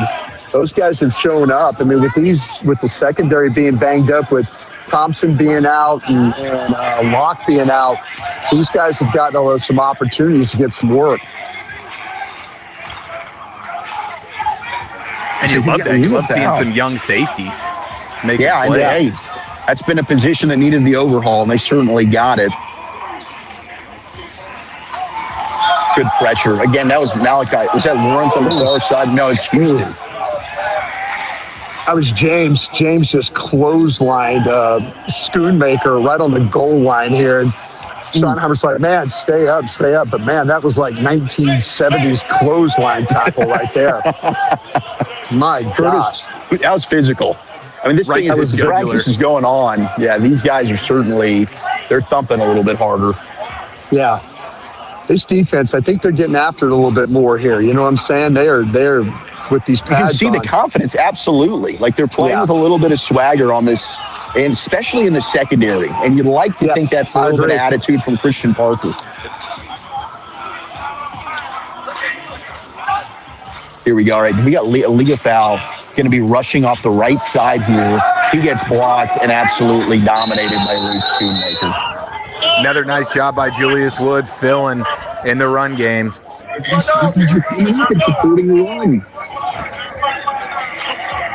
You've got guys in there. You've got like Barham in there at the inside linebacker spot. So let's keep an eye on him and see how he plays. I mean, a lot of talk about how downhill he's been. So let's see how he feels on this particular play. It's him and James in there at the inside linebacker spots. I think you'll be able to see him keep on your right side or your left side, number 55, right there from the end zone shot.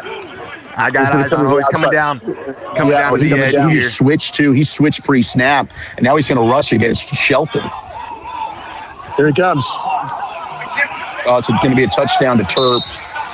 I think that was a good play. That was a good play. Was he short? Was he short, Brian? Yeah, Reedy Stewart was over. Reedy Stewart drove hard on the ball. If he had a chance, I think would have knocked him out of bounds. Ball would have probably been on about the 3-yard line if that was the case. It would have been close. I like that, though, when you got Turpin coming from the opposite side and just having kind of get that across the formation. So you have the defense kind of flowing that one side. Maybe you're able to work a player open, but Reddy Stewart was not fooled by that. Not at all. Brian, do you hate seeing possible runs at a shotgun from the 3-yard line? Oh, God, I hate this right now. But they're going to throw it. Oh, that's Spanford. Spanford, that was Spanford on James on that time. James just did not get to the flat fast enough.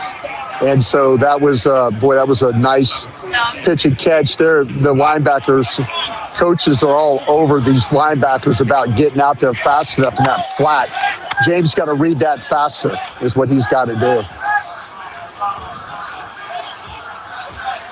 Now we got some of the 3s and the 4s filtering in as well. So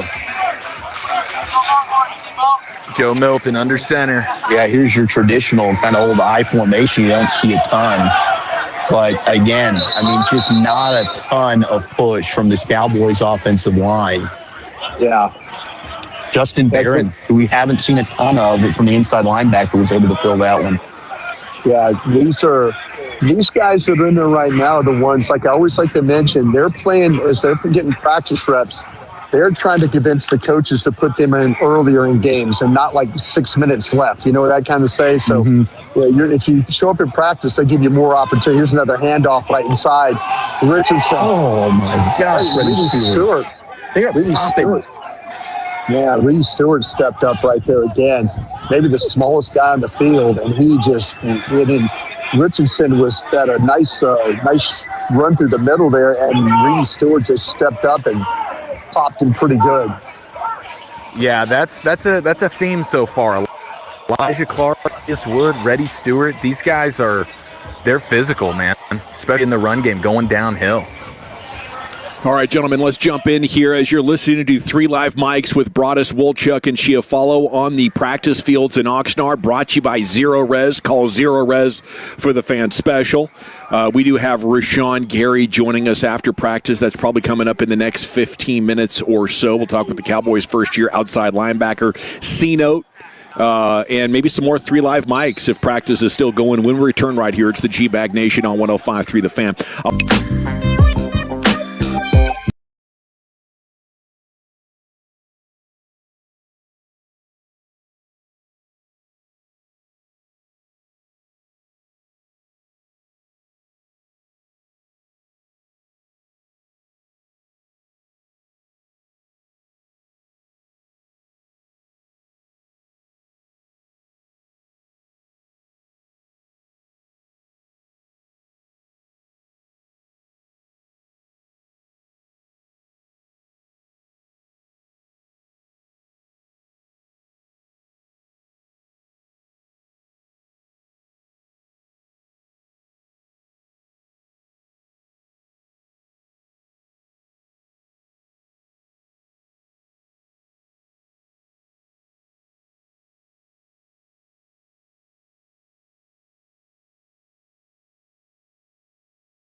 It's a Cowboys Monday, brought to you by EastDallasDiesel.com and K-Post Roofing and Waterproofing on 105.3 The Fan. All right, welcome back. It's the G-Bag Nation here on 105.3 The Fan. First padded practice. And we're in the midst of 3 live mics brought to you by Zero Res. Call Zero Res for the fan special. Just a couple of minutes of practice left, and then Rashawn Gary's going to come by our broadcast position here on the tennis courts and have a football training camp conversation. Segments brought to you by the Frankels. If you've been injured in a car or truck wreck, call the Frankels first, 214 or 817-333-3333. There's never an out-of-pocket cost. They only get paid when you win. It's the Frankels, the go-to car and truck wreck attorneys in Dallas. Let's go back down onto the fields for Broadus, Wolchuk, and Chiafalo. Gentlemen, what you looking at? Sprints. We're looking at some sprints here as this might be the end of practice. Brian can probably confirm that as they ran a little 2-minute drill. Last play was a beautiful route and catch from Devontae Turpin, a nice layered throw from Sam Howell between the linebackers and safeties. Maybe they just wanted to end on a high note there.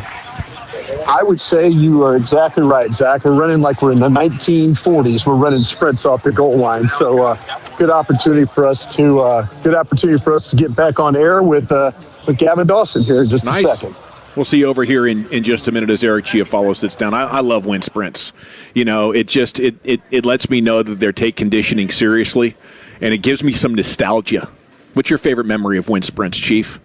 Mine is old Coach Keith Schillen blowing his whistle, boop, you know, and just being exhausted, feeling dead tired. Oh, brutal, man. I don't feel like you're getting ready for sports. And immediately when I started following, covering training camp here with the Cowboys, I just really haven't seen it. You know, Jason Garrett's remedial running program was always early in the morning, and the media was sheltered from seeing it. Here, it's out in the open. I love it. Yeah. Put the pressure on them a little bit, make them work. But yeah, it's gut check time, especially at the end of practice. We used to have the 2-a-days in August, and then it's like, okay, everybody line up on the goal line, and whatever position you are, you have a certain time. You got to go 200. You got to go touch the other goal line and come back, and you have a certain time you got to hit. You're going to do 6 of those as long as you get your time right. And then everybody's just laying out like starfish, snow angel on the turf at the end of the practice, just gassed. Now, are you doing those consecutively? Yeah. Oh, my gosh. Yeah, you get like probably, I don't know, maybe a 2-minute break because there's like 3 different groups. Everybody's lined up, and you just go one at a time, down and back. I do not miss that. No, that sounds miserable, but I guarantee your team was in shape. You know? Yeah. We weren't talented, but gosh dang it, we were in shape. Okay, fun week ahead with the Inside Football Show, says Trey Wingo. Says they're heading to Southern California, and they're going to be at Rams and Cowboys training camps this week. Our guy Trey Wingo. He'll be here. It'll be really interesting to see if he'd be willing to sit down with us again. Have another conversation with Trey Wingo. Of course, he's been one of the leading sources in the Max Crosby story arc. So we'll be looking for Trey Wingo a little bit later on. Big picture takeaways, guys. The thing I think I'm most wondering about after these padded practices, and they'll get more team sessions going on throughout the week and the upcoming weeks, is who won the day? Could we be in a situation where the defense could get a couple of dubs against this offense, and what would that mean for you if they did? I mean, it would go a long way, wouldn't it? I think your offensive line's getting worked. I think all of them. Starters to your third team. I don't think it was a good day for the offensive line today. I think there were at times they opened up some decent running lanes, but it was 3 maybe that I can recall. The pass protection better than the run blocking right now, I would say, from the ones. But the difficult thing is, and we'll know more next week when they practice against the Rams, who have a really good front, and the Saints, who are always actually a pretty stout defensive team. You know, is it that the Cowboys' defensive line is actually that much better now? That was my first thought when you said that, because we know this offensive line can play well enough for this team to score a ton of points. It's not always going to be pretty. It's not going to be dominant. And are they even an above-average offensive line in the NFL? I don't know. But I know it's good enough to put up 28 points per game and considerably more than that if they could just be better in the red zone and eliminate some of the penalties and stuff. So I would say it actually sounds like the first sign that this defensive line is going to be pretty nasty. Yeah, I felt like, though, there was a couple of times on some blitz pickup stuff, especially down in the red zone, where they have to be good and you can't make mistakes and all that, and Williams picked up. I know there was some things that, earlier in this week while you guys were at home, they were running the ball better. And maybe it was better because you saw them get into blocks and kind of getting in. You didn't, guys were kind of struggling with getting off blocks, and the linebackers were struggling a little bit. I do think I think they will be able to run the ball. And I always, with Williams in there as the blitz pickup guy or to help out, they've got a shot. The biggest issue to me is I just the second and third offensive line I don't see. I don't see that. That to me, I think the five guys. And I was watching Guyton, work a couple of different times, and I was like going, okay, focusing on him. And, and Vach and I like to play this game of like, how many reps do you need to see? Mm-hmm. How many reps do you need to see Guyton win against Gary before you feel good about Guyton? Or how many reps does Booker need to win? Or any of these, how many reps? And just call your matchup.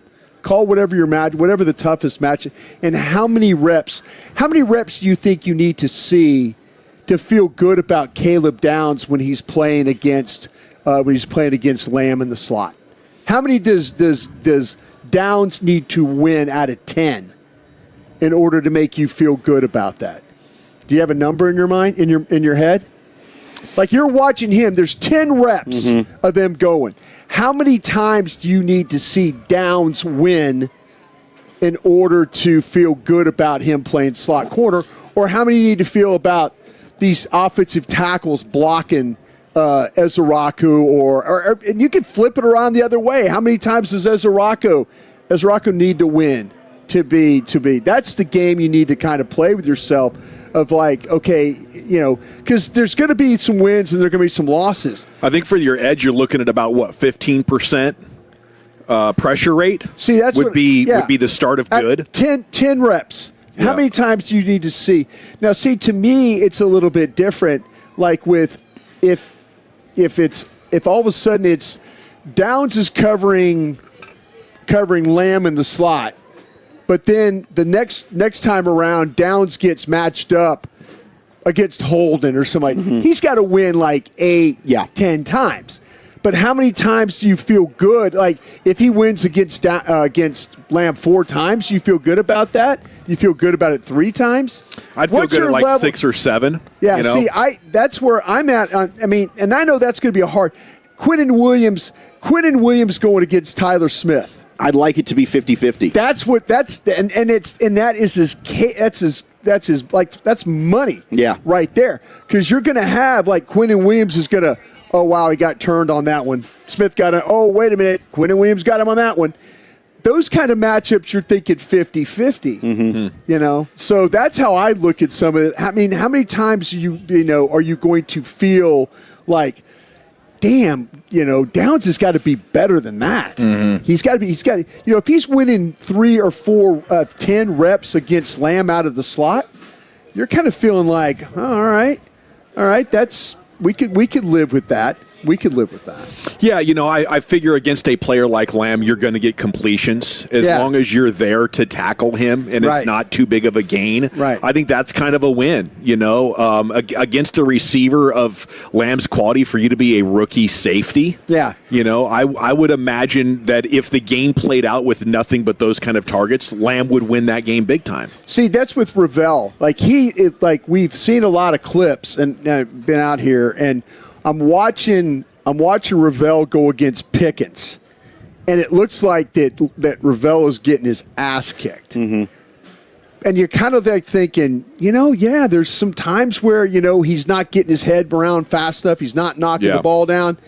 And I'm thinking, if he could just win 2 or 3 times out of 10 against Pickens, I'd feel better about that. I would feel, better about that situation than I would just like, if he's getting beat 10 out of 10 times, then we got a problem. We got a problem. We can't play him. But, some of these better, when it's a really good matchup, like you mentioned, Quinnen Williams and Tyler Smith, that's a 50-50. Sure. If Tyler Smith wins 5 times, you're like going, If Quinnen Williams wins 5 times, you're going, okay.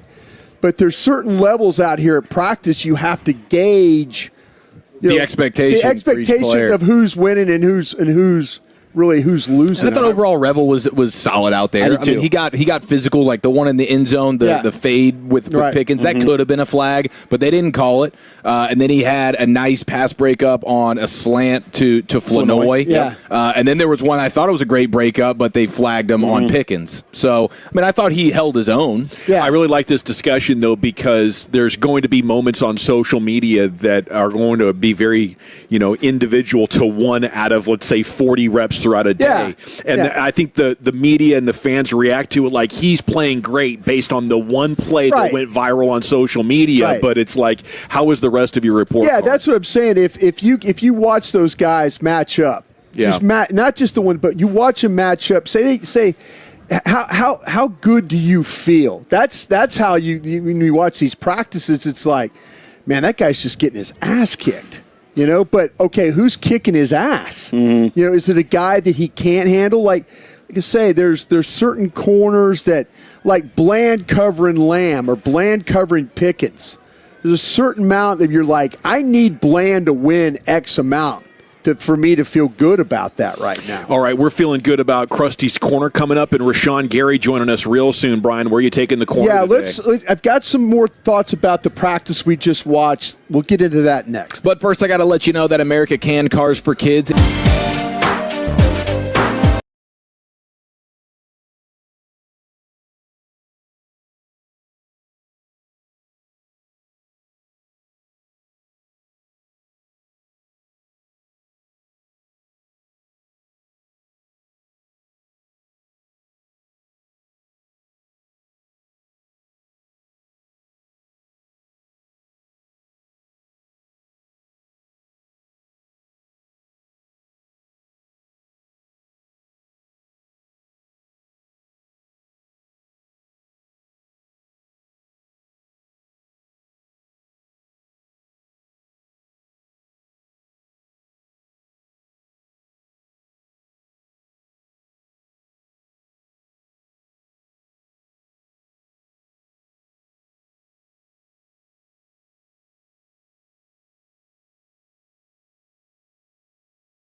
Blazers, Malibus, Equinox, and more. Visit ClassicChevrolet.com. This is Texas. This is Classic Chevrolet.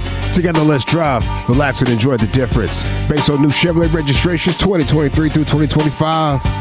Thank you very much. It is the G-Bag Nation here on 105.3 The Fans. Time now for Krusty's Corner. It's brought to you by the On-Time Experts. On-Time Experts, AC, Heating, and Plumbing. Here's the king, Brian. Hey, kids! Your old pal Krusty's gonna teach you 5 new words. You're not wrong about that. From Dallas, Texas, number 55, Brian Brothers.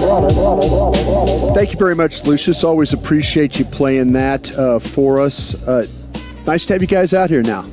Really cool. It's nice to not have to be America's guest, you know? Well, we do love it. Yeah. But it is nice to be out here with you. It's paradise. There is nothing better. I hope everybody enjoyed 3 live mics.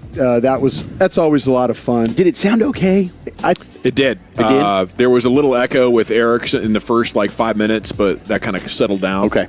Yeah. Well, I'll tell you what, man. I just enjoyed. Thanks to Tim Collins and DJ and all those guys for the technology, man. We were we're now we're doing big time technology. Oh, we got Rashawn Gary. We got Rashawn Gary. So Krusty's Corner will step aside and let's go, baby. We will sit down. What's up, my man? How are you? Very nice. Good to see ya. Big number 7. Good to see you, man. Hi, Brian Broadus. Good to Afternoon, see you, sir. sir. How you doing? Gavin Dawson. Nice to meet you. Yeah. Here he is, sitting down at the broadcast position. You can watch us on Twitch and YouTube, 105throughthefan.com. NFL Pro Bowler. Cowboys traded for him March 11th. Now the Cowboys starting outside linebacker Rashawn Gary here on the Fan. How you doing? Man, I'm blessed, honored, and I'm happy to be a Cowboy. So were you guys doing wind sprints out there? How'd that treat you? It's treating us well. It's treating us well, man. To hold that trophy up at the end of the year, we got to make sure we're the hardest working team out, in the league, and we've been consistent at that every day. So we just got to keep going. You got to be feeling pretty good about your shape. You're not breathing hard or anything. You don't look too sweaty. You got to be dialed. Yeah, I'm enjoying it, man. The off-season programs, through OTAs, through the little 4 weeks that we had off, man. I've been grinding and staying in shape, and now I'm happy to be back with the guys, iron sharpening iron. So, what's your favorite thing to do for cardio? I've been doing a lot of wind sprints. If I want to get off my feet, it'd be, the wind bike, Vertimax, things like that. Yeah, for sure. Would you ever drink whatever it is he's drinking right there? Jolly Rancher C4. Okay, is that no? It's no sugar. Does that help? I'm the C4 guy, man. I'm on my natural energy. If you need some energy, just holler at me. I got you. I'll need to. Rashawn Gary here with you on the Fan. What was your reaction when you got traded to the Cowboys? At first, kind of sad. Just understanding, end of a chapter, going into, a next great chapter for me. And, once I got the call and knew that I was getting traded, it was funny. Kenny Clark called me right after. Quentin Williams called me right after. And just knowing I'm being with guys that, want me to be with them. It's good to be wanted. And just understanding just the opportunity that we have, as a team. We have number 1 offense in the league. We got to do our part, on the defensive side of the ball, bring that up so we get to where we got to get to. But, man, it was a sweet and bitter feeling, but I'm happy I'm a Cowboy now. Looking at the Packers, anytime they were on the schedule, I'd be like, damn it, okay? As a Cowboy fan, I feel like the Packers, they kind of had our number. Hopefully you can change that now, coming over to this side of things. But what was your perspective as a Packer playing the Cowboys in those matchups? Oh, man, you knew we was going to get to a 60-minute battle. You knew their offense had a lot of firepower. And on defense, we just try to, bend, don't break mentality when you go against the Cowboys, man. But I'm happy to be on the other side of it, get some wins. Yeah. Let's do that. The intensity on defense today, you could kind of see it. It was first padded practice. How'd you feel after that? But also just as they're implementing Christian Parker, his scheme, and now all your new teammates around you. Yeah, I said it today, man. It's like the first day of school, man. You got the pads on. We had the jersey, shorts, man. Everybody looked good in jersey and shorts. It's the first time that you're able to actually work on your pad level, work on your hand placement, and from here you can only get better. So it was happy, man. The energy, especially going against the number 1 offense in the league last year, going against that firepower, man. You got to be on your stuff. You have to bring energy. It's one of those you can't come late to the party, so we got to make sure our energy is riled up and ready to go. Rashawn Gary is on the Wild Fork Foods hot seat, your number 1 go-to for meat and seafood. This defense has a lot of room for improvement based on what happened last year. How you feeling about how good this defense is right now? Just me being a new part, and just talking to the offensive guys and just seeing how it looks different. And the main thing is we have to be consistent. And right now we're off to a great start with CP calling the calls. The guys were confident in it, and now it's just small details, making sure everybody's in the gaps that they're supposed to be, making sure that we're seeing the coverages the right way. Because like I said, we're working against the top offense in the league, so you're able to shut down the top offense in the league time to time, where we're having battles. We're right where we need to be. Can we teach an old dog new tricks? Always. See, I mean, there's a lot of people that when you watch your film in Green Bay, and by the way, I share something with you. I worked as a Packers for 5 years as a scout, so I lived up by.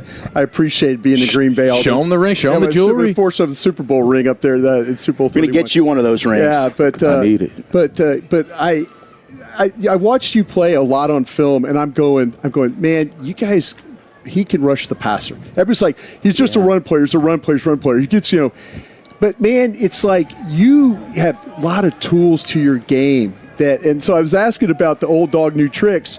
But when you come to a new situation, do you pick up some new tricks along the way when you go to a different organization, stuff like that, stuff that you can use? Yeah, no, absolutely. Especially having, a trainer that I trained with this offseason, BT Jordan. Sure. Being able to have a guy like that, I'm talking about, you can see the transition from individual to team, and that's the most important thing. Right. We're working on, I don't want to give the sauce away, but we're working on certain steps, things like that, and you see it come to fruition, in team. And then for the guys who think I can't rush the passer, man, just go back, watch the history. I had a couple 3-sack games. Not a lot of guys that can't rush have 3-sack games, but I digress. But listen, you're a guy that probably doesn't, the social media, all that stuff, and like that, big deal, whatever. But when people do say that, do you feel like it's like that's uneducated? Go back and watch me play, and he didn't do this, he didn't. I'm like, no, this guy, he's just not a run defender. He knows how to get and how to be disruptive. Yeah, no, absolutely, man. I pride myself on being a guy that could play first all the way through the fourth. And like I just said, man, you could go back throughout the history. I have over 40-something sacks. Like I said, I got a couple 3-sack games to leave my belt. And for a guy that can't rush the passer, I don't think people will say that. Yeah, exactly. I was thinking the same thing. You are a man against the run, though. That's pretty impressive. You pride yourself on being able to do both? Yeah, absolutely, man. You have to, in this league, in football, period, man, you have to earn the right to pass. You have to earn the right to rush. So we have to stop the runs and earn the right to pass. How hard is it to break down these tackles now? I mean, I know you're not. I don't want your secrets or anything, but when you're studying these guys, it's like, do you have a checklist you go through? Like, okay, this guy can do this. This guy can do this. And do you formulate your game plan looking through your checklists and stuff like that? Yeah, and just like I tell the young guys, and how I'm taking this training camp, man. So now this is our first day in pads. This is our first day that they actually could, set the right way, Right. And jerseys, they could kind of set soft, not give you hands. Here you have to actually block me how, you feel me, football is supposed to be blocked. So now just going back, got to watch film from the day, but now I start watching, where they like going to get in their hands, or how they like coming out they set, or if they have help, how do they set, things like that. So now you start taking notes like that, and then, just add them underneath your belt. So when you do see certain formations, or you do see that type of stance, you're able to just shoot off the ball and play faster. Can guys tip stance? Can you read stance? Have you got to the point where you could read? I mean, you're all pro, but can you watch a guy when you're lining up and say, I got him. I figured you did, because like you say, when you watch your tape, I'm like, he knows. Yeah, he knows. Yeah. He's the smart guy. I can't tell you how, but yeah. I know. I mean, that's what I'm saying. I'm like, he knows when where a guy sets on you and stuff. How about these guys though? That by the way that everybody's playing in the 2-point now. Yeah. You got all these 2-point guys. Even on run, they're playing you 2-point. How do you have to think about combating guys that are already playing upright on you and trying to play leverage on you? Absolutely. With guys with the 2-point stand, especially just talking about the run right now. You have to be hard headed. In the run. Yeah. But having that 2-point stance, it gives you a kind of wiggle room, because the league is turning into play action. Sure. So the ball getting out a lot faster. So when you're in the first, second downs, first and second, first and 5, things like that, whatever it may be. It's a 50-50 play. Right, so you have to make sure that what you're seeing is what you're seeing, and your hand placement is right. But if you get too caught up, it might be a pass, then boom, I'm out the C gap. Yeah. Boom, right down the hill on in me. So you have to just make sure you read the formations and try to read the body language, but always stay true to your technique. What was your perspective today of DeMarvion Overshown absolutely annihilating Lipke?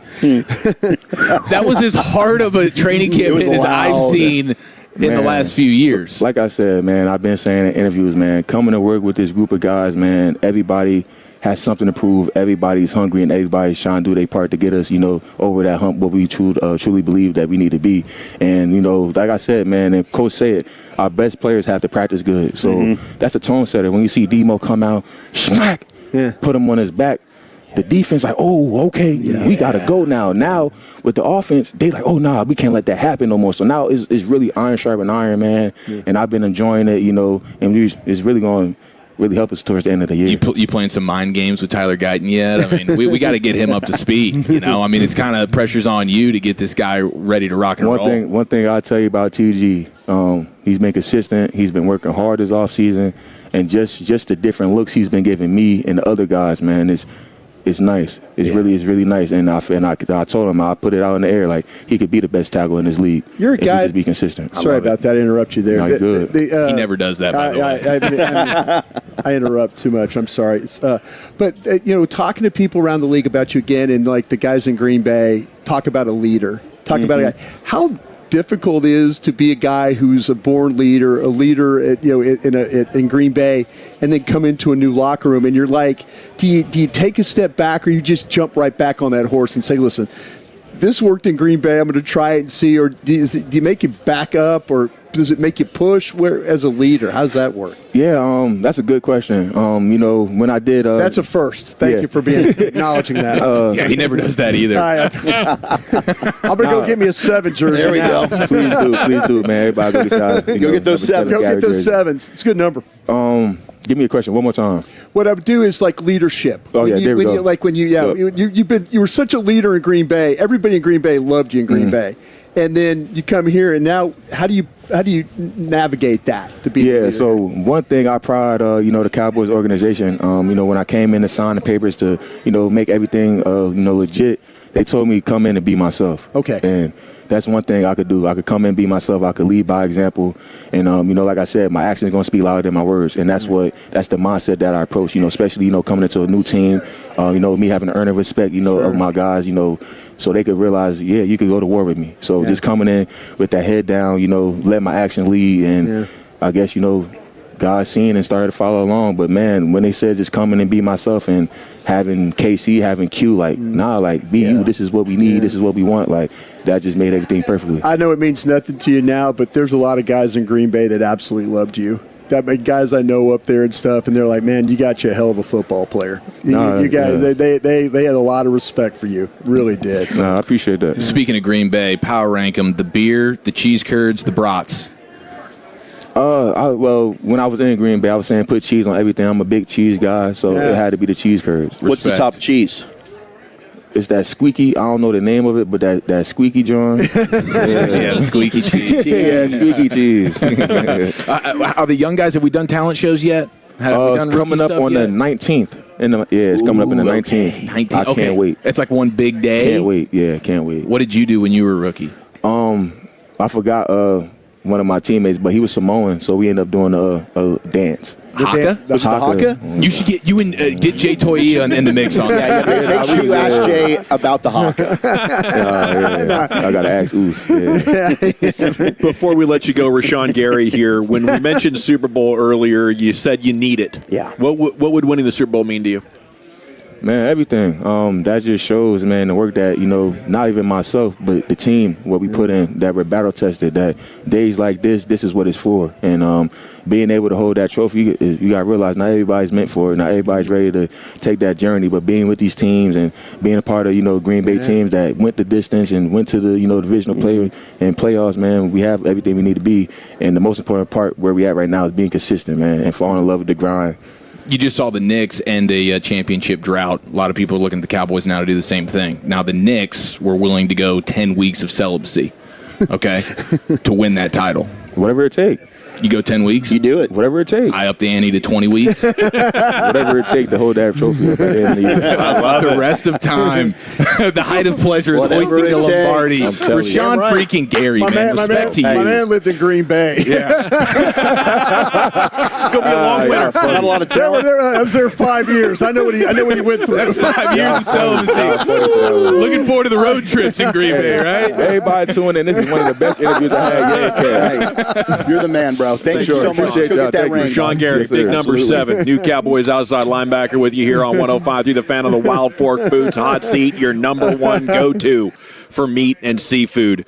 And we're coming back with the Sports Hodgepodge and more here on the Fan.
then by our D&M Leasing Studios. You're rolling with the G-Bag Nation on 105.3 The Fan. Here we go. It's hour number 3 of the G-Bag Nation on 105.3 The Fan. We are live at Cowboys training camp. We have our eyes on the Rangers trade deadline, MLB trade deadline coming up at 5 o'clock. Jared Sandler's going to join us right there at 5 to recap what has been a very eventful day, even though no moves have happened other than a smaller one, Josh Smith to the Toronto Blue Jays for a depth lefty. There's been a lot of talk, including Jacob deGrom coming out and saying he was going to decline to waive the no-trade clause. Spoke with reporters as he got to the yard today, said he wants to be a Ranger, believes in the group, and says he signed to help the team win the World Series. So take that for what it's worth. If there was a chance the Rangers were going to sell right before we took the air this afternoon, Evan Grant came out with a report saying the Rangers have decided to not sell. And Broadus' source around baseball, who's the GM, said they didn't call him, ask him to offload stuff. So I think they were open-minded and listening, but they weren't, going out there and being aggressive, trying to sell their parts. But I think what we are seeing is it's also highly unlikely they're going to be significant buyers here. But 54 minutes to go. Keep it tuned right here to your home of the Rangers. Seager and Peterson are in the lineup, by the way. So that's another piece of the puzzle. If there was any possibility of those guys deciding to move somebody would stand to reason your older guys who had unfavorable contract situations might be at the top of that list, but they're starting tonight. So just another reason to believe we're not going to get that last-minute sell-off that maybe you're fearing, maybe you're hoping for, not quite sure. But Sans is going to join us coming up at 5. Here's the Chief with your Sports Hodgepodge. Yes, let's crank it out right after this. TJ Hushmanzada, could you just rate my guy here on a scale of 1 to 10? You don't think rude what you just did? Who's literally listening to this anyway? Is anyone listening? Well, it is the home of the Cowboys. Well, no one exactly. No one's listening. I did a radio show when I first got here, and they told me I was fat. The brisket sando, that is hard to beat. LeVar, do you want to get in on this? I'm not in on that, you rude motherfucker. Oh, he almost cussed. Then they called me the Girthquake or something stupid. I do like the Girthquake. That's a nice nickname. Little shock jock stuff. All right, let's go around the tent real quick. Buy or sell? I only want to hear one word out of your mouth. Buy or sell Rangers. I say sell. Dawson says buy. Wolchuk. Sell. Broadus. Sell. Okay, CY, you heard it here first, man. Let's try and get something done here from a sell standpoint. Are we upset at the Dodgers for doing what they did with Scooble? Or are we like, hey, you got the resources, you're doing it the right way. There is no salary cap. You're just playing within the rules, and you got more than everybody else does. These are so much more memorable moments when a super team is formed. Like the NBA really hasn't recovered from the Warriors and having the Kevin Durant thing go away. It would have been a lot better if they would have kept that team together and been a target for everybody to chase who's going to knock off the greatest team ever. The Yankees. This reminds me of the Yankees late 90s, early 2000s, and I was working in sports radio, and it was annoying as bleep. But it's maybe the most memorable run of the last 25 years was that Yankee run, and now the Dodgers are giving us another one. There's only a 30% chance by the Power Index people that they're going to win the World Series. Like, it's not like they've made it a foregone conclusion. Last year, they almost lost. They were 1 out away from losing to the Blue Jays, of all teams. So I don't think it's a foregone conclusion that they win it. And beyond that, I like when there is a great team out there, a generationally great team that everybody is chasing. Gives everything more meaning. Yeah, I tend to agree. I mean, with the looming lockout situation and everybody just thinking, okay, if Scooble ends up with the Dodgers, which he has now, that's almost like the final nail in the coffin of obviously we are getting some type of work stoppage here. Hopefully not the entire season, but that seems like what it was sort of on the line, and maybe we were headed to the work stoppage anyways, but that was kind of the final boom. Okay, we are definitely headed this way with the way the Dodgers are conducting business. It pays to win World Series. It pays. The Dodgers are doing the right thing. Try and go win the World Series. Try and get all the eyeballs on you. Try and collect all the players. They do a great job, and I admire them. I admire them for their aggressiveness, but they've also got a huge advantage with their television packages. You know, they've got a huge advantage with their stadium. You know, the things that they're able to do with that. Just swimming in $100 bills. And they're very, very smart. They know how to structure their contracts. They push off a lot of stuff. They've got an owner that is a billionaire who owns other sports teams, so he understands it. You know, so it doesn't hurt him. He understands when management asks him for money. He can go, yeah, that makes sense. Let's go do that. But he's got a situation with his television package that they print money. They print money, and then they got the mystique. It's what the Dallas Cowboys should be.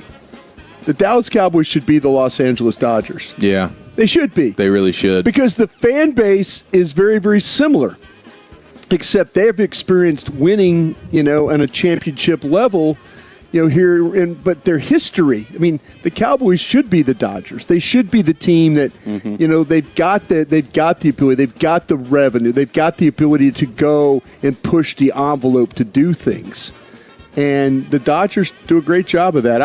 I could never be a Dodgers fan, but boy, do I admire them. If you were a fan of the Dodgers, congratulations to you. It's a great time to be a Dodgers fan. Yeah. Well, and they do well with developing prospects and everything like that as well. They certainly do. Their farm system's incredible. And they could spend the money to do it. Yeah. They could go and get the best, you know, they could go and get the best coaches and stuff like that and develop them the way they need. But the Dodgers have a great history. It goes all the way back to Branch Rickey when they were in Brooklyn.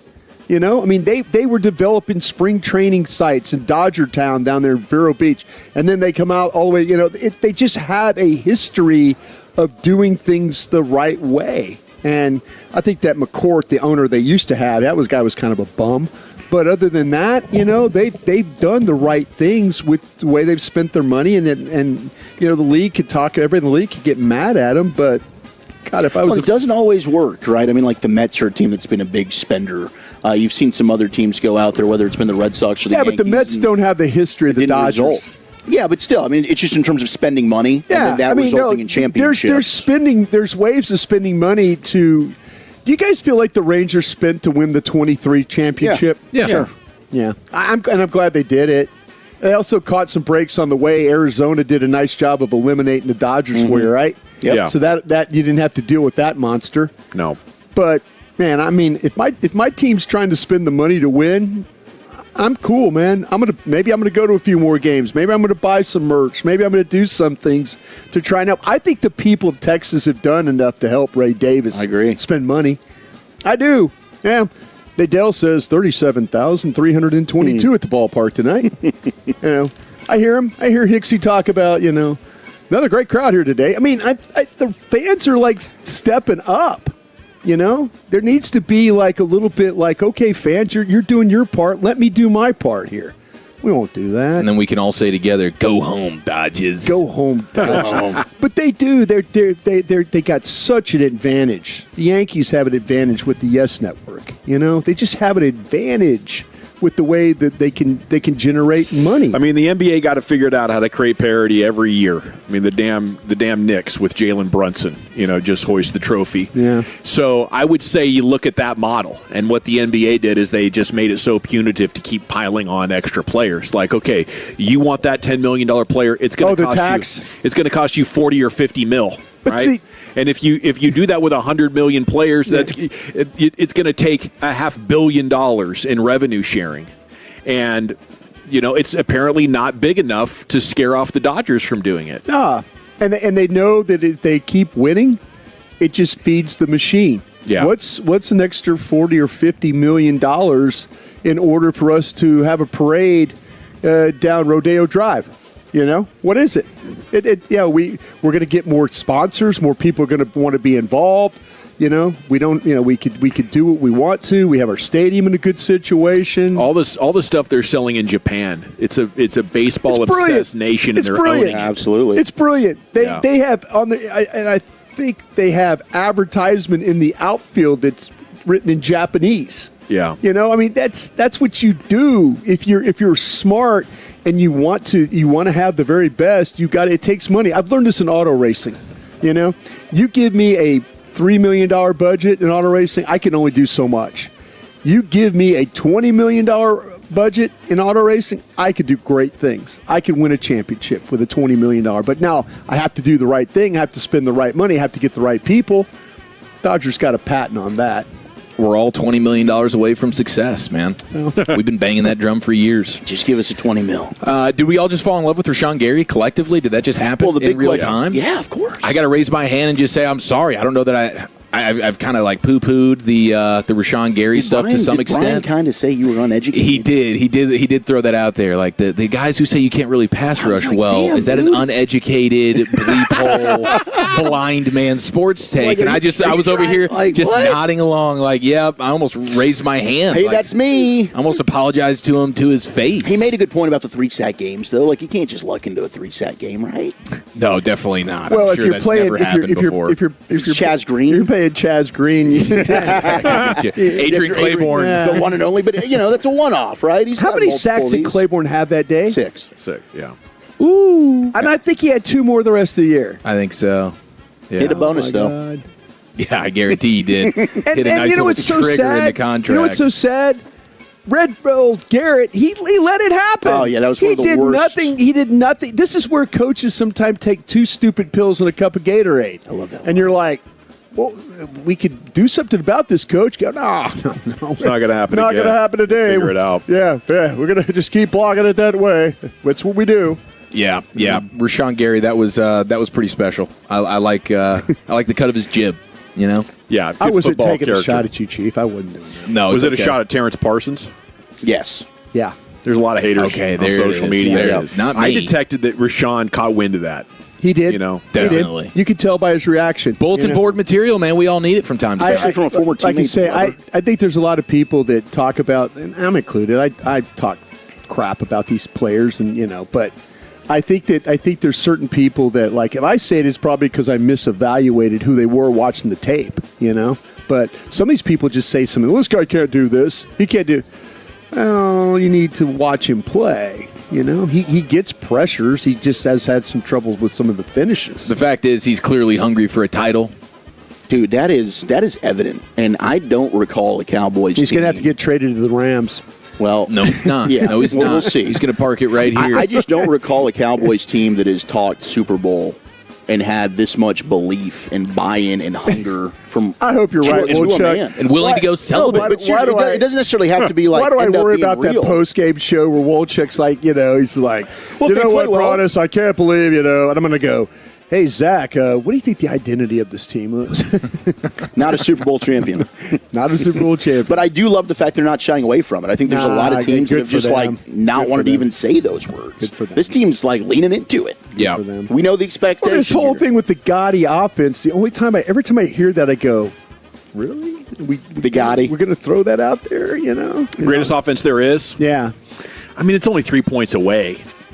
It's close. It's close enough. I think this is going to be the 98 Vikings. And it's something to aspire to. They're rallying around it. Yeah. Shoddy name-dropped it today. Actually said it with a little bit of flavor. So I think it's resonating in the halls. I mean, come on, don't you see the parallels with the 98 Vikings? Moss, Carter, Lamb, Pickens. You got an outstanding defensive tackle in Randall. Here you got Quinn and Williams. But that would be of all time. You're not even setting that bar. You're not even saying let's target 38.5 points per game. Like 31 gets this done. I think it's within striking distance. And hopefully you don't give up 32. Well, there is that. Yeah, Rashawn Gary's not going to let that happen. We watched a historically bad defense. Was that defense last year worse than the Mike Nolan defense? It was the Bonnie Blue Star defense, man. Yes, it's the worst of all time. Yeah, it was. It was. Choo-choo. Because I think with the Mike Nolan defense, you still had a bunch of guys trying. It was really about you. This was a mutiny on their hands last year. We got Cowboys Twitter coming up. You see what Jer said over the weekend about the stadium? What did he more say? coming up next on the Fan. All right, let's talk trade.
the Cowboys Monday, brought to you by EastDallasDiesel.com and K-Post Roofing and Waterproofing on 105.3 The Fan.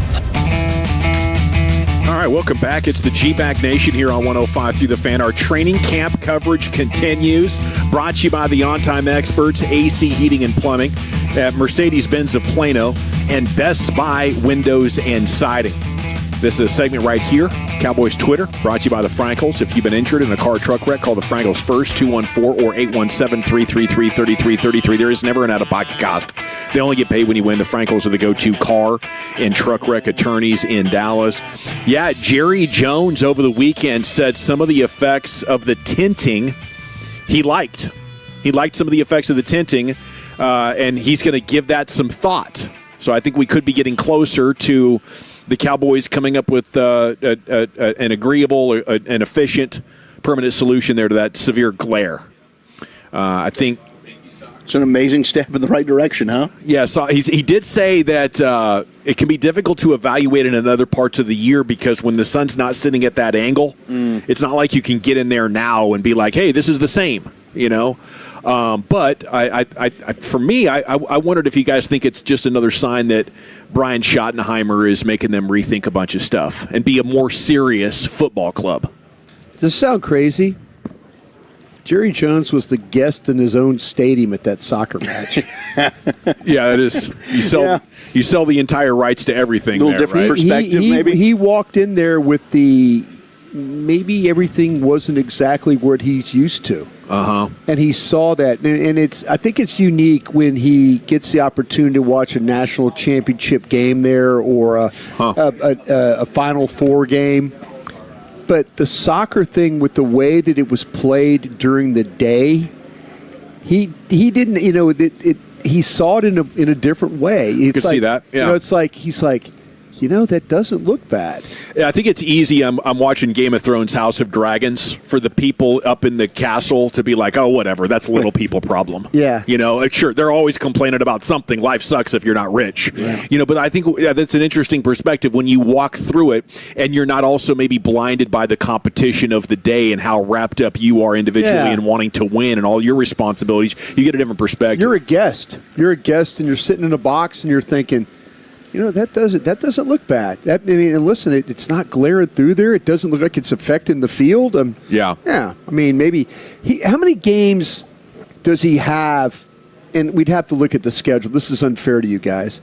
We need to look at the number of games he has at home where it would be a problem. That 325 starts. Yeah. So if he's got a bunch of them at the end of the year, that kind of thing. Yeah. Then he might be in a situation where it's like, yeah, I need to do something. Or it could be he's got 1 or 2 games. He might just say, let the sun come through the light or let it come through the glass. Depending on how many games he has to play in it. Yeah. Before I think he would make a decision on that. I think a lot of people assumed that Jerry was so against change because he built the stadium, didn't want to admit a mistake. I wonder if it's that or if he just didn't have time for it. Or in his busy mind of all of his responsibilities, he just didn't think it was that big of a deal. But I think it's an embarrassment when you've constructed a stadium and there's that big of a glare shining through in the second half of, 2 or 3 games throughout an individual season. Yeah, it looks like 3. Looks like it would be 3 games. See, for 3 games, that's worth it to me. That's worth it. If you had 1 or 2 games, your home dates, I would say, hey, no, we need to put that thing up. But it's tough. I've sat down there and watched. I've stood in that end zone when the sun, and you can't see. You honestly can't see. A lot of good reactions to that on Cowboys Twitter over the weekend. And continuing today, it is a surprise story. Joseph Hoyt wrote about what CeeDee Lamb said about Ryan Flanoy. I would say Joe's doing an outstanding job with the morning news. Yeah, Joe's a good reporter. He's been fantastic. Yeah, he's good awesome. Reporter. So CeeDee on Flanoy, his routes, he's crisped them up. He's got a little juice to him. He has flavor and he has confidence. He's an amazing talent. He can be a 1,000-yard receiver in this offense. Cowboys came about 130 yards short of it a couple of years ago when they had CeeDee, Amari, and Michael Gallup. Lamb says Flanoy is a guy the way he's developed in the last 7 to 8 months or later on in the season, you could see him emerge and start feeling himself. I think this is the answer to maybe what teams are going to try to continue to do to slow down Pickens. If you want to cloud, if you want to, if you want to cloud him, cloud his ass. Yeah, and I got flow for you.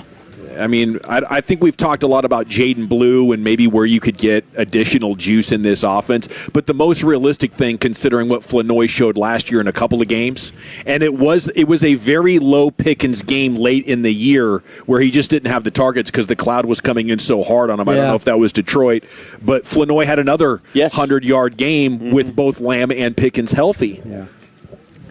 So I don't know if you guys think that kind of a leap is there for him. No, I absolutely do. I mean, I'm a big believer in his ability and his work ethic and everything that he's brought to the table. I mean, I thought that he just looked so much better this time last year, and he's taken another step. I mean, that was a competitive play with Bland. Yeah. Bland could have easily intercepted that, and Flanoy fought to the ground to make sure he was able to secure it as a touchdown. That could have gone either way, and that's some of that competitiveness that he's able to showcase. If he's maybe not a wide receiver 1 on a team, but he's a wide receiver 2, what is this guy at his absolute peak? What's his ceiling going to take him to over the next couple of years? Is this a 900-yard guy, a 1,200-yard guy? Yeah, I think he could be a 1,000-yard receiver. I don't think that's out of the realm of possibility at all for him. Brian, within range? I totally agree, because the thing about it is, though, the body type, the ability to catch the ball in his hands, the ability to make contested catches. He's a hard guy to deal with because of how big he is. He is. So I think that's something, when you start to talk about, it's just going to be about the number of targets, because you give him a lot of targets, he is going to find a way to make receptions. Machota has a really good article, and he promoted it on Twitter with these quotes. He's as sharp a young guy as I've ever seen. They shouldn't call it nickel. They ought to call it downs. He was built for that. He studies the Hall of Famers because that's where he wants to be at. That's Dak, Jerry Jones, and his dad, Gary Downs. And the headline from Machota today is Caleb Downs, the Cowboys' quick fix on defense. Quote, the guy's phenomenal. It's really a great backstory. And a lot of quotes from his dad. It really kind of puts the picture in the frame of like how he's different. I think he could absolutely have a massive impact on this team, but there's a lot of guys in the league that are kind of obsessed with football. So that part of it's a pretty common link, I think, between a number of guys that make it. It's like, oh man, from a young age he was saying, I want to do this and I'm going to be this and I'm going to be that. But when his dad in the story is talking about his business major with real estate being a major emphasis on it in college. He says, we set up meetings with real estate companies and developers, and after all those meetings they would say, I've never been around a young person that could go and sit and study or watch for 5 or 6 hours. He literally could do that because he wanted to, and he would never get tired. They said, you're probably tired, you're probably bored. Nope. If there was a developer right now that said, Caleb, I want to show you some development in Frisco, he would be like, let's go. And then after an hour or two, they would be like, you're probably tired. Nope. He's locked in because he's interested. His ability to focus is exceptional. Yeah, his ability to look at Hooker and Bell when they mess up on a route in the middle of the field, I think he's getting that down pretty good too. Like, he's playing in the slot, and he's, like, looking back like, what are you two clowns doing back there? I know exactly what your job is. No, like, they give up I said clowns unfair. I shouldn't say that. But I mean, the look he gave those guys when Flanoy, on Saturday's practice, like, they were down in the red zone, and they were attacking, and those two guys, and I'm like, you could tell he was looking at those guys like, what are we doing back here, boys? What, are we gonna cover this guy? I guess that's why you guys drafted me, so I, can help you. Oh, this is what you need me to fix. Yeah, it's like it was very clear when he was turned around and looked at him like I was just watching him. He's just kind of like, so we're gonna have this problem, huh? Oh, okay. That's what we'll have to fix that, boys. We ain't gonna let that happen anymore. It does appear 14 is the mark when he's out there. Oh, it's clear as day. It's not been a great start for Bell. No, it hasn't. There is a focus and a determination though from this rookie in Caleb Downs, and right place, right time to take him. It might end up being a blessing of all time to have 2025 go the way that it did. Yeah. Quote from Downs on expectations to be dominant.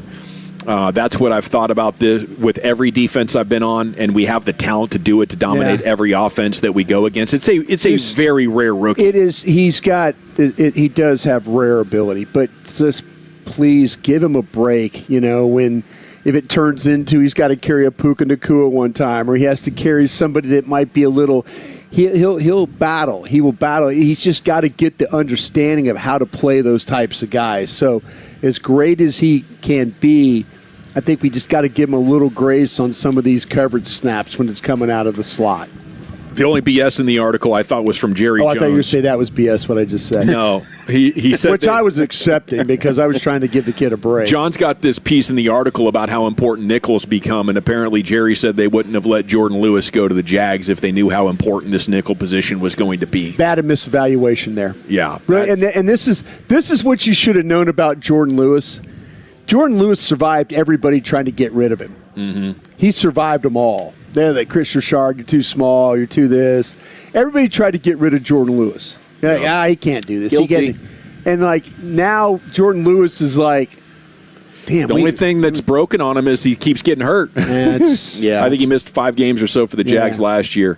All righty, coming up at 5 o'clock, Jared Sandler's going to join us and recap what's been a busy day for the Rangers with the MLB trade deadline approaching. But we got football's finest coming up next, Chief. Highlights from today's Cowboys practice and around the NFL training camps next in the nation.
you'll hear the term Tolo, which means turn it on, leave it on, leave it on, leave it on. And to those die-hard Tolos, you are amazing. Together, we are doing what they said couldn't be done. DFW's #1 sports station is 105.3 The Fan. If you're in the market to upgrade your vehicle, get to Classic Chevrolet in Grapevine. Back-to-back, #1 Chevy dealership 3 years straight, and they've got more new Chevys than anyone, and they're all priced to sell. Silverados, Tahoes, Blazers, Malibus, Equinox, and more. Visit ClassicChevrolet.com. This is Texas. This is Classic Chevrolet. Together, let's drive, relax, and enjoy the difference. Based on new Chevrolet registrations 2023 through 2025. Thank you very much, Lucius. It is the G-Bag Nation here on The Fan. We have 15 minutes now till the MLB trade deadline. Jared Sandler's joining you coming up at 5 o'clock to talk Rangers, where we go from here. Pregame's coming up at 6:30. Here's the Chief. Highlights from today in Oxnard right after this. But at the end of the day, it's about taking it a day by a time. A day and a day, just continuing to do that. You cannot lose games in the NFL and still win. To win games, you have to win the game, not lose the game. It doesn't matter. He pulls another rabbit out of his head. Starting to smell like California out here, boys. We officially made it. There were some big plays at camp today. I don't know if it's overshown, seemingly ending the life of Hunter Lipke as a true fullback who can block people, or if it was Kobe Durant stepping in front of CeeDee Lamb on a nice play in zone coverage in the end zone, which I think would have been a pick six. Yeah, I think so. I think it would have been a 104-yard interception return right down the sideline. They're not going to get him. That was nice to see. That's a guy who got his hands on some footballs last year with the Rams, and it was fantastic to see that today. He has good, what do they call that? The trigger? Yeah. He has good trigger when he realizes, the quarterback's about to throw it to my guy. Bam, break. Time to go. It's a great feel in zone coverage. Yeah. And that's what you need in this Christian Parker defense for sure. The overall run defense I thought was pretty dang stellar as well. Caleb Downs, the one play, I don't know, did anything jump out about Downs to you guys other than when he filled and got blue right there at the line of scrimmage in between the center and the guard? No, he had one when we first stepped out there. He had one good play where he was able to get a PBU, but otherwise he was kind of subbing out, rotating out a lot. Sure. Yeah, I was. I'd say it was interesting, and I know this isn't like a guy that moves the needle and stuff like that because I haven't talked about the guy at all. About to say Gilliam. Yeah, who the hell is Kelvin Gilliam? Yeah, he was making plays. And they put him in defensive tackle in no pads. I think Virginia Tech. In no pads, the guy I didn't even notice him. Yeah, he comes out in pads, and it's like he's playing left tackle for loss, playing right tackle for loss. And I'm kind of going, dude, where have you been? Yeah. What is this? So yeah, but just because I'm just trying to look at these defensive tackle guys of who they're going to play, who they going to, what's the rotation. Guy makes a couple of plays, and I'm like going, well, damn. I hadn't noticed that guy at all. So good for him for getting noticed. He flashed. Yep. Yeah, no question about it. But yeah, the run defense was outstanding. I did love the blitz pickup stuff. Yeah. When they got down into 5-10 yard line going Williams, into the end zone. Yeah, Javonte Williams with a great blitz pickup on. Was that Winters or was that Overshown? It was Overshown. Overshown, yeah. Overshown coming on. There was another blitz. one with Winters. There was two of them. There was one where he picked up Winters, and then the next time he picked up Overshown. Yeah, you had Cooper Beebe having a nice pickup on Overshown as well, and then Tyler Smith. So all those guys looking good that way. And then the young safeties. I mean, Elijah Clark, and then you guys have been talking about Julius Wood quite a bit, and he showed out today as well. Just the physicality. Reddy Stewart playing safety, coming downhill in the run game. I did think just the overall physicality of these guys defensively was pretty dang impressive today. And I could just hear our people out there listening to us right now. Hey, guys, appreciate all the talk about this, but are these guys going to help us win any ball games? No, I mean, all it is. But you're doing training camp. Yeah, it's what we're seeing. So this is the thing about it is, I think that these guys, and Reddy Stewart played with you last year, so you kind of have an idea. But all the other guys like Wood and Clark and those guys, to me, and I say this, it's like if you do good in practice, they put you in the game in the preseason earlier in the game. It's like they want to see, like, well, okay, they're showing up at practice. Let's start them. Let's see how they, instead of like putting them in with 8 minutes to go in the fourth, and then you're like, they don't get that many plays. You earn playing time by playing well out here in practice. And so these safeties have, because, listen, I'm be honest, haven't seen Locke do anything other than hurt his knee. Yeah. Haven't seen Thompson do anything other than, hurt his hip? Yeah, he's got a hip injury. Yep. And Thompson's been out a couple of times. He wasn't doing anything in OTAs. Yeah, well, and that was like the one con of Jalen Thompson being a guy who gets banged up. Yeah. And we've seen that firsthand already. I need, if I'm going to watch Downs, I don't need to watch Downs and Bell play together. I need to watch Thompson and Downs and those guys play together. That's what I need to see. But I think it's added emphasis that these guys like Clark and Wood, they might end up having to play for you. And they need to show that they've got some depth because it killed them last year. Absolutely, it did. Yeah, today was a step in the right direction for some of those young guys. Okay, now looking around the NFL here a little bit, you got the injury stuff going on. I mean, San Francisco, it's every day.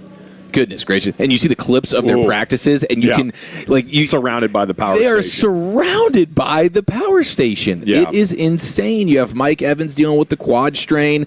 Like, half their rookie class that they just brought in has missed time in camp already due to some level of injuries. Like, this is ugly for the Niners. Paganetti did a thorough review of it. Did you see that? I did. Is that where you're going here? Well, I mean, we can definitely reference it for sure because he was just looking at the Niners, and you go back like pre-electrical substation, and you go back to like 2008 until 2012, and they were one of the top 10 most healthy teams each one of those years in San Francisco.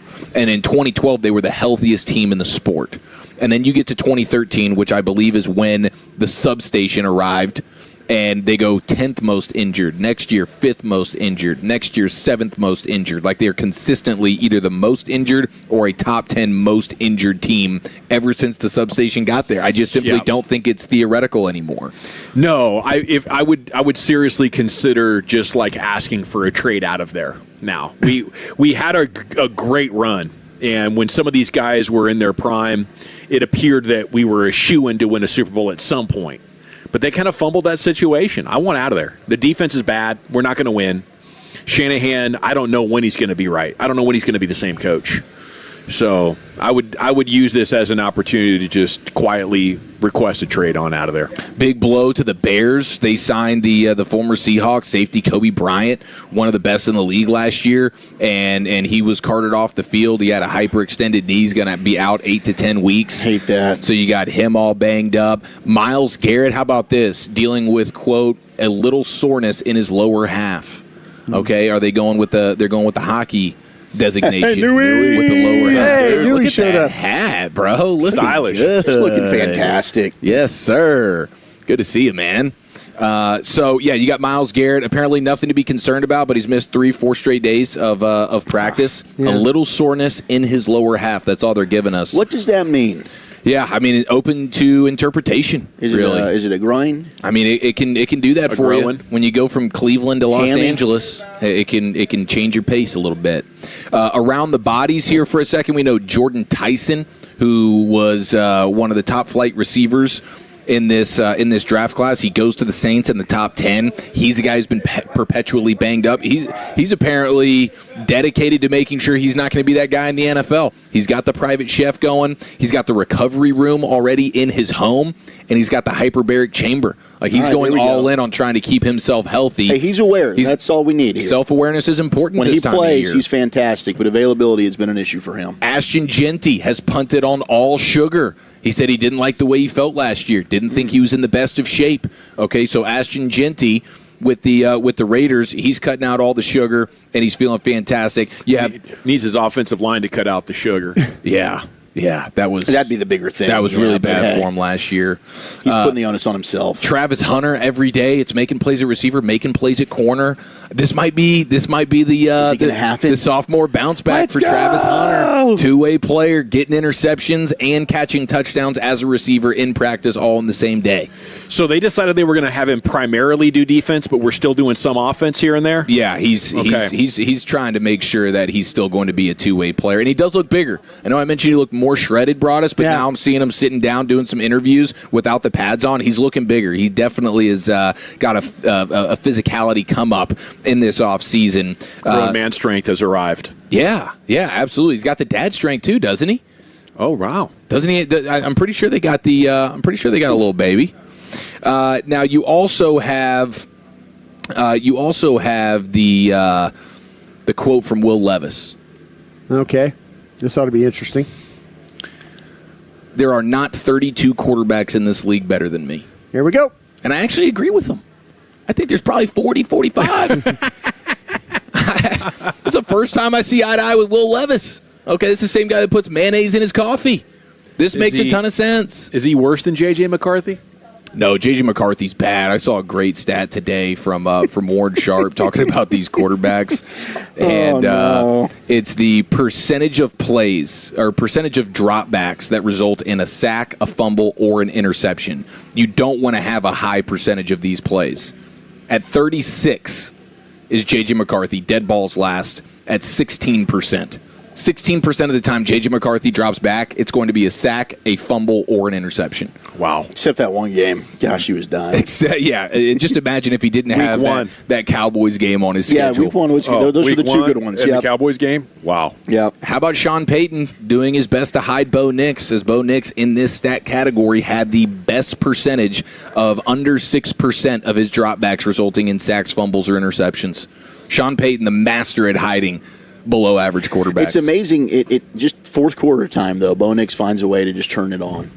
He sucks for 3 quarters, but the fourth quarter game on the line needs to bring the team back. He'll find a way to make some plays for you. Man, I wouldn't. There's no way I would hire Sean Payton to be my head coach if I was an owner. I'd be like, I don't want to deal with this son of a B, you know? Like after reading that Seth Wickersham article, but at the same time, I also think he is one of the absolute best 5 coaches in the game. Oh, 100%. He's a pain in the ass. Yeah, he really is. Yeah. But he's a hell of a football coach. But he just there's something about him that kind of he figures it all out. Everybody over 50 in that building is going to need to go on some kind of blood pressure medication if they're not already. It's not going to be as fun. There's no guarantee of winning at the highest levels. But I just think here's a guy that won't be denied. There's some CY to him, I think. Yes. In his demanding for excellence, 100%. Yeah. Yep, I'm totally with you. Speaking of CY, we got Jared Sandler coming up next to talk to us about the Rangers trade deadline. Thanks to Chief for that edition of The Finest, and we're back with Sands here on The Fan.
Fort Worth. Let's go, Cowboys. An Odyssey sports station.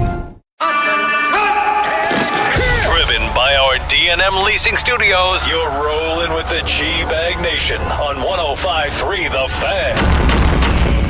Here we go. It's hour 4 of the G-Bag Nation on 105.3 The Fan. A trade deadline Monday with you as it just passed a few minutes ago. And joining us now to talk more about the Rangers and where they go from here is Jared Sandler here on The Fan. And a good afternoon, Stans. How the heck are you? What's up, fellas? Well, you don't sound overly excited. Yeah, I mean, I guess it's cool. Jacob deGrom wants to be a Ranger and believes in this group. There's a lot of belief in the group. I don't know if I can tell if this is a win or a loss today for the Rangers faithful. What do you think? Well, I guess, if you were to have sold today, then if you like the prospects you got, and obviously we would have no idea how it would play out, then, you would say it's a win. I guess with the path they're taking, we'd have to revisit it in a couple months. Because if the Rangers make the playoffs, I know the common response, well, how far could they go?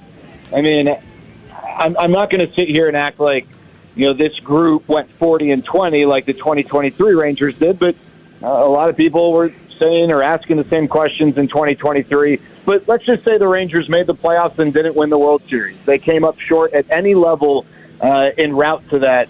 This organization's made the playoffs once in the last decade. And so making the playoffs is not something that, you raise your nose at or anything. So we'll see. But if the Rangers aren't able to make the playoffs, I guess, it'd be fair to ask the question, well, what could they have gotten for some of their assets who, will no longer be under team control? Remember, one thing to consider here is the CBA could totally change the complexion. But for some of these guys, you might, depending on your luxury tax status and whatnot, you might be able to get draft pick compensation if they were to sign elsewhere. And so perhaps you're weighing any offers against that, but the CBA could change that because that's something the players want to get rid of, so that way teams don't feel like they've got to pay that price when they sign those guys. But yeah, I mean, the trade deadline typically is a time when you make a move in one direction or another, and obviously that really wasn't the case for the Rangers today at all. Yeah, I mean, there was the report at the start of the year that it wouldn't be a compromise deadline. They'd either be all in or all out. But I guess it made sense as the season evolved, huh? Yeah, and Gavin, I don't know to what degree they could be all in. Like, in the sense that I got to think about what the big market Yankees and Red Sox, what they'll do, what the Padres seem to do, more often than not. Just because I don't know that the Rangers had the guys in the farm system that other teams valued in a way that would allow them to make some of those moves. Not that they couldn't, but then if you do, then, what do you have left and is it worth it? I don't know. We have all the ranking systems available publicly, but, teams value guys in different ways. Angel Arredondo, who got traded to the Angels, wasn't on a lot of people's boards, but obviously the Angels, had him in some capacity in a place of value. So it's tough to know, but I think the thought was, hey, if you're going to ride with this veteran group, that you are going to be pointing in one direction or another. And again, that just for whatever reason that wasn't the case. Now, if the reports are true, and it seems they are because Jacob deGrom commented on it, the Rangers obviously made efforts to move him and to act as a seller in that regard. Had a deal been done, would the Rangers have done more deals in the path of a seller? It's very possible, right? So it's tough to know. I'm sure Chris Young will talk at some point, and whatever insight he offers on maybe what the mindset was. But, it was public, and Jacob deGrom effectively acknowledged that, he was approached, and he said no, that, he wants to stay here. So I guess that should be noted, obviously, that, it wasn't like they did an effort to make a big move like that, but the no trade clause got in the way. I don't want to put you in a bad spot, but do you know if any traction really was there for Evo or Seager as those reports were surfacing that the Rangers might be taking offers for those guys? Yeah, I'm sure there were phone calls, right? Like, I think with Nathan Eovaldi, that might have been shut down quickly because he had a full no-trade clause. Now, Corey does not have a full no trade clause presently. At the end of the season, he will earn that by achieving 10-5 rights, which means all players who have at least 10 years of service time and at least 5 consecutive years with the same team earn a full no trade clause. At this time, he only has an 18 no trade clause. But Corey's also probably a challenging player to trade if you are of the mindset that you want to trade him, just because the Rangers aren't just going to give him away, but the other team on the other end is going to use anything that they can to try and create some leverage in the negotiation. And I think just because he hasn't been healthy this year, it makes it a little bit more challenging. But then obviously the length of the contract really maybe more than anything else. But, if the Rangers are going to try and win a division, then you probably want to have your best player. And then, you can readdress some of these things in the offseason, if the Rangers feel like they want to make some changes in that way. And maybe that's, I told Gavin, hey, let's check back in a couple months. Maybe you got to check back in 5 or 6 months. If they make moves in the offseason, it ends up that, they get a return for guys if that's the path they want to take. But, I don't know to what extent conversations were pushed down the road for those guys, but I'm certain that, there were conversations, just don't know, how close anything really came. It's Jared Sandler here with you on The Fan. Do you think there is a market for DeGrom and Seager coming up in the offseason? I mean, what would you hope to get if you were dealing him, or what kind of a deal would you be looking for? Yeah, I think with DeGrom, he'll have 1 year left on his deal, and so teams are a lot more likely to, I don't want to say take a chance, but to invest in that if you're just trying to win in 2027, knowing that you're not committing to more. Now, if Corey comes back, has a great final 2 months, and hey, maybe the Rangers make the playoffs, and maybe he does what he always does in big moments and delivers, then that changes the narrative, obviously. But I think with Corey, it depends on the team. Corey wants to play shortstop. He was a Gold Glove finalist last year. When he's healthy, we know that he plays the position really well. But what if a team wants him, but they don't want him to play shorts? There are all sorts of variables here, and the no trade clause influences that dynamic. Now, Jacob obviously invoked the no trade clause this year. Would he do that in the offseason? For some guys, they don't want to make a move in season. They'd rather wait until the offseason. Maybe he has a change of heart. Maybe the Rangers tell him, hey, we're resetting next year, and he wants to. There's so many variables in the offseason, but yeah, you're talking about when healthy. Corey Seager, one of the best hitters in Major League Baseball, one of the best players in baseball. There are teams that I'm sure would be willing to take that on if they're trying to win in 2027.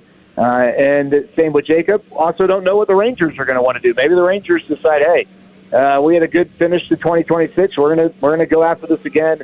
And the other element, of course, is there going to be a salary cap or not, and how that gets rolled out. I can't imagine that it will be enforced right away with existing contracts, but that's obviously going to be a part of the conversation too. My concern would be that ownership has kind of decided we're not good enough to keep buying up players for this run, and before, I guess, Seager and Semien and DeGrom, they were on quite a stretch of not. It's like they're waiting for the draft and development to produce a good enough team that then we could throw additional resources on. But I wouldn't imagine if this team continues to take steps back in what they're investing in itself, that a turnaround would be likely until a team that's notoriously not been able to draft and develop starts drafting and developing. Sands, how about you? Well, yeah, I would say that let's just look at it like this year. The Rangers are pushing for a playoff spot, and that appears to be their intention the rest of the way. And when you do that, you need to have, contributions from your farm system. They're the guys who are your stud prospects, right? They're your Sebastian Walcotts, guys that you envision as being a big part of the future. But they're also guys who come up and give you 2 good weeks because someone gets hurt, and you need that guy to fill a role. Those guys aren't the sexy contributors. Just think about the bullpen. One of the things we've talked about, and one of the reasons why the Rangers added Chase Silseth, was to improve their bullpen depth. Because you look at guys 7, 8, and then through 14 in their bullpen, and obviously guys 9 through 14 aren't guys on the active roster, but they've just been shuffling through guys, trying to find production, trying to find contribution. So whether it's just the future strength or the immediate need, you have to get production from your farm system. And I don't think that any team that wants to compete consistently or sustain success is able to do so without that. And so that obviously needs to be a big part of the Rangers' formula moving forward. And obviously they know that, right? They're trying. It's not like they're ignoring their farm system. This isn't a Dave Dombrowski situation where it seems like whenever he's in charge of a team, they trade prospects like crazy, or AJ Preller, but they have the currency to do that. And the Rangers right now aren't in that position. How many teams do you think they had to stave off of trying to get Latz? Well, if he was made available, then I'm sure a lot of people, were really interested. That goes without saying. The fascinating thing, Eric, is, we know of all the deals that get done. We don't know the deals that don't get done. We don't know how close they were, and we hear all these things, like the DeGrom no trade thing. Obviously, like, we have talked to Jacob, he's acknowledged it. But some of these rumors, some of these things come up, and they're not even true. It's it's a leverage play, to push for this, a push for that. So I don't really know. Again, what we do know, and just deducing from that, is that the Rangers obviously had conversations. They got far enough to where they approached Jacob deGrom about whether or not he would accept a trade. And that means that the Rangers, in some capacity, had the mindset of selling. And if they had that mindset, then I'd imagine that Jacob Latz was a part of conversations, just because I'd imagine he'd be of great value because he's got control. He's an all-star reliever. He's been one of the best pitchers in Major League Baseball this year. And any team that is interested in winning this year would want him. And frankly, you look at teams like the Blue Jays, who took on the role of like a seller in 26, but a buyer in 27. Like, even those teams would have an interest too. So I'd imagine the market was there, but I just don't know to what degree conversations are had about him. Jared, how relieved is the clubhouse that this day is come and gone? Yeah, no matter what role you're in as a team or players on a team, whether you're buying or selling, this is I think a very stressful day. I mean, I know that the average fan doesn't care so much about this because, and I'm not saying it's a bad thing. The Rangers are their favorite team, and that's a team they watch. But like, for a lot of these guys, they don't, they have kids. They don't know, am I going to be in a different country today? Josh Smith is now, like, you just don't know. And so I think there's a lot of stress and a lot of in the uncertainty and the unknown. For some of these guys, they might just be for a couple months. For other guys, if they got 3 more years left on their deal or team control, then, they're changing their future trajectory, right, in terms of where they go and what life's like. So I think it's a big relief. I'll say this, and we'll see how the team responds, but it does seem that the sense I get is that there's some resolve in that clubhouse. Sure. Hey, what are you talking about selling? We want to win, and we can sit here and break down the Rangers all we want and the strengths and the weaknesses, and hey, they did not look very good during that road trip and all that, but we know that athletes have a degree of belief that allows them to do what they do, and obviously those guys in there believe that they can make a playoff push. And I guess there are worse things in life than getting to watch a team try and do that. But obviously, today was not as active, for the Rangers that I think a lot of people anticipated. Yeah, I was just kind of anticipating once this day comes and goes, everybody kind of looks at each other and say, all right, this is who we are now. We got to either find a way to get this done or we're not.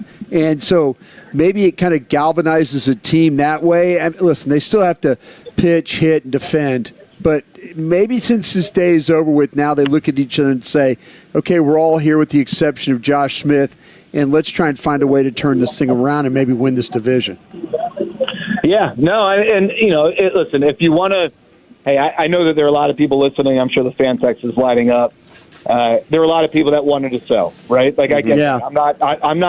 I am not going to. Well, after this week, they did. After this week, I admit I'm one of them too. I was one of them, Jared. I was one of them. Clearly the Rangers were of a similar mindset. Otherwise we don't. Jacob deGrom doesn't get asked about waiving his no trade clause. Sure.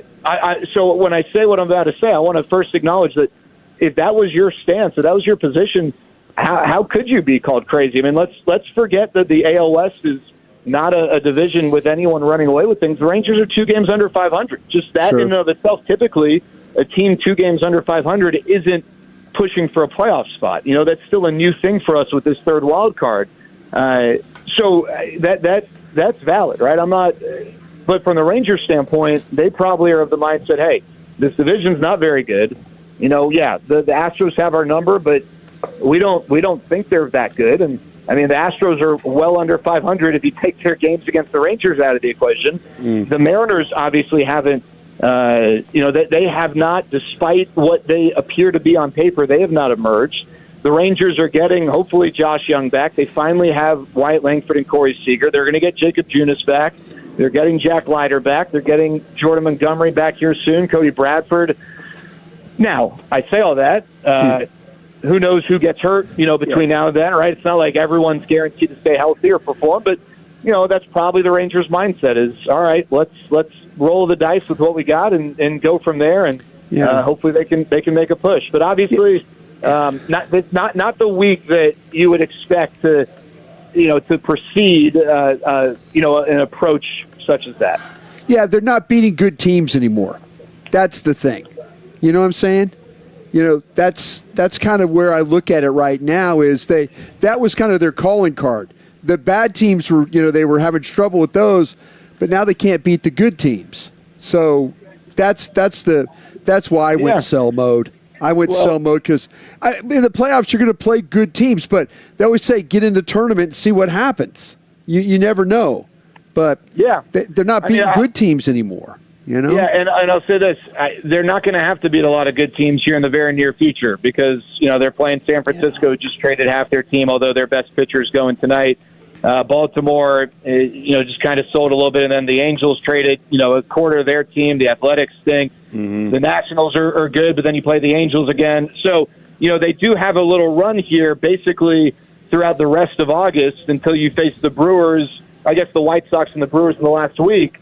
But the next 3 weeks, they're going to have a chance to beat up on bad teams. But as we always talk about, you got to do it, right? I mean, the schedule doesn't guarantee wins or losses. It's the play on the field. And, we'll find out here in short order whether or not the Rangers are going to punch back and first of all, snap this losing streak, but then get back, back in, in a place where they're at or above 500. The weight has been lifted off of them, and now they will soar here in the final 2 months of the season. That's my prediction, Sans. I'm sticking to it. Have yourself a great night, and we'll catch up with you soon. All right, fellas. Take care. There he goes. Jared Sandler here with you.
Monday. Brought to you by EastDallasDiesel.com and K-Post Roofing and Waterproofing on 105.3 The Fan. Here we go. It's the G-Back Nation on 105 through the Fan Live at Cowboys Training Camp 2026. Rangers MLB trade deadline just passed 27 minutes ago. A lot of Rangers fans a little bit disappointed. Bit of a compromise, stuck in the middle. Once again, Texas Rangers trade deadline. Nothing too big one way or the other, okay? Story of today's Cowboys practice, defense better than the offense. I'm going to take that as a huge sign. Yeah. This is good. Yeah, I think that the times that I've gotten to watch practice out here the week before, the offense clearly getting things done. But today you saw guys driving on balls, knocking balls down, interceptions. You saw guys at the defensive front, the 7, not giving up a bunch of in the run game. They popped a couple of runs on you, but I think overall, though, when you put the pads on these defensive players, they showed up today, whereas just T-shirts and helmets, it's not playing defense. It's just reacting to whatever's happening. Put the pads on these guys, it was a different story. We probably need to see the greatest turnaround in NFL defensive history as far as what you gave up to what is for this to be realistic, but I don't want to rule that out at this time. Okay, yesterday we weren't ruling out anything with the Rangers trade deadline. I thought we were going to have fireworks when I got off the plane and saw what Ken Rosenthal was saying.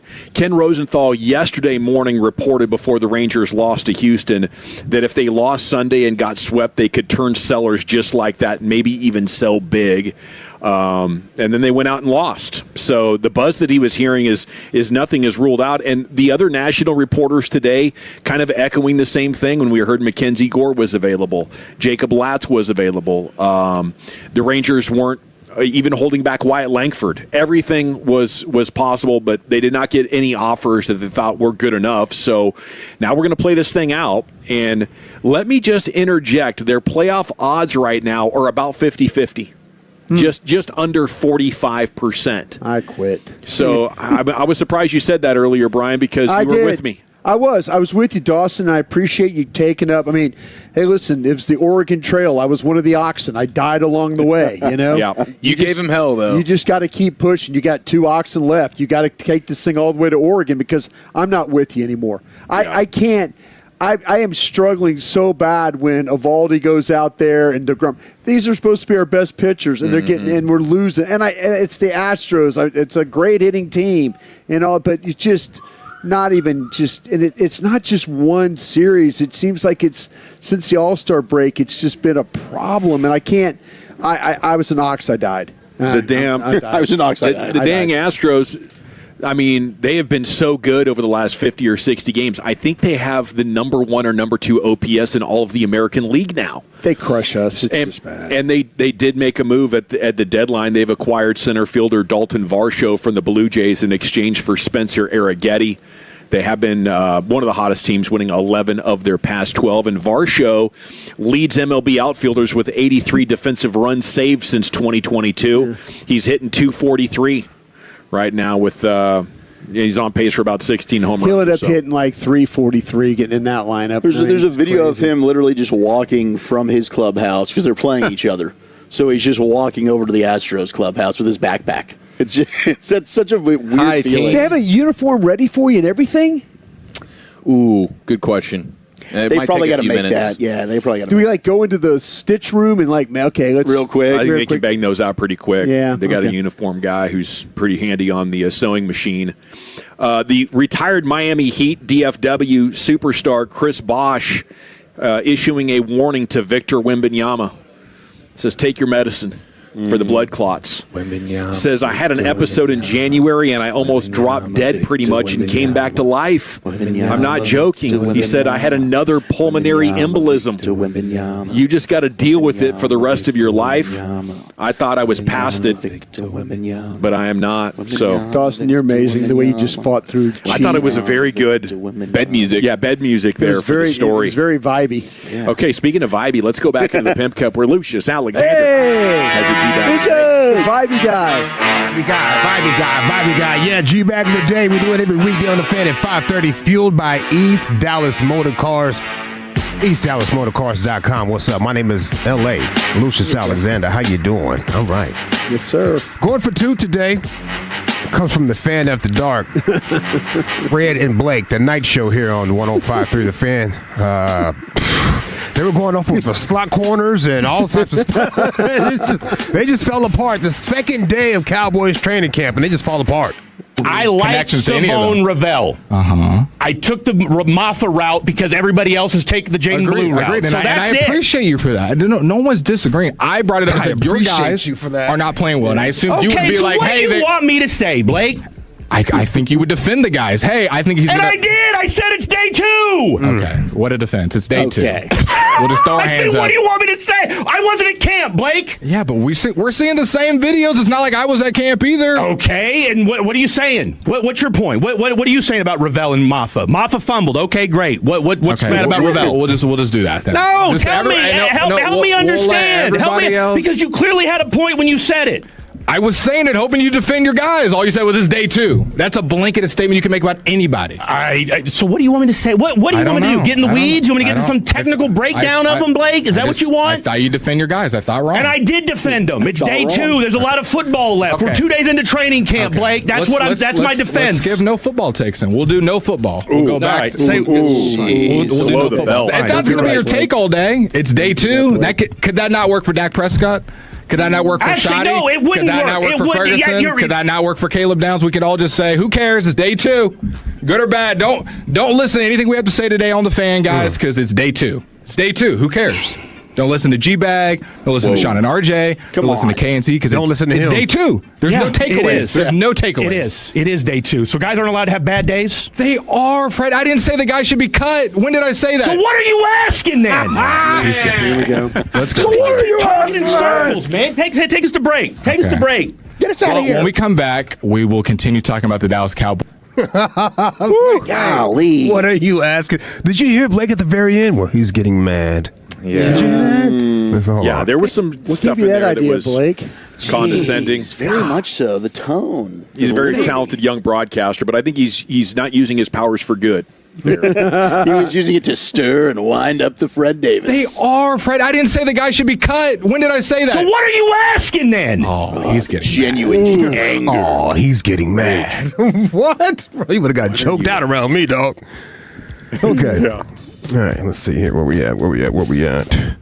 The New York Mets celebrated 40 years anniversary of the 1986 World Series. Yeah. Hell of a series. Yeah. Let's go to SNY Mets broadcast. Where they spoke to former Met Ray Knight. Right there. They had him on the broadcast. He's still with us? Yeah, he is, bro. What is it like when, after all this time, I know you guys haven't really been together since probably the 30th reunion. What's it like to get back together with that group again? Awesome. I love those guys. They love me. We love each other. And, it goes from top to bottom, from your best player to the worst player, although there weren't any worse players on that team.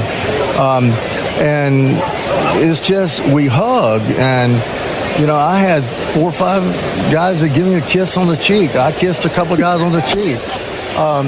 People think what they want to think. I don't give a f***, but I do know one thing. I like going to war with those men. Wow. Ray Knight. Well. That's something. Sounds like he's been getting into the cold beers already. Doesn't it? Whatever the bleep they want, they can get it from me. People think what they want to think. I don't give a f***. But I do know one thing. I like going to war with those men. Yeah, I mean, he means it too. Yeah, he kiss you on the cheek. Yeah. That was sincere. Hell, I'm kissing all types of guys on the cheek around here, man. We really love each other, this team. Can't wait for the next reunion. You can think what you want. I just like going to war with these boys. A little slap ass. Especially when you get down there in that foxhole late at night.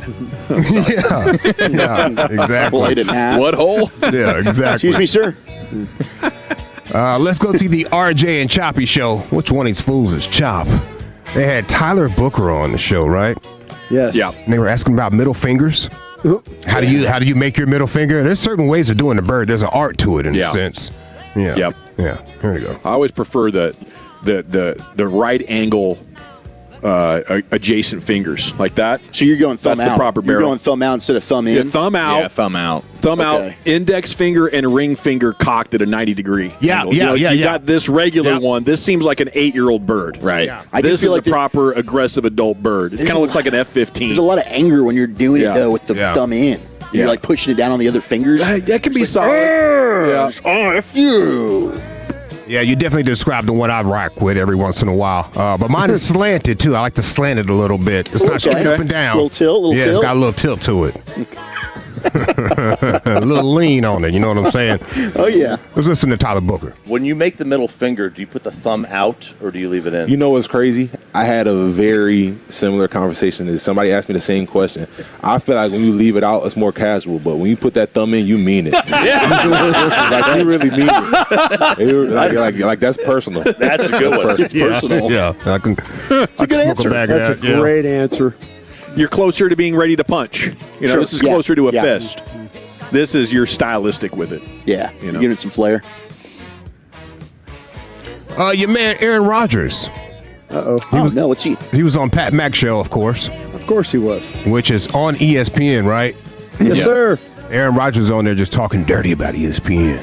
Oh, he's dirty. Airing them out on their own platform. And I don't get to do this show as much as I would like to do, I think, from time to time. So, especially when I get a chance to get after that gutless organization you have to be connected with. Like I said, I don't care. Let's say whatever I want. What are you going to say? Yeah. Gutless organization. Whoa, jeez. On that note. No integrity. Mike McCarthy. I can't wait to see who ESPN tries to get me to do a sit-down with. For what? Oh, it's just so much fun just turning them down every time. Wow. No, one time I sent him a list of like 10 people. This was years ago.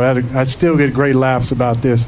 I sent him a list of 10 people, their whole roster. Me and I won't say who it was, but we went through the whole roster at ESPN and 10 people that I do a sit down with. And I picked like Teddy Atlas, the ESPN Deportes golf announcer. It's just a big yes, ESPN caddy. Yeah. No. Old toxic Aaron. Yeah, that's pretty good, man. He was on a rampage today. He's feeling himself. Fauci. Yeah. No. I told you I'd be on the right side of history. Oh, yeah, the Expressway is brought to you by the On Time Experts. Shout out to the On Time Experts. Yesterday was a church day. I pray you got your blessing. Shout out to my Reverend Dr. Pastor and politician, Mr. Frederick Douglass Haynes. Mm-hmm. I love summertime. I guess you guys were having a conversation about your favorite times of year, the seasons of the year. Yeah. A lot of you guys said fall and winter. Yes. I hate the winter. You got to put on way too much clothes just to go outside for 3 seconds. It's brutal. Yeah, it hurts. I don't like my hands being cold. I just don't like the winter. I do love the summer. I take an offense when people like to count down the summer. Oh, there's 1 more month of summer. There's 2 more weeks of summer. 7 more days. I hate that. I do hate that. But don't let the summer pass you by. Volunteering next week are going to feel like they belong. So I'm just telling you, there's ways, like you don't want to let summer grab you by the tail and swirl you around and jerk you off. What? Oh, hello, ma'am. Hello, ma'am. Speak for yourself, Next lady. service will not have that. You're buy me dinner first. I just don't want you to have summer mess with you. I want summer to be a fun time for you. Yeah. Wow. I want to be fun for everyone. Yeah. Tell me more about this summer character. Introduce me to summer. I got tassels on my pasties and everything. I didn't know that was optional. Where the hell Can I is change summer? my favorite season answer? Jeez. So I'm just telling you, there's ways, like you don't want to let summer grab you by the tail and swirl you around and jerk you off. Grab you by the tail, swirl you around. And Next service will not have that. Yeah. The next. I mean, I could probably go without the swirling around. Yeah. Get all dizzy. Oh my gosh, that was at a Sunday service, bro. No, we won't do that again next time. I'm sorry. That'll wake up a congregation right there. Is it getting hot in here? It's like she was workshopping at the Belly Room last night at the Comedy Store. I mean, Summer can be a really pretty gal's name, can it? Yeah. Let's just be honest. Sure. Yeah, sure can. Absolutely. Pigtails. Yep. She might be a redhead. Old Summer. All right, that's it, brother. All right, it's time to vote here for our G-Bag of the day. Is it Fred and Blake?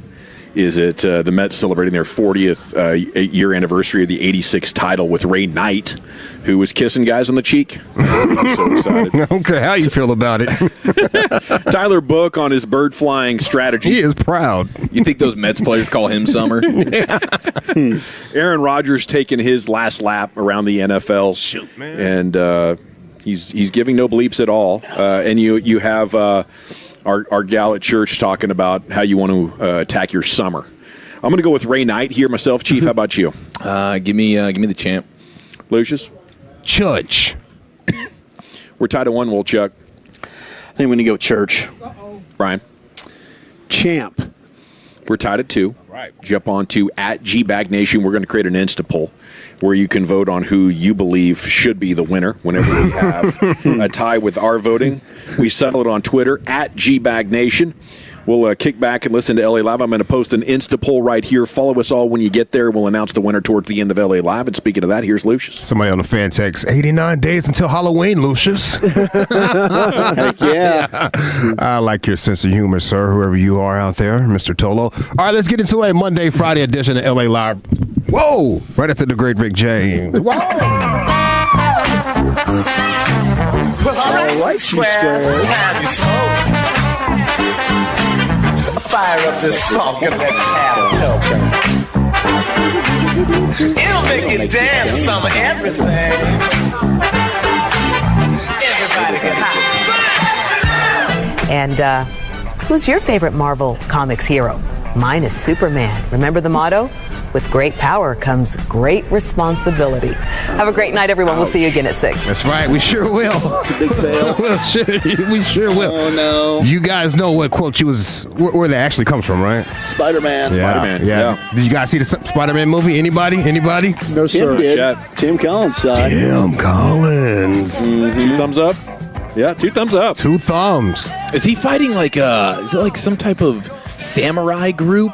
Or like some like ninjas? It's like Spider-Man versus ninjas? A little part, there's little ninjas.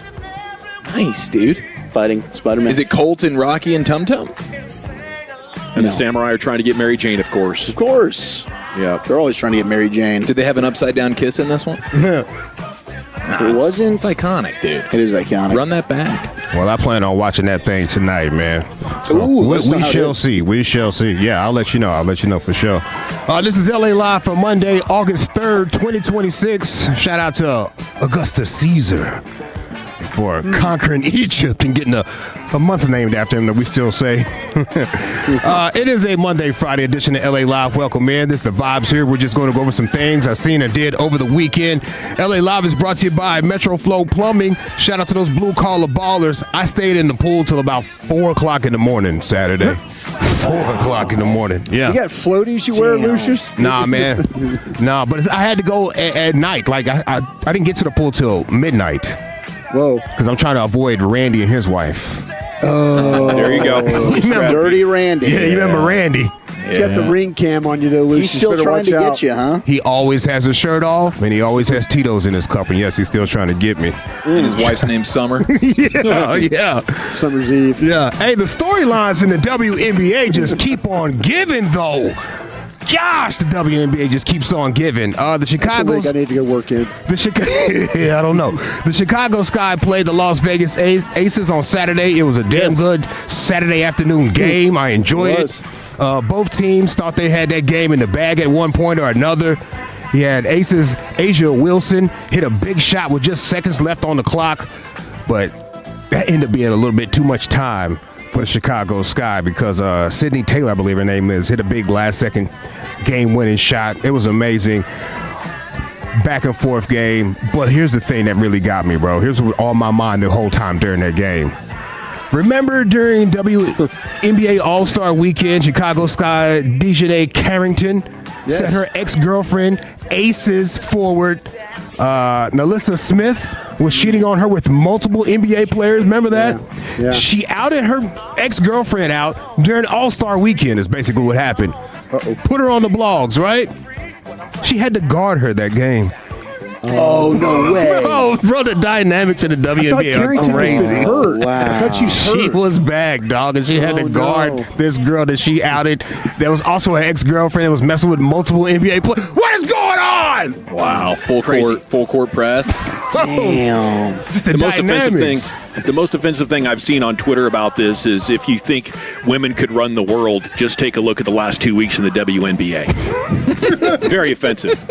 As a girl dad, I was like, man, somebody should block this guy. That is crazy, man. I don't know. Maybe we should let that guy cook a little bit. Got to guard your ex that cheated on you. WNBA storylines just keep giving. Indiana Fever played Minnesota Lynx yesterday. The Lynx. They sure did. And it's a given, right? Olivia Miles, she's Rookie of the Year, right? Oh, she's amazing. Dude, she's been unbelievable. Yeah. I was watching the end of that game last night. Yeah. She had some, it was on the plane, actually. I was watching live on the plane. Yeah. Some of her finishes around the rim are She's amazing. AI-ish. Bro, she's looking like, I was saying KJ. She was looking like Kevin Johnson to me. But I like look, it. I can go with I like AI it. too. She was the way she finished around that rim, like she manipulates that ball right where it needs to be. I don't care if it's double coverage or not, she's gonna make it happen. Yeah, there's spin to it. You know, she'll get to the other side and then like Kyrie stuff. Yes. Yeah, she might even be a league MVP. I don't know how that's going to go, but she might even be that. The road trip for the Fever has been a tough one for Miss Sophie Cunningham, though. She's been booed in like 3 different arenas. Yeah. 3 different arenas. Portland and Minnesota will do that to you, man. Oh, shut up, folks. Eric went to her defense on Twitter. I like it. Let me see. I think there was one little shot where they were just booing her, and she hit a 3-pointer right when they were booing her, and she let them know. Gotcha. She let them know. Ball don't lie. Ball don't lie. It doesn't. And, of course, I watched the Wings this weekend, but I do have a question. Does the broadcast have a blue tint to you, or is that my television? Ooh. I have not noticed blue tint when I'm watching. So that might be a TV. Something to do with the arena? I think I feel like there was a blue tint on the broadcast itself. The whole game. This specific game? Yeah, this one. Okay. The whole game. Have you been doubling down on blue chews? I don't know if it was that or if I was opening up my eyes in the pool and now I just got the blue tint to it. I don't know what's going on. The Reposado, maybe? Yeah, I don't know what's going on, man. Early glaucoma? Yeah. Oh, jeez. I have to get that fixed. He's combating that.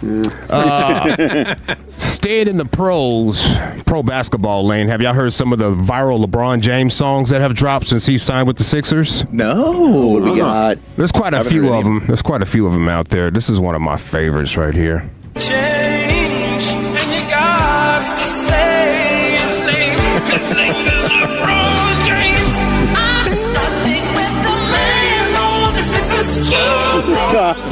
Asking him to say his name. LeBron James. No message could have been any clearer.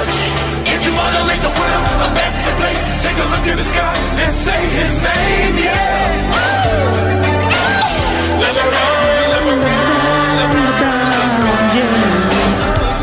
There's so many of them out there too, but that's one of my favorites right now, at least at this point.